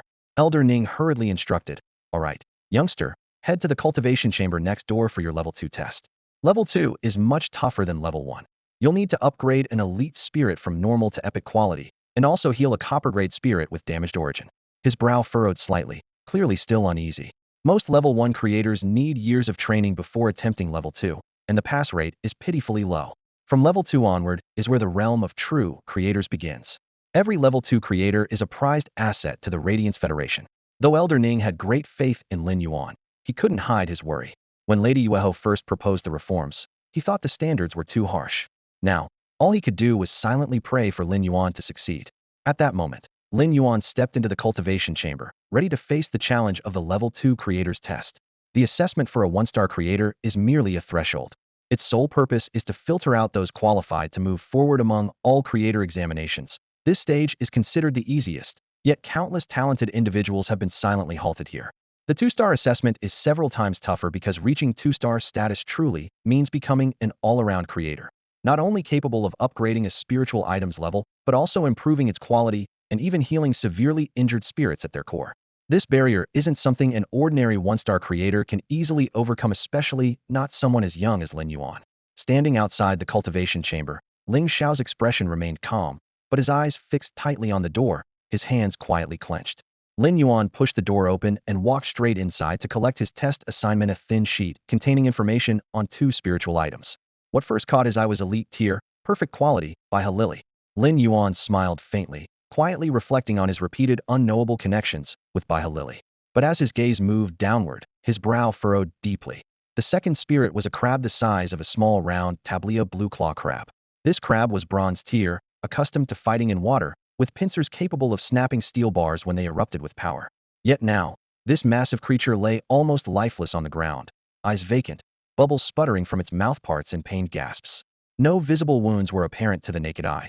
But Lin Yuan knew well that this typically lively crab would never be so weak unless it had reached an extreme limit. He bent down and gently pressed on the crab's shell, normally as hard as plate armor, but now noticeably dented. With just a little more pressure from his fingertips, the crab trembled violently, pain obvious. Lin Yuan immediately withdrew his hand. At that moment, he deduced that the crab's shell was nearly shattered, held only by the connective back membrane. Without that membrane, the shell would have been fragmented into pieces. Such severe damage to the shell must have caused heavy internal trauma. If left untreated, the crab would die soon. Looking at the water element warrior curled in pain, Lin Yuan took a deep breath and placed his hand over the shell. Rather than immediately pouring in spiritual energy, he invoked Mobius' exclusive trait, the Pure Land of Bliss. Instantly, a snow-white beach just large enough for the blue claw crab appeared out of nowhere, with jade-like grains shimmering softly beneath its feet, continuously emitting energy to repair its core. The crab paused, then struggled to raise its pincers as if confirming the changes within. Meanwhile, Lin Yuan's other hand stayed firmly on the shell, steadily infusing spiritual power. The two forces merged, repairing the crab's core from inside and out. Time ticked by slowly. The only sounds in the chamber were the low hum of spiritual energy and the gentle rustling of sand grains. After about 2 hours, the Pure Land of Bliss remained, the crab's previously collapsed shell visibly bulging, cracks healing, and its pincers closing and opening with renewed strength, vitality returning. Once he confirmed the core's stability, Lin Yuan withdrew his energy and dispelled the Pure Land. The test criteria required choosing 2 out of advancement, quality improvement, and healing, and Lin Yuan had completed the most difficult task, healing, within just 2 hours. After finishing with the blue claw crab, he looked toward the elite tier, perfect quality by Halili in the chamber's corner, already confident about the next steps, but that was a matter for later. Lin Yuan did not enter the spirit sealing space to heal the blue claw crab. The spirit lock space was Lin Yuan's trump card, and he would never reveal it. This was the first time he truly activated the blissful Pure Land. In the past, healing a copper tier originating damaged spirit creature required him to channel at least 4 hours of spiritual energy.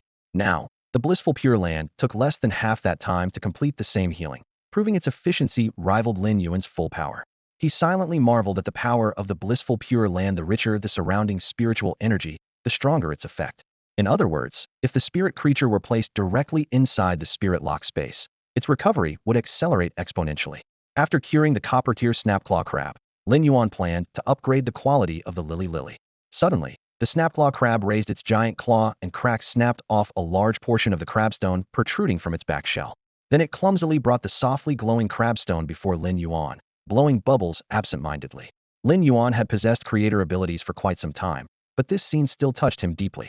All living things have spirits and can express gratitude. Though the crabstone wasn't expensive, it was the snapclaw crab's most treasured possession. When collecting crabstones in the wild, these crabs risked their lives to protect them. Now, simply because it understood Lin Yuan had saved it, the crab willingly destroyed its most precious shell to offer the broken stone. This cross-species gratitude sent a thrill through Lin Yuan's heart. Spirit creatures and humans alike shared emotions. He carefully accepted the crabstone, and only then did the snapclaw crab return to its lively demeanor, scampering sideways around the cultivation room. Lin Yuan stored the crabstone in the spirit lock space, determined to keep it forever as a reminder of the responsibilities he bore as a creator. Next, upgrading the elite lily to epic grade was second nature to Lin Yuan. The process went smoothly and without complication. With that, he completed all the requirements of the 2-star creator assessment. Glancing at the unused spirit materials on the table, he gathered the portion needed and placed it into the spirit lock space. Then he bid farewell to the snapclaw crab and stepped out of the cultivation room. As the door opened, before Elder Ning could speak, Ling Xiao eagerly asked, "How did it go?" Lin Yuan gave a bright, boyish smile. "The snapclaw crab is healed, and the lily has evolved to epic grade." Ling Xiao's clenched fists immediately relaxed as he said "good" 3 times, his eyes filled with admiration. Elder Ning hurried into the room to inspect and confirm the results. Afterward, he laughed heartily and stepped out. Truly, heroes come from the young. It only took 3.5 hours to complete the 2-star creator assessment, and with such outstanding results. You are the most gifted creator I've seen in all these years. Shortly, I will personally register your 2-star creator certification, award you the badge, and grant you all the privileges that come with being a creator. After passing the 2-star creator exam, Lin Yuan finally felt at ease. He had set this goal for himself long before arriving in Xiguang City, and now that it was achieved, he could focus on his next steps with peace of mind. In Xiguang City, anyone who passes the 2-star creator assessment receives a shop, Ling Xiao said bluntly. They'll have someone send the detailed information about the shops directly to your StarNet account. You can pick one online. With that, Ling Xiao stepped away from the Creator Guild. The corridor blended light and shadow as he walked briskly, a trace of happiness in his posture.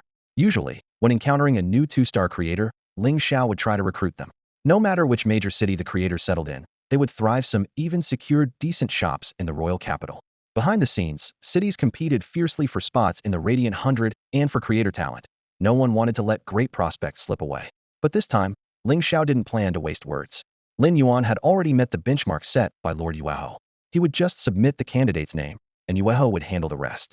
By then, Yueho would owe a favor to Xiguang City that was more valuable than merely keeping Lin Yuan around. Watching Ling Xiao's retreating back, Lin Yuan scratched his head.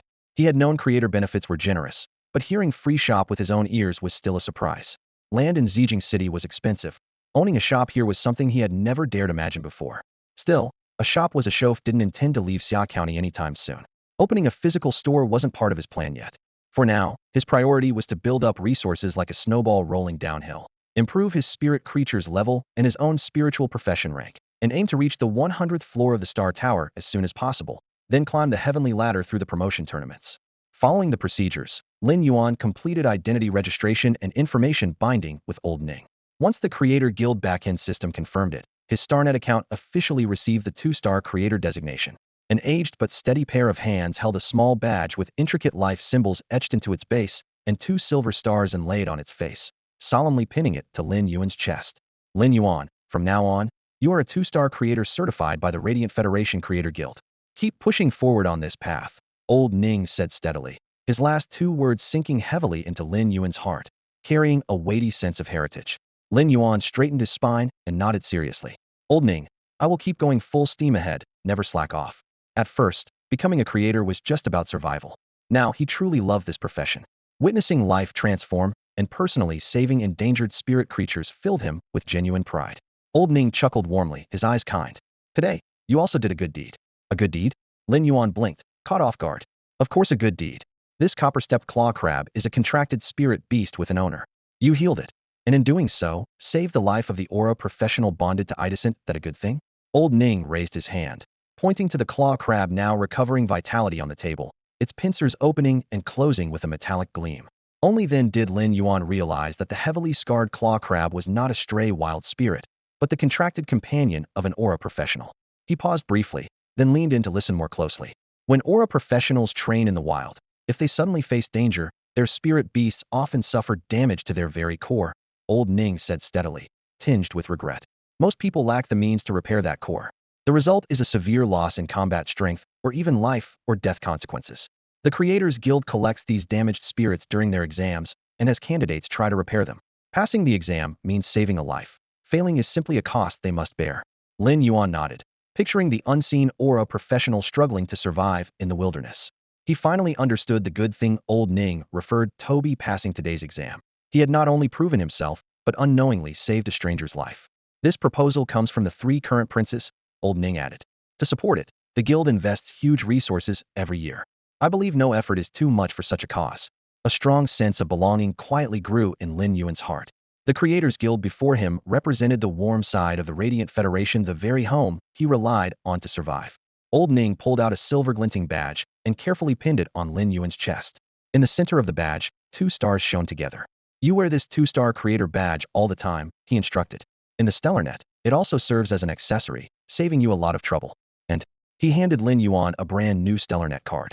It shimmered with pale blue patterns, symbolizing the Federation's top-level identity authentication. Upon reaching a certain rank, you get approved for a second Stellar Net card. For creators, this is your best protection. 2 cards, 2 identities, you use them as you see fit. Lin Yuan had already planned in his mind to use the creator identity to run a Stellar Net shop, and the other to compete in the Star Tower. Now that his wish was finally fulfilled, he carefully pocketed the card and was about to take his leave, but Old Ning grabbed him by the arm. Not so fast. There's this too. Old Ning handed him a delicate little box. Inside, resting quietly, were 2 badges, 2 stars surrounding a shield, gleaming under the light. A 2-star creator can support 2 followers, Old Ning explained. Followers are like retainers, are responsible for nurturing their spirit beasts. These badges are Federation certified. If a follower neglects their duties, you can request arbitration. But choose your people carefully first. Lin Yuan closed the box and placed it into his memory ring. Old Ning waved him toward the door. Kid, it's time to go. Drop by and visit this old man in Xiguang City when you're free. If anything comes up, Ling Xiao and I will reach out. Stepping out of the Creators Guild, the night had climbed the horizon and the street lamps flickered on one by one. Unlike when he came in, Lin Yuan was now a genuine 2-star creator. If there was any change in Lin Yuan before and after becoming a 2-star creator, it could be summed up in 2 words: grounded and confident. Before his promotion, he had made many grand plans, but each one hinged on first obtaining the 2-star creator qualification. Now that the badge was firmly pinned to his chest, the confidence that once felt like chasing a mirage had become something tangible he could hold on to. He felt like a kite that had finally landed safely on the ground, no longer worried that the string would snap unexpectedly. The status of a 2-star creator was enough to secure his footing in this world. As for the extra benefits mentioned by Elder Ning and City Lord Ling Xiao, he didn't care much about those for now. His immediate priority was to get to the first floor of the Rare Treasure Pavilion and complete the deal with the masked man he had arranged to meet the previous night. If he missed the blue flash butterfly, encountering one again would be nearly impossible. For most people, such rare and visually stunning spirit creatures were more like exquisite pets, kept for display, their unparalleled beauty itself a priceless selling point. The human pursuit of beauty had never changed. But Lin Yuan valued the blue flash butterfly not for its appearance, but for its initial skill. This was the missing piece, perfectly complementing Mobius' soul-locking ability and key to enhancing his own power. With determination, he arrived at the Rare Treasure Pavilion. As he swiped his Star Net card at the sensor, a uniformed attendant quickly stepped forward and bowed slightly, saying politely, "Welcome, esteemed 2-star creator. Which floor would you like to visit? If you seek specific spirit creatures, you may also go to the tea room on the 3rd floor to sample spirit tea while I gather information for you." The attendant's respectful manner suddenly made Lin Yuan realize he was no longer the newbie restricted to the 1st floor, as he had been last night. Now, all 4 floors of the pavilion were open to him. He waved a polite hand. Thank you, no trouble. He'll just browse casually on the first floor. You carry on with your work. With a faint smile and a nod, he entered further inside. The young female attendant who had worked here for 2 years froze for a moment, a blush rising in her pale cheeks. This handsome and sunny young man was not only a 2-star creator, but also so humble and courteous. No matter one's status, genuine politeness always left a good impression. Once on the first floor, Lin Yuan immediately noticed a shift in the crowd. Many customers were converging toward the same spot, as if drawn to a sudden calm in the eye of a storm. Most likely there was some rare spirit creature or other commotion attracting attention. He wasn't very interested in that kind of crowd, but as he made his way to the counter where the masked man had been, he saw the gathering was centered right there. His interest piqued. He quickened his pace, taking several brisk steps until he was close enough to be sure the rumors were true. A sizable crowd had gathered around the masked man's stall, even more than the previous night. Under the lights, he rested one hand lightly on the edge of the counter, remaining silent as curious onlookers formed a half circle around him. Suddenly, a proud voice rang out from the crowd. I'll bet too if you can prove those 4 butterfly cocoons were caught in the wild. I can afford the price. But you insist on waiting for some client who was supposed to show up last night. What? Did you sign a contract or take a deposit or something? The speaker pushed his way to the front. His black hair was streaked with white, giving him the air of middle age, but the fine wrinkles and age spots at his temples quietly revealed he was actually an older gentleman, well-maintained and dignified. The masked man glanced at his phone and replied calmly, It's 7 o'clock now. I have an appointment with that client at 8. If he doesn't show up by 9, only then will I consider selling the cocoons. Before the old man could respond, a youth beside him, clearly agitated, snapped. There's no way my master would wait 2 whole hours at your place. We're willing to pay, but you refuse to sell. It's like you don't respect him at all. As he spoke, he puffed out his chest and slapped the badge pinned there. Lin Yuan followed his gesture and saw a star and shield emblazoned on the badge, the emblem of a 1-star creator's attendant. A 1-star creator is allowed 1 attendant. Clearly, this young man was the night attendant under the old master, who himself was a 1-star creator. The youth's tone grew more urgent. His master was a total gambler type. Wild cocoons made him itch to buy? If rejected, and his mood soured, it would be the youth bearing the brunt of the consequences. Though being an attendant had its perks, benefiting from the creator's status and flaunting the badge to command respect remained essentially a retainer. Since the master's status made it difficult to appear personally, the attendant had to stand in for him. Sensing his master's watchful gaze, he straightened his posture. The curious crowd, once only there for entertainment, suddenly realized a respected creator had appeared among them.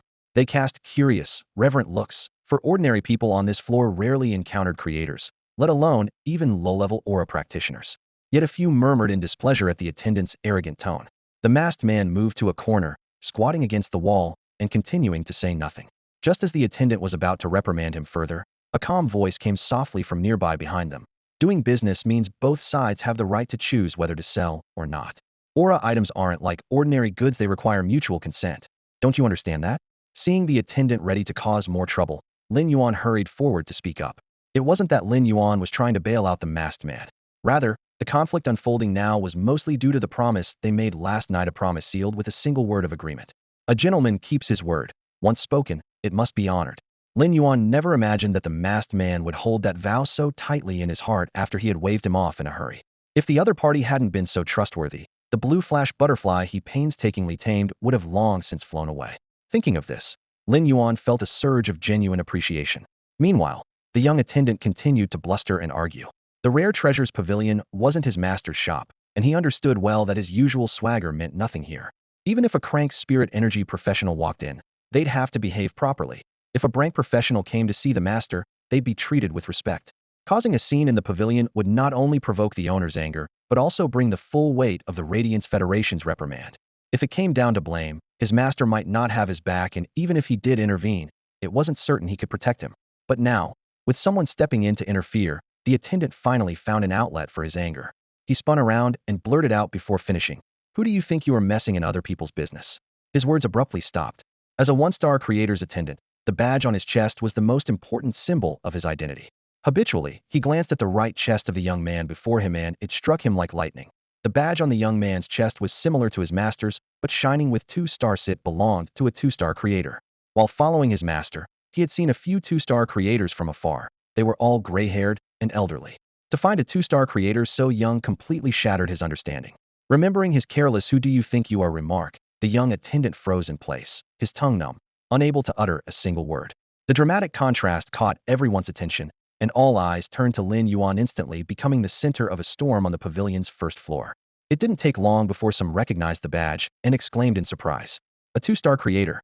This is my first time seeing a two-star creator. To think a two-star creator could be so young. Most of the onlookers were ordinary folk. Although they respected creators as noble, their lives were far removed from such figures. The title of two-star creator was just a name that inspired awe. Yet, for this one-star creator attended, a two-star creator was an entirely different matter. Becoming a two-star creator was both Lin Yuan's aspiration and the heavy burden weighing down on him. The middle-aged one-star creator, who had been arrogantly strutting moments before, instantly changed his expression when he saw the two-star creator badge on Lin Yuan's chest. His whole demeanor was muted, as if someone had hit a mute button. His once overbearing attitude shifted to cautious subservience. Taking a few steps forward, he forced a smile, speaking in a flattering tone. I didn't expect to see you here, sir. It's truly an honor. This one-star creator didn't know Lin Yuan personally. What truly made him feel respect and a little fear was the fact that Lin Yuan had reached two-star rank at such a young age. The path of creators is all about lineage and mentorship, which can speed up advancement. But the resources required grow exponentially with each step, stacked ever higher with spiritual materials. Because of this, there is a saying, noble talents rarely come from humble origins. Without huge resources to back them, even the best talents struggle to flourish. To this man, a young two-star creator like Lin Yuan was a living symbol of power and privilege. Of course, he was unaware that Lin Yuan's level was entirely due to the unique nature of his own spiritual profession and extraordinary anomaly in creation. Thinking back to how he had acted so high and mighty earlier, the middle-aged man felt uneasy, worried about future consequences. Lin Yuan didn't even glance at him, showing no attempt to hide his displeasure. He walked straight to the masked man, his tone calm but resolute. I'm here to trade. Thank you for honoring last night's agreement. The ignored one-star creator breathed a sigh of relief, a smile of release tugging at his lips. Since Lin Yuan was ignoring him, it was clear he didn't intend to press the matter. But recalling how he had dismissed the masked man as a fraud last night and wanted to see the man's comeuppance this morning, he felt a gnawing regret. If only that man had said he had a deal with a two-star creator earlier, he wouldn't have embarrassed himself so badly. The masked man was also staring in shock at the badge on Lin Yuan's chest. He hadn't expected the person had made a deal with to be a two-star creator either. But he quickly stood up and said in a low voice, I will prove that these 4 butterfly cocoons come from the depths of the endless forest. Then you can pay the full amount. His tone was more a statement than a request. Fine. Lin Yuan nodded. Using his skill True Data, he had already identified the spiritual creatures inside the cocoons and didn't actually need verification. But he didn't stop the man.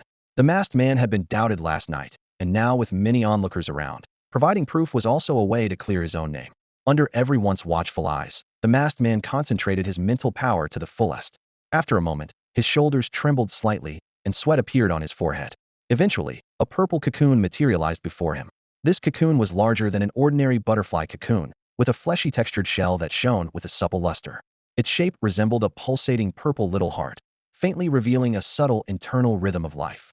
Lin Yuan's eyes narrowed as he immediately activated True Data to scan it. Instantly, his pupils contracted sharply. This cocoon was no ordinary spiritual creature, but a source-born life form, though one in a near-death state. Primordial creatures are perhaps the most extraordinary and rare beings. Their forms, habits, and evolutionary paths vary wildly. Take Forest Yuan's red thorn species as an example. It doesn't require spiritual energy, only a blood pact, and then it can evolve continuously according to the will of its contractor.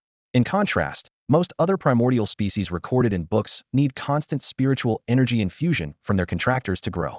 To understand these anomalies, Yuan had the Enine system thoroughly study all the information about primordial species available on the star net long ago. At this moment, when the silver-masked man summoned a purple cocoon using spiritual energy, a hypothesis immediately surfaced in Yuan's mind. This was very likely a worm mother. A worm mother is essentially a living birth machine. Each time it levels up, it devours insects of the corresponding rank, using them as blueprints to multiply an army of genetically identical larvae. Put simply, a single worm mother is born to become an entire swarm. The problem is that the worm mother demands an almost perverse amount of spiritual energy from its contractor, making it nearly impossible for the contractor to bind with any other spiritual creatures. This is completely unlike Yuan's red thorn.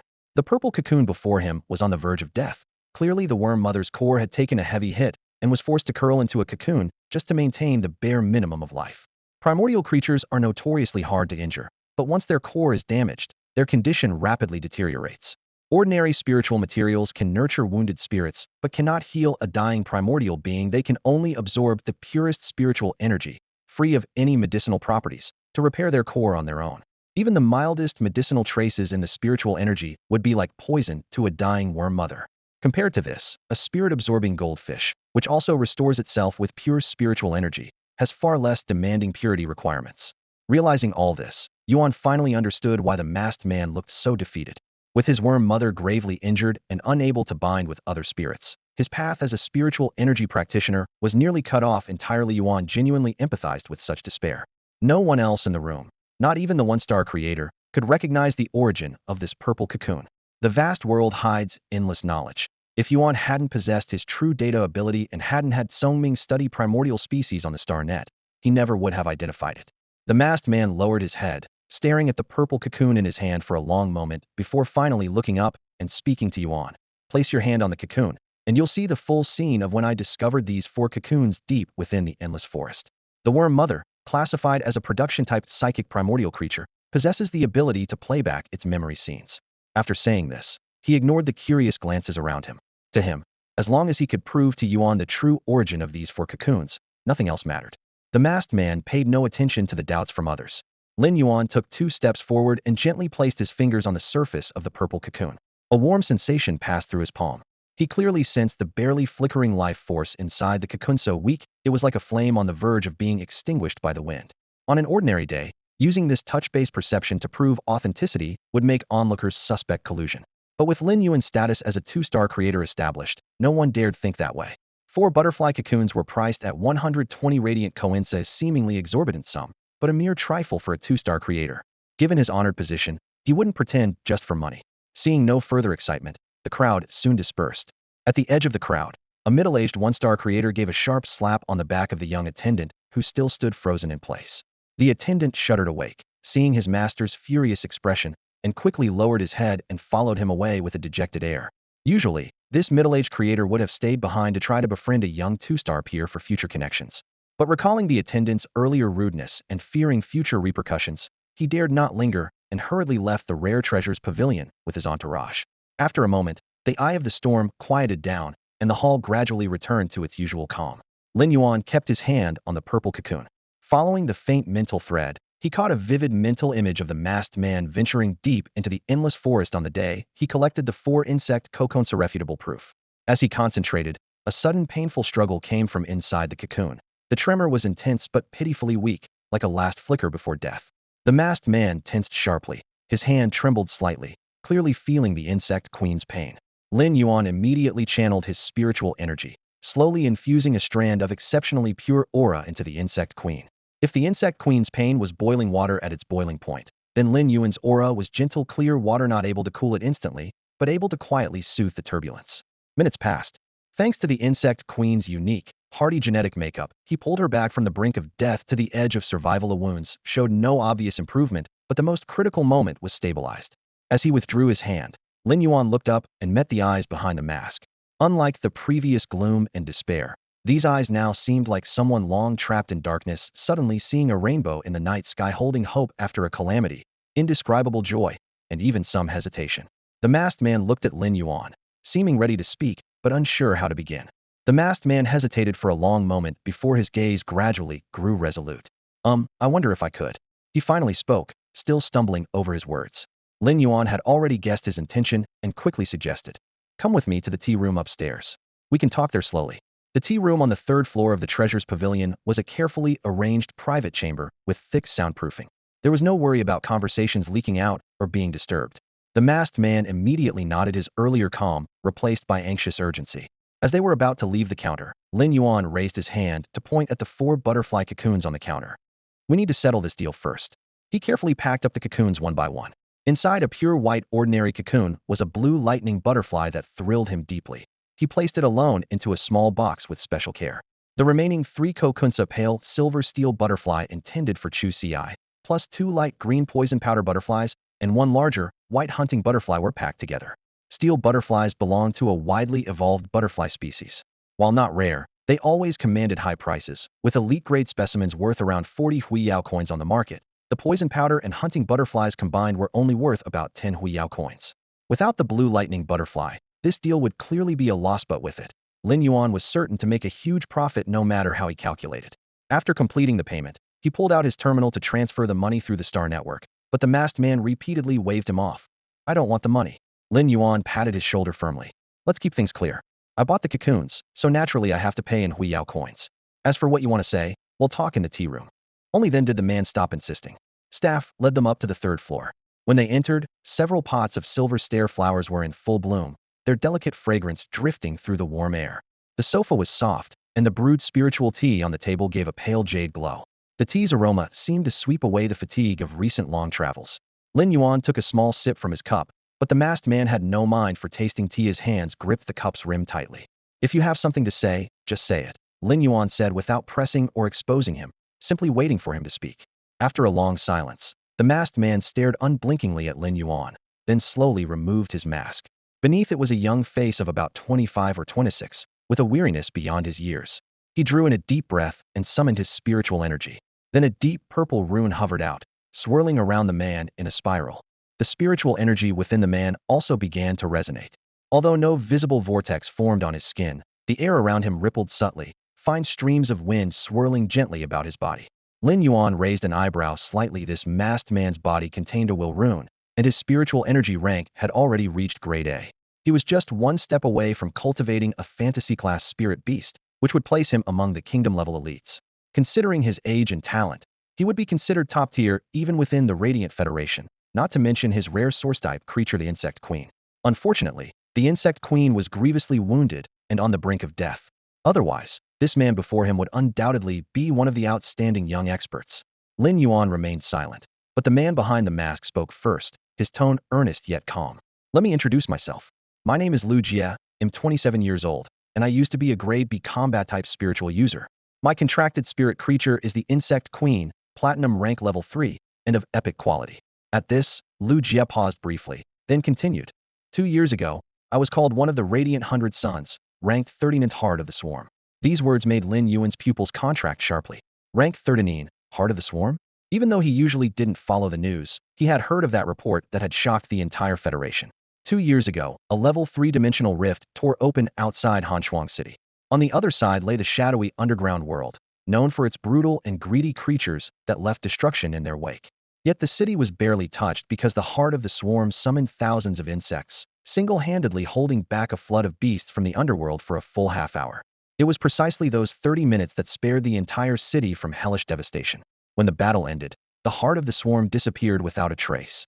2 years later, the fated glory was swallowed by time. A year ago, when the Radiant 100 Sons were reassigned ranks, Lu Jie lost his qualification due to his absence, much to people's regret. Lin Yuan had never expected that the legendary figure once ranked 39th among the Radiant 100 Sons would now be here on the first floor of the Treasure Pavilion, wearing a mask and sustaining himself by buying and selling butterfly cocoonsol while carrying a grievously wounded source-type creature. A wave of indescribable heaviness welled up in his chest. Apparently sensing Lin Yuan's change in expression, Lu Jie continued. After that battle, the Insect Queen and I were both effectively dead men. Lord Zhu Jun spent 3 months saving me and barely kept the Insect Queen alive on the brink. Now this life is a choice I've made myself. I refuse to become a cripple who lives off past honors, waiting to die. The pride in his words was unmistakable to Lin Yuan. Though he couldn't fully grasp Lu Jie's emotions, he felt sincere respect. Perhaps this was the path a true hero was willing to walk. At that moment, Lu Jie spoke again. But today, you gave me hope. I don't know why your spiritual energy can ease the Insect Queen's wounds. With that, Lu Jie knelt on one knee and took a posture like swearing fealty to a lord. A resolute voice rang out. I swear by the rune of will to become Lin Yuan, the 2-star creator's attendant, faithfully fulfilling my duties. If I break this oath, may I be rejected by the will of heaven and earth. As soon as the vow was spoken, the purple rune of will swirling around Lu Jie abruptly froze in midair. Moments later, a mysterious chain appeared on the rune's surface. One end firmly locked his own rune of will, while the other, like an invisible thread, pierced into Lin Yuan's mental domain. Lin Yuan immediately sensed the clear bond of submission, and his heart trembled slightly. The rune oath was sealed. The rune oath could only be activated by those who comprehended the rune of will at a high level. Breaking it would instantly sever their perception and control of spiritual energy through the will of heaven and earth. For any practitioner of spiritual energy, this was more cruel than death itself, reducing them from experts capable of forging runes to ordinary people unable to sense spiritual energy. Since the resurgence of spiritual energy, this had been the most sacred and inviolable vow. Lin Yuan hadn't expected Lu Jie to suddenly swear the rune oath and was momentarily at a loss for words. He had just received 2 attendant badges from the association today and planned to recruit 2 attendants, but never imagined he would immediately gain the genius of the former Brilliant 100 Suns roster. Lu Jie had once ranked 39th in the 100 Suns sequence of the Brilliant era, but due to injury to the Mother of Worms, he had wasted 2 whole years. If the Mother of Worms healed, he might yet return to that rank. Those 2 years seemed lost on the surface, but the mental growth during that time was a treasure he couldn't have otherwise gained. Noticing Lin Yuan's hesitation, Lu Jie said calmly, "According to the oath, I am now your attendant and guardian knight. I want you to heal the Mother of Worms, but I have nothing left to offer except myself. If you grant me a new life, I will devote all my remaining years to you." Lin Yuan stared at him for a long moment before quietly asking, "Is offering the rest of your life worth it?" Lu Jie's mind flashed back to Lord Zhu's admonition long ago that to slowly heal the Mother of Worms required absolutely pure spiritual energy, without any medicinal properties, something even Lord Zhu couldn't provide. Not even a 5-star creator had succeeded, which was basically a death sentence. Over the years he had sought help from other creators, but ended up disappointed, until now, when the youth's spiritual energy caused the Worm Mother to stir his only and last chance. Practitioners of spiritual energy faced countless choices after choosing their path. To choose the source creature Mother of Worms, to challenge the Brilliant 100 Suns, to defend Frost City. Now, Lu Jie had chosen to become Lin Yuan's attendant knight. He didn't claim every choice was optimal, but he never regretted any of them. Suddenly, a smile broke across his resolute face, tinged with a touch of foolishness. It's worth it. The days when Lu Jie couldn't become a spirit energy practitioner felt like he was nothing more than a walking corpse. Now, as the dawn pierced through the gloom, his gaze was firmly captured by that light. Lin Yuan solemnly extended his hand. Their palms pressed together, not with excessive force but with a firm grip, as if they were sealing both past despair and future hope into those brief seconds. Lin Yuan smoothly pulled Lu Jie to his feet, his voice low and resolute. "Since you've chosen to be my attendant knight, I will fulfill my responsibility as well. In a few days, I will begin preliminary treatment for your insect queen." As his words fell, the rune oaths silently took effect, binding them tightly. Lu Jie swore that as the recipient of the oath, Lin Yuan could have accepted his loyalty with peace of mind and no obligations, yet clearly, Lin Yuan was not that kind of man. The moment he accepted the oath, the first thing he felt was not relief, but a fresh weight of responsibility pressing down. Lu Jie had once been part of the Radiant Suns, yet now willingly served as Lin Yuan's attendant. Such a contrast might be hard for others to believe if they heard of it. But the foolish smile on Lu Jie's face shone even brighter than before. He knew he hadn't misjudged the man. In fact, if Lu Jie had simply asked for treatment for his insect queen, Lin Yuan wouldn't have refused. Lu Jie's willingness to sacrifice his honor and dreams for Xiguang City moved Lin Yuan deeply. Ever since learning Lu Jie's background, he had intended to help treat the insect queen, but hadn't expected Lu Jie to so decisively pledge loyalty. Who doesn't give their all, only to reach the end of life? Before, I was powerless, lost without hope, just drifting. Now that hope has appeared, how could I not grasp it with everything I have? Starting today, aim the sword in the young master's hand, the shield ahead, Lu Jie said firmly. Hearing young master, Lin Yuan quickly waved his hand. "Just call me Lin Yuan. Will you come straight back to Xia County with me later? My home isn't in Xiguang City." Lu Jie thought for a moment, shaking his head. "Lin Yuan, why don't I come to Xia County in 3 days? I have some things to handle these couple of days." Though the last 2 years had been muddled, Lu Jie had managed to earn quite a bit. Using that money, he purchased education savings plans on StarNet for over a dozen children, covering tuition and spirit item costs. The 120 radiant coins Lin Yuan had just transferred were intended as the final payment. Lin Yuan didn't ask further. Had he known Lu Jie's purpose, he would have admired him even more. Whether he himself would make the same choice was another matter of worldview and priorities. Lin Yuan took out an exquisite small box, inside which lay 2 attendant badges, something he had only received a few hours ago. He hadn't expected to hand over one so soon. He passed the badge to Lu Jie. The metal reflected a cold yet warm light under the lamp. Lu Jie took the badge, running his fingertip over it briefly before solemnly pinning it on the left side of his chest. Receiving this badge was both a surprise and entirely deserved. Having sworn with a will rune, he didn't strictly need any protection from federal systems. But the badge personally handed to him by Lin Yuan was an undeniable proof of Lin Yuan's recognition. 2 years ago, it wasn't just any 2-star creators he had seen. Lu Jie had encountered quite a few 3-star creators as well. He had even been lucky enough to catch a distant glimpse of Zhu Jun, one of the famed 3 5-star creators. Yet, right now, as the insignia of a 2-star creator was pinned over his left chest, Lu Jie felt a burning heat radiate through the metal, searing into his heart. Those two stars alongside the small shield seemed to be branding his entire future. Drawing a deep breath, Lu Jie silently carved the word responsibility into his mind. After parting ways with Lu Jie, Lin Yuan headed straight back to Xia County. He couldn't stop worrying about Yinin, who was home alone. Even though Yinin had already become a bronze-tier spiritual creature, he still feared something might happen to the little one. This trip away was the longest they had ever been apart since he had brought Yinin home. Pushing open the door of the spiritual creature shop, he was greeted first by the crisp fluttering of wings. Yinin leapt onto Lin Yuan's shoulder and then onto his ear, her soft furry head rubbing back and forth through his disheveled hair. It was pure longing. After so long apart, she didn't even have the energy to stream, and her fans nearly rioted over the streamer's absence. It was worth noting that among music streamers on StarNet today, hardly anyone could challenge Yinyan's top status. As Lin Yuan moved to soothe his top influencer, his eyes caught the state of the shelves inside, the wooden boards shattered into pieces, the iron racks twisted out of shape. Looking further down, a red thorn plant stood tall, once just half a meter high. Now it had shot up to a full 1.5 meters, and that was only the very bottom edge of the sacrificial mouth. Now the sacrificial mouth had become a wrinkled, spiked orb. Jagged teeth had cracked open between the barbs, sharp and menacing. The rose-shaped digestive chambers that had degenerated at the common level had now evolved 8 more flowers identical to the original 2, forming a ring of 10 around the outer layer. Each bloom was as big as a basin when open, their petals strange and eerie. Lin Yuan pulled up the genetic source data and instantly understood that if all 10 flowers attacked simultaneously, they could spray nearly 5 kilograms of acid in a single breath, enough to corrode both sand and soil. Turning to the thorny vines he had specially enhanced. Inside, 16 vines stretched out up to 4 meters each covered in 5-centimeter sharp thorns. Swinging them could shred an enemy into pieces within moments. Outside, newer, thicker vines had grown, the longest reaching 6 meters.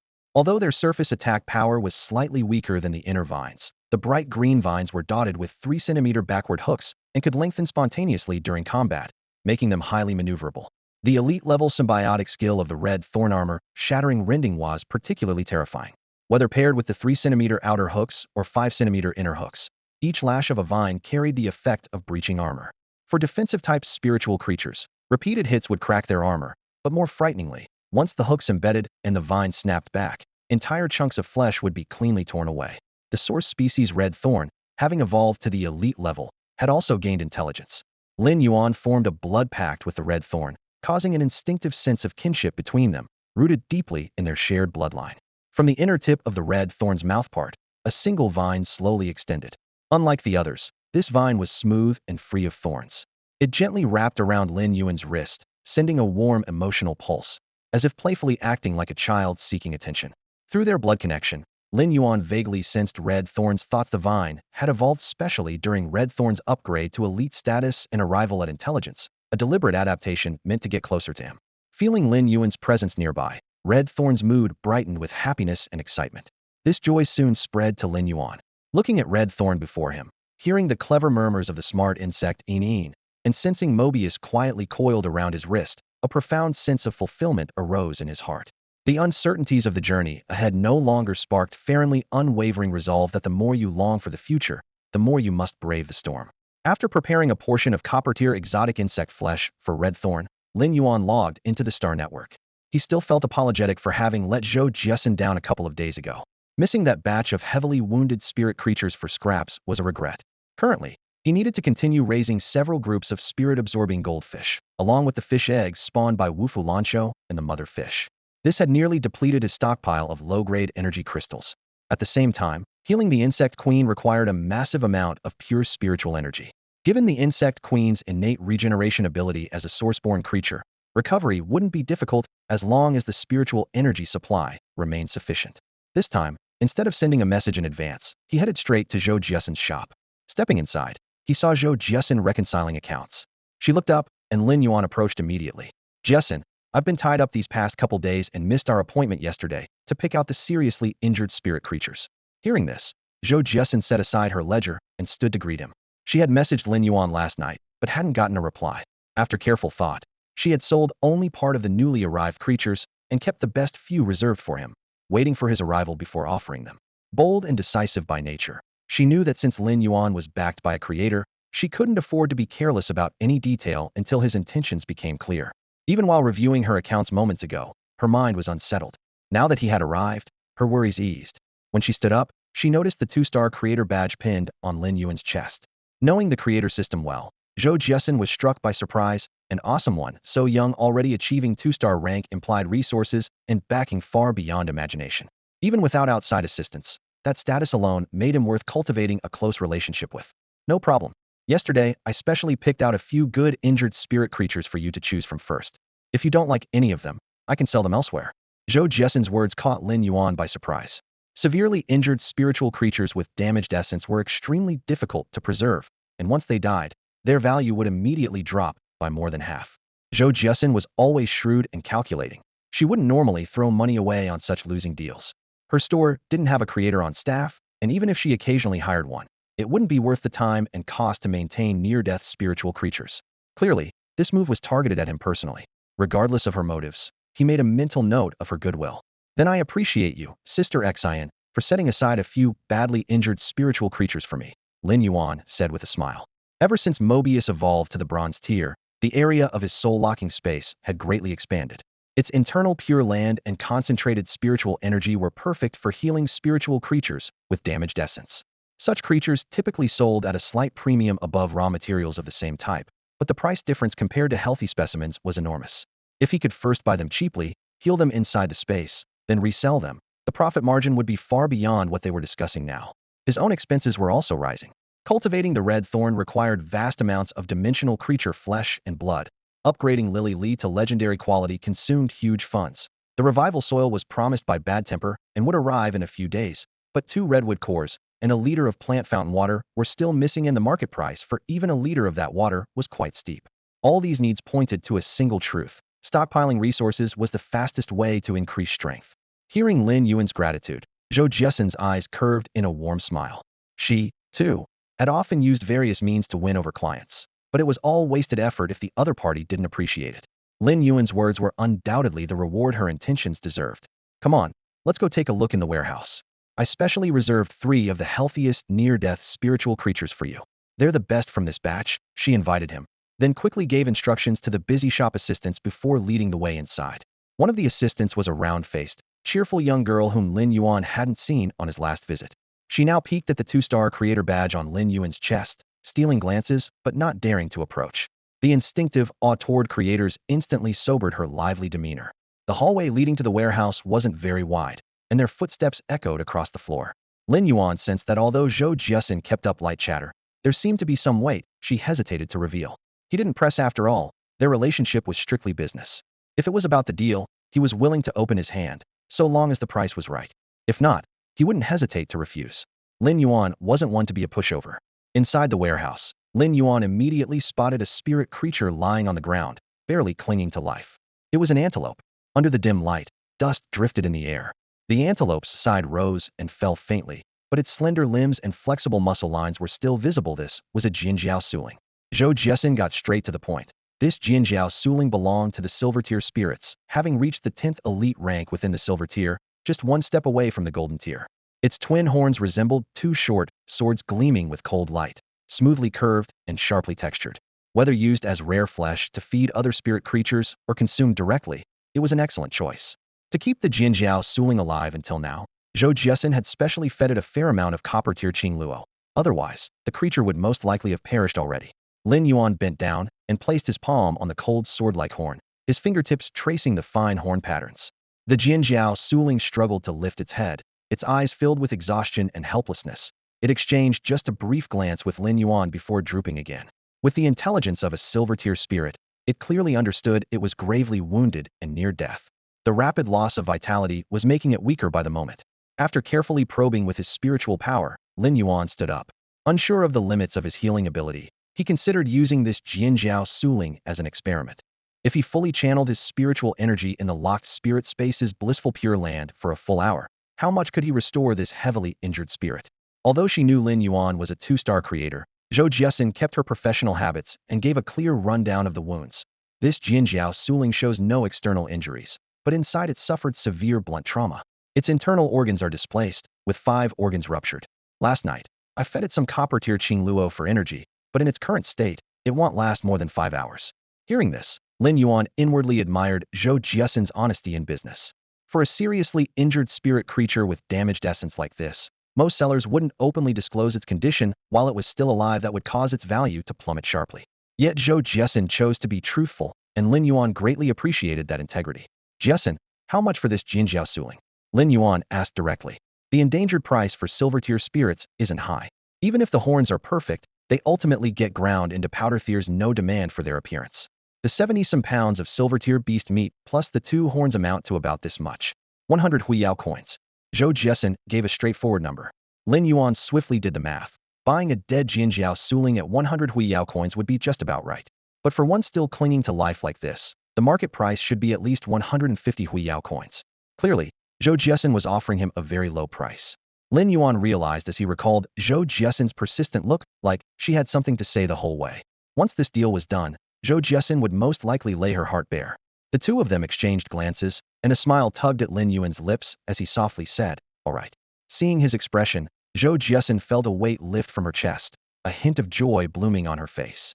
Her overt gesture was clear enough that anyone not clueless could guess the meaning. What she feared most was Lin Yuan rejecting her outright.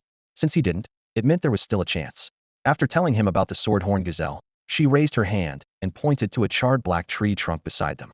The next spirit item is this. The trunk was scorched pitch black, its bark cracked and brittle. Lin Yuan approached, gently touching the burnt surface. Fragments crumbled under his fingertip.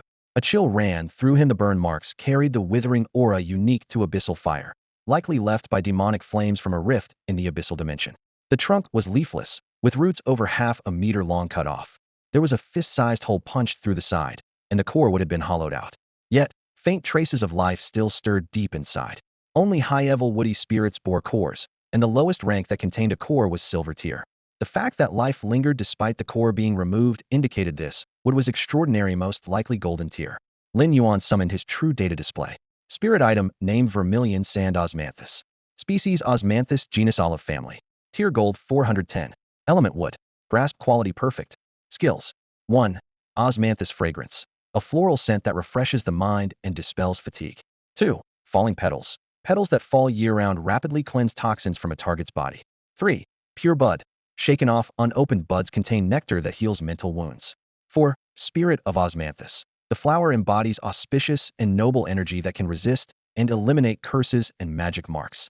Exclusive trait toxin avoidance and evil removal. Effectively removes stubborn toxins and breaks spiritual curses and hexes. As the data appeared, Lin Yuan's body trembled slightly. The golden tier rating and perfect quality affirmed his appraisal. Zhou Jiesin then spoke. The appraiser confirmed it's a gold tier wood element spirit plant, probably Osmanthus. I don't know much, I just heard through my connections that it's gold tier Osmanthus. She gestured at the damage. If it hadn't been burned like this, or if the core were still intact, I definitely couldn't have afforded it. Since ancient times, Osmanthus has been among the top 10 famed flowers. Its auspicious and noble symbolism makes it even rarer. After the revival of spiritual energy, few top-tier flowers show weakness, and Osmanthus, associated with good fortune and dignity, is especially prized. Osmanthus has always ranked among the most valuable plant-based spiritual treasures. Its blossoms are not only rare, high-grade spiritual materials, but also edible delicacies, commanding layered premiums that have driven its price to extraordinary heights. People firmly believe in auspicious omens and relentlessly pursue beauty, never hesitating to spend lavishly. If such auspiciousness and beauty come with powerful effects, the item becomes a priceless gem. Osmanthus embodies exactly this kind of existence. Yet before Zhou Jiesin now lies a charred piece of Osmanthus wood, blackened by fierce flames. The bark curls like coal, the branches reduced to ashes. The only part with any market value is the thin layer of wood surrounding the core, barely fit to serve as a low-grade golden tier plant spirit material, completely stripped of Osmanthus' usual spiritual charm. After all, the essence of Osmanthus lies in its flowers and leaves. The scorched trunk is practically worthless. What Zhou Jiesin doesn't realize is that Lin Yuan's heart is roiling with unrest. This is no ordinary Osmanthus, but the legendary Xiguang Osmanthus. Its unique traits and 4 core abilities are intricately linked, amplifying each other to make it a natural enemy of poisons and malevolent spirits. It can neutralize everything from bone-eroding toxins and mind-disturbing poisons to stubborn curses and magical seals. It is a supreme healing spiritual treasure in its own right. Even setting aside its extraordinary powers, Xiguang Osmanthus is a famous Osmanthus variety. When in bloom, thousands of crimson 4-petal flowers hang from its branches, dazzlingly vibrant like the setting sun. Now, only a charred shell remains pitifully desolate. Most people would see this as a defective spirit material at best. But if Lin Yuan plants it in his locked spirit space's pure land of bliss to let spiritual energy nurture it, it could revive and bloom again. Although he can't form a contract with it, Lin Yuan can harvest its flowers and leaves anytime to dispel poison. His current lily can only heal wounds, not detoxify. Xuxidan osmanthus perfectly fills that gap. Whether for daily cultivation or spiritual healing, it's indispensable. If missed now, obtaining the same grade of Xuxidan osmanthus later would cost hundreds of times more the market price. For just one drop of golden tier dragon blood alone is 80 glory coins. And a flawless Xuxidan osmanthus in the rare treasures pavilion fetches even higher than golden tier dragon spirit creatures. Jessen, how do you plan to price this burnt spirit material? Lin Yuan stared at the cracked trunk, trying several times to probe with his spiritual power, but forcibly restraining himself. Many creators must have inspected this item before it arrived. If a healer of his 2-star level revealed any healing abilities here, it might cause trouble. Zhou Jessen waved him off. Don't rush. There's another spirit material sent with this osmanthus. Look at both before deciding. I got this osmanthus by chance. It's valuable now, but in this state, the worth is limited. As for the third spirit material, I hear it originally grew on this osmanthus trunk and was cut off before transport. It's packed inside a box. Zhou Jessen finished speaking and began rummaging through the brocade boxes on the nearby table one by one. Stacked half a person's height, the boxes were adorned with golden patterns, and merely opening them slightly released the faint fragrance unique to spirit materials. Inside were all the rare and precious spirit materials she treasured deeply. While searching, she turned back to Lin Yuan and explained, the third spirit item that grows alongside the osmanthus spirit is still alive, but its form is no longer discernible, dried up and brittle. If you leave it any longer, it might lose all vitality. She bent down to move aside a few smaller boxes at the bottom, the clinking of pearls and jade sounding softly. Then she brushed away a stack of thin silk cloths and, after a long search in the corner, finally pulled out a palm-sized ebony box. Zhou Jessen closed the box and hurried back to Lin Yuan with a cheerful smile. Let's say 300 huiyao coins for that osmanthus spirit before. As for the contents of this box, consider it a gift from me, a personal favor. She said it frankly. She herself didn't know exactly what was inside, only that a scan had detected fluctuations of a golden grade spirit item. It had come as a bonus when she originally acquired the goods, so now she simply gave it to Lin Yuan as a gift. Lin Yuan's attention had been fully fixed on the cinnabar osmanthus spirit. When receiving the box, he instinctively nodded. But the moment his gaze fell inside, the shriveled, almost charred thin membrane-like object came into view, freezing him in place. He couldn't look away. The real data appeared on his mental screen. Spirit item name, Xiguang Yulu Cinnabar Osmanthus Du. Spirit category, Huawei genus Afu flower family. Spirit grade, gold rank 810. Spirit type, herbaceous. Spirit quality, perfect. Xiguang Yulu is a symbiotic spirit item, only growing on plants filled with auspicious energy and pure holiness. Because it grows alongside the cinnabar osmanthus, it bears that name. If it parasitizes other richly blessed flowers or trees, it changes its name accordingly. Though classified under the Afu flower family, it more closely resembles a spirit material capable of growth and advancement. No skills, no special traits, inherently toxic, and only at the platinum level will it bear 3 to 5 crystal-like fruits within a few years. When a practitioner's spiritual power is damaged, it is said to be extremely difficult to heal. Yet the fruit of the Xiguang Yulu can restore spiritual injuries to a certain extent, earning it the rare distinction of being a sacred healing item for spiritual wounds. Even those with intact spirits find that consuming the fruit stimulates brain regions, providing a slight boost to spiritual power. For Lin Yuan, this was nothing short of a godsend. Since contracting with Mobius, his spiritual power had remained weak. He had forcibly contracted with the clever Enin before the spirit items were fully leveled, even falling unconscious for several days. If he could use the Xiguang Yulu to strengthen his spiritual power, it would be a transformative breakthrough. Even if he could not contract new spirit items anymore, just having stronger spiritual power would make his thinking clearer and sharper. If the spiritual power increased enough. For Lin Yuan, contracting new spirit creatures in the future was definitely possible. Compared to the cinnabar-scented osmanthus, he was even more fascinated by the single drop of vermilion osmanthus dew forming on its branch. It was a pity this rare precious dew could only survive by attaching itself to the cinnabar osmanthus. Thinking of this, Lin Yuan couldn't wait to pack up these 2 dying spirit creatures and take them home to cultivate and nurture. Xinjia, they'll take both of these spirit creatures. Along with the sword-horned swift antelope I got earlier, they'll transfer the payment all at once. As soon as he finished speaking, he tapped on the communication wristwatch a few times. A string of transfer details flashed across the screen. Zhou Jessen confirmed the payment had arrived, then carefully placed the 3 spirit creatures into ostrich logistics containment boxes, submitting the shipping request on the spot. The transportation order was generated, and the pale blue holographic panel in front of them quietly vanished. Everything was handled smoothly and efficiently. Lin Yuan felt deep gratitude toward Zhou Jiesin. If she hadn't saved those creatures specially for him, he might never have encountered this opportunity. At that moment, noticing Zhou Jiesin hesitating as if she wanted to speak, he took the initiative. Xinjia, I've been a regular customer for quite some time. If you have something to say, just be straightforward. Zhou Jiesin hadn't expected Lin Yuan to break the ice first, and her eyes lit up. The phrase regular customer told her he was willing to help with business matters, though not necessarily offering other kinds of assistance. What she needed most was support in business, so she chose her words carefully. Lin Yuan, I know you run a shop selling rare spirit creatures. I was wondering if I could source some stock from you. Lin Yuan thought to himself, so that's it. In the low tiers, the spirit-absorbing goldfish and Qingluo plants he sold were common everywhere, but elite-grade goldfish and copper-tier Qingluo were extremely rare in the market. Even with her wide connections, Zhou Jiesin could only occasionally get a pair or two, never enough to maintain steady supply. Meanwhile, Lin Yuan's goldfish produced 100 every 3 days, and soon he would have a batch of prosperous 5 blessings goldfish ready. As for Qingluo, to improve the spiritual energy profession level, he needed a large quantity for evolution, so supply was never a problem. Seeing Lin Yuan hesitate, Zhou Jiesin hurriedly added, I'm not asking for a discount. I can pay your retail price plus a 3% markup. Honestly, my shop is only rated 3 stars right now. If I don't push hard, it won't hit 4 stars by year-end. Her tone was sincere, openly sharing her own difficulties. Lin Yuan smiled and replied, then it's settled as you say. You can have a monthly quota of 200 elite spirit-absorbing goldfish. The copper-tier Qingluo will be less, just 50 pots. Hearing Lin Yuan's words, Zhou Jiesin was overjoyed. She had originally estimated that getting 20 spirit-sucking goldfish per month would be quite good, and at most 10 pots of bronze-level green ivy, but she hadn't expected Lin Yuan's numbers to be several times higher. With these supplies, her old shop wouldn't have to rely solely on the quality of spirit materials to attract customers. By turning these rare spiritual items into limited editions and pairing that with a few customer appreciation events, the shop's reputation could quickly soar. Her long-held dream of advancing to a 4-star shop, which had always seemed out of reach, suddenly showed a glimmer of hope thanks to Lin Yuan's single sentence. She silently thanked herself for reaching out to this young man first. Without that goodwill, Lin Yuan wouldn't have been so generous.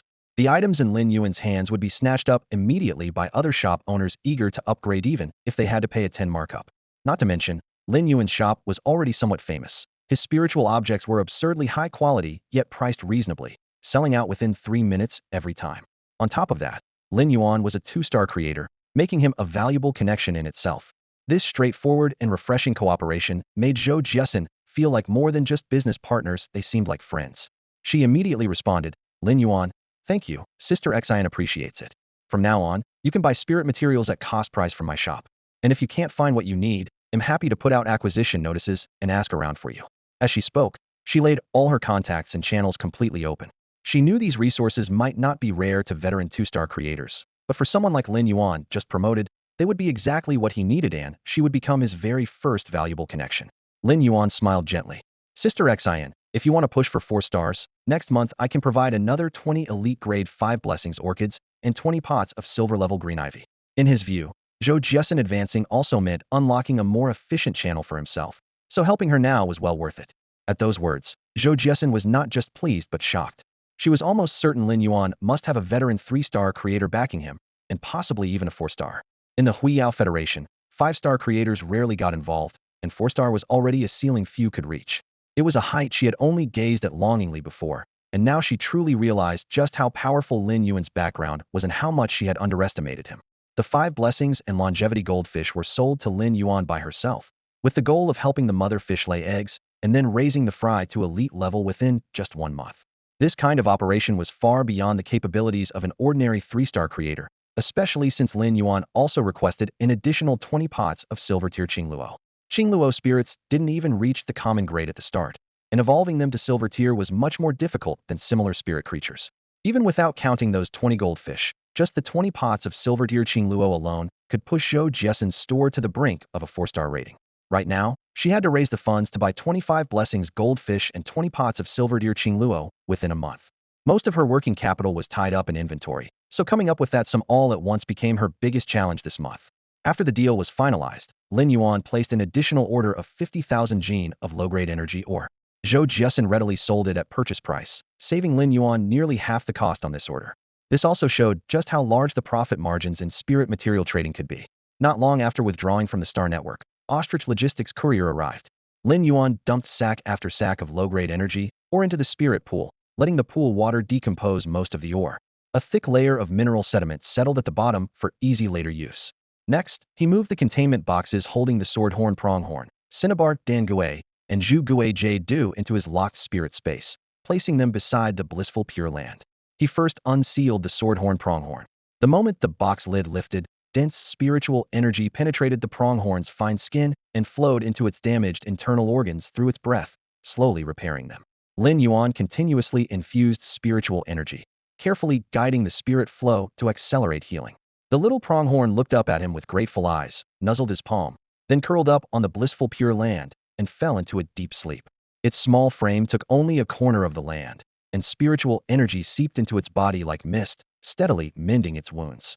After that, Lin Yuan tackled a more strenuous, big project. He opened 2 golden-grade containment boxes and, with tremendous effort, planted the almost charred cinnabar Dangui at the edge of the blissful Pure Land. He carefully embedded the Xiguang Jade into the folds of the Dangui's tree trunk soon. The Xiguang Jade would take root there. He fully mobilized his spiritual power, endlessly pouring energy into the cinnabar Dangui. Even with the blissful Pure Land's enhancement, the healing effect remained limited. After all, the cinnabar Dangui was a golden-tier spirit creature. For someone like him with only drank spiritual energy ability, a full cure was still a tough challenge. Following this, Lin Yuan checked his Dantian. Through frequent evolution of spirit creatures recently, his spiritual energy had already pushed past the midpoint of D rank and was nearing the threshold of C rank. To speed up promotion, he bought another large batch of Qingluo, deciding to focus on breaking into C rank first. From that day on, he once again threw himself into sleepless days and nights, intensively strengthening his spirit creatures. 3 days flew by in a blink. His spiritual energy was only 1 step away from the boundary of C rank. At that moment, a knock sounded on the shop door. Lin Yuan glanced at the time unconsciously. 3 days had already passed. During these 3 days, he had barely closed his eyes. His entire focus had been on strengthening the spirit artifacts. Now, the abundant spiritual energy flowing through his body made even his fingertips pulse with a faint warmth. His gaze swept over the room, where boxes of lush green Qingluo plants were neatly stacked. Each plant radiated the vibrant life force unique to bronze-rank spirit items, nearly filling the entire room. Lin Yuan rose to his full height, stretched his stiff back, and headed toward the door.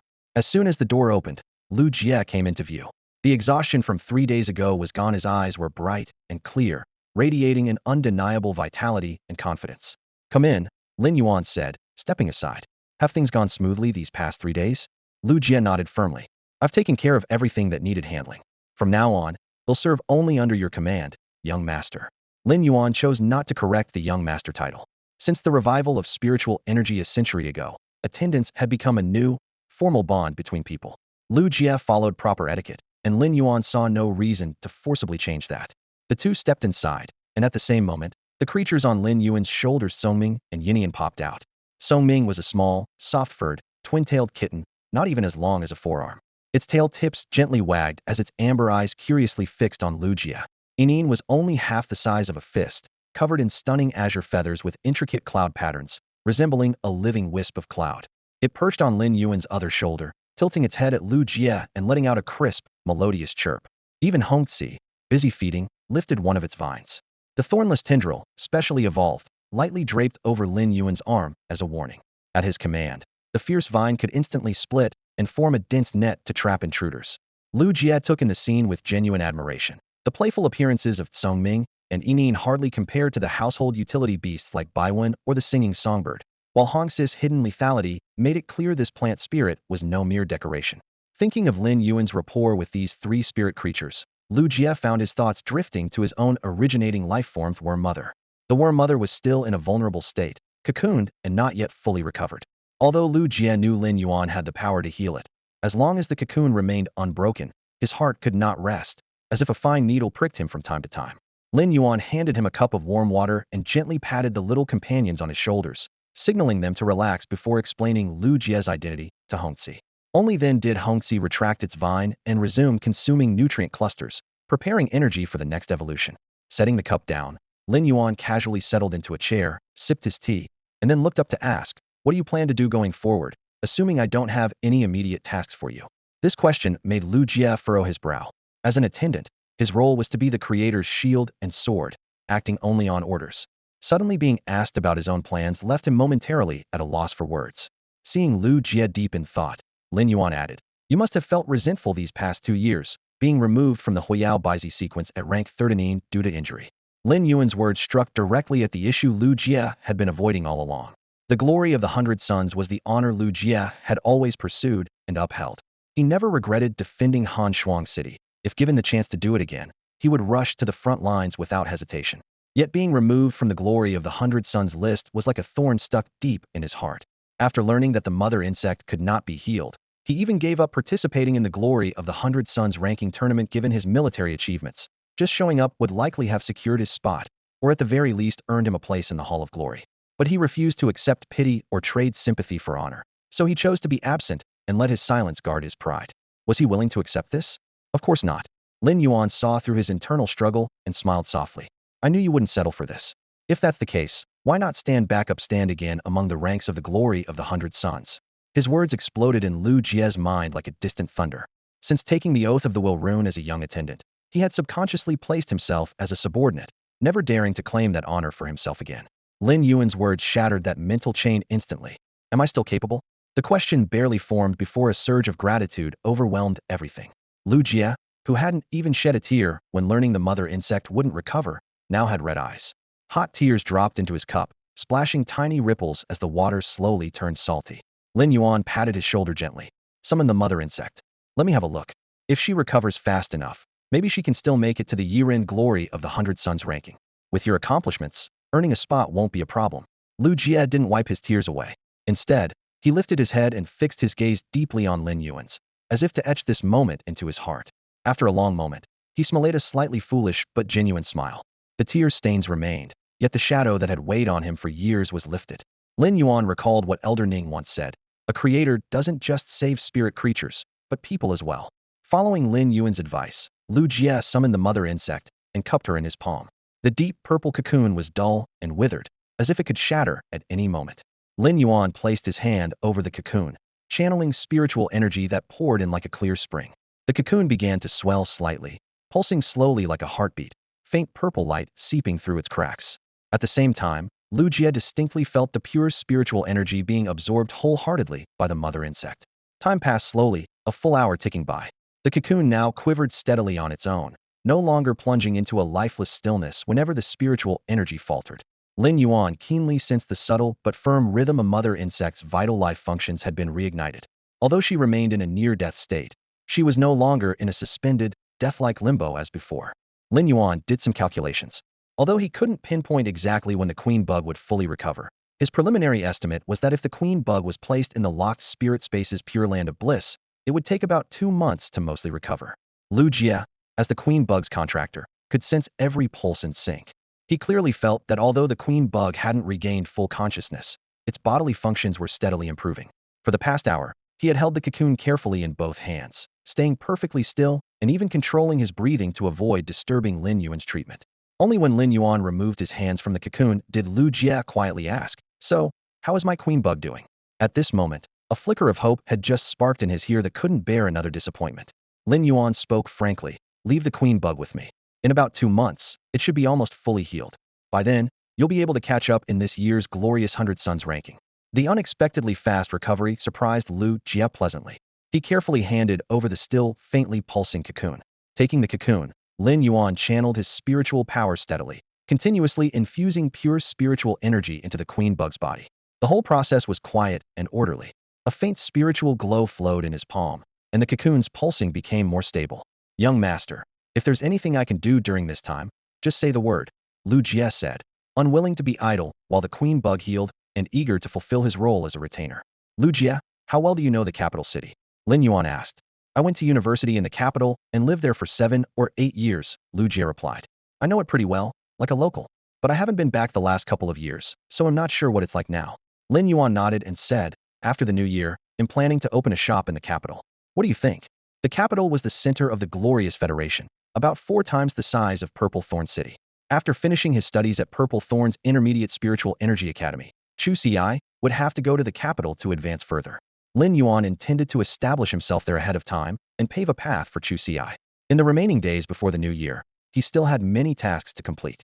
1. Raise his spiritual energy profession rank to level C.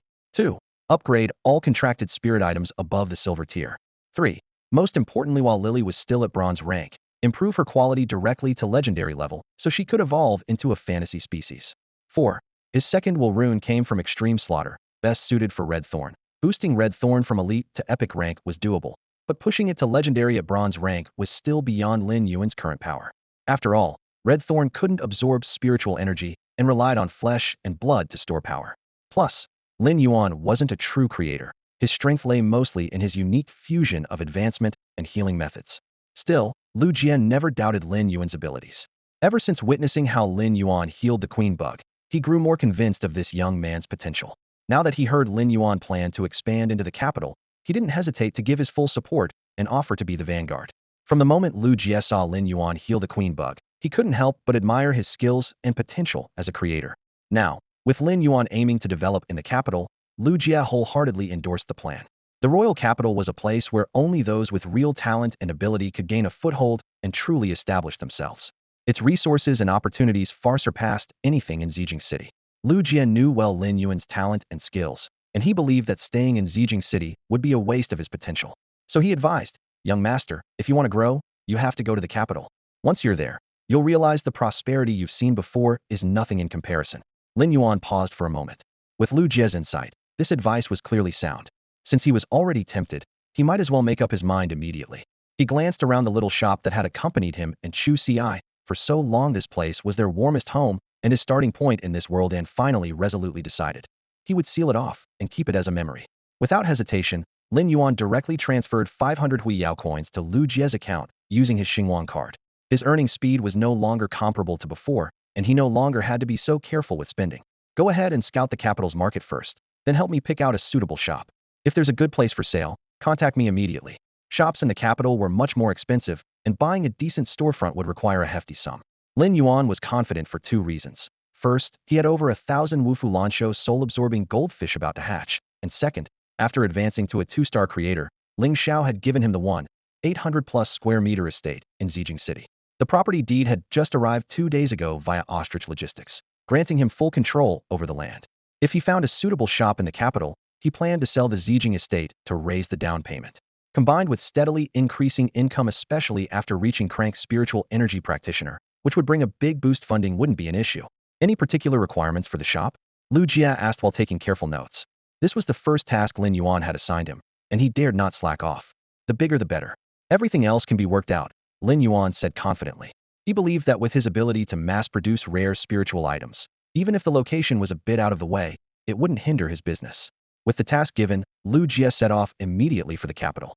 Lin Yuan placed the flesh cocoon formed by the insect queen in the blissful Pure Land and added large quantities of low-grade energy or into the spirit refining pool. Consumption had been rapid lately, so he decided to stockpile a large amount in his locked spirit space for backup. At the same time, he began considering switching to lower-grade energy ore. Although the inferior ore was cost-effective, adding it took time. Now that circumstances had changed, the low-grade ore made more sense. After weighing the pros and cons, he quietly decided the next batch would be low-grade. Over the next 7 days, he worked tirelessly day and night, strengthening his spiritual creatures and feeling that he was just one step away from becoming a Crank spiritual energy practitioner. He was about to place another order on the Star Network when suddenly a message arrived from Ling Xiao, the Lord of Xiguang City. Lin Yuan raised an eyebrow, curious what Ling Xiao could want from him this time. As the Lord of Xiguang City, Ling Xiao was undeniably burdened with countless responsibilities. Every major and minor matter in Xiguang City required his final approval. Even when the city had previously announced rewards, he had only sent an official delegate instead of appearing personally. To Lin Yuan, that was already a tremendous honor. Now, Ling Xiao had contacted him directly, something truly rare. "Lin Yuan, this is Ling Xiao, the Lord of Xiguang City. Someone will come to Xia County to pick you up in 2 days. They will coordinate everything with you. You may need to travel far, so prepare in advance." This brief message carried an authoritative tone, more of a notification than a request. Lin Yuan rubbed his temples, pondering carefully. Ling Xiao hadn't explained the reason, and this sudden trip seemed less like a hassle and more likely connected to the opportunity old Ning had mentioned. So far, Lin Yuan had only gained a single shop and a plot of land in Xiguang City, but the chance Ning spoke of surely went far beyond that.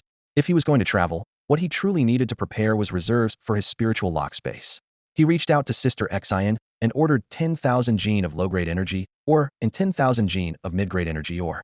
The low-grade ore contained 5 times the spiritual energy of inferior ore, while mid-grade ore had 5 times the concentration of low-grade, so the prices were naturally much higher. But for Lin Yuan, this expense was manageable. Once the 20,000 gene of energy ore was transferred into his spiritual lock space, he took the opportunity to check on his blissful Pure Land spirit beast. The swordhorn antelope was now able to stand steadily. When it saw Lin Yuan, it joyfully trotted over and affectionately licked his fingertip in expression of gratitude for saving it from near death. Lin Yuan broke off some copper-step Qingluo vine and handed it to the beast. It wagged its tail and devoured the thick Qingluo leaves in a few bites, its restored appetite impressive. Watching its agile movements, Lin Yuan recalled it had been a silver rank level 10 spirit beast of elite quality before its injury, one step away from advancing to gold rank. After checking on the antelope, Lin Yuan turned his attention inward. As a Drank spiritual energy practitioner, the spiritual energy in his dantian had completely transformed into a dense mist. The misty energy particles collided with each other, seemingly on the verge of condensing into liquid. Compared with the faint mist at his initial breakthrough, this was a massive improvement. But whenever the mist was about to coalesce, it would burst apart, clearly missing a crucial catalyst. He thought for a moment.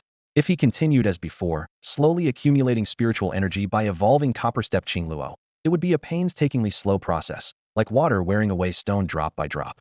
If he could evolve this silver rank swordhorn prongantelope directly into gold rank now, it would be like unleashing a raging torrent. The image of it charging straight through the barrier flashed swiftly through Lin Yuan's mind. He immediately placed his hand on the swordhorn prongantelope's back, which had just been fed and rested. Spiritual energy surged out from within him like a breaking floodgate.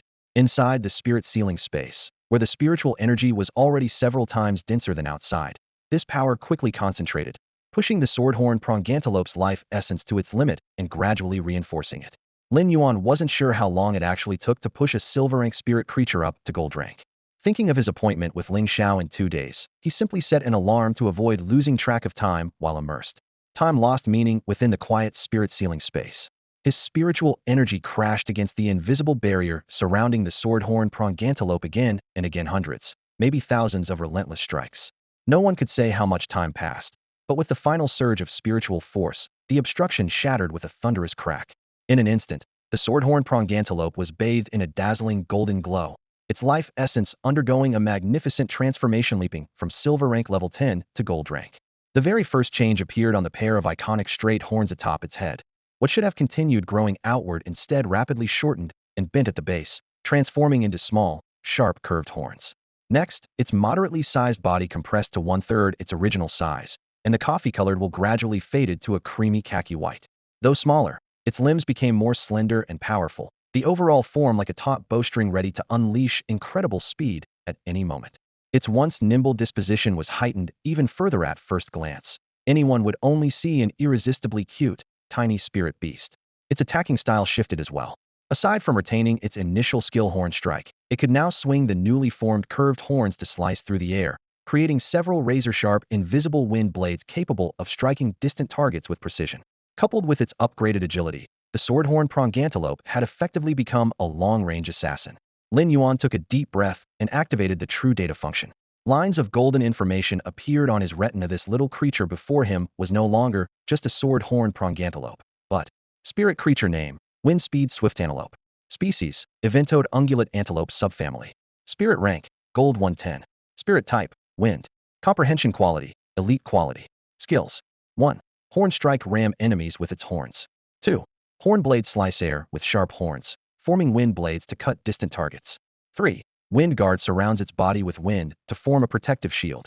4. Sword strike storm summons a wide-reaching storm whirlwind infused with sword energy sharp enough to cut through steel plates, carpet bombing enemies in the area.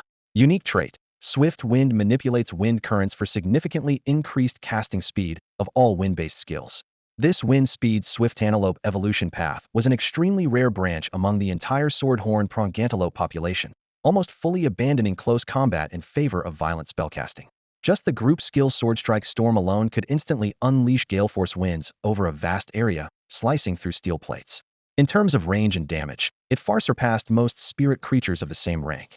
Moreover, every skill this swordhorn prongantelope had previously mastered, except for the basic horn strike, now perfectly complemented its new wind speed swift antelope form. With the addition of the wind speed antelope's irresistibly cute appearance, its price could easily multiply several times over. Lin Yuan patted the forehead of the swordhorn antelope, now evolved into a wind-speed antelope. The soft, furry texture pressed into his palm, and he thought to himself, this little guy really pulled through. I'm sure it will fetch a good price. The young antelope stared up at Lin Yuan with clear, bright eyes. Its curved horns and soft wool gently brushed against his hand, as if silently expressing gratitude directly for the transformation he had given it. Soon enough, Lin Yuan would hand it over to another practitioner of spiritual energy so it could gain new companions. For the wind-speed antelope, that would be the best possible home. For the spiritual practitioners, it would be a valuable asset. Amid this warm moment, a surge of powerful spiritual energy suddenly burst from the wind-speed antelope into Lin Yuan's meridians, instantly breaking through the barrier between Class D and Class C. A weight settled in his chest as the previously mist-like energy rapidly condensed and gathered, eventually crystallizing into a single, crystal-clear droplet suspended in the center of his energy core. More spiritual energy kept flowing into it, making the droplet fuller and fuller. Lin Yuan's heart jolted as he realized he had officially stepped into the ranks of Class C spiritual energy practitioners. Before the alarm clock could ring, Lin Yuan's phone vibrated on the table. The caller ID showed an unknown number. Lin Yuan's contacts were few aside from Chu Ci. There were the usual supply channels, Yang Mingkai, Lu Jia, Aneng, and even Zhou Jiasin only connected through the star network. This unknown call was most likely someone sent by Ling Xiao. He answered the call, barely able to utter a word before a respectful male voice came through the receiver. Master Lin Yuan, I am one of Lord Ling Xiao's subordinates, Ling Wu. I am waiting for you at the Summer County Governor's residence. Lin Yuan froze for a moment. With his status as a two-star creator, being called master was certainly fitting, but hearing it from a direct subordinate of a city lord still surprised him. As he pondered this, his eyes scanned the room. There was little left to pack. The locked energy space held plenty of energy ores. On the table, the cocoon of the blue flash butterfly lay quietly, its shell glowing with a faint blue light, ready to break free any day now by his estimate, within 2 days at most. In recent days, he had deliberately refrained from infusing spiritual energy into the cocoon not out of neglect, but purposefully. If the blue flash butterfly completed its development naturally inside the cocoon, the potential and capacity for evolution sculpted by nature itself would far exceed anything forced by artificial acceleration. Rushing it would only weaken its ultimate limits. Even though he was eager to see the blue flash butterfly become a Mobius bronze-tier spirit-locked creature, he still chose to wait patiently. Creators can evolve and enhance spirit creatures, seeming all-powerful, but Lin Yuan knew in his heart the true greatness still belonged to nature.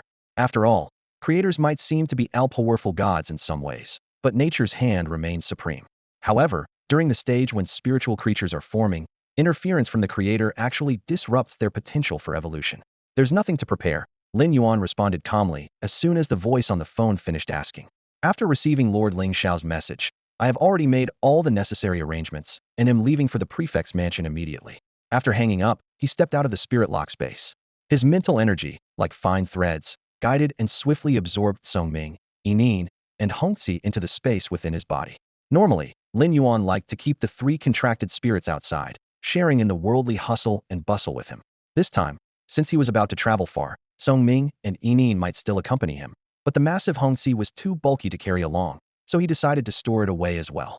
Originally, he had planned to assess how much his strength had improved after advancing to a clever spiritual profession, wanted to see if he could shorten the time needed to nurture Qingluo, and confirm if his recovery from the Vermilion Dangui Cinnabar Sweet Osmanthus was more effective. However, time was pressing, so the experiments would have to wait. After changing his clothes, he stood before the mirror. The young man's features were clear and bright, and his aura was like the rising morning sun. Lin Yuan smiled at his reflection, then turned and pushed the door open. The heavy-hoofed donkey cart moved slowly along the streets of Xia County, heading toward the prefect's mansion. When the cart stopped nearby, he got off and walked for less than 3 minutes before seeing a crowd gathered in front of the gate. At the center, a dark-skinned man stood out, surrounded and admired like a star among satellites. As a resident of Xia County, Lin Yuan was familiar with the prefect's appearance. The man standing next to the dark-skinned figure was the prefect himself. The others beside them were people Lin Yuan had met when running his spirit creature shop. At that time, he was an unknown nobody, so naturally no one remembered him.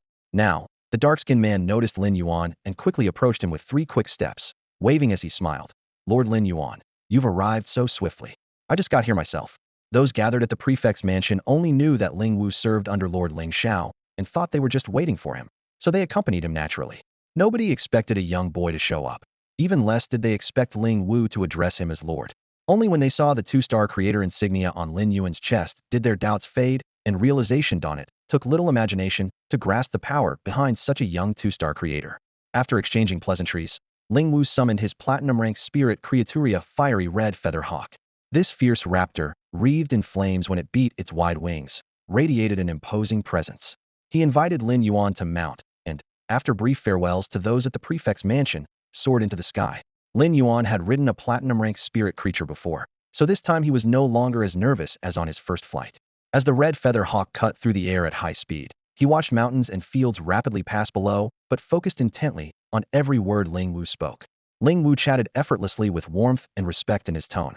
Lin Yuan understood that Lord Ling Xiao sending Ling Wu in person to fetch him was a statement of attitude. If it were just to convey an order, there would have been no need for a subordinate officer to come all the way from Xiguang City. Ling Wu's deference further proved Ling Xiao's high regard for Lin Yuan. The red feather hawk left a blazing trail across the sky and soon swept over Xiguang City. As the hawk dived, the rushing wind howled and the city's outline quickly grew larger. Lin Yuan gazed down at the bustling streets below, but deep inside he was still wondering, what could possibly be so advantageous that the city lord Ling Xiao valued him so highly? Radiant Federation, the royal capital. The entire capital was the most bustling place in the Federation, with streets crisscrossing and crowds stirring in a lively hum. At noon, the sky had been clear and bright, but in the blink of an eye, dark clouds rolled in. The inky masses tore through the blue like sharp claws, layering and spreading in all directions, pressing the sky down as if it had dropped several feet. Where darkness met light, a silver lightning arc suddenly exploded, coiling through the black clouds like a serpent in turmoil. A howling wind swept over the lake outside the city, stirring up waves and scattering the last crimson leaves from the branches, which instantly transformed into a brilliant shower of flowers. On Mount Qingyue, the garden of Huiyue Palace was calm and elegant. A woman dressed in a moonlit robe stood by a flowerbed, gazing up at the sky where sun and cloud, light and shadow played out in the same scene. She sighed softly. A quiet dawn reveals the sun. A fortunate dusk meets gentle rain. A breeze brushed past, tangling stray hairs on her forehead, adding a touch of softness. Such extreme contrasts in nature stirred the soul the deepest. She lowered her eyes and gently touched the lotus in a water jar. The crimson petals trembled slightly under her fingertips, releasing a delicate fragrance that quietly filled the air. Suddenly, a chilly female voice sounded from beside her. Mistress Yu. This falling sunset jade leaf lotus has been cultivated in the garden for just 2 years, and it has already reached the diamond tier. Mistress Yu took an amber bottle and sprinkled a few drops of spiritual nectar. The lotus leaf immediately shimmered with rosy light, as if responding to the precious rain. It's a pity that its diamond tier skill leans towards offense rather than support, she said, a hint of regret in her tone. Then she ordered the owner of the cold voice, Song Yu, transfer it to the lotus pond behind the palace later. The garden simply cannot contain its radiance and fragrance. Song Yu bowed in acknowledgement. At that moment, steady footsteps approached, accompanied by a warm male voice.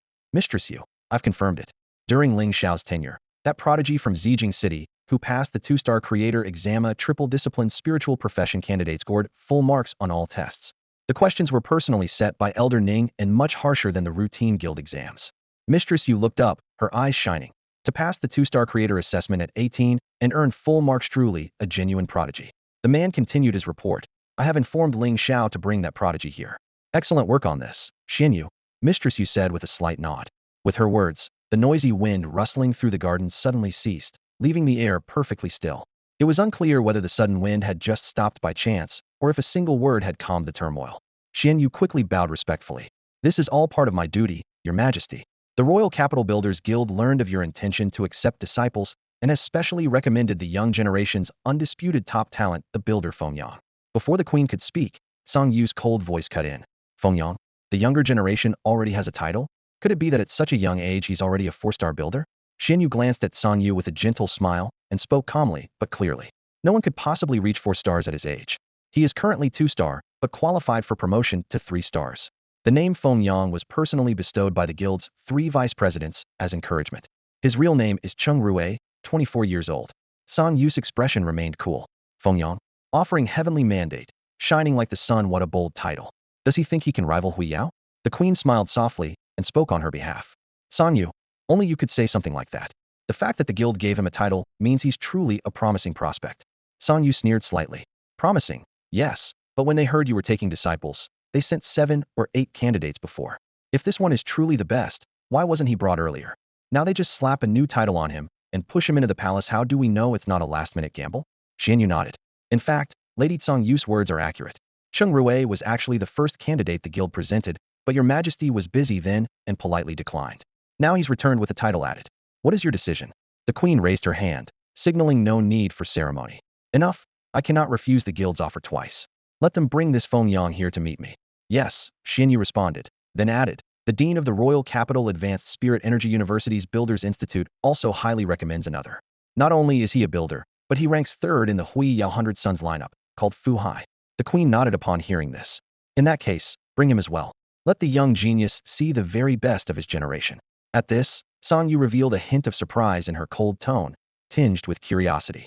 You're really considering taking him as a disciple? Then Xianyu and I might have an extra young master to serve.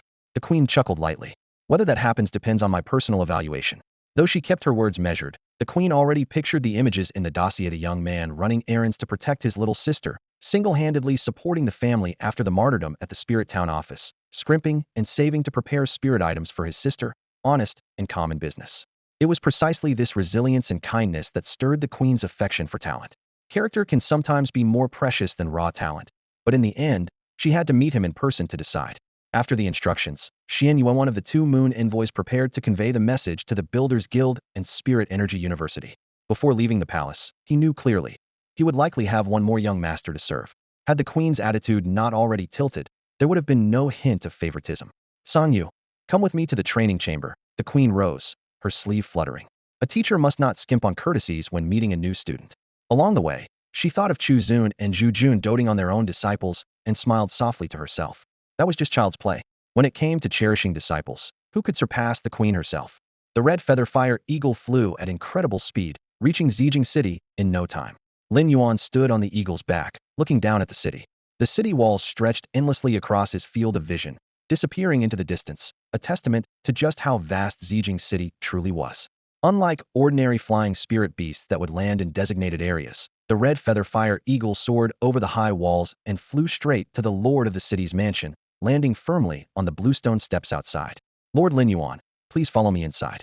Lord Ling Xiao has been waiting for some time, Ling Wu said as he supported himself against the side of the steps. Lin Yuan raised an eyebrow subtly. He had rushed here immediately upon receiving the message, yet Ling Xiao's words suggested he had been waiting for some time. Clearly, it wasn't about being late, but rather that Ling Xiao was very eager to see him. Curious, but without any conclusions, Lin Yuan chose not to dwell on it, was sure meeting Ling Xiao would provide answers. The two walked through the corridors and entered the grand hall. Only Ling Xiao sat there alone. After informing Ling Xiao, Ling Wu bowed and retreated to attend other affairs. Ling Xiao sat upright at the main seat. Though his expression was calm, the joy gleaming in his eyes was unmistakable. He studied Lin Yuan carefully before standing and gesturing. You've traveled far and worked hard. Join me for lunch, and this afternoon I will take you to the capital. The capital? Lin Yuan's confusion cleared somewhat in his mind. The great opportunity that Elder Ning had mentioned must be in the capital. If even a four-star creator like himself envied it, could it be connected to the three exalted ones of Yinduan? He cupped his hands tentatively. Lord of the city, I am not tired. May I ask what matters bring us to the capital? Ling Xiao hesitated briefly. Lord Yueho wishes to see you. He said no more. If Lin Yuan hadn't asked further, Ling Xiao intended to take him there directly. He dared not reveal even a word about Yuehao's desire to take disciples. It involved Yuehao's intentions, where saying too much could cause trouble. Lin Yuan had guessed correctly, and he silently sighed. So Elder Ning's mention of a great opportunity really did involve Yuehao. Ling Xiao appraised him again and said solemnly, before dining, you must bathe and change clothes. I've ordered new garments prepared for you. When meeting Lord Yuehao, there must be no disrespect. Lin Yuan glanced down at his worn jeans and faded short-sleeve shirt. Meeting Ling Xiao's look of both disdain and helplessness, he realized he had indeed been looked down upon. After a nod, Ling Xiao summoned two manor attendants to lead Lin Yuan to the side courtyard. Steam rose from the hot water, sandalwood incense lingered in the air. After washing and grooming, he changed into a fresh set of spiritual energy garments. When he returned to the main hall, Ling Xiao's eyes clearly brightened. The new outfit was a neat, standard black spiritual energy suit, with subtle patterns, well-tailored, a matte fabric accented by a few simple metal decorations. Wearing such a simple set of spiritual garments, Lin Yuan looked so striking that even Ling Xiao couldn't help but comment, a stranger as graceful as a jade, a young master unmatched in the world. Originally a bright and sunny boy, Lin Yuan now carried an added calm confidence beyond his good looks and warmth, a mature aura that had been hidden beneath his casual clothing, but now finally emerged. Lunch was anything but simple for Lin Yuan. The large round table was laid with 8 exquisite dishes, prepared solely for him and Ling Xiao.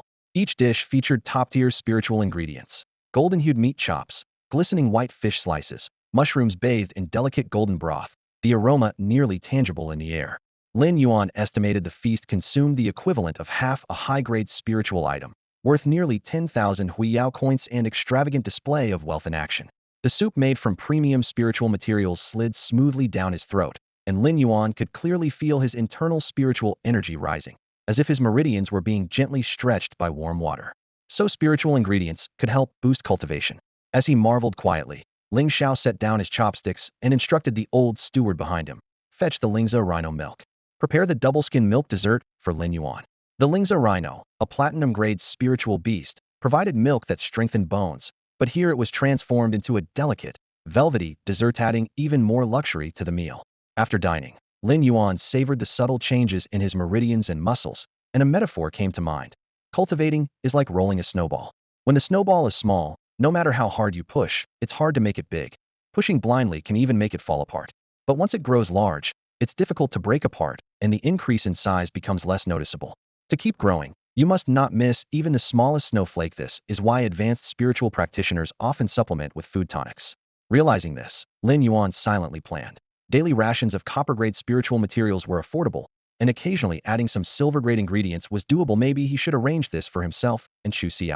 Ling Xiao rose and summoned a flying spiritual beast, a pure white horse with a blue jade horn on its head, wide wings tipped with gemstone-like blue spots, graceful yet majestic.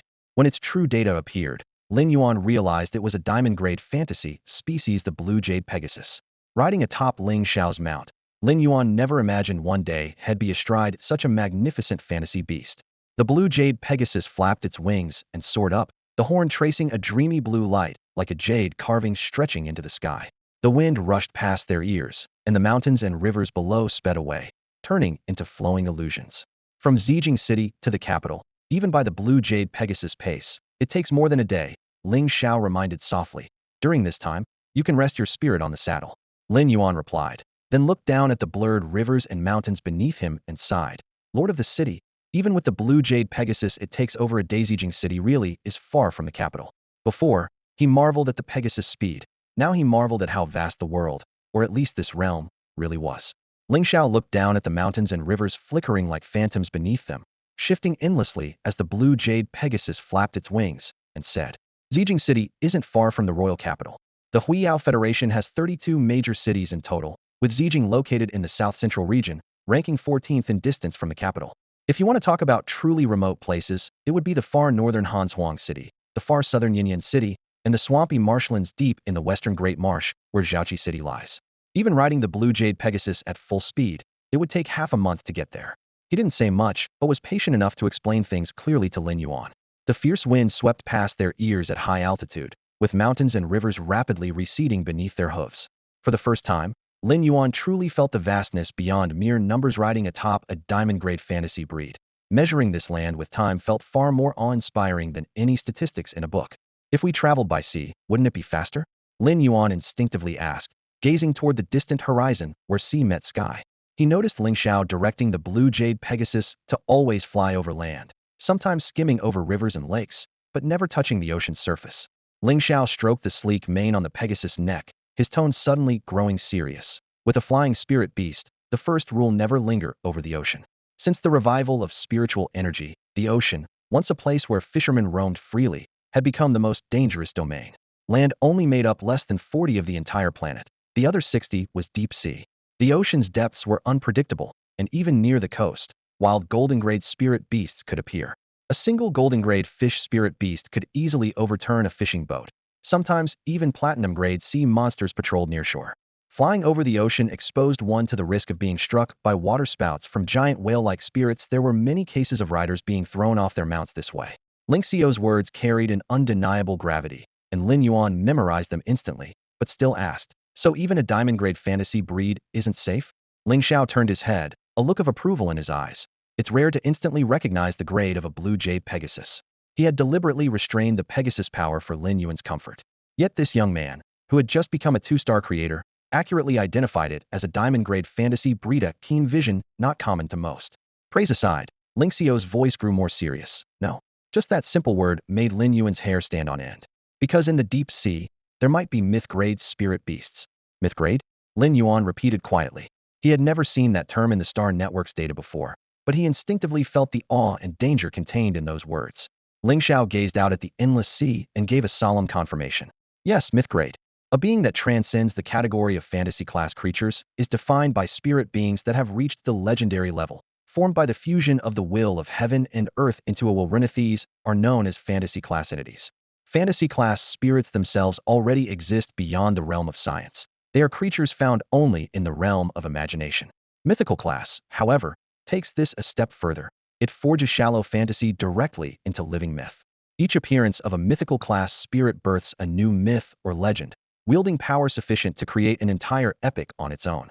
When Ling Xiao mentioned the mythical class, an undeniable mixture of longing and awe welled up deep in his eyes. This explanation felt like a new door opening for Lin Yuan.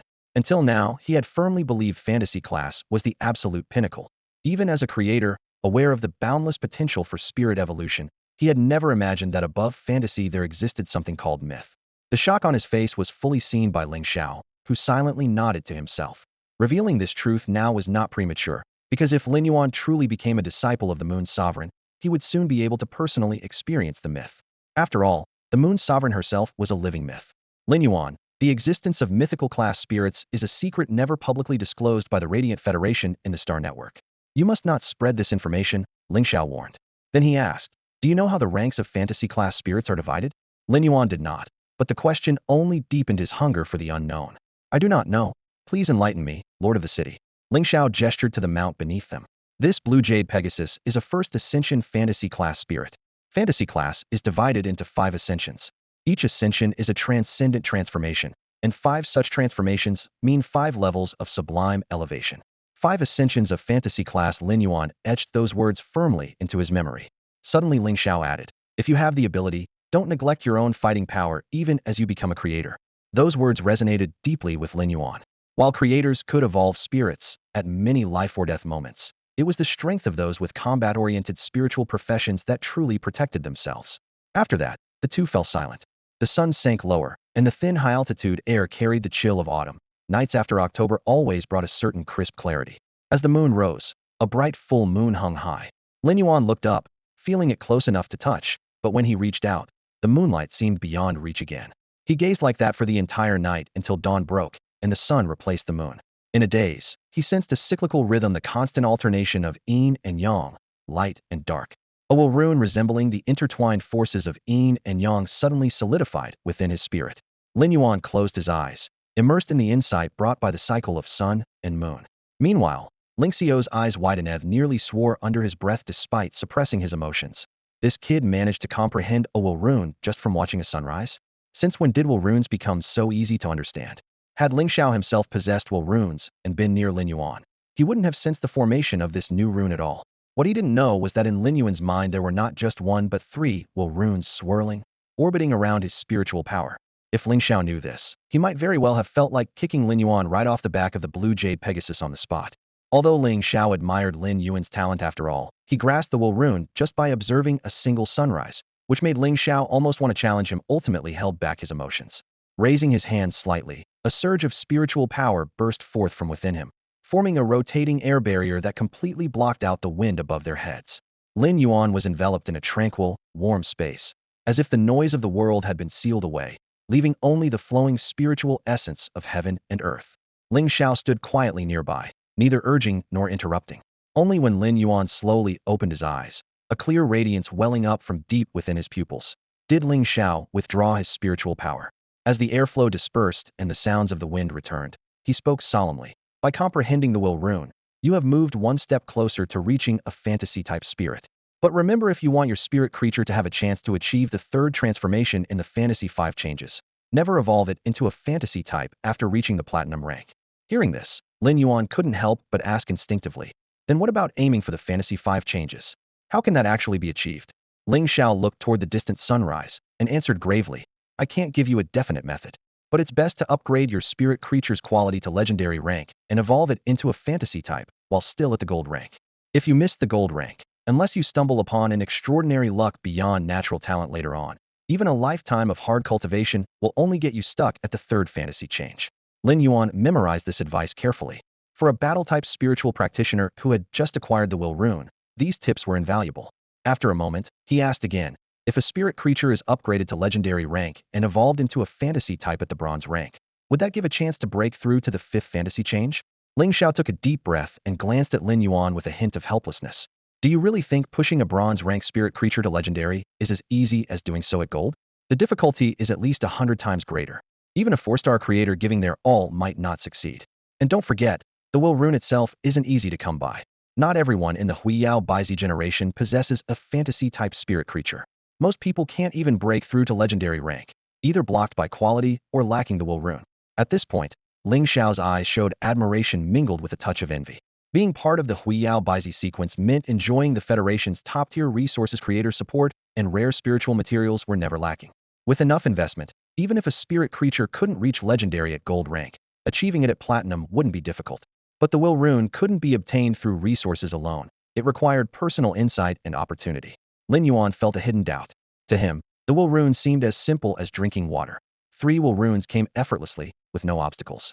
Ling Xiao's words served as a reminder had subconsciously regarded evolving a spirit creature to legendary above bronze as the same difficulty.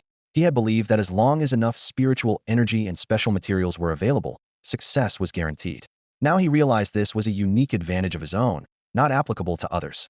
This thought weighed heavily on Lin Yuan. Although his creator talent allowed most spirit creatures to advance easily, he was still at a loss when it came to his own origin species, the Red Thorn. Advancing the Red Thorn remained his greatest challenge. He had tried many approaches but still couldn't find a breakthrough. As his thoughts churned, nearly a day and night of flight drew to a close. The first rays of morning sunlight poured over the horizon. Through the clouds, Lin Yuan glimpsed the silhouette of the royal capital in the distance. The towering city walls and classical towers shimmered brilliantly in the light. The magnificent scene stirred a surge of pride within him.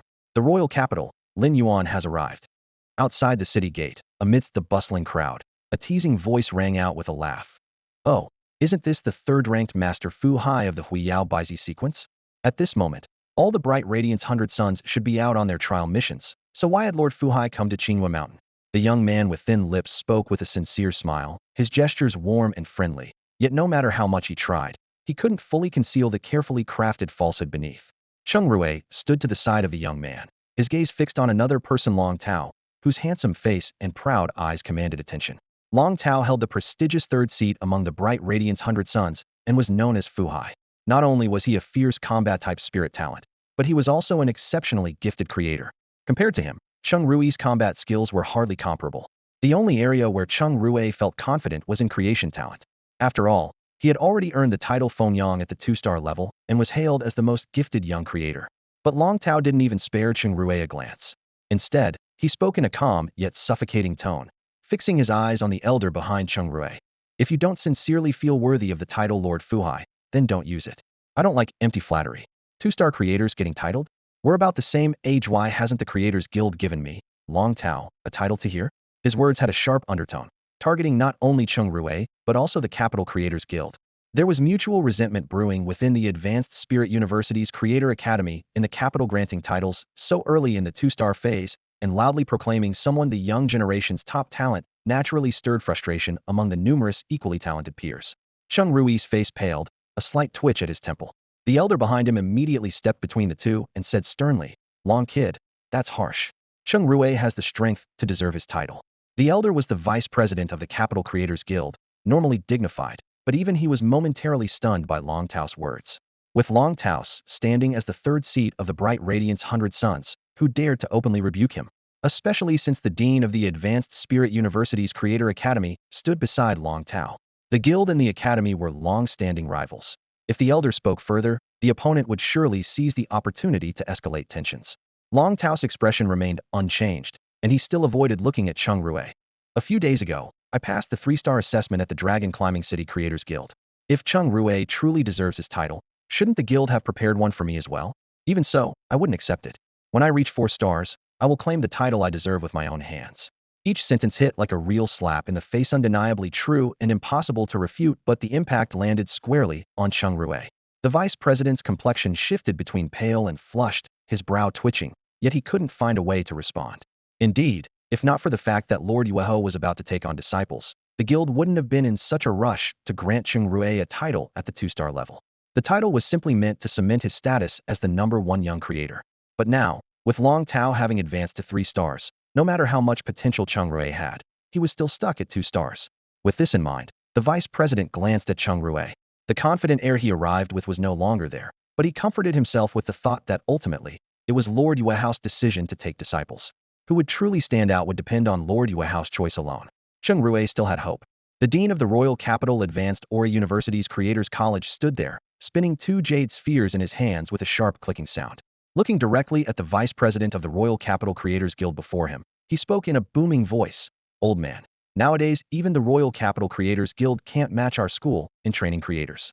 So the title of top young creator doesn't belong to your guild, Anna Maria, it belongs to our university. As he finished speaking, he snapped his palms together, causing the jade spheres to strike with a crisp clack. He threw his head back and laughed freely. His laughter rumbled like distant thunder rolling through a valley, full of heartfelt satisfaction. Yet that laughter felt like a sharp thorn in the vice president's ears. The old man trembled slightly with anger, his nostrils flaring and veins bulging on his temple. What are you laughing at? The vice president hissed. In the end, Long Tao registered as a level 3 creator after passing the test at our Dinglaoching Creators Guild. Strictly speaking, he is one of us. The dean paused the spinning jade spheres for a moment, then spun around suddenly, eyes wide with disbelief.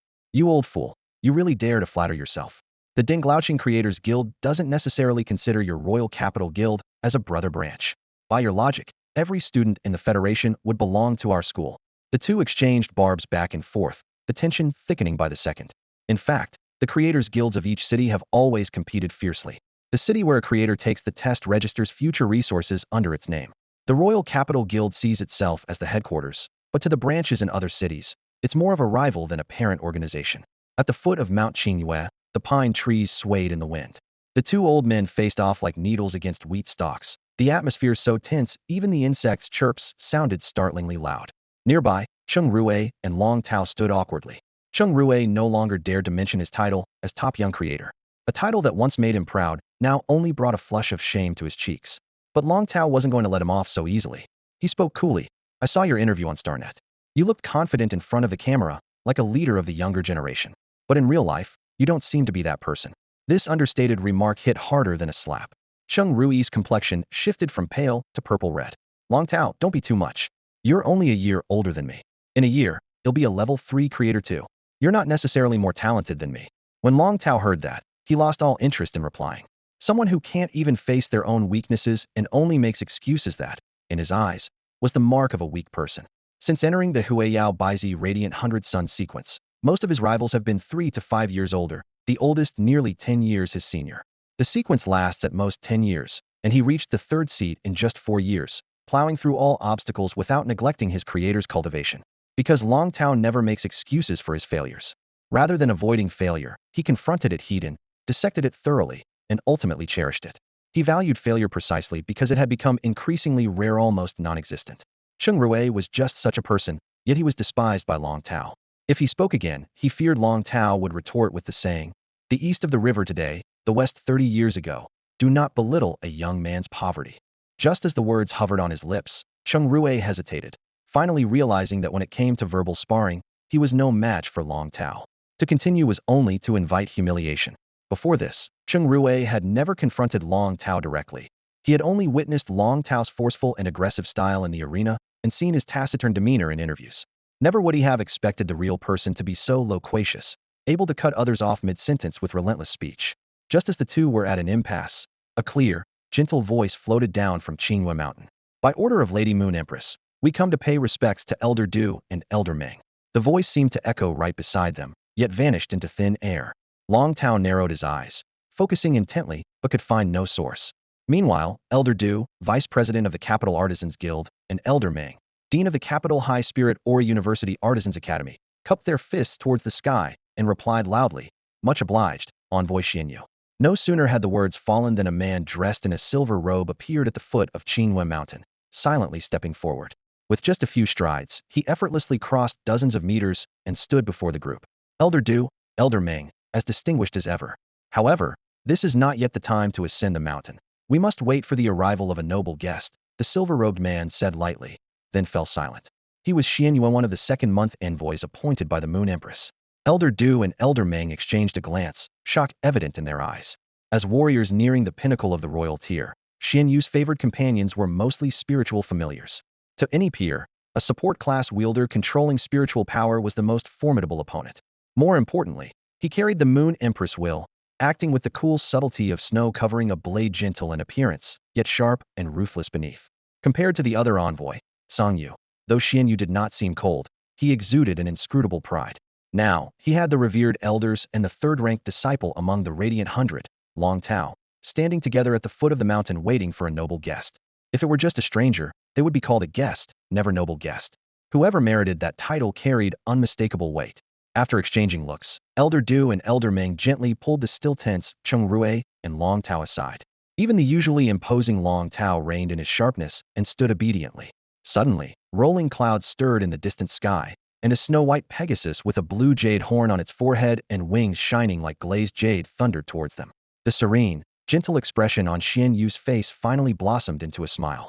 The blue jade Pegasus landed slowly. Ling Xiao leapt gracefully off its back and reached out to help Lin Yuan alight effortlessly. Elder Du and Elder Meng barely spared Ling Xiao more than a glance before turning their gazes to the young man beside him. Bathed in sunlight, Lin Yuan's slightly tousled hair fluttered gently in the breeze. He stood quietly in place, emanating an ineffable clarity that instantly brightened the eyes of Elders Meng and Du.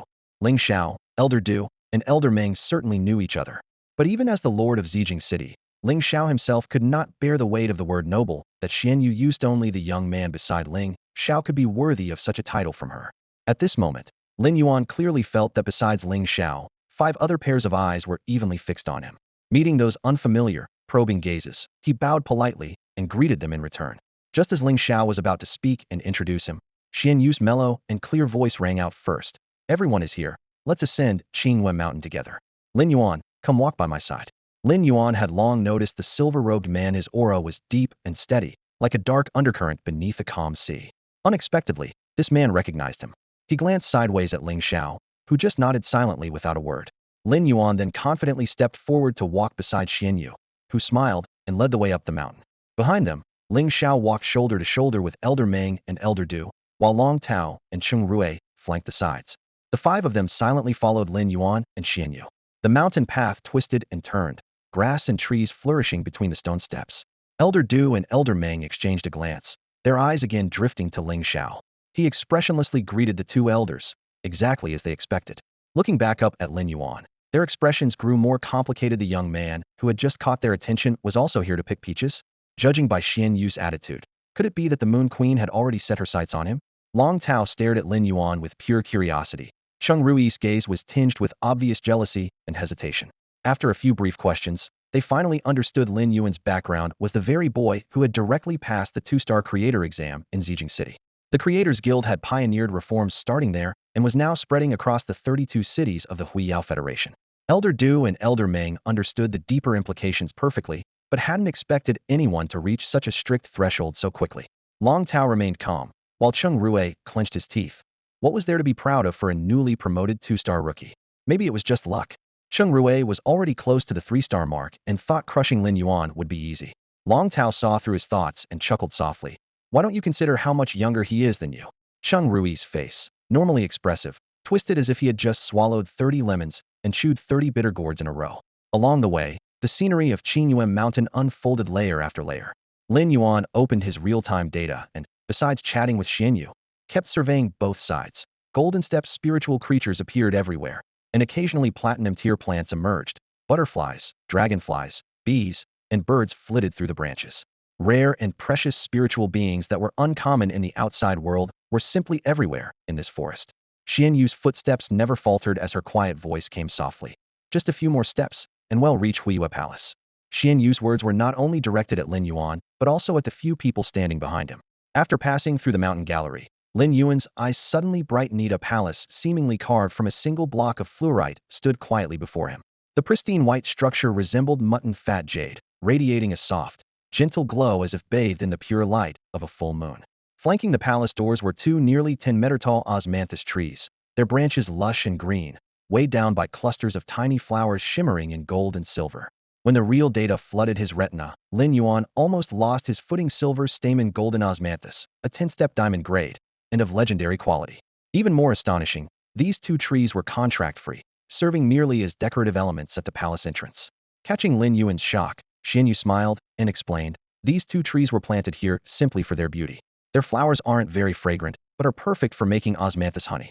Sangyu has pickled some exceptionally well. Later, he'll ask her to bring you a bowl to try. Silver stamen golden osmanthus was completely beyond Lin Yuan's knowledge. He could only identify the name from the real data stream. Nearby, Ling Xiao, Elder Du, and Elder Meng were well aware of its rarity. Hearing Xian Yu casually mention bringing a bowl, these three distinguished and powerful figures couldn't help but feel tempted. The honey could purify all impurities in the body. Others would need to dilute even a single drop in a full cup of water, taking it in multiple doses. If Lin Yuan truly drank the entire bowl, not a trace of impurity would remain. In the world, only these two silver stamen golden osmanthus trees existed, all planted by Her Majesty the Moon Empress in front of the Huiyu Palace. Though the Empress set aside 10 drops each year for the capital's Advanced Spirit University and the Artificers Guild, even decades of accumulation wouldn't fill a full bowl. Suddenly, a cold, clear voice interrupted their reverie. Xinyu, the osmanthus honey is mine to pickle. If it's to be given, it should come from me. The tone was like icy water from a frozen pond, chilling to the bone. Lin Yuan looked toward the voice and saw a woman in a blue-robed Song Yu also studying him intently. Xinyu laughed heartily. Enough, Song Yu.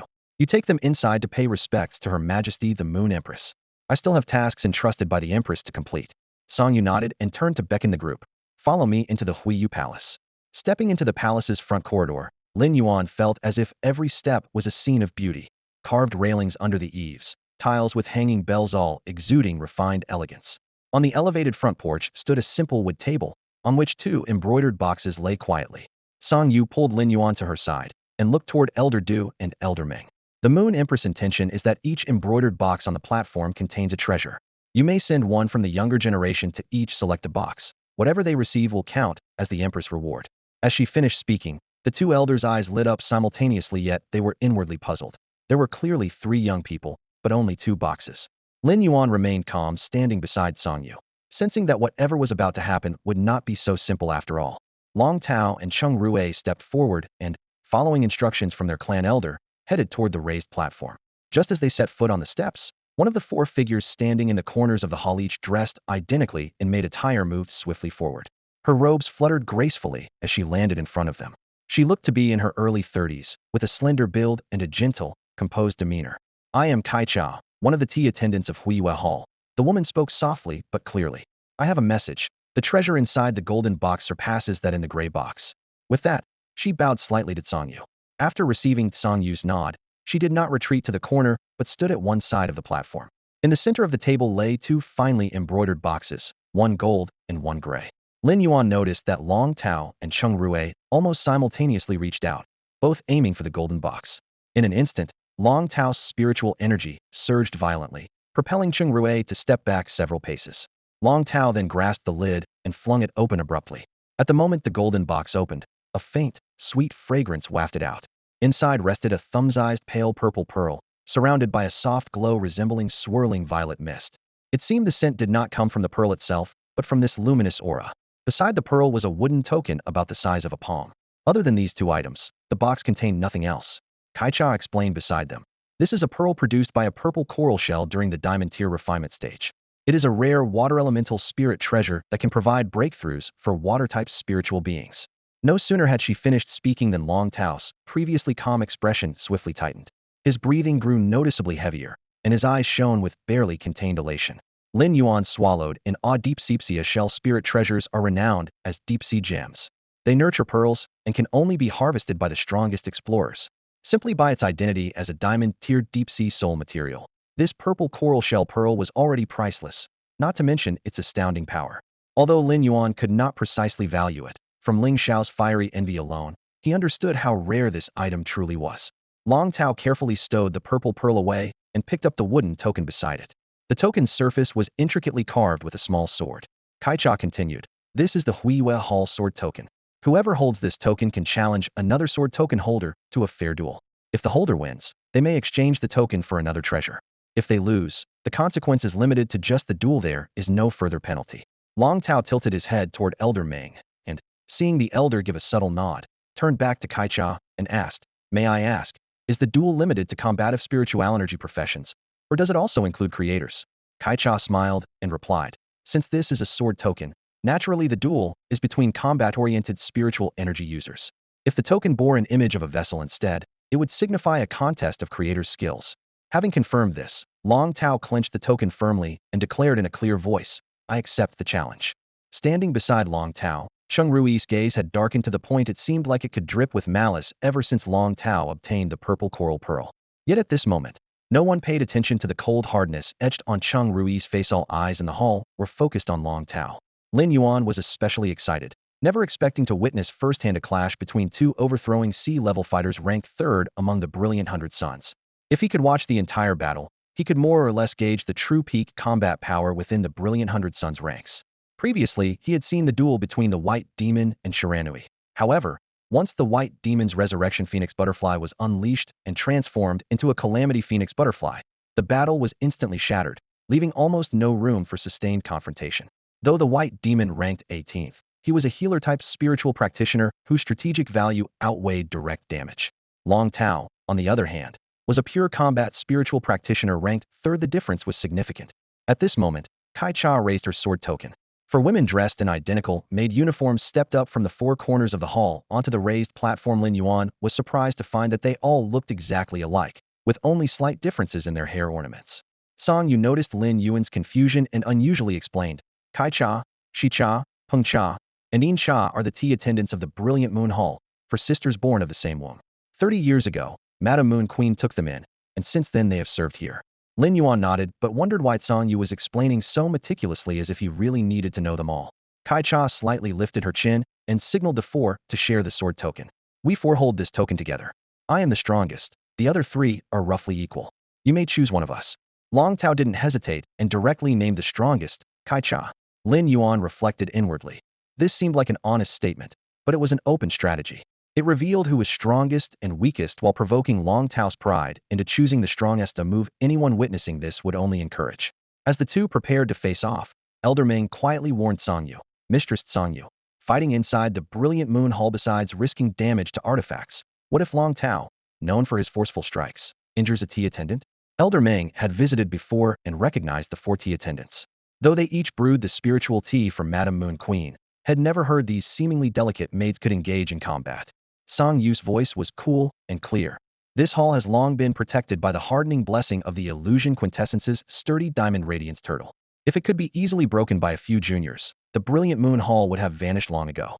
As for the duel, this was decreed personally by Madame Moon Queen."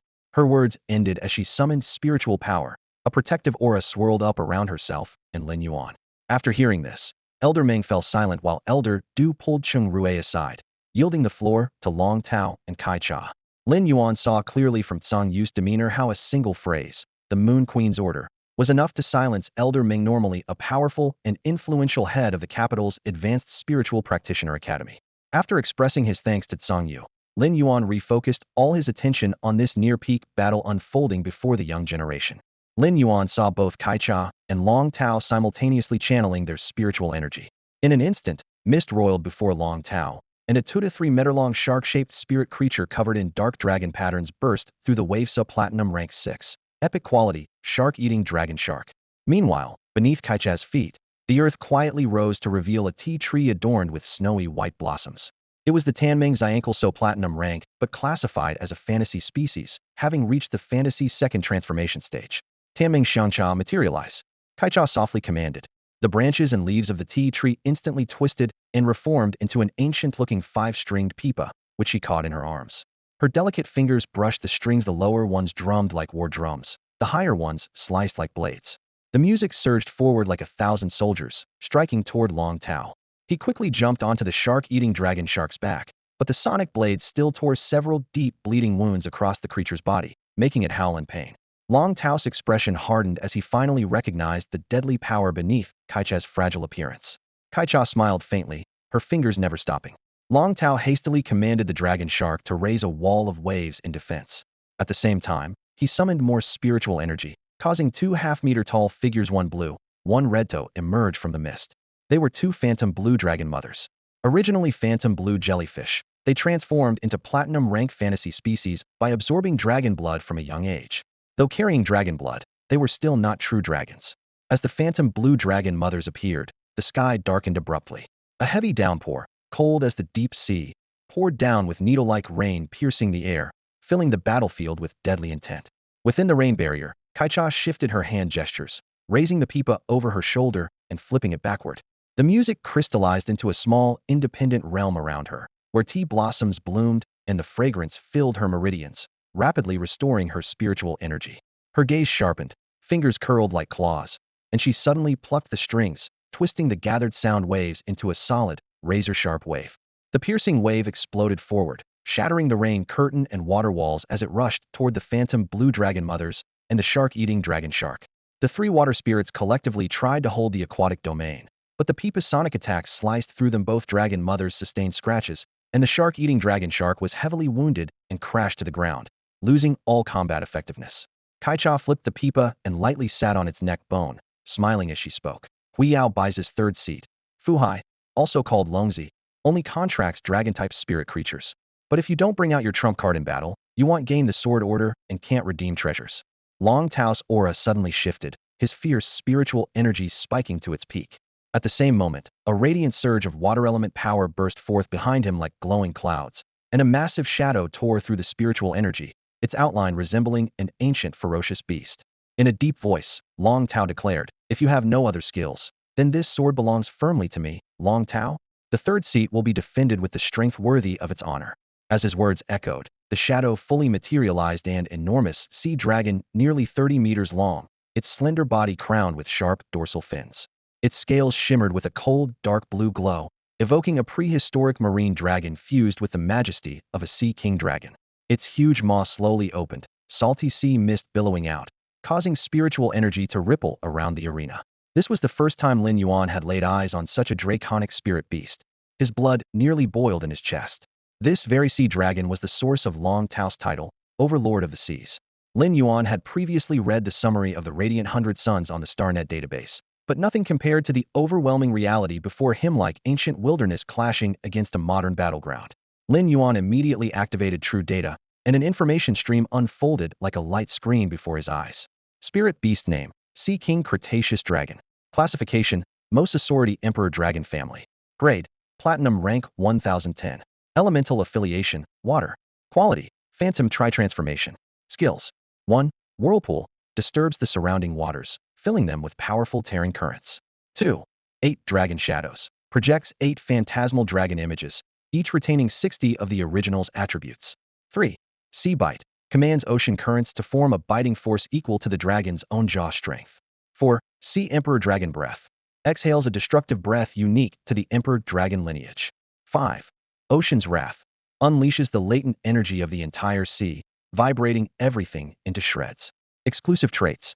Master of Water, meticulously controls water, shaping it at will. Ocean's Pinnacle, condenses water elements to create a self-contained sea domain under absolute control. Sea King Cretaceous Dragon.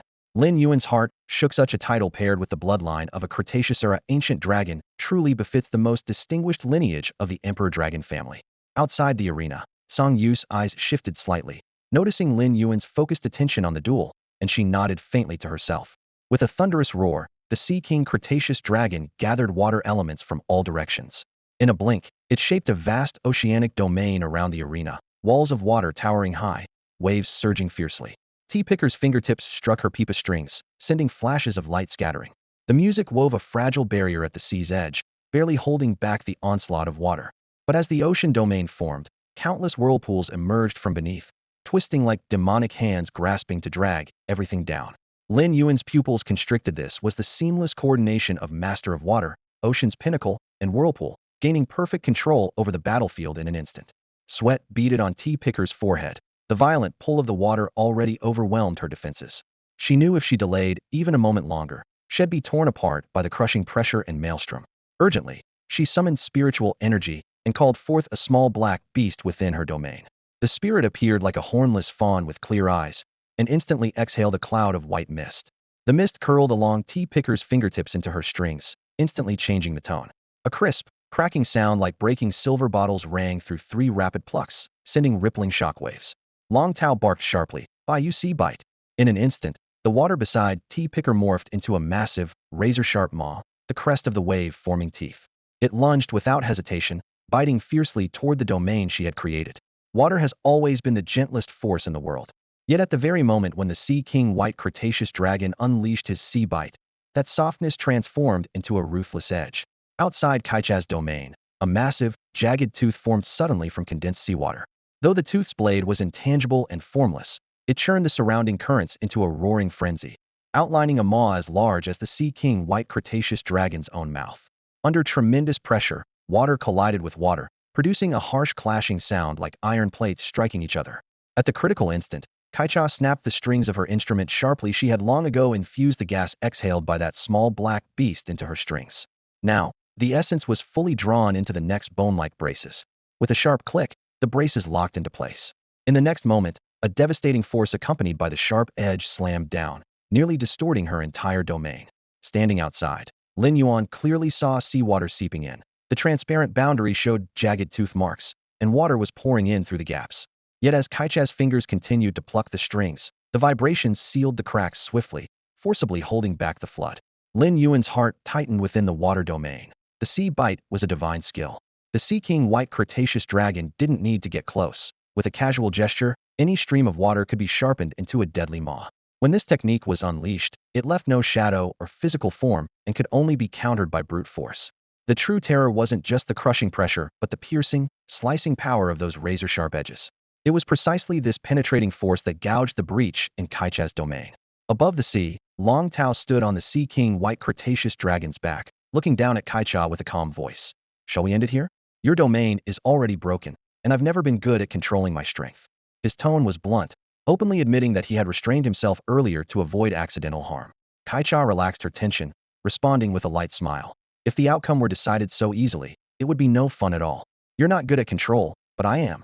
With those words, the small black beast resembling a fawn shimmered with a glossy black glow, instantly swallowing all surrounding light, and then letting out a clear cry.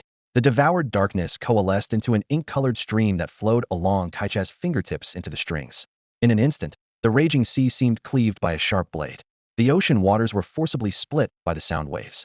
Wherever the music traveled, the water elements shattered bit by bit, the strings cutting rain. To Long Tao, these soft and misty waves of sound carried an eerie sharpness. Two pale blue dragon mothers, previously only lightly wounded, now floated beside Long Tao. Together with the Sea King White Cretaceous Dragon, they supported a towering curtain of water that blotted out the sky. When the music hit this watery shield, the mist dispersed, but the threads of sound seeped into the water like fine rain, then sliced through and pierced the barrier. Long Tao's pupils contracted sharply, and without hesitation he shouted, "White 8 dragon shadows." The moment his voice fell, 8 dragon shadows appeared in front of the Sea King White Cretaceous Dragon, ghostly yet real. They surged toward the strings, jointly releasing sea bite. Still, the sharp music shattered the 8 silhouettes, and the aftershock swept through, severely injuring the pale blue dragon mothers. Forced, Long Tao immediately retracted them into his spiritual space. Since there's no need to hold back, I won't be polite, Long Tao said coldly. The damage to his 3 spirits had already ignited his true anger. Meng Lao thought to himself that the situation was bad, and began circulating his spiritual power, prepared to save Kaicha immediately if she couldn't withstand Long Tao's attack. He knew better than anyone the overwhelming force behind Long Tao's move. Even if he took it heat in himself, he would lose skin. No sooner had the thought arisen than the surrounding water elements surged violently, waves crashing and the sea area expanding more than double in an instant. The Sea King's white chalk dragon, with its innate bloodline abilities, Lord of Water and Extreme of the Sea, was pushed to the limit. The ocean's surface seemed to be twisted by an invisible giant hand, its turmoil far beyond the earlier whirlpools. With a shock of water energy, Kaicha's original domain, which had spanned dozens of meters, was instantly compressed to barely a meter around her. She shouted sharply, "Final move." The pipa flew from her grasp, transforming midair back into the true form of the Tanmeng Xiangcha plant. The emerald tea tree appeared briefly, its faint green glow like a thin mist, forcibly expanding her domain back out beyond 10 meters like a small patch of pure land rising from the vast ocean. Yet the ocean's tremors grew ever stronger, constantly squeezing that patch tighter, shrinking it inch by inch. Kaicha summoned all her internal spiritual energy, speaking clearly, "Tanmeng Xiangcha, transform. Night Dream Beast, devour dreams." Her spiritual power boiled in her meridians, and the entire Tanmeng Xiangcha instantly shrank into a single leaf. The small black beast lifted its hoof and swallowed the leaf. The moment the tea was consumed, a strong natural aura descended upon the world. The raging sea was forcibly pushed aside, revealing a piece of land rivaling the sea itself. In the next moment, the dream beast transformed drastically. From a hornless head sprouted huge antlers like tea branches, blooming with small white flowers at the tips. Its jet black fur faded quickly into a translucent white. Its size multiplied, swelling in the blink of an eye into a mighty stag over 4 meters tall. The stag's hooves lightly touched the ground, causing lush green grass to grow wildly across the newborn land, full of life and vigor. The dream beast and Kaicha locked eyes. She whispered, "Go." The stag's antlers glowed with dazzling green light, gathering immense momentum as it charged straight at the Sea King, White Chalk Dragon. At the same time, Longtao no longer let the White Chalk Dragon gather power and issued a low command. White Wrath of the Ocean. Dragon Breath of the Sea Emperor. The true tsunami erupted at last. The roaring waves were so powerful that even Lin Yuan, protected by Kangyu's spiritual energy, heard them clearly. Lin Yuan witnessed the towering angry sea, infused with the pale dragon breath, collide heat-in with the pure white stag at the horizon between sea and sky. Meng Lao, who had been gathering energy as well, dashed out at that moment, instantly expanding a spiritual shield around Kaicha. The stag's charge clashed evenly against the wild sea water, but the pale dragon breath followed closely, shattering the stag's antlers and continuing with undiminished momentum toward Kaicha. The dragon breath struck Meng Lao's protective shield, lingering for several breaths before dissipating completely. As the dragon breath faded, Meng Lao's face darkened not out of fear, but out of silent frustration that Long Tao showed no mercy whatsoever. This confrontation made Lin Yuan finally realize why the Huiyao Federation's 100 sons of Huiyao were called the Honored Ones. The third-ranked ocean-conquering power fully revealed the peak ability of the younger generation before his eyes.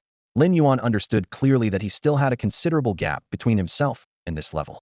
However, he was not in a rush to judge himself harshly. After all, it had only been less than 2 months since he was an ordinary person unable to sense spiritual energy. The road ahead was long, and no mountain was too tall as long as one starts from the right step. Kaicha withdrew the wounded spirit creature back into her mental space, then bowed respectfully to Elder Meng before turning to Long Tao and saying, "I admit defeat. I'm nearly 10 years older than you, yet I couldn't even withstand your full-strength strike." The ranking of the third sequence definitely lives up to its reputation.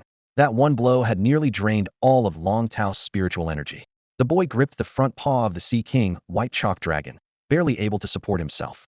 His chest heaved violently, and even speaking was a struggle, classic symptoms of spiritual exhaustion. Seeing this, Lin Yuan did not hesitate to activate the skill spirit infusion of the spirit locked by Mobius, the gathering spirit goldfish. A concentrated beam of refined spiritual energy surged from his palm and instantly poured into Long Tao's body. Long Tao felt the emptiness in his meridians fill with cool spiritual energy. His complexion shifted from pale to flushed. Though far from fully recovered, he was at least able to stand normally. "Thank you." Long Tao cupped his fist toward Lin Yuan. His gaze lingered on Lin Yuan's face for a moment, as if trying to see through this peer's true abilities. Lin Yuan smiled in return and also cupped his fist in greeting. After steadying his breath, Long Tao turned to Kaicha. "If I hadn't used my final move, I still wouldn't have beaten you." Though blunt, his tone revealed genuine respect for Kaicha's strength. At the same time, the eyes of the 4 seniors Songyu, Elder Meng, Elder Du, and Ling Xiao locked onto Lin Yuan. Only now did Lin Yuan realize that by replenishing Long Tao's spiritual energy without permission, he had somewhat overstepped in front of his elders. However, their attention wasn't on etiquette, it was on his ability to perform handcast techniques. Healers or support-type spirit users can sometimes cast certain skills without summoning spirits, but their effectiveness is usually greatly reduced. Yet Lin Yuan restored Long Tao's mobility using just a sliver of spiritual energy, which drew the astonished gazes of everyone present. They had originally seen Lin Yuan only as a genius creator who had skipped ranks to pass the 2-star creator exam. Few expected he also possessed the rare enhancement skill. Such abilities are most commonly found with the absorbing spirit goldfish, a spirit with unusual traits, rarely contracted. Because of this rarity, Lin Yuan's method was exceptionally valuable. The usually cold Songyu allowed a rare flicker of appreciation in her brows. The ability to restore spiritual energy directly is extremely valuable for battles and survival in the wild. Very good. Lin Yuan lowered his head slightly at the praise, feeling a bit shy. Meanwhile, unnoticed by most, Cheng Rui stood behind Elder Du with a conflicted expression. Long Tao's mastery as a creator far surpassed his own, and now displaying such terrifying combat prowess, Cheng Rui's enmity toward Long Tao shifted to fear. When his gaze rested on Lin Yuan, Jealousy mixed with the shadow of ill will he had harbored toward Long Tao. Lin Yuan felt Cheng Rui's stare. Reincarnated as a mortal for the second time, Lin Yuan was no longer a hot-headed youth. Now, catching Cheng Rui's gaze, he instantly understood the jealousy he had stirred throughout their journey. His brow furrowed slightly as he quietly took in that calculating look. Even the faintest currents before the hall seemed to freeze in the tense atmosphere, all unnoticed by Tsang Yu standing on the high jade steps. Originally, she had intended to have the tea attendant pass the sword token directly to Long Tao, who would then exchange it for the advanced spiritual materials prepared inside the hall, materials similar in value to the previous pearls. But at the thought of the 3 spiritual creatures that T had injured belonging to Lin Yuan, Tsang Yu's expression darkened slightly. She stepped forward, her voice cold but resolute. Since T accidentally harmed Lin Yuan's spiritual creatures, the reward will be adjusted this time to 10 drops of silver core golden osmanthus nectar. The name silver core golden osmanthus sparked a glow in Long Tao's eyes. Even the usually composed elder Meng couldn't help but break into a broad smile. They all knew how rare and precious this was. Lin Yuan's heart skipped a beat as he recalled the silver-robed man who had guided him up the mountain and casually promised to give you a bowl. At the time, he had thought it a mere courtesy. Now he realized what an incredible favor that was. A flicker of apprehension crossed his mind, and he resolved not to take such kindness lightly. After settling matters with Long Tao, Tsang Yu's gaze shifted to Cheng Rui. There's only one gray box left. It's your turn to open it. Cheng Rui's face lit up with excitement as he stepped forward and lifted the lid. Inside was blood with a deep crimson-purple hue, sealed in a glass vial, resting beside a token. As he reached for the vial, Tsang Yu spoke calmly but firmly. The vial contains snake blood from a diamond-grade serpent spiritual creature. The gray boxes follow a strict rule: if you lose the challenge, don't even think about taking this new treasure. You'll have to leave it behind. As her voice fell, she glanced at T and gave a barely perceptible nod. The 4 T attendants, including the one who had fought Lin Yuan, silently withdrew to the 4 corners of the Huiyue Hall, leaving just one to step forward. Clad in deep blue servant's attire, the figure walked briskly and announced his name. I am Shi Cha. I will be your opponent in the challenge. Cheng Rui quickly seized the sword token, which was embossed with an intricate vessel, a symbol of testing a creator's skill. This boosted his confidence greatly, yet the doubt lingering inside him compelled a question. Why must I win a challenge to claim the item in my gray box? Whereas Long Tao faced no such restriction before. Shi Cha, fiery-tempered as a chili pepper, retorted sharply, because this hall belongs to Huiyue Hall on Qinghua Mountain. The brief declaration crackled like flying sparks. Cheng Rui's face stiffened, and his boldness instantly shrank. Elder Du quickly bowed to Shi Cha and apologized. Cheng Rui is unfamiliar with the rules. Please forgive the tea attendant. This upheaval crushed much of Cheng Rui's original confidence. Lin Yuan could see it clearly but still didn't grasp the deeper implications. Standing beside him, Tsang Yu's eyes turned icy with faint disdain. Long before, when Cheng Rui had looked at Lin Yuan like that, a quiet displeasure had begun to grow in her heart. Although the Moon Empress had not formally taken any disciples, both Xin Yu and Tsang Yu knew all too well that Lin Yuan becoming one was all but certain. She instinctively felt the need to protect him. Usually cold and aloof, Tsang Yu didn't care to meddle much. But having spent so much time around the Moon Empress, she had absorbed some of her style of handling things. Calm-faced, she was already calculating Cheng Rui's possible retreat thoroughly. Because of his rashness, when Tsang Yu glanced at Elder Du, her eyes flashed with added coldness. Lin Yuan remained unaware of Tsang Yu's thoughts and instead focused on what was nearly the pinnacle contest for the young generation of creators. Lin Yuan had never truly known the extent of his abilities as a creator. The main reason was that he had rarely engaged in in-depth exchanges with experienced creators. Take Elder Ning. For example, Lin Yuan only knew that he was a 4-star creator but had never actually seen him take action. He understood that ordinary creators enhanced spiritual items by carefully combining spiritual materials to improve their quality. Yet he had never witnessed a single process or formula firsthand, not even for a 1-star creator. Now that he finally had the chance to observe up close, his attention was naturally fully focused. In contrast, Tsang Yu appeared disinterested, leaning casually on the mat and occasionally glancing at the arena, her gaze more often resting on Lin Yuan himself.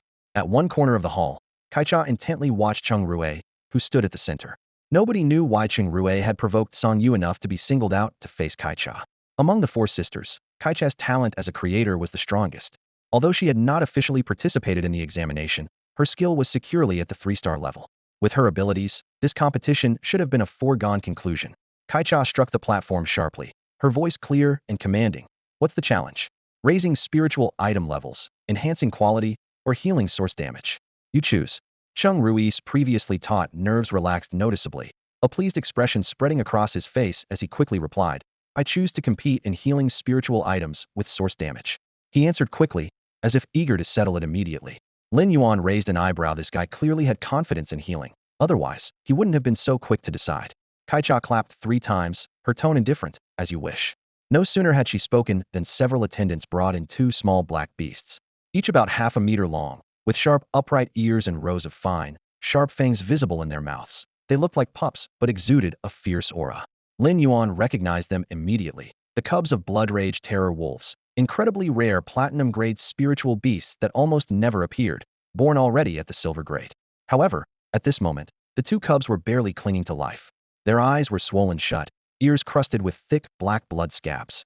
The wounds had clearly affected their heads. Most likely the brains protected by their skulls were severely damaged.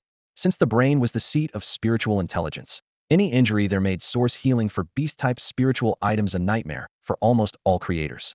Lin Yuan focused closely. Before he had become a crank spirit energy professional, even using the blissful Pure Land inside the Spirit Lock spatial realm, a full rescue would have taken at least 2 days and nights, maybe even several days, to stabilize the cub's source energy. Now that he was on the verge of breaking through, he still wasn't sure how far he could strengthen spiritual items, but he had a clear intuition. The time required to heal these Blood Rage Terror Wolf cubs would no longer be as long as it once was. At that moment, Lin Yuan noticed that Cheng Rui and Shi Cha had both already started their work. Each faced their own crystal vessel, adding spiritual materials according to predetermined ratios with practiced, fluid movements effortless, yet subtly different.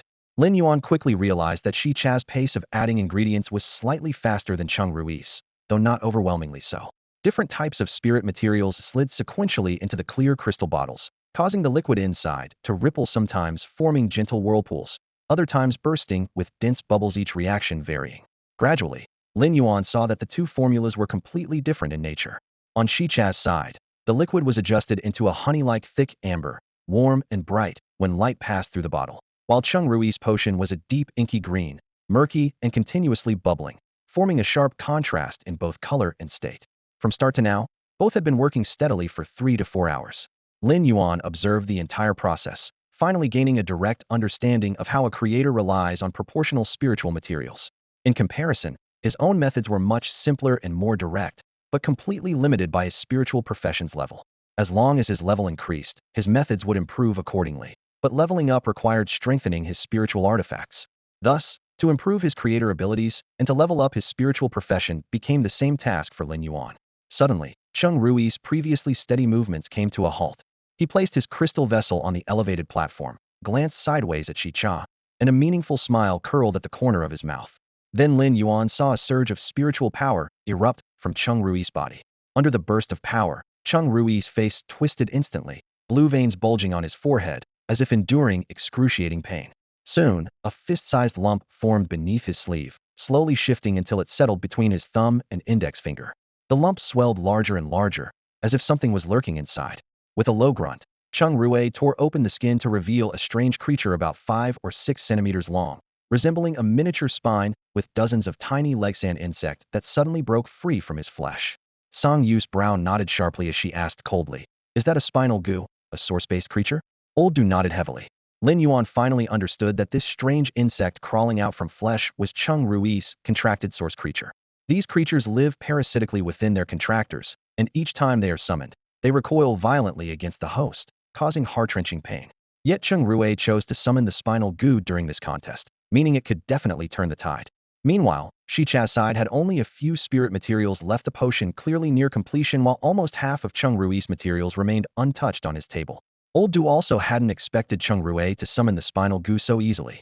He sighed and said Cheng Rui's grandfather was Cheng Wu, and this spinal goo was actually separated from Master Cheng Wu's golden ring spinal goo.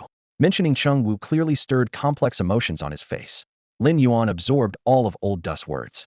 He didn't know exactly who Cheng Wu was, but the fact that a 4-star creator like Old Du himself, just 1 step from 5 stars, called him Master meant Cheng Wu must be among the top tier of 4-star creators.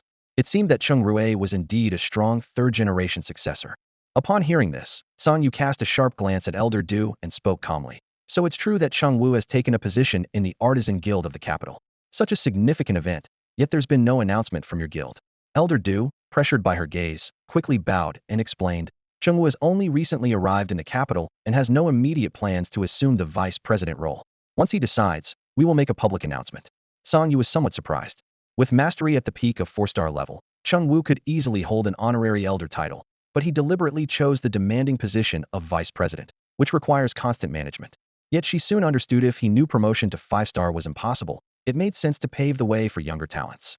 But if Chung Rui truly had exceptional talent, why would Chung Wu agree to let him contract a source-born creature, the spinal goo? Her tone remained cold, yet it caused Elder Du to flush with embarrassment and lose his words. Nearby, Lin Yuan listened, confused and hesitant to speak, holding his breath as he observed. Unexpectedly, Song Yu's gaze shifted to him, and she asked, Lin Yuan, do you know what a source-born creature called the spinal goo is? Lin Yuan shook his head honestly. Sensing his curiosity, Song Yu patiently explained. The spinal goo differs from ordinary spirit creatures. After contracting with it, the creature doesn't enter the spirit realm but instead dwells directly in the contractor's spine, hollowing out a section of vertebrae to build its nest.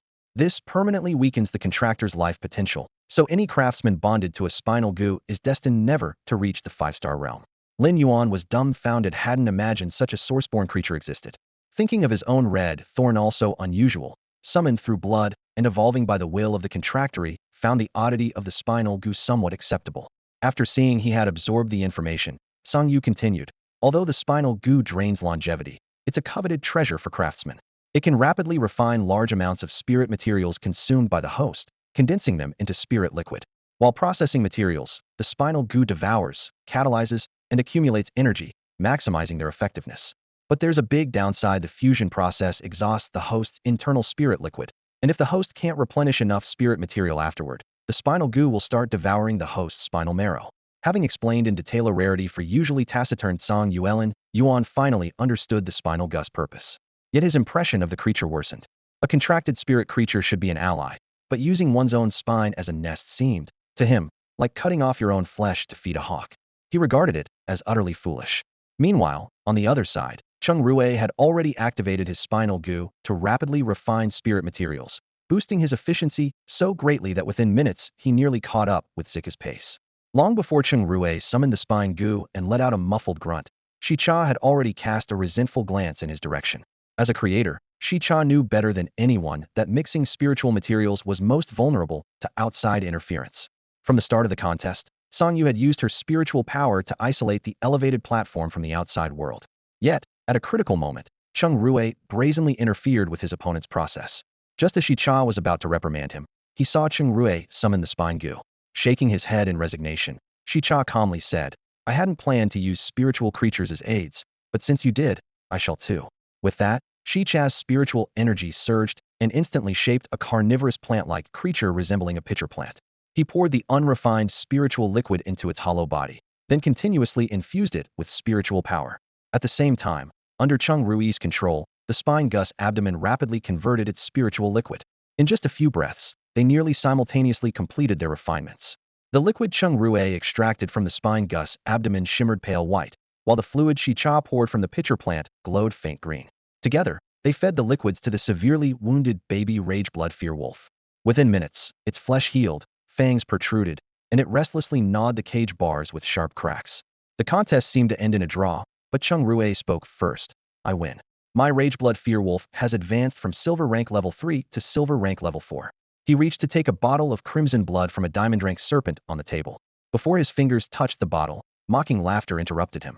Shicha's voice was clear as spring water. Is simply raising from silver rank 3 to 4 really a win? Look at my rage blood fear wolf, it has risen from elite quality to perfect. With those words, she bowed once to Song Yu and stepped back to the corner of the hall. Shicha's verdict left Chung Rui frozen in place, his face darkening to a dull liver hue. Old Master Du was about to offer comfort when Long Tao clapped loudly and laughed heartily. What a show! The applause rang in Chung Rui's ears like stabbing needles. Bloodshot eyes fixed fiercely on Long Tao, who remained indifferent, lightly tapping his boots as if brushing off that glare. Long Tao, I will never make peace with you, Chung Rui shouted in anger. Long Tao still ignored him. Just then, a bone-chilling cold aura swept from Song Yu, nearly freezing Chung Rui in place. His knees grew weak and he nearly collapsed. Old Master Du hastily supported him, pleading repeatedly. Envoy Song Yu. Chung Rui is new to the Huiyue Hall and unaware of the rules. He meant no disrespect. Please forgive him. Song Yu's presence intensified, her voice cold as forged steel. If he did not dare offend, he wouldn't have done so. Who taught him to be so aggressive in Huiyue Hall? You brought him here, yet failed to teach him proper conduct? Old Master Du broke out in cold sweat. For 10 years, Lady Yueho had laid low, and the twin envoys had secluded themselves in Qingyue Mountain. Few had seen Envoy Song Yu's true temperament. He had forgotten her fierce nature. 15 years ago, Marquis Jingshi of the royal capital had once arrogantly acted above the law, only to have Envoy Song Yu break both his legs on the spot. That same night, ice frost shattered the Marquis mansion, splitting the palace in two. Despite the Marquis' high-level royal cultivation allowing for healing, he hadn't dared leave his wheelchair for 15 years of fate, self-explanatory. The Jing Lion Marquis was once an imposing figure in the royal capital. As a king-level powerhouse himself, many had clashed with him and come up short after all. He was always accompanied by a peaked diamond-rank desert rampage lion with 3 transformations, and backed by the old Marquis behind him. Almost no one his age dared to challenge him. Yet this arrogant Jing Lion Marquis, after a drunken slip of the tongue at a banquet, showed slight disrespect to the Xiguang envoy, then openly provoked him afterward. The result was both his legs shattered by frostbite to the bone, helplessly pitiful to the point no one dared speak of it. Thinking of this, Elder Du quickly bowed his head. Xiguang envoy, how could I fail to teach him the rules of the brilliant moon hall? Cheng Rue is foolish and didn't understand. I will take him back immediately for strict discipline. Cold sweat already soaked his back as he spoke. Though Elder Du was a 4-star creator at the top tier among his peers, he was still far from the peak of 4 stars, let alone 5. In terms of combat strength, he barely qualified as king level. If a commotion broke out in the brilliant moon hall, it was no empty threat that he could be crippled and abandoned on Moonfall Mountain. Sang Yue had rarely appeared in over a decade, but the nickname Iron Man Triathlon stuck firmly because of the Jing Lion Marquis incident. Iron Will, Iron Fist, Iron Heart. Sang Yue radiated a chilling aura, like frost flowers blossoming in his eyes, momentarily burying Elder Du under a glacier 10,000 years old. Just moments ago, Elder Du was supporting Cheng Rue. Now he himself could barely stand. The crimson in Cheng Rui's eyes faded, infected by Elder Du's trembling. Suddenly panicked and almost crying out, he shouted, "My grandfather is Cheng Wu, a 4-star peak creator." His voice was pitched high as if trying to bolster his courage with volume alone. Sang Yue was usually expressionless, but hearing this made the corners of his mouth lift in a faint smile as frost bloomed instantly. The moment Cheng Rue said my grandfather is Cheng Wu, Elder Du knew trouble was brewing. In the brilliant moon hall, even if your grandfather were a 5-star creator like Bamboo Lord or Chef Lord themselves, Sang Yue still would not stop so easily. The Queen of the Moon had always been formidable, and the twin moon envoys were the living embodiments of her will. 4 stars were still just 4 stars, separated from 5 stars by an unbridgeable chasm. 4 stars could raise spirit creatures up to fantasy 5 transformations, but only 5 stars could touch upon myth.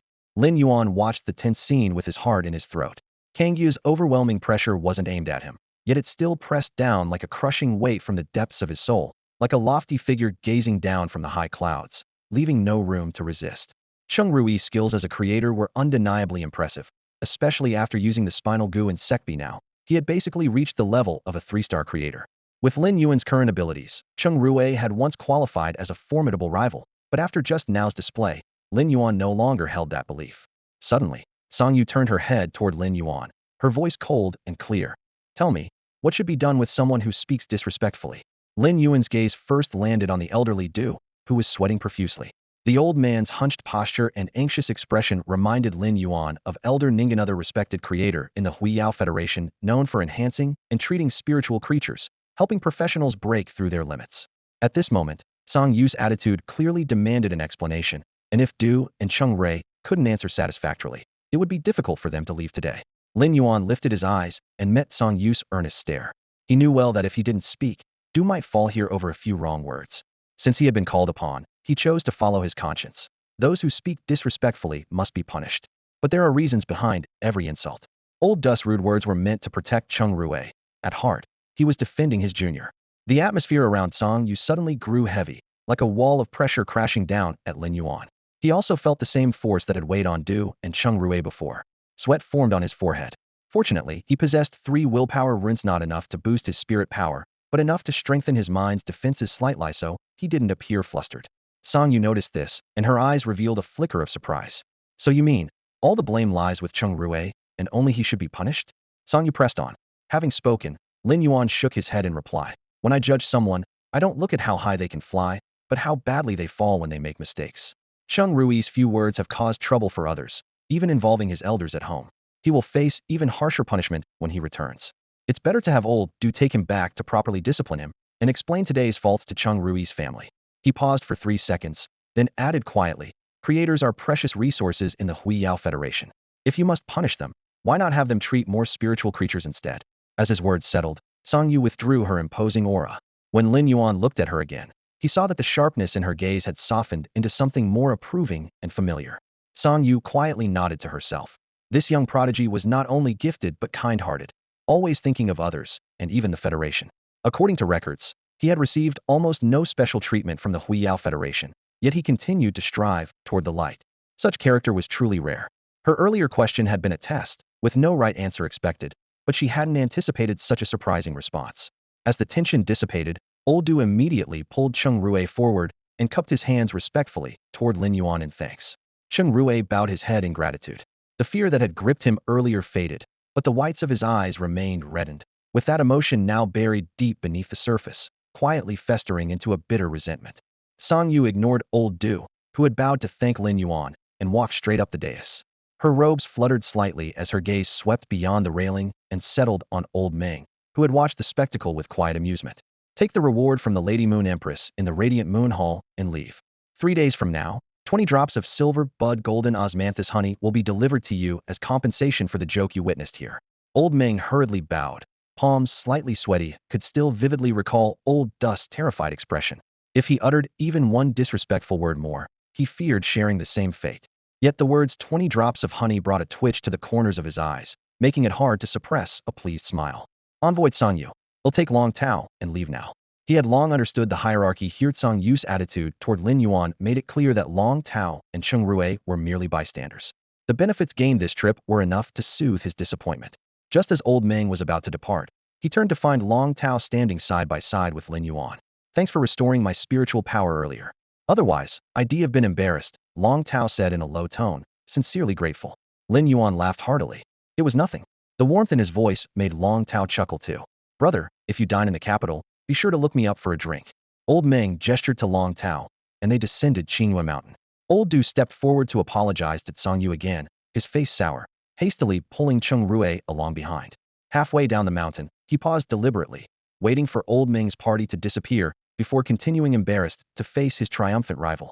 At the Radiant Moon Hall, everyone else had left, leaving only Song Yu, Lin Yuan, and the 40 attendants standing at the corners, curiously observing Lin Yuan, along with Ling Xiao. Ling Xiao stood straight, his expression calm but unable to hide his joy. He had long noticed how differently Song Yu and Xian Yu treated Lin Yuan, clearly protective. Now the probability of Lin Yuan being accepted as the Moon Empress disciple was at least 70%. Song Yu approached Lin Yuan, her tone steady but encouraging. Today's 2 contests were arranged by the Moon Empress for you to witness the peak level of young creators and spiritual practitioners in the Radiant Federation. Walk down the hall behind the main chamber. Through that corridor lies the rear hall where the Moon Empress awaits you. Lin Yuan hadn't expected those brilliant contests to be tailored just for him. On the way here, he had wondered why he alone was not asked to compete. Having seen the level of those matches, he understood his own strength was not quite there yet. Stepping into the corridor, the glazed tiles shimmered coldly in the sunlight, and a slight tightness pressed against his chest. The next room housed the Moon Empress, one of only 3 5-star creators in the Radiant Federation and a top master. Having the chance for a close conversation or even apprenticeship was, as Elder Ning said, something many would envy. Thinking this, sweat formed on his palms, but his steps grew even firmer. What Lin Yuan did not know was that someone else in the rear hall was even more nervous than he was. In the back hall, a woman was placing one embroidered box after another on a rack beside the lotus pond, quietly counting under her breath. 96, 97, 98, 99, 100. These 100 gifts should be enough, right? She counted off on her fingers, then muttered softly, isn't giving my precious disciple 100 meeting gifts a bit stingy for a master like me? The moonlit robe brushed lightly against the floor as the woman rested her chin on her hand, gazing hesitantly at the array of embroidered boxes. She pondered whether to add a few more treasured items. If anyone else happened to see this, even Song Yu and Xian Yu, the 2 calm and steady moon attendants, would likely be stunned. Was this really the same cold and distant Moon Empress they knew? Each box on the rack contained treasures powerful enough to shake the entire Radiance Federation, yet she still felt it wasn't generous enough. Her gaze swept over all 100 embroidered boxes, and the Moon Empress couldn't help but recall her youth spent with her master. That old bastard not only devoted himself to passing down the knowledge of creation masters, but also threw her into perilous trials that made her teeth ache. Just when she finally rose to become a 3-star creation master, her master suddenly passed away, leaving a wound in her heart she dared not touch. Time softened the sharp pain, but turned it into a bittersweet longing. She had never taken a disciple before, and now that she finally decided to, she found herself unsure of the right balance. Thinking of that strict yet doting old man, the Moon Empress silently vowed. Since she was going to be a master, she would spoil her disciple to the fullest. Since the thought of taking a disciple crossed her mind, she had prepared thoroughly for the role of master. When Lin Yuan appeared, she first investigated everything about the boy. Though her words were casual, in her heart, she had already made up her mind. From the moment Lin Yuan set foot on Xiguang Mountain, she had watched him closely with her spiritual senses. His every word and action earned her approval, especially his defense of Sister Wei Hua during Song Yu's test, which made his image vivid and clear in her mind. She had planned to test him again yesterday, but now only one matter remained: how to spoil her disciple. Footsteps approached softly, echoing on the jade stones of the corridor. The Moon Empress collected herself, took a deep breath, and returned to her usual cold and detached demeanor. Lin Yuan pushed open the door and was immediately struck by the sight before him. No words could describe the luxury, here not mere gold and jade, but the overwhelming aura of countless spiritual treasures. A vast lotus pond steamed with mist, dozens of varieties of lotus blooming side by side, none of them lower in quality than diamond grade according to real measurements. Before he could examine the scene further, his eyes were firmly drawn to the figure in the moonlit robe. Hesitating over how to show respect, the Moon Empress stepped directly in front of him and cut to the chase. You want to be my disciple? Do you have any conditions? She had wanted to sound gentle, but the words came out bluntly. As soon as she spoke, she quietly regretted whether she sounded too eager. Lin Yuan hadn't expected the first words from a dignified five-star creation master to be about conditions. But he had already made up his mind before coming. Even if he became the Moon Empress disciple, the path of a strong man had to be walked step by step on his own. Moon Empress, I have no conditions for becoming your disciple. I only hope to walk my own path steadily, with my own feet. Her mind instantly scrambled upon hearing this. What would happen to the 100 carefully prepared treasures then? Why was her disciple so worry-free? Lin Yuan felt a bit dazed as he sat in the chair. After a moment, he took a deep breath and quickly reviewed the conversation he had just had with the Empress of the Moon. At first, he had been extremely tense, but as the talk went on, he vaguely sensed that the Empress sitting across from him might actually have been even more nervous. They had only exchanged casual pleasantries, and the Empress never brought up the subject of taking a disciple again. As the sun set and the evening breeze flowed through the carved window screens, the palace grew dim. The Empress then instructed the attendants to settle Lin Yuan in the pavilion behind the Huiwe Hall. The pavilion was small but serene and elegant. Upon entering, a subtle fragrance greeted him. Several pots of orchids stood by the window. Their dark green leaves stood tall and sharp, and from among them emerged slender flower stalks dotted with delicate white blossoms like scattered stars, refreshing the spirit. Does the Empress really want to take me as a disciple? Lin Yuan looked at the orchids, still feeling it was a bit sudden. Since childhood, he had few attachments. Aside from studying Chu Ci, the only real bond he had was with his recent attendant, Lu Jia. The ancient saying goes, one day as a teacher, a lifetime as a father. The title of master and disciple carries a weight of familial closeness. Yet at this moment, he felt mostly respect for the Empress, not intimacy. To immediately call her master seemed difficult, wasn't sure how to relate to her. Lost in thought in the pavilion, Lin Yuan's mind wandered while the Empress of the Moon herself quietly approached the lotus pond. She leaned down and gently touched the water with her fingertip. Ripples spread outward, and from beneath the lotus leaves surfaced several half-meter-long fish. Their bodies were plump, their scales shimmering with pearl white and golden hues like peonies blooming underwater. Their tails fanned out in layers resembling elegant skirts. Had Lin Yuan been there, he would have been amazed. These were all spirit-absorbing golden fish that had grown to platinum rank in this pond. The water gently rippled as the fish swam around the Empress, seemingly acting playful and affectionate. The Empress gazed at the water's surface, her thoughts drifting back to her first meeting with Lin Yuan. The young man's calmness and resilience had pleased and moved her. Upon learning about his difficult childhood, her compassion deepened. Yet suddenly she realized that she had been too simplistic in thinking about taking a disciple. Always commanding and direct in managing relationships, today's conversation reminded her that accepting a disciple was not as quick and straightforward as transforming a jade into a spirit item. She recalled again the unintentional question she had asked. What is the most important thing between a master and disciple? Lin Yuan's answer had been affection. That answer made her reconsider carefully. She had originally planned to accept him today, but now she chose to slow down. Since affection was key, it had to develop naturally over time. Suddenly, footsteps approached from afar. Song Yu entered the back hall and saw the Empress still standing by the water, seemingly lost in thought. Lin Yuan was not beside her. Song Yu guessed to herself. Could it be that Her Majesty was dissatisfied with Lin Yuan? Just as she was about to speak, she heard the Empress quietly ask, Song Yue, don't you think that after standing at the top for so long, You should also try looking at things from an ordinary person's point of view. Hearing the Queen of the Moon's question, Song Yue, who usually wore a cold and stern expression, showed a rare look of surprise. After a brief pause to think, he still stood by his opinion. I believe that once you become a strong one, you should see everything through the eyes of strength. To reach the summit, you have to cut through thorns and march under the stars, and it takes extraordinary talent to succeed. The world has always been a survival off thefitist place. The strong enjoy privileges. Why should they lower themselves to cater to common people's views? If decisions are made from the standpoint of the strong, wouldn't things be more straightforward and simpler? The Queen of the Moon neither agreed nor disagreed. She simply rose leisurely. Ripples gently danced across the lotus pond as clear droplets slid down her jade-like fingers, all returning to the water. Shaking her head with a smile, she said, "Your view is both right and wrong." Pausing, her gaze softened. "Song Yue, go find me a cookbook for spiritual ingredients. Since we're taking on disciples, we need to build a bond first, starting with the simplest thing, cooking." Song Yue was speechless, his mouth opening wide enough to swallow an egg whole. The queen herself was going to cook, and just to foster the master-disciple relationship with Lin Yuan. The queen, who had always been so lofty and untouchable, when had she ever cooked? This scene was more surreal to him than any fantasy. It clearly showed that the queen was not displeased with Lin Yuan, but rather valued him greatly. Yet Song Yue still couldn't understand why taking disciples demanded such elaborate steps when one word from the queen would suffice. Meanwhile, Lin Yuan sat alone in the loft, feeling both awkward and bored. Suddenly, two clear female voices sounded outside the door. "Lord Lin Yuan, by the order of the Queen of the Moon, we have brought you your change of clothes and prepared hot water for the bath in the loft's pool." Lin Yuan hastily invited them inside. Entering were two young girls with bright eyes and fair complexions, around Lin Yuan's age, both dressed in pale yellow robes. One had ornate makeup, her hair adorned with gold silk pendants. The other was plain and simple in appearance. Their steps were light but purposeful, while the plain one busied herself removing the pool's springs restraints, struggling before warm water flowed steadily into the pool at 40 degrees. The ornate girl stayed close to Lin Yuan, chatting softly, her eyes sparkling as she handed over spiritually infused clothes from her arms and whispered, "Lord Lin Yuan, shall I help you change and bathe?" Lin Yuan quickly shook his head.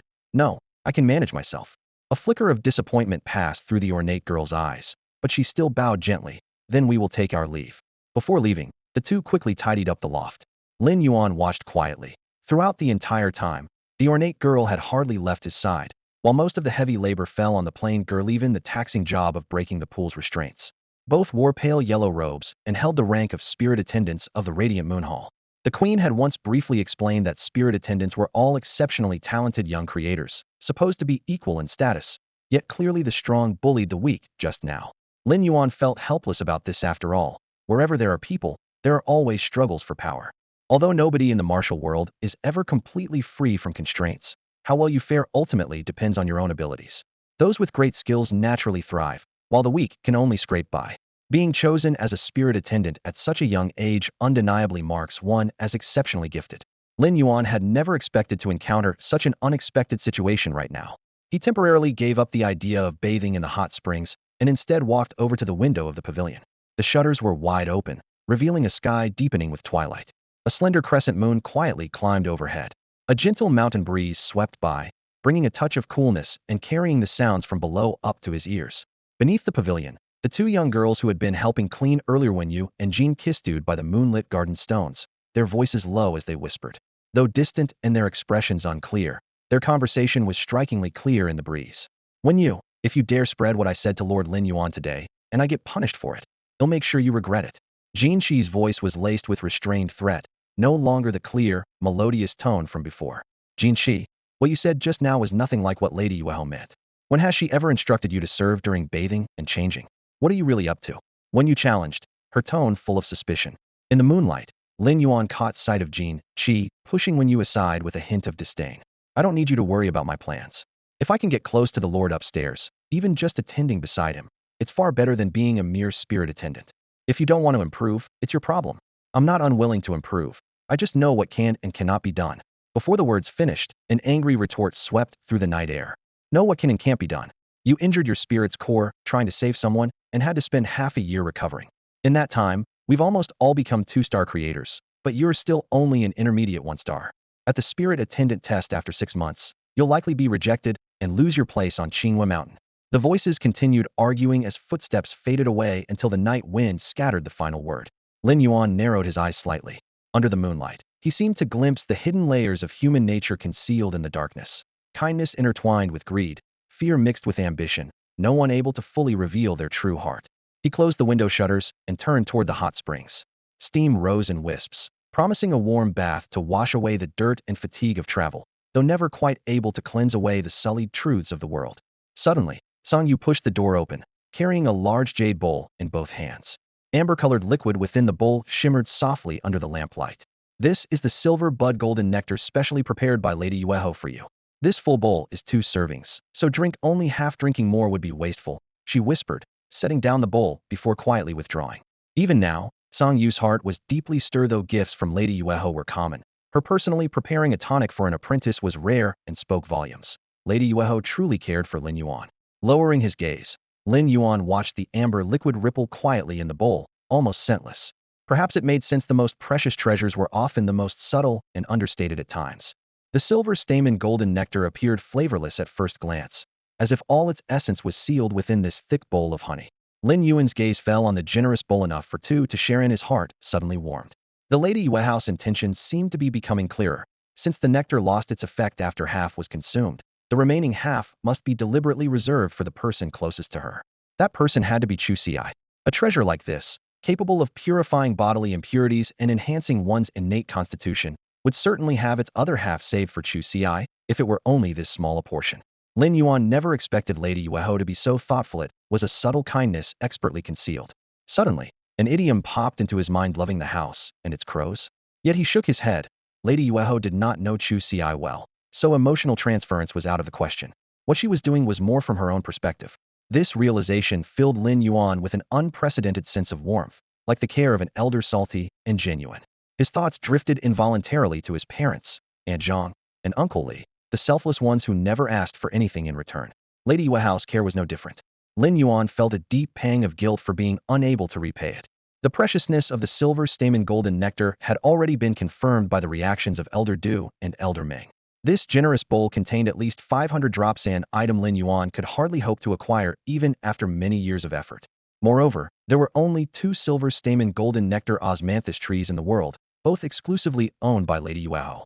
Everything before him silently conveyed the same message. Lady Yueho was secretly caring for him as a master would for a disciple. Though no formal apprenticeship had occurred, her preparations were meticulous. Lin Yuan stood stunned, overwhelmed by the tender feelings stirring in his chest. Whether it was warmth, gratitude, or something else, he could not quite tell. At this moment, Lady Yueho was no longer just the 5-star creator standing at the peak. She was the elder carrying a genuine, warm presence. The silver stamen golden nectar could cleanse internal toxins and strengthen one's constitution. Without hesitation, Lin Yuan lifted the bowl and drank half of it at once. The honey was sweet and smooth, imbued with the unique fragrance of osmanthus, rich but not cloying. Though relatively light in thickness, the nectar brought a sharp bitterness that rose suddenly at the back of his tongue before mellowing into a pleasant aftertaste, filling his mouth with rich floral aromas. Not long after drinking, a sudden heat spread through his body, and his skin began to secrete oil in large amounts. Unlike common yellow oil, this secretion was mottled with reddish-brown tones and speckled black spots. As the oil first appeared, a pungent, offensive smell hit Lin Yuan's nose, causing him to frown. He quickly stepped into the hot spring and vigorously scrubbed his body. As he rubbed, the impurities gradually dissolved into the spring water. Fortunately, the spring's protective seal had been lifted and the water flowed continuously. Otherwise, the accumulated impurities discharged from his body might have spoiled the spring's scent. After more than 2 hours washing in the spring, Lin Yuan finally felt his skin no longer expelled that nauseating impurity. It turned out these toxins had been rooted in his body since birth, accumulating ever more with the years as he consumed ordinary grains. If left unchecked, this growth would eventually lead to a terminal illness. When impurities increase, they affect the practitioner's innate nature, which in turn slows down their cultivation speed. Lin Yuan closed his eyes and adjusted his breathing as spiritual energy surged swiftly through his meridians. To his surprise, after purging the earlier impurities, the circulation speed of his spiritual power increased by more than 30%. This clear breakthrough filled him with joy, but before his excitement could fully settle, he suddenly looked down at his hand and was startled by a strange sensation and indescribable unease, as if the breakthrough had also drawn out some hidden issues within his body. He instinctively tensed up. Hey, if you enjoy this book, please support the official release on the QQ Reading app. Thank you. The novel will officially launch today at noon. The author, Nuku, bows in gratitude for everyone's ongoing support and companionship really bowing. As the author of Beast Evolution Merchant, Nuku refers to himself as the parent of this work. Reflecting on the writing journey, he admits it has been challenging. Initially inspired after reading a few novels, he thought, I want to build my own world, and so this story was born. The vast world building often drives him to enrich the details even more. Strictly speaking, Nuku isn't a newcomer. He previously wrote a 1.6 million word anime-style novel. However, his writing pace has never been fast. Working a day job, he could only write at night after returning home. Those times were tough, but persevering brought him readers' companionship from writing alone to forming a fan community, and eventually building a devoted group of supporters. That motivation strengthened his resolve to continue writing Beast Evolution Merchant. After signing a contract, the book experienced a trial promotion, and he would like to express his gratitude for that support. Nuku considers himself laid back and not great at formalities, but he sincerely asks again here. The story has a long way to go, so please continue to support and offer guidance. Well, that's all for now. Once again, a sincere bow, really bowing this time. Lin Yuan only saw these hands white and slender, yet their slenderness carried no trace of femininity. The bones were distinct and perfectly formed. Looking just at the palms, the pale skin flushed with subtle red hues, patterned with fine and clear lines. He could hardly believe these were his own hands. He had always followed a refined, graceful path, with a bright appearance carrying a fresh, natural vibe like the woods. But 18 years of ordinary living and hard work had left faint calluses on his palms and made his fingers somewhat rough. Although sensing the spiritual energy improved his body somewhat, his lean frame was never truly strong. Now, these nearly perfect hands were a stark contrast from before. Lowering his gaze for a closer look, he realized it was not just his hands that had changed. His entire body seemed meticulously sculpted, with muscles firm and evenly toned. This was the effect of the Inrue genes honey, which purified impurities and strengthened his foundational bones. Everyone was born with a unique genetic template, but genes inevitably suffer losses during growth, preventing the body from fully evolving according to that template. The honey both cleaned out the impurities inside and infused the energy contained in the nectar to repair defects, guiding the body to transform closer to its perfect genetic design. Stepping out of the bath, his skin automatically shook off the remaining water. It was no longer overly pale, but carried a faint honeyed glow. He approached a mirror and studied his reflection. The person looking back was still himself, but more refined. A youthful energy radiated, a unique freshness blending the scent of green grass and warm sunlight. Lin Yuan couldn't help but think, this person in the mirror is quite handsome, then shook his head with a wry smile, convincing himself he wasn't that vain. Over the next several days, he stayed in the Huiyue Palace, enjoying spiritual delicacies carefully prepared by the Empress, though she never revealed the rarity of the ingredients. During the day, the Empress took him into her cultivation chamber. She didn't teach him systematically, but let him observe the entire process of how she enhanced spiritual creatures. Lin Yuan watched intently, and through his intelligence and prior knowledge, he gradually understood how proper combinations of spiritual materials greatly aided the evolution of these creatures. Though his approach was still far from a formal creator's level, the gains were immense. Noticing Lin Yuan's focus, the Empress' mood brightened. She became ever more meticulous in her work and occasionally offered advice as she operated. In just a few days, the two no longer felt like strangers at first meeting. Lin Yuan began to regard her as his master, and she sincerely treated him like a disciple. She realized that the term master and disciple was more than a title. Once affirmed, it meant pouring heart and effort into the relationship. During these days, Lin Yuan also noticed that besides a few vine birds serving as helpers in the chamber, there was a little rabbit that kept munching on a radish. The rabbit's radish seemed never-ending. Whenever Lin Yuan tried to pick it up, it would deftly dart away, hopping off happily to continue its snack elsewhere. One day, after finishing her spiritual creature cultivation, the Empress called Lin Yuan over with a warm smile and gently asked, "What are your plans from now on?" Lin Yuan thought for a moment in response. "Next year, I plan to open a shop in the royal capital, but I need to return to Xia County for a while to take care of some matters," he said. After hearing this, Yuehao nodded thoughtfully and replied, "Any constructor or spiritual energy practitioner must overcome many trials during their growth, exploring dimensional rifts, capturing spirit creatures in primal forests, deserts, and rivers. These challenges are unavoidable. Given that, coming to the royal capital for experience is an excellent choice." Lin Yuan nodded silently. He understood that this world was vast beyond imagination. His relentless efforts to improve his strength were simply to earn the right to travel across the land. Yet, deep down, he harbored a sharper ambition, to enter the ranks of the Radiant Hundred Suns. This desire burned stronger by the moment, so he spoke openly and shared his goal. Upon hearing this, Yuehao's lips curved into a faint smile.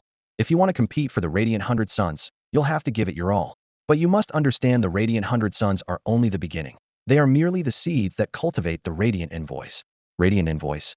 Lin Yuan heard the term for the first time. It had never appeared in news or the Star Network. Yueho looked at him solemnly and said, "There are only 5 radiant envoys. They are the true iron backbone of the younger generation in the Radiant Federation, selected solely from the ranks of the Radiant Hundred Suns."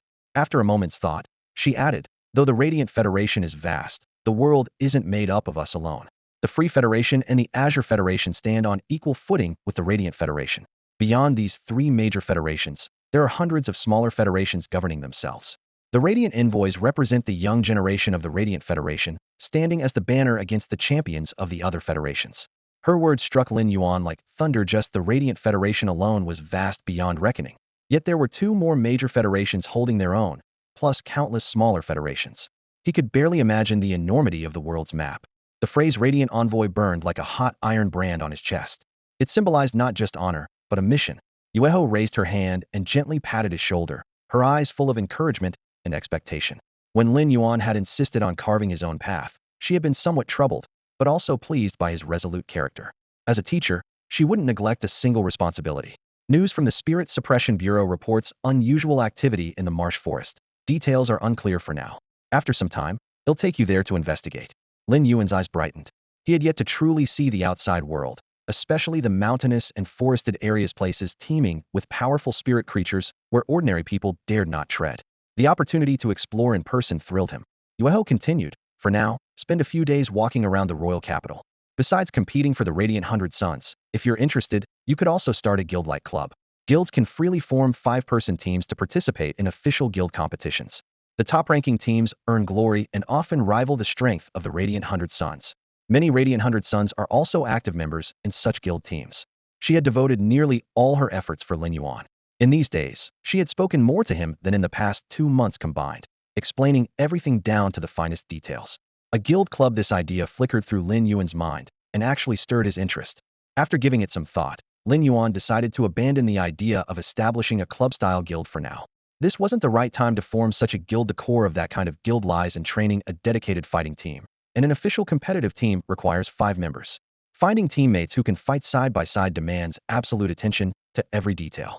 Team members must have complete trust in each other, because only when roles like aggressive attacker, agile attacker, defender, controller, supporter, and healer all perform their parts seamlessly can the team unleash its full strength.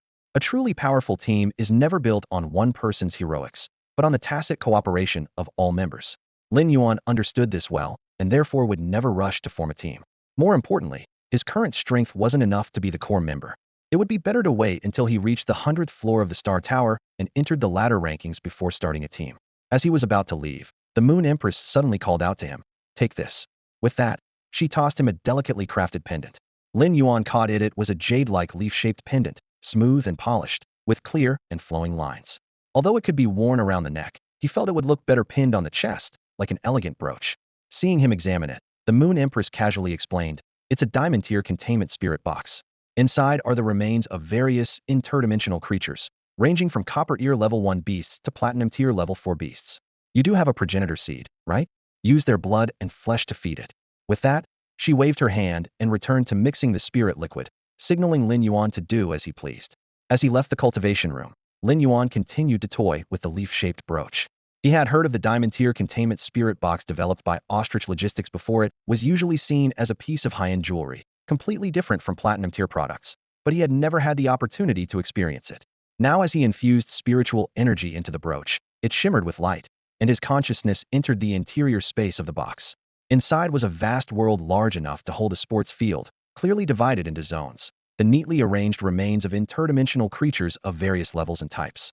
Feeding these remains to Hongxi would quickly allow it to advance to the copper tier. In one corner, 2 strangely shaped plants caught his attention.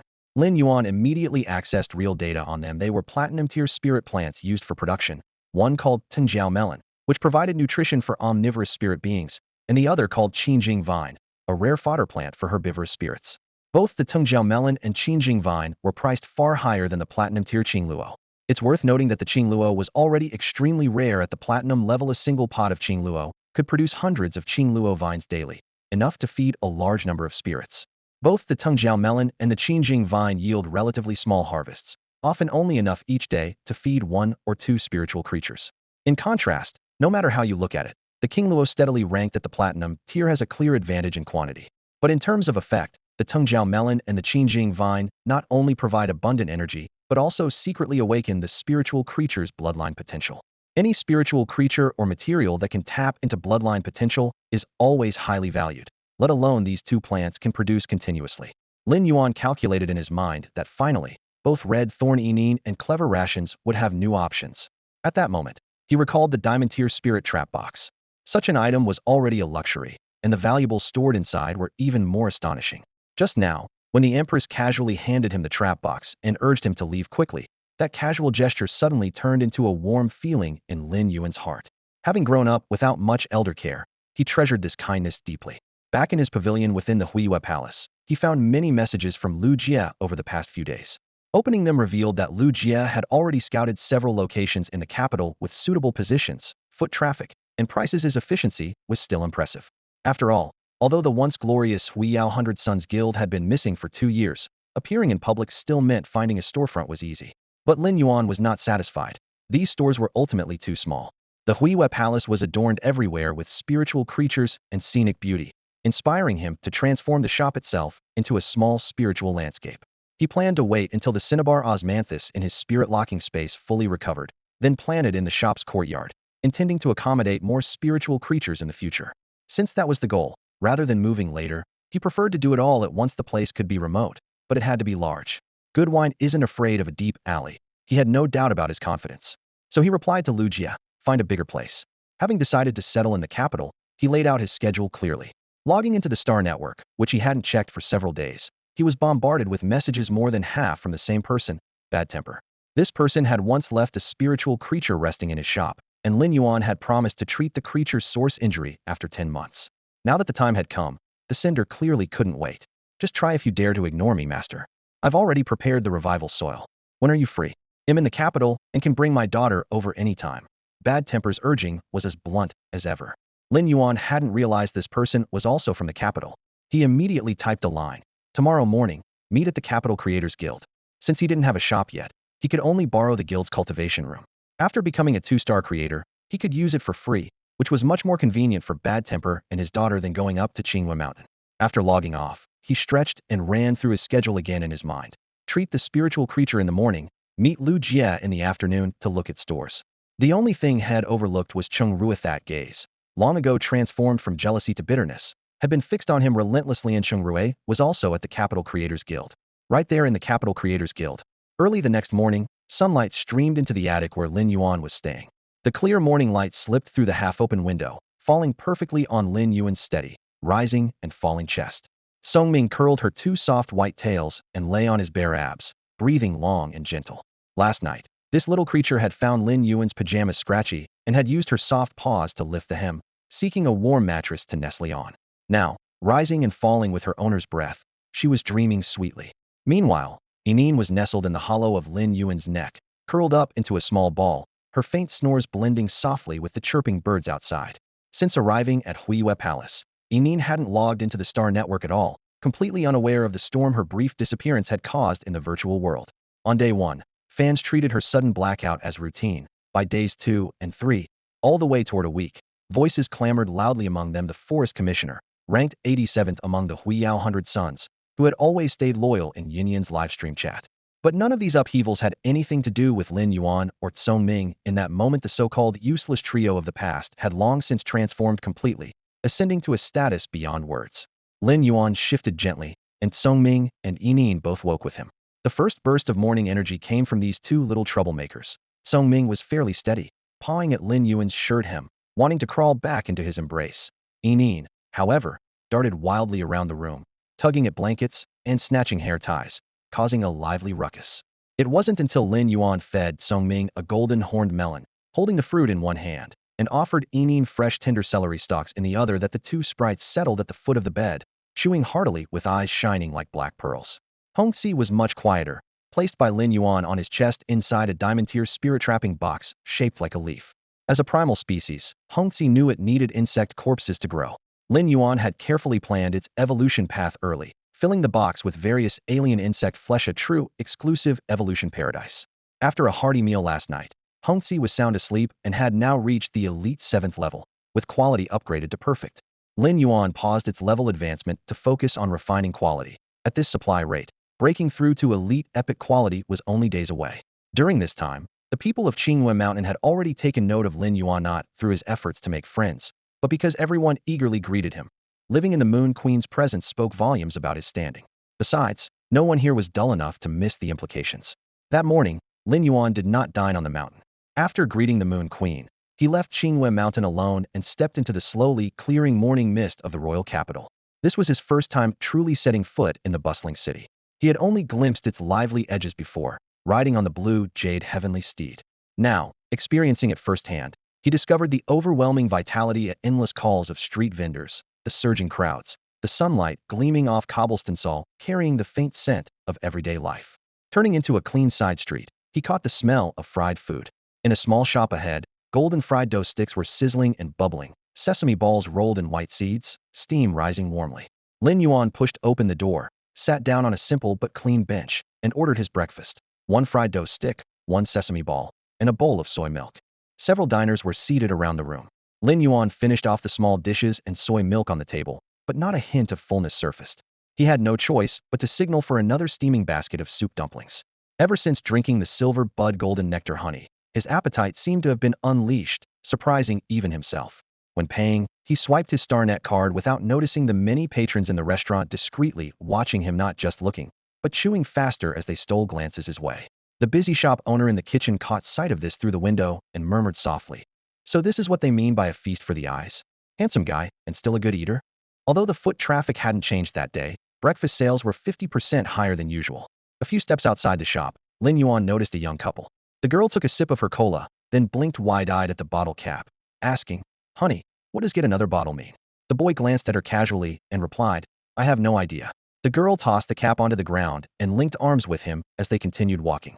The main street of Wangdu was spotless, making the red bottle cap stand out sharply. Lin Yuan bent down to pick it up, intending to toss it into a nearby trash bin. Just then, the Baijid girl lightly tapped her boyfriend's chest and exclaimed excitedly, "My bottle cap just said thank you for your patronage. You promised to treat me if I lost, and I knew someone would pick it up." Lin Yuan threw the cap into the bin but felt a metaphorical crow fly overhead in his mind, silently grumbling, "I didn't even read the cap." Yet he held his tongue, not wanting to seem clueless. He muttered inside, "These two lovebirds not only show off their affection, now they want to trample all over the single folks." In truth, Lin Yuan didn't just bend down out of habit outside his small shop in Xia County. He often cleaned the street himself. The cleaners came only once a week, and if dust settled by the third day, it affected customers' moods. So he swept the street every other day. Over the years, picking up debris became muscle memory. Turning the corner, he hailed a swift-hoofed donkey carriage. Thick-hoofed donkey carts had long vanished from Wangdu. Thick-hoofed donkeys were elite spirit beasts, but slow. The swift-hoofed donkeys, all bronze rank, easily outran their thicker-hoofed counterparts by several streets. After a full hour's ride, he finally arrived at the Wangdu Artificer Guild, a testament to how vast the city truly was. Wearing his 2-star Artificer badge on his chest, he was immediately greeted upon entering. After reserving a standard 2-star cultivation room, he caught sight of a bad-tempered woman cornering a thin, dymied girl who stood timidly in the lobby. The attendant quickly explained, "They said they had an appointment with an artificer, so we let them in. If you're uncomfortable, I can have them asked to leave right away." Lin Yuan quickly shook his head. Just then, a familiar voice suddenly erupted from behind. "Who let these two in? The Artificer Guild can't just admit anyone and have them standing in the lobby. Do they have an appointment?" Lin Yuan turned to look and saw none other than Cheng Rue. But this wasn't the Cheng Rue he remembered from a few days ago. Now, he exuded an arrogant and overbearing air. Lin Yuan frowned as soon as he heard those words. Cheng Rui's condescending and arrogant tone was painfully grating, as if he viewed the fiery-tempered woman and her daughter before him as nothing more than inferior creatures, not even peers. That sort of gaze and phrasing only surfaced when someone was utterly crushed beneath his feet. Craftsman guilds varied from region to region, largely depending on the attitudes of their current leaders. For example, the Craftsman Guild in Xiguang City was quite lenient. Anyone presenting 3 valid certificates for the beginner-level life skills spiritual profession exam could register directly. In stark contrast, the Capital Guild was far stricter. Without prior verification of those 3 certificates' authenticity, one wouldn't be allowed through the front door. Moreover, knowledge-based life skill testing was no longer offered within the guild itself. Comparing the two, Xiguang's guild felt friendly and approachable, while the capital's rigid rules only served to elevate the craftsman's prestige. making the title more sacred and distant, with little sense of warmth. The staff member who had been attending to Lin Yuan noticed the worsening situation and quickly hurried over to Cheng Rui, bowing deeply with a flattering smile. Young Master Cheng, this mother and daughter said they had an appointment with a craftsman, so I let them in to wait. Hearing this, Cheng Rui shot a disdainful glance at the pair and said casually, which craftsman did they book? Give me the name, have Xiaozhang verify it. The attendant known as Xiaozhang immediately puffed up his chest, sounding confident. Leave it to me. Yet he cast a sly look at Lin Yuan, left ignored nearby, without moving an inch.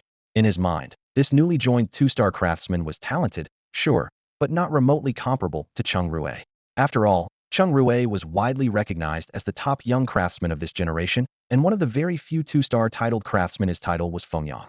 On top of that, Cheng Rui's grandfather was a peak four-star craftsman. With such an impressive background, which attendant in the capital guild dared not curry favor. The bad-tempered woman suddenly froze. She had only contacted Lin Yuan through the Star Network before and only had his online nickname, not his real name. She couldn't possibly shout out that name here. That would be asking to be kicked out as troublemakers. She stood there stunned and speechless. Cheng Rui's face darkened instantly. He slammed the document down on the table with a heavy bang.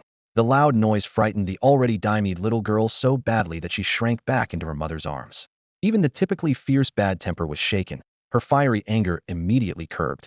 Cheng Rui gave Xiaozhang a sidelong glance and ordered coldly, throw them out. Anyone who dares to cause trouble in the Craftsman Guild should be banned from entering for a full year. Cold sweat poured down Bad Temper's forehead in panic. Her daughter's spiritual essence was already damaged, and they couldn't afford to delay another moment any longer would hinder the child's innate talent.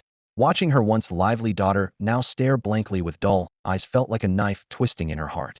The pain was unbearable for Bad Temper. Lin Yuan was seething with anger, and his opinion of the Wangdu Artificers Guild had plummeted.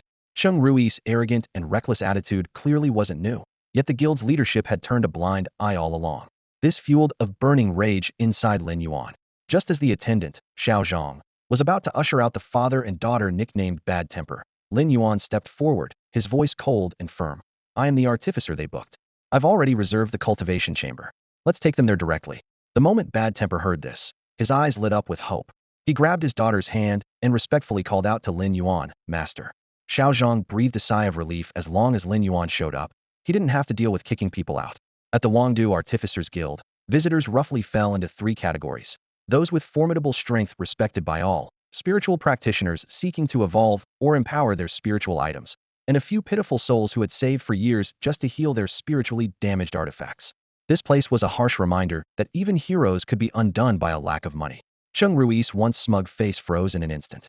A poisonous resentment welled up in his eyes. Just as Xiaozhang was about to lead the way, an unpleasant chuckle came from behind. Cheng Rui closed the distance quickly and stood less than a meter from Lin Yuan, sneering at the bare spot on Lin Yuan's right chest where his artificer badge should have been. You thought you were safe inside last time, but it turns out you never made it after all. When a disciple joins a master ranked 4 stars or higher, the master's mark is added above the artificer badge. Knowing he had no chance with Bayueho, Cheng Rui had sworn fealty a few days ago to his grandfather Chun Wu, a top-tier 4-star artificer. On his own 2-star badge, a new golden, armored ridge pattern had appeared above the 2 stars, glistening with fine detail. Seeing Lin Yuan's badge completely blank stirred a dark satisfaction and twisted malice deep inside Cheng Rui. Since Long Tao was powerless, all his hatred poured onto Lin Yuan. Cheng Rui suddenly snapped at Bad Temper, voice venomous. You call him master? He doesn't deserve it. He's just a worthless fool lucky enough to stumble by chance. Before he finished, a clear voice rang out without a hint of doubt. Luck is also a skill. A 2-star artificer does not deserve the title master, so neither do you. Cheng Rui was stunned. He had investigated Lin Yuan's background, just a nobody from a small city called Xiajuan in Xijing province. And this kid dared to talk back? Burning with humiliation and rage, he spat out a crude insult. Before he could react further, Lin Yuan delivered a powerful kick to his stomach, sending Cheng Rui sprawling out. Cheng Rui was stunned by the brutal kick, a sharp pain twisting through his stomach. The tearing agony sent him flying like a kite with a broken string, tumbling awkwardly across the ground before collapsing. In all his years, he had never been kicked squarely in the belly before his mind could only repeat one thought. How dare he? Lin Yuan's spiritual energy profession level was still C, but ever since taking the silver bud golden nectar, his physical strength had surged dramatically, and his power was on a completely different level. Fueled by anger, this kick nearly made Cheng Rui, also a clever spiritual professional, vomit bile right there. If their realms hadn't been evenly matched, Cheng Rui might have already lost consciousness. Xiaozhang, The receptionist of the Capital Makers Guild was stunned. Someone was actually starting a fight in the guild hall, and the one getting beaten was Cheng Rue. He hurried over to help, but Cheng Rui's face was pale, clutching his stomach with both arms. He couldn't stand upright even with Xiao Zhang's support. In a corner, the two ill-tempered men and women watched in shocked silence, too scared to speak. Lin Yuan withdrew his foot and stood firm, his face still cold and stern. Family was the most sacred thing to him. Though orphan young, Lin Yuan remembered the little warmth head had before crossing over clearly. Cheng Rui's earlier comment about asking after family touched Lin Yuan's deepest nerve. Kind people do fight back when pushed past their limits. This was the first time in 18 years Lin Yuan had thrown a punch or kick, and he showed no mercy. After a long moment, Xiao Zhang half-dragged, half-pulled Cheng Rue to his feet. Gritting his teeth, Cheng Rue shot a furious glare at Lin Yuan. How dare you hit me? And in the Capital Makers Guild of all places. You've got some nerve. With that, he yanked loose from Xiao Zhang and barked. What are you all waiting for? Go call the enforcers. Even if a second star maker is causing trouble, they won't leave this place alive. Before anyone could respond, an aged but irritated voice rang from the corridor. Cheng Rue, are you mad? What's all this shouting about? Lin Yuan turned to see Old Master Du, the 4-star maker he had met in Huiyue Hall. Old Master Du came quickly by Lin Yuan's side with a gentle smile. Lin Yuan, if you're coming to the Capital Makers Guild, you should give me a heads up next time. Just come straight to the inner courtyard. They'll handle whatever you need. Though Lin Yuan didn't have a great impression of the guild, he still nodded respectfully to Old Master Du. Cheng Rui's anger deepened, remembering all that had happened in Huiyue Hall, and he shouted hoarsely at Old Master Du. Old Master Du, he dared to strike inside the guild. He must be punished severely. Otherwise, what's the point of the guild's authority? Old Master Du frowned deeply and fixed Cheng Rue with a sharp look, silently scolding the reckless young man for causing trouble again. Because of him, Old Master Du had been pursued by the Xiguang envoy and almost brought disaster upon himself.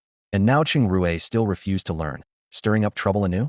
Although Cheng Wu had already arrived at the capital's creator guild, he had been in seclusion ever since.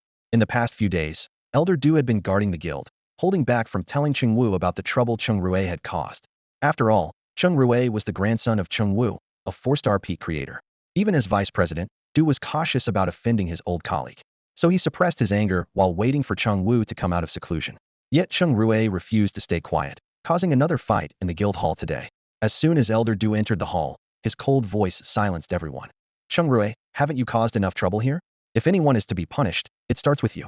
At his angry shout, the law enforcers who had gathered around dispersed. Du roared again, everyone disperse. What kind of mess have you made of this hall? The crowd stepped back, leaving only Xiao Zhang, the receptionist, standing by the counter. Normally, Xiao Zhang never had the chance to speak with the vice president. Now he was so nervous he could barely breathe. With a stern face, Du asked for details, and Xiao Zhang recounted the entire incident clearly, including Lin Yuan's request for spiritual item restoration. As the story unfolded, Du's expression grew darker and darker until it was completely grim. He glared fiercely at Cheng Rue, then turned to Lin Yuan with a low but respectful voice. Come with me. He'll personally take you to my cultivation room. Use it as you need. Lin Yuan waved him off, pointing at the hot-tempered youth next to him. No trouble. Elder Du, I'm just helping a friend heal a spiritual item. An ordinary cultivation room will suffice. Du laughed loudly. What hassle is that? In that case, they'll take you to a 2-star creator's cultivation room. I happen to be going upstairs anyway. With that, he led Lin Yuan upstairs. Hot-tempered Cheng Rue followed closely behind. A chill running down his spine. This simple conflict had attracted the vice president of the capital's creator guild in person, and his attitude was completely on the youngster's side. Who exactly was this boy? How powerful must he be? The creators in the hall watched the boy disappear around the staircase corner, whispering among themselves. Only Cheng Rue remained, his face dark as iron, clutching his abdomen where Lin Yuan had kicked him. He couldn't figure out what Elder Du was thinking. Just from the ordinary creator's badge on Lin Yuan's chest, it was obvious this boy wasn't a direct disciple of Yuehao, right? If Elder Du knew what Cheng Rue was thinking now, he would likely explode after holding back so long and slap him on the spot. Du had long noticed the badge on Lin Yuan's chest, but experience told him not every master bestowed disciples with badges marked by the master's own symbol.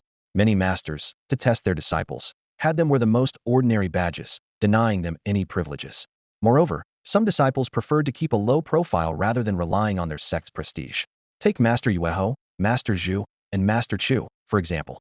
As the last 3 5-star creators in the Radiance Federation, they never wore the 3 badges representing the highest honor openly on their chests.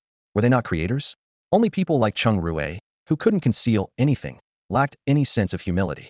Actually, Elder Du had just returned to the guild because he was sending Ling Xiao off on the flying ship back to Xiguang City. Ling Xiao's parting words only confirmed Dust's belief this calm youth before him was no longer the ordinary child he once was, but someone truly valuable beyond price.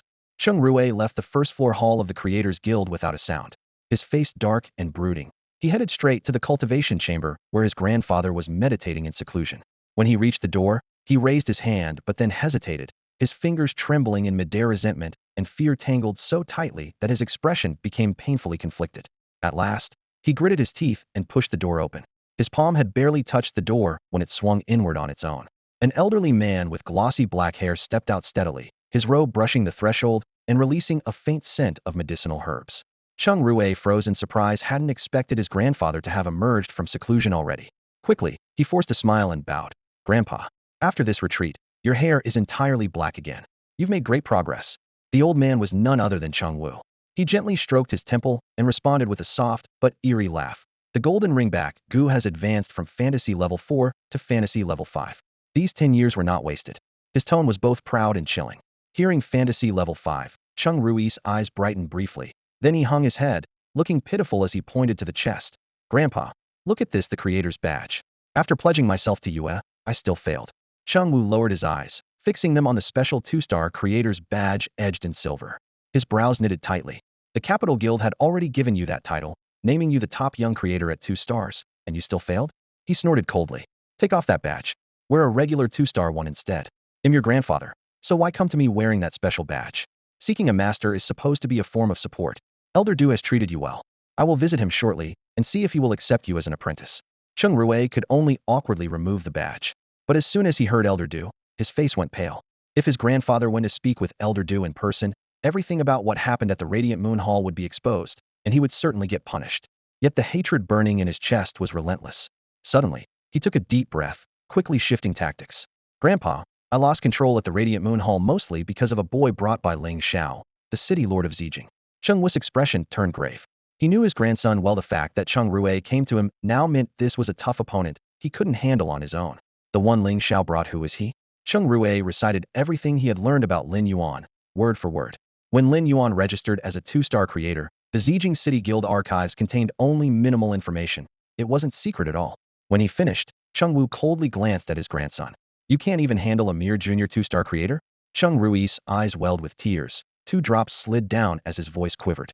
"Elder Du admires him very much. Just now, he kicked me downstairs and stood up for Lin Yuan." Saying this, he lifted his shirt. A purple footprint was imprinted clearly on his abdomen, still bruised and swollen. Cheng Rui cursed Lin Yuan silently 100 times, but was also secretly relieved the mark appeared in time. His grandfather hated to see him cry, and this routine had always worked to intimidate him. Besides, this wasn't the first time he had sought revenge. Cheng Wu's face grew so dark it looked as if water might drip from it when he saw the purple footprint. He shouted fiercely, "That Elder Du, who invited me to the Capital Guild, now just watches while others bully my grandson like this. They really don't take me, Cheng Wu, seriously at all." Cheng Wu brushed his sleeve aside, his eyes darkening. The Cheng family had only one grandson left, Cheng Rui. When the boy was young, his first spirit creature was a fledgling Gu insect spawned from Cheng Wu's own original species, the golden ring-spine Gu. Training that young Gu had brought Cheng Rui endless hardships. On top of that, with his parents gone early and Cheng Wu himself, a 4-star creator, roaming far and wide, a deep sense of guilt festered within him. Now, seeing the purple-black footprint imprinted on his grandson's bare belly, a murderous intent surged in Cheng Wu's gaze.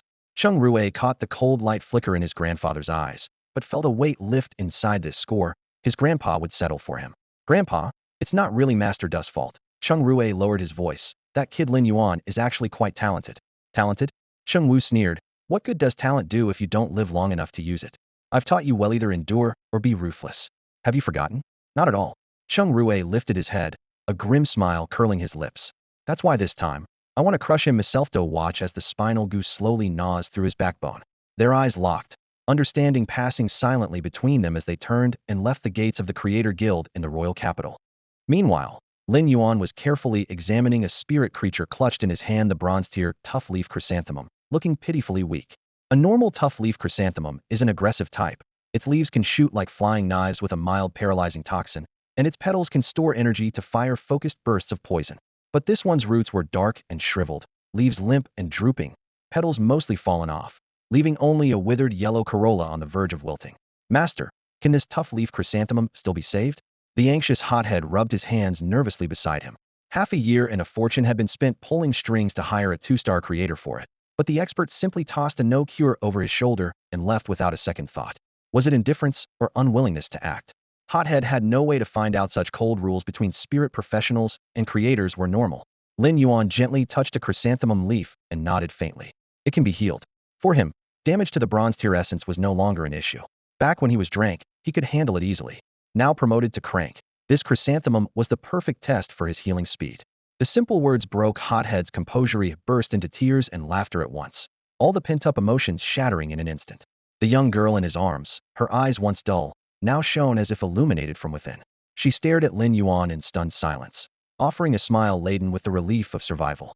Lin Yuan's heart skipped. In that moment, he seemed to see countless lives reborn in smiles, strengthening his resolve on the creator's path because this journey isn't about standing on high and looking down coldly at the crowd, but about building a road of evolution and salvation behind each and every smile. For the mother and daughter, both pouring out their true emotions, Lin Yuan didn't know what to say. He had never been good at handling feelings and found no suitable way to comfort them during such an unexpected emotional outburst. All he could do was speak briefly. Why don't you wait in the lounge outside the cultivation room for a while? I need some time to repair the damaged essence of the resilient leaf chrysanthemum before letting you back in. At this moment, the best comfort for this hot-tempered mother and daughter was to quickly restore the almost withered, bronze-grade roots and stems of the resilient leaf chrysanthemum to their original state. Hearing Lin Yuan's instructions, the angry mother hurriedly scratched her messy hair, repeatedly thanked him, then pulled her daughter along and rushed to the lounge. Once the door closed, the cultivation room fell silent. Lin Yuan took a deep breath, steadying his mind, and immediately his spiritual energy began to flow. Streams of spiritual energy poured from his fingertips into the dying chrysanthemum. Right as he started channeling the energy, he clearly sensed that his efficiency in delivering spiritual energy had improved several times over compared to before. This was the most obvious change after advancing to a level spiritual energy practitioner. As the energy entered the plant, visible changes appeared in the resilient leaf chrysanthemum. The once withered, blackened roots first swelled with tiny, blood vessel-like patterns, then a layer of pristine white root tissue sprouted, fully replacing the shriveled parts within minutes. Lin Yuan gently wiped away the dehydrated, blackened old root, which immediately crumbled to dust. Next, the missing leaves on the flower stem quickly sprouted sharp, blade-like edges. In the center of the flower, new petals unfolded layer by layer, their color still pale, but the shape restored almost completely. Lin Yuan picked up a cup of mountain spring water from the table, dipping the chrysanthemum's roots into it, and continued to steadily infuse spiritual energy. From start to finish, under 20 minutes passed before the chrysanthemum's essence was fully restored. Lin Yuan didn't rely on Mobius' exclusive ability, Euphoria Pure Land. He recalled how during his 2-star constructor evaluation, repairing the damaged bronze-grade essence of the cutter crab using Euphoria Pure Land took 2 whole hours. Without it, it would have taken 4. Now, without any external aid, it only took just over 20 minutes and almost 10-fold increase in efficiency. This improvement was partly due to purifying the impurities in his body and drinking a bowl of silver blossom golden nectar, but the fundamental cause was the leap in ability after advancing to a level constructor. At his current level, retaking the exam, the threshold for 3-star constructor status was now well within reach. He lowered his gaze to the revitalized resilient leaf chrysanthemum. Its blooms were full and round, the leaves large and spindle-shaped, sharp enough to cut through the air. However, due to the severe root damage and prolonged water deprivation, it still needed a substantial amount of hydration. By now, the chrysanthemum had absorbed more than half of the bottle of mountain spring water. Lin Yuan continued to channel his spiritual energy, intending to help the tough leaf chrysanthemum quickly absorb water. However, he soon sensed that he was approaching a very clear boundary. This boundary was all too familiar, a bottleneck at the 10th star of the bronze ranking, just 1 step away from the silver ranking. Realizing this, he increased his spiritual energy output, unleashing a flood-like surge to break through the barrier. Within mere breaths, the wall was completely shattered. At the moment of breakthrough, the tough leaf chrysanthemum visibly transformed before their eyes. The plant, originally only 30 centimeters tall, suddenly shot up to over half a meter, its branches and leaves growing more luxuriantly.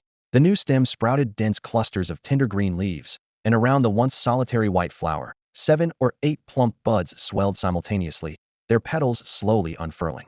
Although these new blossoms were still slightly smaller than the original flower, with careful nurturing over time, they would soon match its size. Lin Yuan pulled up the real-time data to confirm the evolution's results, his smile of satisfaction widening. Spiritual item name, Tough Leaf Chrysanthemum. Category, Chrysanthemum genus Asteraceae family. Level, Silver ranking 110. Type, grass. Quality, common. Skills. 1. Leaf blade shoots leaves from the stem as long-range physical projectiles. 2. Bud cannon flowers condense energy and fire toxic energy blasts. 3. Corrosive petals new silver level skill scatters petals for area attacks, with paralytic and corrosive effects. Exclusive trait. Enhanced toxicity strengthens its own venom, increasing the severity of toxicity effects. Originally, Tough Leaf Chrysanthemum's damage relied mostly on basic physical attacks supplemented by its paralytic venom. At bronze ranking, combined with the exclusive trait Enhanced Toxicity, it already dealt respectable damage. Now, having evolved to silver ranking, the new Corrosive Petals skill imbues the paralytic poison with a corrosive property that significantly upgrades its offensive power. The venom paralyzes to control enemies, while the corrosive toxin can be lethal. Along with wide area attacks and the synergy of Leaf Blade and Bud Cannon, this evolution could be described as flawless. Lin Yuan's journey to the Artificer Guild had been to fulfill a prior promise to Hothead, an old senior known for his straightforward temper, by restoring the spiritual origin of his daughter's spiritual item. With the task complete, he found borrowing the guild's cultivation chambers increasingly troublesome. Once his own shop officially opened, he planned to handle similar requests for repairing spiritual items damaged at their origin on his own premises. His focus moving forward would be on custom nurturing of spiritual items and cultivating rare items for sale, rapidly accumulating Huiyao coins. Practice is always a matter of progress or regression. Everything in the world moves forward. Stagnation means falling behind. This rule flashed through Lin Yuan's mind as he called Hothead and his daughter over. The two appeared nervous as they entered the cultivation chamber, but their eyes widened and they froze in place the moment they saw the towering tough leaf chrysanthemum on the tabliso, familiar, yet completely transformed. Lin Yuan smiled faintly and glanced at Hothead's daughter. You don't recognize your own spiritual item anymore? The hot-tempered daughter stared blankly and summoned her mental energy. The tough leaf chrysanthemum on the table responded immediately, as if pulled by invisible threads, disappearing into the mental realm without the slightest delay. The next moment, she let out a short exclamation, then widened her eyes in surprise. This tough leaf chrysanthemum was clearly at the bronze rank, but now it suddenly reached silver rank. Lin Yuan nodded in acknowledgement. This tough leaf chrysanthemum has great potential. With the new attack skills gained at the silver rank combined with its original abilities, next time you face a horned demon, it won't damage your essence. The mother and daughter froze for a moment. Then the hot-tempered woman immediately bowed and thanked him profusely. She pulled a sealed bag from her chest, holding it with trembling hands. Master, this is the resurrection soil we agreed on before. Normally it's 500 grams per bag, but I added an extra 100 grams, 600 grams total. However, I haven't gathered enough payment for the upgrade to silver rank yet. Could you give me a few more days? Lin Yuan took the resurrection soil, weighing it casually, then waved his hand. The extra 100 grams covers the additional payment. Besides, helping your chrysanthemum evolve was a Spuro-Themit decision. I didn't discuss it with you beforehand, so you don't owe anything extra. At those words, the woman's tense shoulders relaxed instantly. Resurrection soil was incredibly beneficial to plant-type spirit creatures, with a market price not lower than dragon beast blood of the gold rank. A 600-gram bag was worth about 300 radiant coins.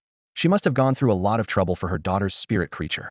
The mother and daughter wanted to say more thanks, but Lin Yuan nodded slightly and turned to leave the cultivation room, giving them no chance to speak again. The girl was immersed in joy over her spirit creature's recovery and evolution. The hot-tempered mother felt a sharp sting at her nose, tears welling in her eyes. Living in the royal capital might seem glamorous, but who understood the hardship of raising her daughter alone? Over the long years, she had learned to mask her fragility behind a mask, but at that moment, a warm light pierced through it. The young and promising creator still held such rare kindness. Lin Yuan pushed open the door of the Royal Capital Creators Guild. Just as his feet hit the street, a voice came from behind. Turning around, he saw Elder Du hurrying up with a bright smile, handing him a black card with gold trim. Leaving so soon? Next time you come to the guild, just give this card to the receptionist. They'll bring you straight to me. If you need anything, they'll handle it personally.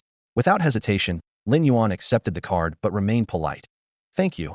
Elder Du, I know you're busy, I don't want to trouble you unnecessarily. Elder Du looked at Lin Yuan, and his smile grew even warmer. Since Lin Yuan's timely rescue at the Huiyue Pavilion, combined with his calm and unhurried demeanor and his talent that allowed him to pass the 2-star creator assessment directly, Elder Du increasingly admired him. This admiration unconsciously led Elder Du to compare Lin Yuan with Cheng Rue, and the more he thought about it, the more he felt Cheng Rue was completely outmatched. Remembering that he had personally given Cheng Rue the title Fengyang, Elder Du's face burned as if he had slapped himself. After seeing Elder Du off, Lin Yuan took out his phone and checked the time. It was just 10 a.m. sharp. He wasn't due to meet Lu Jie until 3 p.m. leaving him a full 5 hours. He decided to call Lu Jie right away. On the other end, Lu Jie's voice came through was inspecting a plot of land on the outskirts of the capital. The land was in a remote location, covering nearly 5,000 square meters, adjacent to a small man-made lake fed by a clear mountain spring. Surrounding it were lush green plants and beautiful scenery. Due to its isolated location, the price was quite reasonable. Lin Yuan chose to head there early to take a look together. After confirming the address, he summoned the capital's unique mode of transportation, the Windrunner Dove. The Windrunner Dove was a species of flying spirit unique to the capital, evolved from messenger pigeons before the revival of spiritual energy, classified as silver rank. They were difficult to tame, requiring dedicated trainers to spend 2 full years conditioning them before they could be ridden. Unlike other flying mounts, Windrunner doves required no pilot. Once the trainer informed them of the pickup and drop-off points, the doves could complete the entire route autonomously. Although they weren't very fast, they flew 5 times faster than the swiftest hoof carts. The fare was not cheap, 0.5 Huiyao coins for a round trip. Still, arriving in the capital without experiencing this local mount would feel like a missed opportunity, especially since it was said that riding a Windrunner dove was more comfortable than lying on the softest mattress. Before long, a massive pure white dove with a wingspan close to 3 meters landed steadily beside Lin Yuan. Showing its order QR code on his phone, the dove cooed twice, spreading its left wing onto the ground, inviting him to climb aboard. Stepping onto its wing, Lin Yuan was amazed at the softness of its feathers, which felt more like silky high-quality silk than ordinary feathers. The dove took off to about 25 meters, flying steadily and smoothly. Looking down, the northern outskirts of the capital were covered in towering greenery willows. Locust trees reaching up to 20 meters whizzed past beneath him. The air was rich with the dewy scent of grass and fresh wood. The Windrunner dove's slow, low-altitude flight was partly for sightseeing, allowing passengers to fully take in the capital's scenery. At this speed, they would reach Lu Jie's location in about 10 minutes. Lin Yuan relaxed, letting the breeze brush his face, his mood easing accordingly. Suddenly, the dove let out 2 sharp, urgent coos. The next moment, a beam of gray energy shot from the rear left, striking its left wing with a heavy impact. The force hit like a stone wall crashing at high speed. Lin Yuan's chest tightened painfully, almost knocking the wind out of him. The left half of the dove's wing and body burst open with a spray of blood and feathers. After the sudden attack, the Windrunner dove rapidly flapped the right half of its wings, letting out sharp, urgent coos as it dove toward the ground. In an instant, it glanced back at Lin Yuan, its eyes filled with anxiety. When it was just 3 or 4 meters from the ground, the dove, seemingly drained of all strength, suddenly flipped its right wing, shielding Lin Yuan's body tightly against its chest and back. Then, with a heavy thud, it crashed onto the asphalt, kicking up a massive cloud of dust. By the time the dust settled, the Windrunner dove had already lost its life. In truth, at the very moment it flipped its wing midair, the flying spirit had already lost its vitality. Its fall from tens of meters high down to the ground, using its body as a buffer, was a steadfast adherence to its trainer's command and the instinctive duty of flying spirits: protect their passenger, even at the cost of their own life. Thanks to the cushioning effect of the dove's right wing and body, Lin Yuan suffered no major injuries, though the impact from such a high fall left him with a slight pressure in his chest. He quickly deduced that the mastermind behind this ambush was most likely Cheng Rue. Generally had no grudges with others, and only Cheng Rue held a grudge big enough to seek revenge. Lin Yuan slipped out from under the stiff right wing of the dove, facing the fallen spirit's shattered body. The left wing and left side had been blasted into a bloody ruin by gray energy, and the collision had fractured it beyond recognition. At that moment, a harsh and vicious voice rang out from ahead. "Didn't expect this, did you? You kicked me once, now I'm coming for your life." Cheng Rue snarled coldly. Looking toward the voice, Lin Yuan saw an older man standing beside Cheng Rue, his features bearing a strong resemblance. Draped over the older man's shoulder was a little many-legged insect-like spirit, about the length of a small forearm, its gray-black body segmented with golden rings, the very source of the gray energy that had just attacked. Lin Yuan recognized it as an enlarged version of the spinal parasite spirit, even more menacing than the one Cheng Rue had summoned during their previous contest. Before they could strike again, Lin Yuan summoned his spiritual power, conjuring the red thorn and Yin to form a protective shield in front of him. At the same time, he transformed his intelligence device into glasses, snapping them onto his nose in one swift, precise motion. The old man snorted coldly and berated Cheng Rue. "Just this tiny pest? The highest power it can muster is a copper-grade spirit, and you can't handle it? And now you want me to step in? If you insisted on avenging yourself personally, one blast from the golden ring spinal parasite could have easily turned this kid and that unlucky Windrunner dove to dust." No sooner had he finished speaking than Cheng Rue called forth his own Spirita Golden Stage spinal parasite. Emerging from the wound at his thumb, Cheng Rui gasped in pain, yet still sneered and retorted, "Grandpa, if someone hadn't been guarding him, I'd have finished him off already." The old man Xinghua frowned and urged, "Hurry up.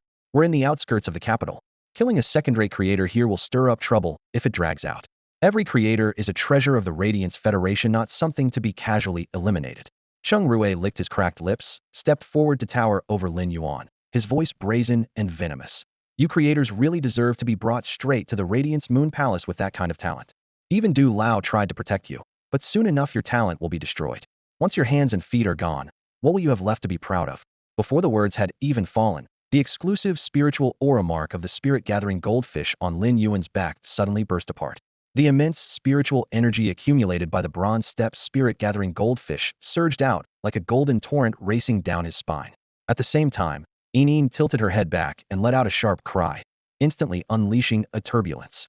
3 sound spikes mixed with chaotic energy shot, like arrows, toward Cheng Rui. Lin Yuan stopped holding back and infused all his spiritual power into the red spikes. The more than 10 barbed, razor-sharp vines grew wildly and rapidly, lengthening nearly 20 meters in the blink of an eye. Howling fiercely like a bloodthirsty storm, they whipped toward Cheng Rui. The deadly strike was about to land on Cheng Rui when a cold snort interrupted it. The golden-ringed spine goo perched on Cheng Wu's shoulder raised its head and roared. A surge of pale gray energy erupted, like an invisible tidal wave that wiped away all attacks in its path. The red spikes, Inin, and Songming seemed to be hammered and violently hurled aside, crashing heavily to the ground. Songming even lost its transformed form, falling with a thud beside Lin Yuan's shoulder. A sudden, piercing pain ripped through Lin Yuan's limbs and body. His throat tasted bitterly sweet as hot blood surged wildly from his mouth. He knew his chances were slim, but recklessly gambled everything, never expecting Cheng Wu's casual strike to shatter the entire offensive. Cheng Rui broke out in a cold sweat. At that moment, death had been so close it was terrifying, and fear quickly turned into bitter hatred. Gritting his teeth, his voice twisted like madness. "If I don't pierce your spine through with the spine goo, my name isn't Cheng. You'll slowly repent in agony as the spine goo gnaws on your vertebrae." Lin Yuan propped himself up, staggering and wiping blood from the corner of his mouth. The simple movement aggravated his internal injuries, and he spat up a fresh mouthful of blood. At his feet, Inin, Songming, and the red spikes also staggered to their feet, glaring fiercely at Cheng Wu and Cheng Rui. Cheng Rui charged forward and slammed out a fierce kick. Before his foot landed, the red spikes shot out a burst of dark green corrosive liquid. Cheng Rui had anticipated this. The spine gust bone blade on his arm flashed coldly, deflecting the acid and instantly slicing through several of the vines. As the spine goo lunged toward the red spikes, Inin let out a hoarse screech and fired 3 sound spikes in rapid succession from point-blank range, the shrill screeches slicing through the air and making Cheng Rui's heart seize. A gust of wind silently swept by, blocking the sound spikes, and sending Lin Yuan and his companions flying back 7 or 8 meters, crashing heavily to the ground. Lin Yuan struggled to get up, but had no strength left. He could only watch as the red spikes, Songming, and Inin lay groaning in the dust. Finally, summoning his last remaining spiritual power, he withdrew the 3 contracted beasts back into his mental space. Looking up, the noon sun scorched the earth, but Lin Yuan no longer found the light blinding. The rushing wind past his ears brought a faint sense of calm, as if the wind was light and the clouds peaceful. Cheng Wu frowned and scolded in exasperation, as if angry at a fool. "Twice you almost got taken down by this insignificant ant. Even a lion uses all its strength when fighting a rabbit, don't you get that? Let me show you what fast and ruthless really means." As soon as he finished speaking, the golden-ringed spine goo on his shoulder suddenly shrunk into a gray shadow, and, with a piercing rush of air, darted straight for the back of Lin Yuan's neck. In the blink of an eye, Lin Yuan felt the sky over the imperial city darken drastically. A new moon hung high, its pale silver light nearly overpowering the noon sun's harsh blaze. Then, a furious, thunderous roar exploded into the heavens. "How dare you!" At midday, when the sun should have been shining brightly, a pale moon suddenly appeared, its silver light stretching across the sky. Throughout the royal capital, several powerful figures simultaneously looked up. The bright sunlight was eclipsed by the cold lunar orb, casting a sudden shadow over heaven and earth. The first to react was a man holding a slender green bamboo staff. Though only about 30, his eyes bore the marks of many trials. He gripped the bamboo tightly, fixing his gaze on the cold moon with furrowed brows. This was the sacred artifact of the Moon Empress, the deadly cold moon orb. It had not appeared in 10 years. Its return foretold bloodshed. Beside him, a middle-aged man clad in crimson armor was playing Go with black stones. The instant the cold moon rose, a black stone that had been poised on his fingertip fell with a sharp ding, disrupting the game. The armored man whispered, Master Bamboo, has the cold moon orb truly entered legend? Its aura now far surpasses what it was before. Master Bamboo tightened his hold on the bamboo staff and spoke gravely. You know the Moon Empress temper. If she summons this orb, something earth-shattering is coming. Before he finished his words, he vanished like a wisp of smoke, chasing after the moon's gleam. The armored man followed, stepping across the ground like a phantom. At the same time, the Lantern Bureau headquarters flickered with activity. Cultivators wearing the Bureau's insignia moved between the halls, all exuding extraordinary presence. In the main hall, a slender woman with her face veiled stood by an open window, her gaze cold and distant. She whispered, the distant sky, the high moon. After 10 years of silence, why strike again? Let this not repeat the past. With that, she disappeared, leaving several official documents scattered and alone on the floor. At the heart of the capital, the radiant royal court gleamed. In the main hall's chief seat sat an elderly man with white hair. At his side stood two formidable middle-aged men. The elder fixed his eyes on the cold moon, tapping his fingers lightly on the table before pressing his hand to his forehead, as if weighing a difficult decision. After a moment, he looked toward the man on his left, whose expression was as icy as frost. Iron Prison, investigate thoroughly. Do not let the Moon Empress' wrath bring flames like those from 10 years ago. The man clad in golden armor on the elder's left rose at once. Yes, sir. With that, he vanished in a flash of golden light. The elder gave a faint glance. Cicada Song, besides Iron Prison, almost no one survives when the Moon Empress moves. Cicada Song stood with hands behind his back. She rarely loses her temper. Since the cold moon orb has reappeared, whoever provoked her must pay the price. Even Iron Prison. I will go as well. The elder pondered briefly before nodding. Cicada Song's faint smile never left as he too disappeared into the air. Above the royal capital, the cold moon shone brighter than ever. At that moment, a voice cracked across the sky with a fierce challenge. How dare you? The moonlight spilled down like a silver flood, illuminating the whole scene. Lin Yuan felt as if the moonlight's pure glow carried a healing power. In mere moments, the aching pain throughout his body and the searing, bone-deep agony vanished rapidly within the cool, gentle radiance. At the same time, Cheng Rue and the spinal goo inside him dissolved like bubbles scattered by a cold, biting wind, vanishing completely in an instant. The diamond-tiered, illusion-transmuting golden ring spinal goo on Cheng Wu was pinned midair by the moonlight, unable even to move its tentacles. The silvery light fell on its shell, dissolving the hard exoskeleton, countless multi-legged limbs, and resilient tentacles into a gray mist, as if erasing it from the world. Cheng Wu's body was undergoing a strange transformation as well. He felt as if invisible flames were igniting him, yet without pain, only the clear sensation of his cells peeling away layer by layer. Within moments, 3 fingers on his left hand had disappeared. Terrified, he cried out, Great Lady of the Moon, I beg your mercy. I do not know what wrong I have done. The moonlight was like water. A woman clad in a flowing gown colored like moonlight hovered in the air, appearing beside Lin Yuan in an instant.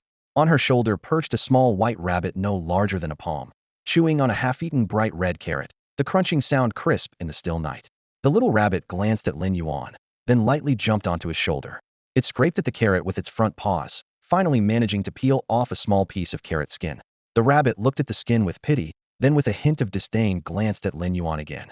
Seeing the Lady of the Moon's eyes upon it, the tiny creature reluctantly pushed the carrot peel into Lin Yuan's mouth. In that instant, Lin Yuan, who had been recovering under the moonlight, was fully healed, his physical strength and spiritual power both restored to their peak. Even the injured Red Thorn, Yin, and Song Ming within his spiritual realm were instantly whole again. Once sure Lin Yuan was unharmed, the rabbit quickly pried open his mouth, retrieved the carrot peel, wiped it clean on its snowy fur, then gently stuck it back onto the tip of the carrot. Lin Yuan steadied himself and looked up into the Lady of the Moon's deeply concerned gaze. Before he could speak, she took the blame first. When you left, I should have sent Song Yue or Xian Yue with you. It was my negligence. I never expected someone to dare act in the outskirts of the royal capital. When she spoke the words act, an overwhelming power intertwined with moonlight seemed poised to shatter the sky itself. Cheng Wu desperately fought against the pervasive moonlight with all his strength, trying to pull back his immobilized golden ring spinal goo. But the giant goo was motionless. Within the brief moment that the Lady of the Moon spoke with Lin Yuan, cold sweat drenched him. Fear clawed at his soul, shattering his reason. He collapsed to his knees, his throat tight, unable to even utter a single defense. Having witnessed Cheng Rue being reduced to nothingness in the moonlight, Cheng Wu's fear surged, mingled with grief and rage. Yet just as quickly, his hatred for his own grandson flared. Cheng Rui's vendetta had targeted the Lady of the Moon herself. The boy he once considered insignificant was backed by a force as mighty as the Lady of the Moon. Under normal circumstances, Cheng Wu would never have dared to seek out her acquaintance. now, had literally thrown himself at the most forbidden power. After the Moon Empress looked down at Changwu kneeling on the ground, her expression remained cold and indifferent as she lifted her delicate hand. Her slender fingers sliced through the night air, and the silken, silver-white moonlight instantly coiled around the golden-ringed spine bug of the Diamond Tier 5th transformation. The insect was tightly bound, its mandibles opening and closing, but not a single cry escaped its throat, silenced by the grip of moonlight. Within the gentle curtain of light lurked a razor-sharp killing intent capable of severing anything. Sensing the contract's spirit's despair, a chill ran down Cheng Wu's spine. He immediately prostrated himself, trembling as he begged, "Mercy, Your Majesty the Moon Empress. For the rest of my life, I willingly submit to your command." The Moon Empress' tone remained soft and gentle, yet cut through the air like ice. "When you struck down my disciple, you should have understood those who kill shall be killed." She paused, then added with deadly resolve to serve me. "You are not yet worthy. Under this moonlight, repent sincerely." As her words fell, Cheng Wu's eyes grew vacant, and he forgot to circulate his spiritual energy. One of his arms gradually disintegrated in the silver glow, turning to nothingness inch by inch. Overwhelmed by despair, he realized how little chance he had survived today. Who would have thought that the youth he had treated like an insignificant insect was actually a direct disciple of the Moon Empress? That fatal blow Cheng Wu had just dealt to Lin Yuan, if not for the Moon Empress intervention, the boy's spine would have already been hollowed out by the golden-ringed spine bug. Thinking of this, his spirit is crushed. Just as the moonlight was about to completely consume Cheng Wu, a silent green bamboo leaf appeared, hovering above his head. The leaf emitted a faint green glow, shielding him from the cascading silver moon rays. But within moments, the edges of the bamboo leaf were eroded by the light curtain, the green glow gradually fading until it was fully absorbed back into the moonlight. A figure in white then landed nearby. The middle-aged man gripped a green bamboo staff and kicked Cheng Wu over 10 meters away, pulling him out of the most concentrated moonlight. Immediately after, a red-armored soldier dashed over, sweeping out an energy shield to block the lingering light rain and protect Cheng Wu. The red-armored man hurriedly urged, "Your Majesty the Moon Empress, if the cold moonlight from the solitary crescent continues, Cheng Wu will vanish completely. I beg you to reconsider." After speaking, he once again injected spiritual energy into Cheng Wu's body. The energy circulated through his meridians for a moment, but there was no sign of healing. The soldier's expression darkened. It was said that the cold moon's solitary crescent's sublimation power could force all matter beyond gas, liquid, and solid states into a fourth state, pure void. Witnessing this firsthand today proved the rumors true. As for Cheng Wu, though he was a peak 4-star creator, he had only contracted a single origin-type creature and had no other supports. The golden-ringed spine insect contracted by Cheng Wu greatly amplifies a creator's abilities, but is not particularly skilled in combat. Yet, even so, as a diamond-tier origin creature with the power of Fantasia's 5 transformations, it should be nearly impossible for an ordinary person to shake it. Now, under the pale moonlight, it couldn't even struggle, as if bound by invisible chains. The armored man watched this, and his heart skipped a beat. Even Cheng Wu and his contracted creature were powerless to resist. If this endless moonlight fell on him, he feared he wouldn't last long. The Moon Empress' gaze was cold as a star. Suddenly, someone appeared out of nowhere to stand before Cheng Wu, blocking him. She furrowed her brows slightly. As displeasure flickered on her face, the tranquil moonlight began to ripple like it had been set aflame, shimmering with a barely concealed, boiling intensity. The man holding a green bamboo staff cleared his throat gently and spoke in a warm tone. "Moon Empress, Cheng Wu is after all a peak 4-star creator. Even if he challenged you, and you have already cut off one of his arms, that punishment should be sufficient. Could you please spare his life for my sake?" His words had barely fallen when he sensed something amiss from the Moon Empress' expression, which remained utterly composed. She extended a pale hand and let her fingertips trace the air, weaving strands of moonlight glowing with a chilling gleam. She smiled lightly, but it was like frost. "Give your bamboo lord a face? Since when have I learned to give anyone face? If you insist on pleading, don't blame me if I make your purple bamboo forest shine with sun and moon for a whole month." The Moon Empress fired 3 questions in a row. Bamboo Lord's chest sank slightly, and a look of helplessness crossed his face. He knew the Moon Empress' temper well, yet he cast a glance at Cheng Wu, tightening his brows, and solemnly said again, 4-star peak creators are the treasure of the Radiant Federation. I still hope the Moon Empress can show some mercy." The Moon Empress' voice grew colder. "The Radiant Federation's treasure? Such treasure dares to lay hands on a 2-star junior?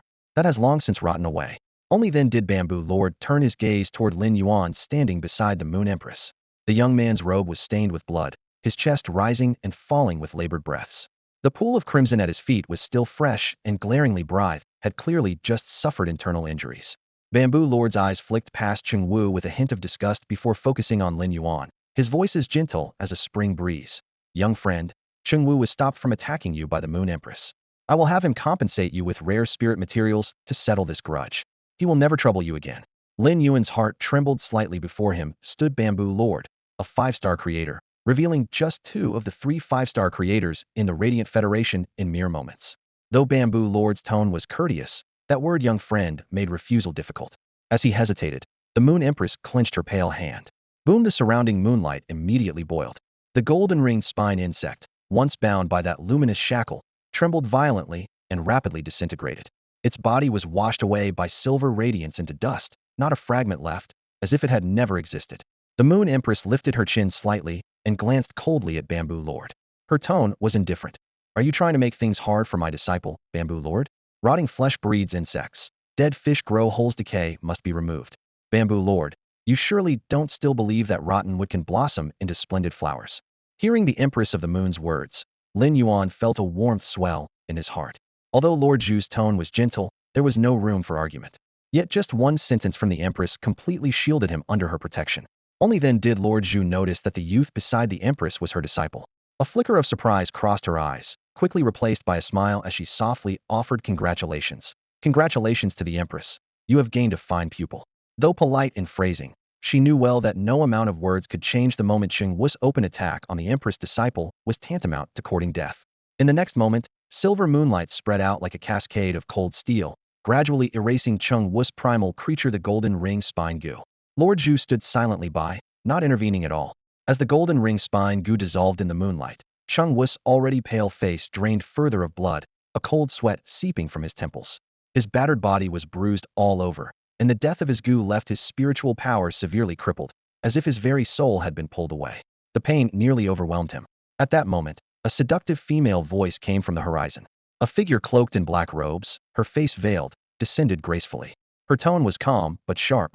Empress of the Moon, impressive move. You directly sublimated the golden ring spine goo.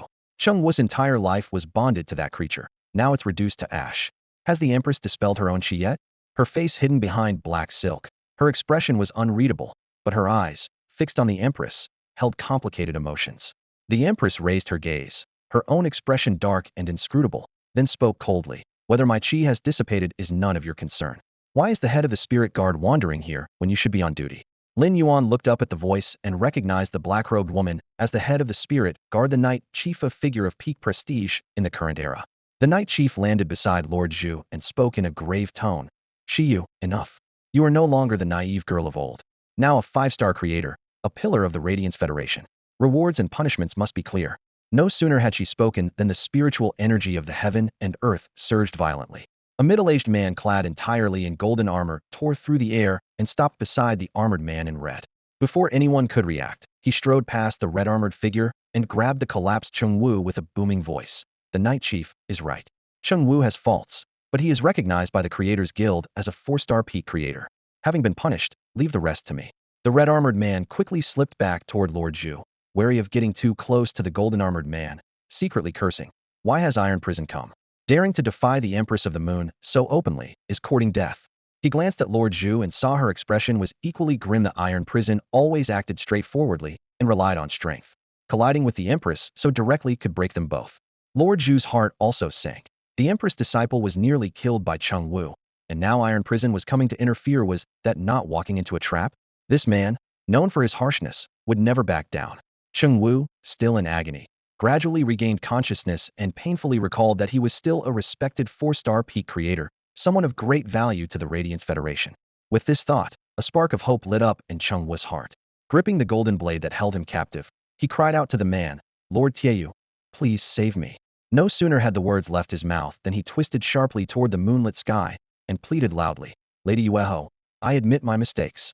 I am willing to offer all my wealth to my master's top disciple, just spare my life. Taiyu's expression immediately darkened.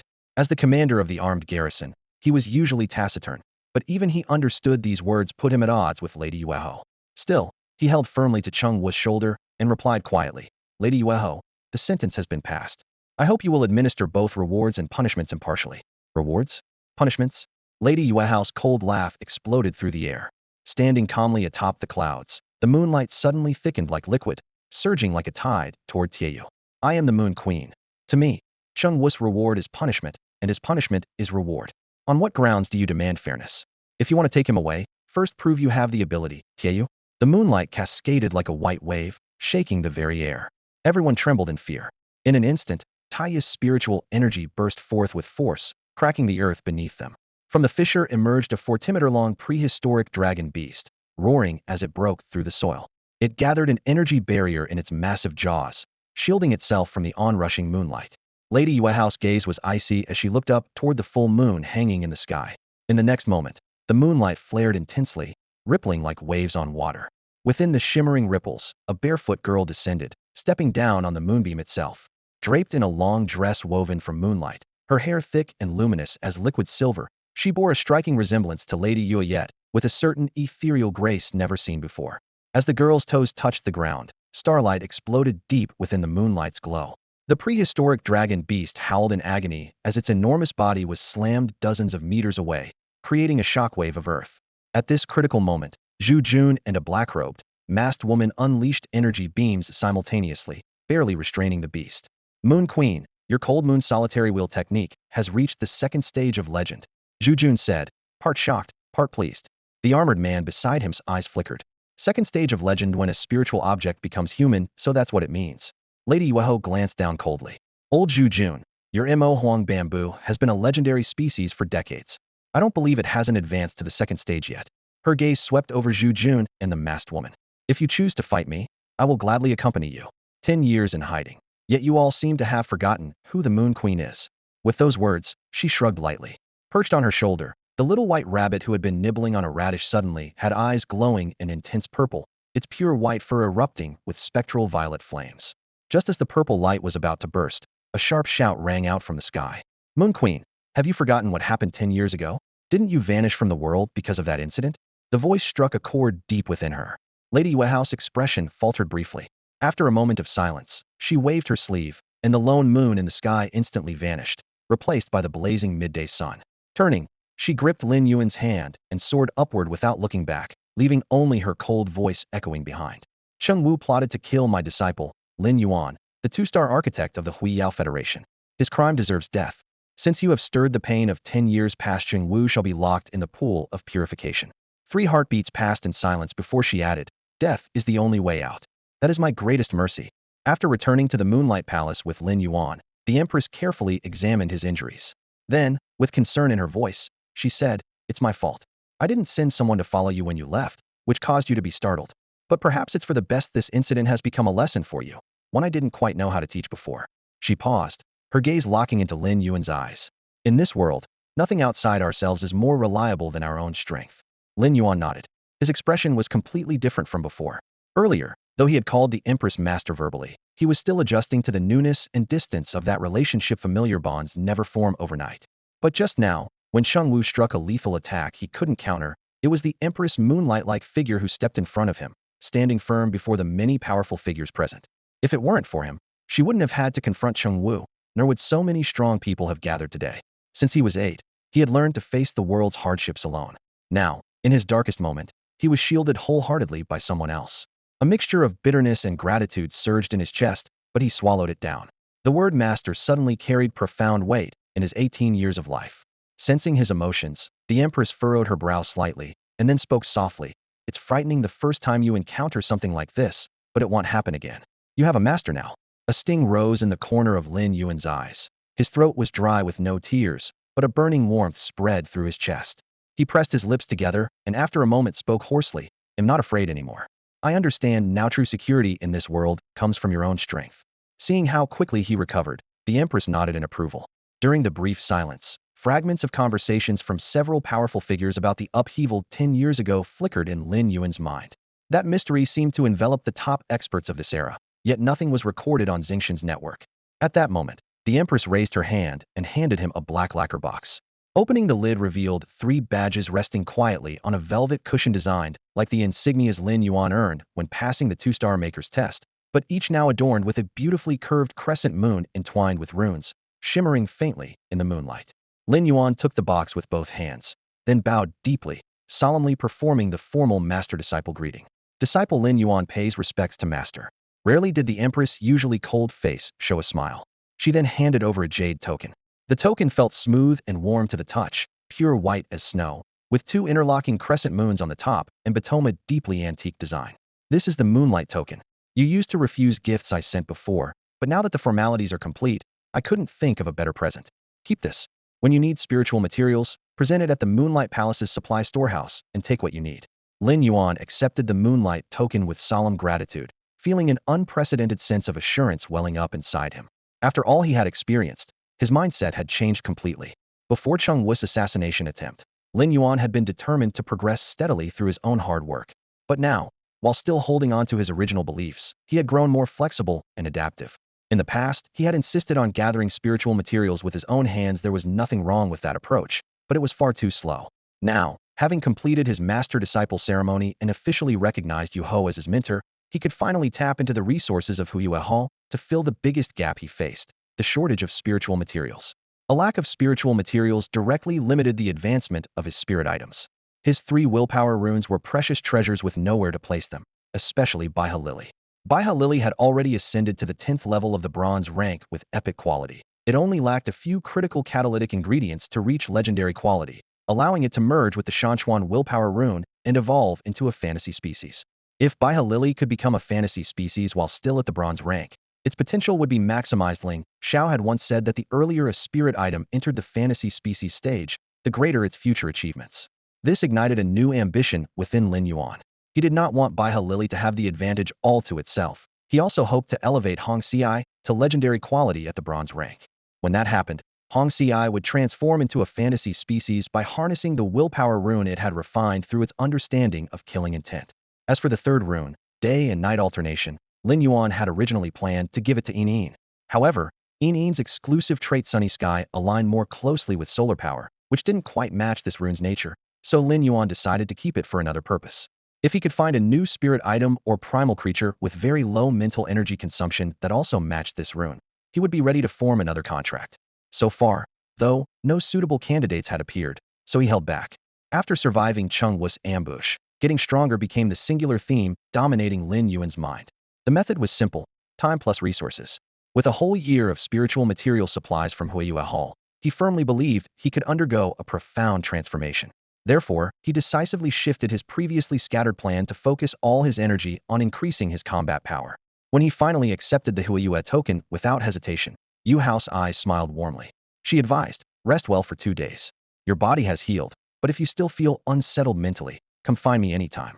As his master, she understood clearly that certain experiences like the first kill or the first near-death escape were difficult for others to replace, and all she could do was help guide him through them. After leaving the back hall, Lin Yuan returned to his private pavilion. Sitting finally in his chair, the memory of the golden-ringed spine worm that had flashed like lightning and struck his neck still echoed in his mind, but it no longer frightened him. Instead, it became a driving force, reminding him that only power was fundamental. He immediately entered Mobius' spirit locking space to check on Hong Xi, Songming, and Yin. All 3 spirit items were safe. The vines severed by the spine worm had regrown on Hong Xi. Even more encouraging was that after the fierce battle, plus the mountain of fresh meat stored in the diamond-grade spirit trapping box, Hong Xi's quality had risen from perfect to epic, and its level had increased to Elite 9. With Hong Xi's evolutionary trait based on devouring, this abundant carnivorous energy was enough for it to break through its cocoon within a day or 2, enter the bronze rank, and gain its first exclusive trait. At that time, Hong Xi, as a primal creature, would experience its first true transformation. This time, Lin Yuan didn't bring Songming and Yin back into his spiritual space, nor did he place them in their usual living pavilion instead. He simply left them in the locked spirit space. The platinum-grade vine gourds and celery stem vines were arranged neatly on the wooden table in the center of the space. The surface of this otherwise ordinary table had been steeped day after day in spiritual energy, a full 10 times more concentrated than the outside world. The wood had developed a warm, jade-like luster. Its grain so fine it looked like it had been polished by water over time. Watching this transformation, Lin Yuan quietly calculated. If he moved in more wood, it would eventually turn into jade-like timber as well.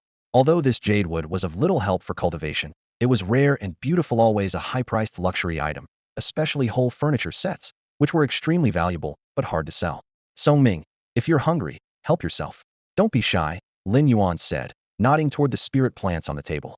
Platinum-grade spirit plants had the most direct restorative effects on spirit beasts, especially after a fierce battle. During the last fight, the scene of Lin Yuan coughing up blood had startled Song Ming and Yining so much they stuck close to him. Almost every minute or two, Yining fluttered up to his ear, chirping anxiously until reassured he was fine. Song Ming crouched on his shoulder and whispered softly, "Lin Yuan, you scared me to death. It's my fault I'm useless, no combat ability at all." Lin Yuan quickly petted his head until the little creature purred happily, then smiled. "If it weren't for your tool form as glasses letting me dodge that energy strike, I would have gone down on the first hit. So really, Song Ming is the best." Feeling affirmed, Song Ming meowed twice, jumped on the table, curled up, and soon fell asleep. Seeing this, Yining flew back to Lin Yuan's ear, seeking praise again. Lin Yuan laughed helplessly, plucked a leaf from the celery vine, tore it into pieces, and fed it to him. Yin Yan's spear was just as effective, almost got Cheng Rue injured. The little one's eyes lit up as he happily ate, then fluttered into Kong Ming's soft fur, and the two dozed off together. Sleeping was their fastest way to recover energy. As for the newly promoted gold-grade wind speed antelope, Lin Yuan had already listed it in his Xingnet shop. There were many inquiries and good offers, but he was still watching carefully and hadn't decided to sell or act yet. After taking care of the spirit beasts, Lin Yuan went to the water tank beside the spirit transformation pool. Many of the fish eggs left behind by the 5 fortune orchids had successfully hatched. Tiny fry, less than half a centimeter long, swam through the water, their small tails stirring gentle ripples. Although spirit-absorbing goldfish fry didn't need feeding if the spiritual energy was abundant, Lin Yuan still patiently transferred the first batch one by one to another tank to prevent them from accidentally eating unhatched eggs. The fry had poor eyesight, and if too crowded in an energy-rich environment, they were prone to biting each other or the eggs. Once everything was settled, he noticed that around the edge of the transformation pool, many ordinary-grade spirit goldfish had been promoted to elite level but still dared not approach the pool center. Only his contracted spirit-gathering goldfish, Xiaohei, occupied the spacious central water area exclusively. Occasionally, it would dip down, pick up a butterfly shell from the bottom, and leisurely swallow it whole. Suddenly, Lin Yuan witnessed a fascinating scene. The spirit-gathering goldfish called Xiaohei was swimming toward the pond's edge, carrying a butterfly shell in its mouth. Xiaohei flicked its broad tail fin forcefully, scattering 2 approaching elite spirit-sucking goldfish into pieces and clearing a path only for the Wu Fu Lan Shou female fish. It dropped the shell right at her mouth. Watching carefully as she cautiously swallowed the shell, Xiaohei turned around proudly and swam leisurely back to the center of the pond. After finishing the butterfly shell, the Wu Fu Lan Shou female also swam carefully toward the central water area. Xiaohei paid no attention to this partner, but fiercely swept its thick tail at any other elite spirit-sucking goldfish trying to get close, shooing them away without mercy. This vivid fish love story left Lin Yuan stunned and speechless. He couldn't help but recall the pair of sneaky lovers he once encountered while picking up bottle caps. Turns out spirit creatures could also show affection. He silently sighed. Even animals have feelings. Even animals know love. Just then, a faint click sound came from the room. Lin Yuan whipped around to see the blue shimmering butterfly cocoon on the table cracked open. A newly hatched blue shimmering butterfly was struggling to emerge. Its wings were soft and wet, crumpled like thin paper pressed against its sides, unable to spread open. Lin Yuan approached, but didn't reach out to help. He simply watched quietly. Spreading wings is a butterfly's first and hardest test of life. Countless butterflies perish at this stage, but if successful, they can soar freely in the vast blue sky. After several minutes, the butterfly finally stretched its wings. Purple. Not the usual blue, but an extremely rare, deep purple. Lin Yuan was momentarily stunned, too surprised to think further. He immediately used Mobius' unique soul lock space ability to claim this unusual butterfly as his soulbound spirit. The contract was sealed, yet he still couldn't fully process it. He have just gotten lucky and found the legendary blue shimmer purple butterfly? Known as the true form of the blue shimmering butterfly, the blue shimmer purple butterfly undergoes an atavistic evolution inside the cocoon, awakening the most perfect template within Lepidoptera. Its rarity is such that no records exist outside ancient texts. Many outright considered it a mythical spirit. Due to this legend, the evolved blue shimmer goddess butterfly once led polls and spirit beauty contests, but organizers never furnished conclusive proof of the blue shimmer purple butterfly's existence. Ultimately, they labeled it a fantasy among non-fantasies, causing the goddess butterfly to slip out of the top 3 without the legend's support. Checking the true stats of the blue shimmer purple butterfly, Lin Yuan tapped his forehead again. The initial skill silent scale powder, common among ordinary blue shimmer purple butterflies, was drastically different from that of regular blue shimmering butterflies. Ordinary scale powder scattered in strong winds and washed away by rain, greatly weakening its silencing effect. But the powder from the blue shimmer purple butterfly stuck strongly, embedding into the target's skin, and could only be completely removed by fiery burning skills. Rain actually made the powder adhere more firmly, while wind was almost ineffective. This difference was nothing less than a qualitative leap. Blue shimmer purple butterfly, truly powerful. Lin Yuan couldn't help but exclaim in admiration. From now on, the blue shimmer purple butterfly was no longer just a legend. It existed in his hands. As the perfect variant of the blue flash butterfly, the blue flash purple butterfly unsurprisingly inherited the same skill limitations as its original form. Its sharpest skills remained restricted to the basic level. Beyond that, other abilities were still rather underwhelming. However, for Lin Yuan, this was far from a problem, since what truly mattered to him was the blue flash purple butterfly's initial skill available at the basic level silent scale powder. This powder adhered exceptionally well, and once scattered, it could instantly shut down an opponent's senses. It was a masterstroke of control abilities, capable of catching enemies completely off guard in battle if used skillfully. After forming a contract with the blue flash purple butterfly, Lin Yuan immediately infused spiritual energy into the tiny creature, barely half the size of his palm. Within less than an hour of energy flow, the butterfly began trembling violently as its shimmering scale powder spilled out like snowflakes, layering and sparkling in brilliant cascades. Lin Yuan took advantage of this moment to rapidly elevate it from basic level 1 with common quality, all the way up to elite level 10 and epic quality, then pushed further towards the bronze rank. Suddenly, the trembling butterfly's body emanated a faint purple halo.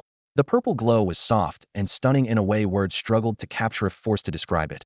Calm and purple would be the closest fit. Within the halo, the scale powder burst forth, coalescing into a half-meter-wide shimmering illusion around the butterfly. Lin Yuan steadily channeled spiritual energy until he completely shattered this barrier, officially advancing the blue flash purple butterfly into the bronze tier. The moment the breakthrough completed, the butterfly flapped its wings, scattering the surrounding purple-blue light and dispersing the swirling scale powder like a fragile dream dissolved in an instant. A blue flash purple butterfly, now more than twice its original size and larger than a clenched fist, flew out from the halo and gently landed on Lin Yuan's shoulder. A gleaming purple aura lingered there, making Lin Yuan feel as though he had stepped into a fairyland.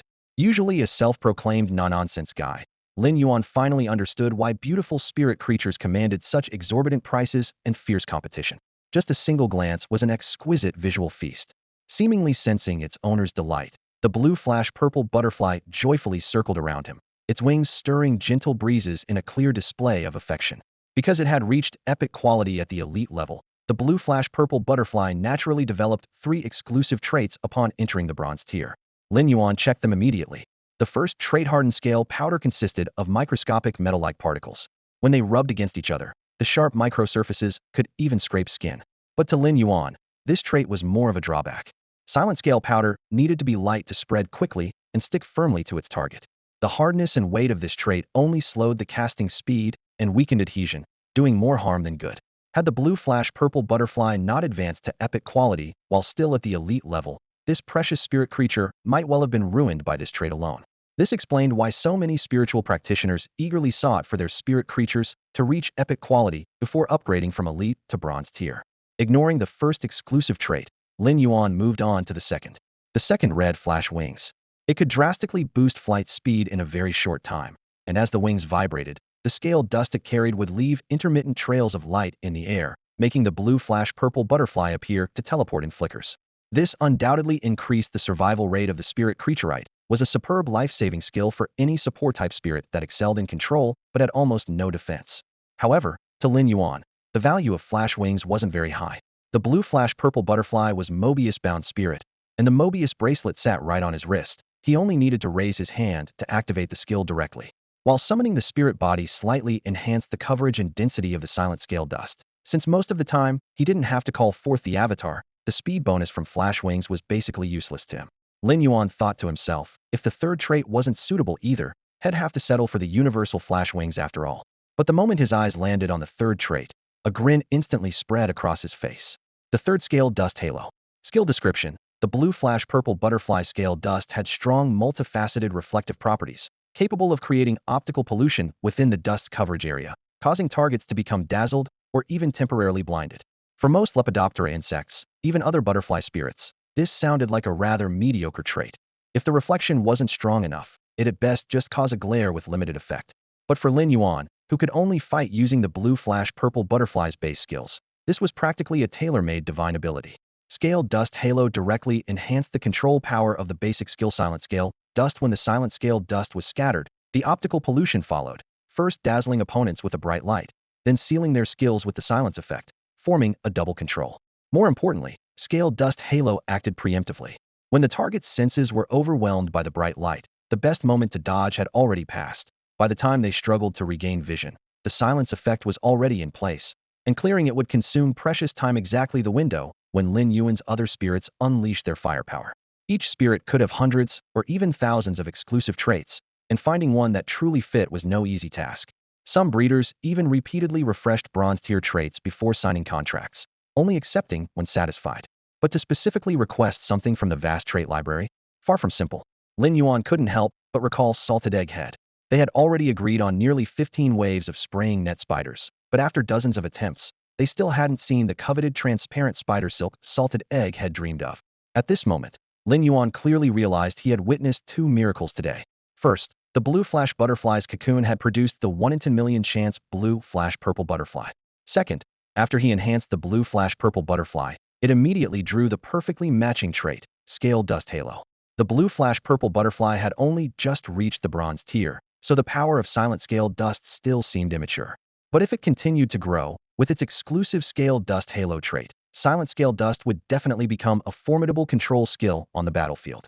Lin Yuan had already sent a message to Lu Jia as soon as he returned to the Radiant Moon Palace. Having just survived a life-or-death ordeal, he had no interest in viewing any more houses.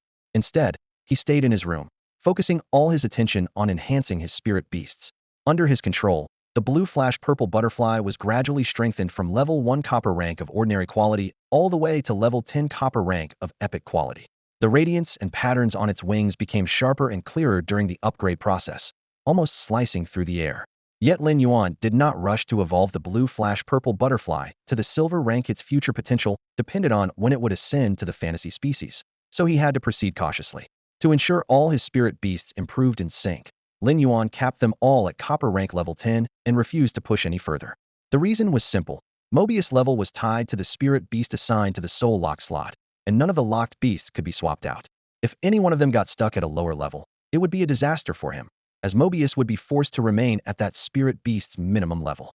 Only when all his beasts completed their fantasy species transformation at the copper rank could he confidently push upward without being stuck at copper rank with no way out. Previously, he had worried about the 2 redwood cores needed for Lily to evolve from epic to legendary. Now, with the Radiant Moon Order in hand, he just had to go to the Radiant Glory Palace treasury to get the required spirit materials. His next step was to upgrade Lily to legendary quality, then fuse her with the will runes he had learned from the cycle of mountains, rivers, plants, and decay, making Lily his first fantasy species spirit beast. Lin Yuan didn't know exactly how strong a fantasy species at copper rank could be, but he was sure that at the same stage, it would be much more powerful than beasts who ascended to fantasy species later. Ascending to fantasy species meant breaking free from the original genetic template and moving toward an imagined, ideal form. Pushing further through the 5 transformations would let the beast reach myth species status, transcending to a divine level. Before, Lin Yuan only understood the term fantasy species, but now, having seen higher forms with his own eyes, he had a clearer vision for the future. The fantasy path for Lily and his other spirit beasts was now taking shape in his mind. At this moment, Mobius remained asleep and unresponsive. It hadn't been long since its last slumber, but its silence still made Lin Yuan somewhat uneasy. Fortunately, Mobius' attributes had changed. The previously vacant copper rank soul lock slot was finally filled. Spirit beast name, Mobius. Species. Level, copper rank 1010. Type, space mystery. Comprehension quality, epic. Skill 1. True data converts all complex and visually indistinguishable information into data, potentially revealing truths hidden beneath the surface. Skill 2. Steadiness passive skill that enhances steadiness as the spirit beast's level increases, stabilizing the mind and providing a chance to resist negative states. Exclusive trait, Soul Lock. Mobius space can sustain spirit creatures, but the initial level of any spirit nourished within cannot exceed Mobius' own level. Mobius itself cannot upgrade directly. Its level increases as the nourished spirits grow stronger. It also gains the initial skills of these nourished spirits, but gains no new skills upon leveling up. Each time Mobius advances a major level, it can sustain 1 additional spirit. The method for Mobius upgrading remains unchanged. Pure Land of Bliss. The soil born within the soul lock space can rapidly heal injured spirits on the brink of death. The exact recovery time depends jointly on Mobius's level and the injured spirit's level. Common Soul Lock Lily, Copper Tier Level 10, Epic Quality. Skill: Healing rapidly closes external wounds, slowly replenishes vitality. Exclusive trait: Revival Mark Healing energy released normally is stored and can be triggered by the contract holder at any time to unleash all stored healing power at once. Elite Soul Lock Spirit Gathering Goldfish, Copper Tier Level 10, Epic Quality. Skill: Spirit Infusion instantaneously restores a portion of spirit energy, then continuously recovers lost spirit energy over time. Exclusive trait: Aura Mark Spirit energy dissipated from itself no longer spreads into the environment, but sinks into a mark imprinted on the contract holder, allowing them to call upon it freely. Copper Tier Soul Lock Blue Flash Purple Butterfly, Copper Tier Level 10, Epic Quality. Skill: Silent Scale Powder disperses adhesive scale powder that causes targets to lose the ability to communicate spirit power or cast spells. Exclusive trait: Scale Powder Halo Multifaceted reflective scales cause intense optical pollution, making anyone enveloped prone to dizziness or even temporary blindness. After reviewing the true data, Lin Yuan sincerely remarked, "It would be hard to find a healing or support spirit stronger than Mobius in the world. Every skill Mobius possesses originates from a nourished spirit, and each spirit's skill links seamlessly to its exclusive trait, allowing Lin Yuan to continuously enhance Mobius in a planned direction." At this moment, Red Thorn had already devoured a vast amount of interdimensional creatures' flesh and blood, evolving to Elite Level 10, Epic Quality. However, to break through the barrier between Elite Level 10 and the Copper Tier, it still needed to keep devouring to push forward a difficult feat for any spirit. Thus, Red Thorn's promotion to Copper Tier would take more time. The most urgent matter now was to promote Lily to a fantasy species. With that in mind, Lin Yuan lifted his foot and headed toward the Huiyue Hall to collect the spirit materials Lily would need to break through to legendary rank. Passing through pavilions and corridors, rare spirits in bud were visible blooming in the flower beds beside Huiyue Hall. On the lawns, young spirits chased and played, creating a lively scene. Before he could step into the main hall, Sanyu approached. Her gaze was calm but respectful. She bowed slightly and spoke in a cool, clear voice. "Young lord, Lady Yueho requests you come to the rear hall." Seeing Sanyu bow, Lin Yuan's heart skipped a beat. He quickly waved his hand. "Senior, you flatter me too much." He had always respected the strong. Sanyu bowing and calling him young lord made him feel quite uneasy. She raised her eyes, her usually icy expression softening with a trace of warmth. "Lady Yueho is the mistress of the Huiyue Hall on Qingyue Mountain. Both I and Xianyu serve as her envoys and attendants. As you are Lady Yueho's disciple, her kin, it is only natural for me to show you this respect. Strictly speaking, you are also the young master of Huiyue Hall on Qingyue Mountain." She paused, then added, "Not to mention me and Xianyu. There aren't many in the entire Huiyao Federation who would not dare pay you respect." When mentioning Lin Yuan's near assassination by Cheng Wu, her brows furrowed slightly. "This summoning by Lady Yueho is likely to arrange a protector strong enough to fully guard you. Until you have fully matured, there must be someone to guard your path. Ambitions of ill will exist everywhere." These words caused Lin Yuan's brow to lift, surprised.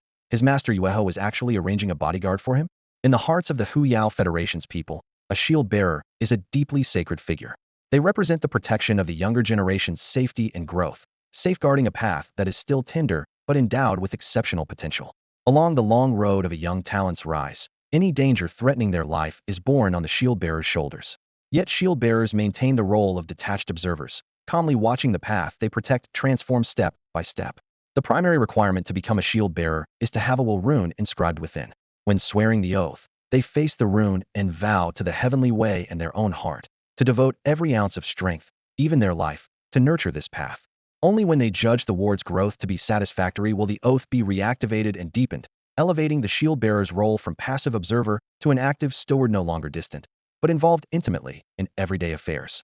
If displeased with the growth, they will willingly sever the oath after the youth reaches independence and quietly depart, never interfering again. Because of this, those who receive a shield bearer's protection are mostly from prominent or noble families.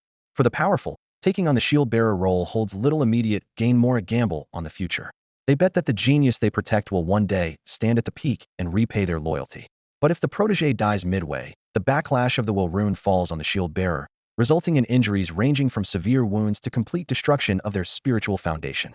Bound by the oath, shield bearers never relax until the youth is truly grown up, at least until they possess the strength to stand alone. Yet this protection is not blind sheltering. Unless the ward faces certain death, shield bearers do not intervene. Even if their charge suffers humiliation or torment, as long as life is not at risk, They watch coldly from the sidelines because such trials are the crucible that tempers resolve and power. The path of a genius is destined to be thorny.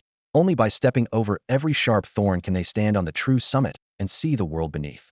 Lin Yuan was familiar with this common knowledge about shield bearers, but never imagined he would have one himself.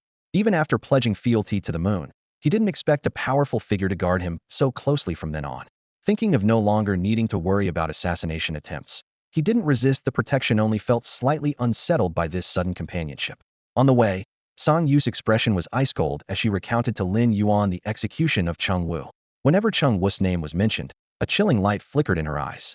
As for the 5 sin-cleansing willows in the Pond of Redemption, previously removed by the Soul Suppression Department to contain spiritual creatures, today Xian Yu replanted all 5. The cleansing spring in the sin-washing pond was partially clogged, so Xian Yu ordered it repaired and cleared. After being spiritually elevated by Lady Xuan Yu's moonlight, Cheng Wu hoped to sincerely repent during the few remaining days he had in the pond. Lin Yuan wasn't familiar with the sin-washing willow trees or the spring within the pond, but in the Radiance Federation, from 80-year-old elders to 10-year-old children, no one hadn't heard of the pond that ignited fear in all who knew Itonly. The most heinous criminals were sent there to wash away their sins. Cheng Wu's fate was destined to be tragic. Lin Yuan neither spoke nor showed pity. He didn't want to cause trouble for Lady Xianhua. To those who sought to kill him, Lin Yuan never held back. Yet he also knew that his strength relied solely on the authority of his master, Lady Xianhua, not his own power. But he believed that one day, he would carve out his own place in the world. Passing through the curved corridor of the glorious Moon Palace, Lin Yuan entered the spacious, brightly lit rear hall. The first thing to catch his eye was Lady Xianhua, bending down to carefully groom a snow-white spirit creature. The creature's pure white fur shimmered softly, its 7 tails draping gracefully behind a rare, 7-tailed white fox. Its eyes glowed an eerie green, and amid its elegant appearance was an undeniable aura of ruthless ferocity. At that moment, an inconspicuous little white rabbit carrying a tiny carrot hopped onto Lady Xuanyu's shoulder, still nibbling away. The fox caught sight of the rabbit from the corner of its eye and instantly lowered its body, curled its tails, and made the symbolic fox gesture of submission. Fox spirit creatures were known for their pride and refusal to submit, making this an extremely rare sight. Among beast spirits, few could rival a fox, let alone one with 7 tails. Lin Yuan recalled that old folklore from past lives saying, "A fox born with 7 tails brings ongoing calamities. One born with 9 tails heralds chaos in the world." After smoothing the last fox tail, Lady Xianhua raised her hand in a signal. The 7-tailed white fox transformed into a stream of light and entered the spiritual realm. Song Yu immediately stepped forward with joy in her voice. "Lady Xianhua, your calamity-devouring solar fox has evolved from 6 to 7 tails, and its quality has entered the realm of legend." Lady Xianhua nodded mildly, then noticed Lin Yuan standing by the hall's door and smiled, gesturing with her hand. "It's clear you've stepped out from under the shadow of assassination." She then studied Lin Yuan's expression closely. Finally relaxing beforehand, she had been considering how to guide her disciple.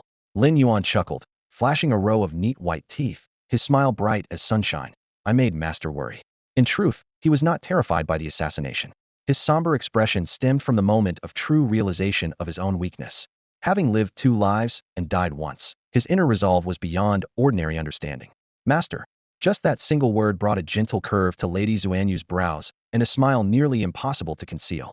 Her clear, bright laughter left Song Yu standing nearby speechless. She couldn't recall how many years it had been since Lady Xianhua last laughed so freely.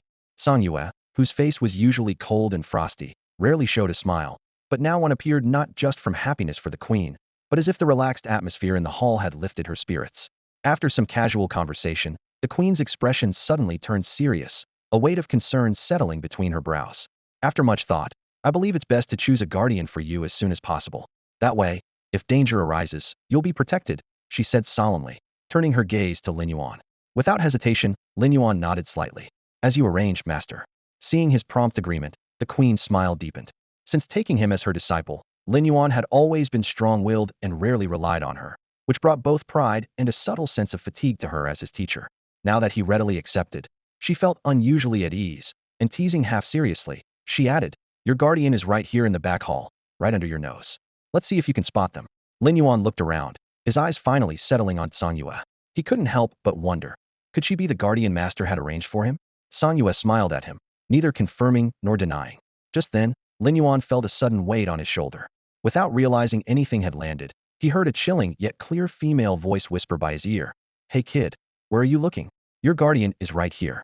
Lin Yuan twisted swiftly to see a crimson spider perched on his shoulder. Its entire body looked as if carved from crystal, with 8 slender legs covered in bright red bristles like crimson silk blazing vivid, as if stained with blood. The glossy, translucent shell seemed filled with deep red fluid, draping the tiny creature in an elegant yet ruthless luster. Its back was covered with fine spines hinting at sharpness, and the air around it was thick with a clinging scent of iron and blood. Lin Yuan studied it carefully. Its glossy black compound eyes were studying him in return. The atmosphere froze, leaving only their shared breaths and heartbeats. He looked up at the queen, who nodded slightly with a smile, and confirmed, "Yes, this is your guardian, the mother of Bloodbath, a lord-level spirit at the mythic realm." "A spirit at the mythic realm?" Lin Yuan exclaimed, shocked that he would be guarded by a spirit, even more puzzled about what lord-level meant. Before the queen could explain, the mother of Bloodbath lifted one leg coquettishly and said in a gentle voice, "Above the diamond level is the lord level at lord level." Then she suddenly fell silent, as if sensing something, while the queen's frosty gaze fixed sharply on her. Annoyed inwardly, the queen thought, "My disciple finally dares to ask, and before I say a word, you jump in to answer?" She chose to ignore the spirit's unfinished words, turning her calm but firm gaze back to Lin Yuan, and began to explain again, without leaving room for doubt. "The diamond tier is not the limit. Above it lies the lord tier. Spirits at the lord tier manifest a domain based on their unique traits. Today, what you see, myriad moons lighting the skies, the power of the cold moon solitary wheel domain, created by your master." Lin Yuan silently recorded every word. Seeing his focused expression, the Moon Empress continued, "Strong beings in this world are not only human. Spirits exist as well. For a spirit to evolve into a fantasy species, the quickest way is to form a contract with a human. Once the spirit's quality reaches the legendary level, it fuses with the will rune of its contract partner. However, this isn't the only path." She paused to make sure Lin Yuan was still listening attentively before adding, "Most spirits who aren't contracted hit a ceiling at the diamond tier. But if a spirit can push its quality to legendary while still at diamond tier, it may have a chance to comprehend a will rune on its own from the world around it. By fusing with that rune, it can ascend into a fantasy species." Hearing this, Lin Yuan was stunned. Spirits could evolve without a contract. But then he thought about how difficult that must be, since such self-evolving spirits would have to reach at least diamond tier quality. Soon, he recalled the 2 silver-core golden laurel trees by the entrance of Huiwe Palace, both already diamond tier level 10 and legendary quality. It must mean they were waiting to grasp a will rune to take that critical next step. The Moon Empress didn't let his thoughts wander too far and shifted tone. Even wild spirits that become fantasy species at diamond tier are still stuck at this level. Only by elevating their quality to fantasy 5 transformations can they break through to the lord tier. The evolution of life never stops. Lin Yuan reflected deeply. Hearing the term lord tier for the first time, he blurted out, "Is the lord tier far stronger than the diamond tier?" The bloodbath mother on his shoulder answered first, "They're on entirely different planes. After a spirit completes the fantasy 5 transformations, it undergoes a heavenly trial. Surviving that trial means entering the lord tier.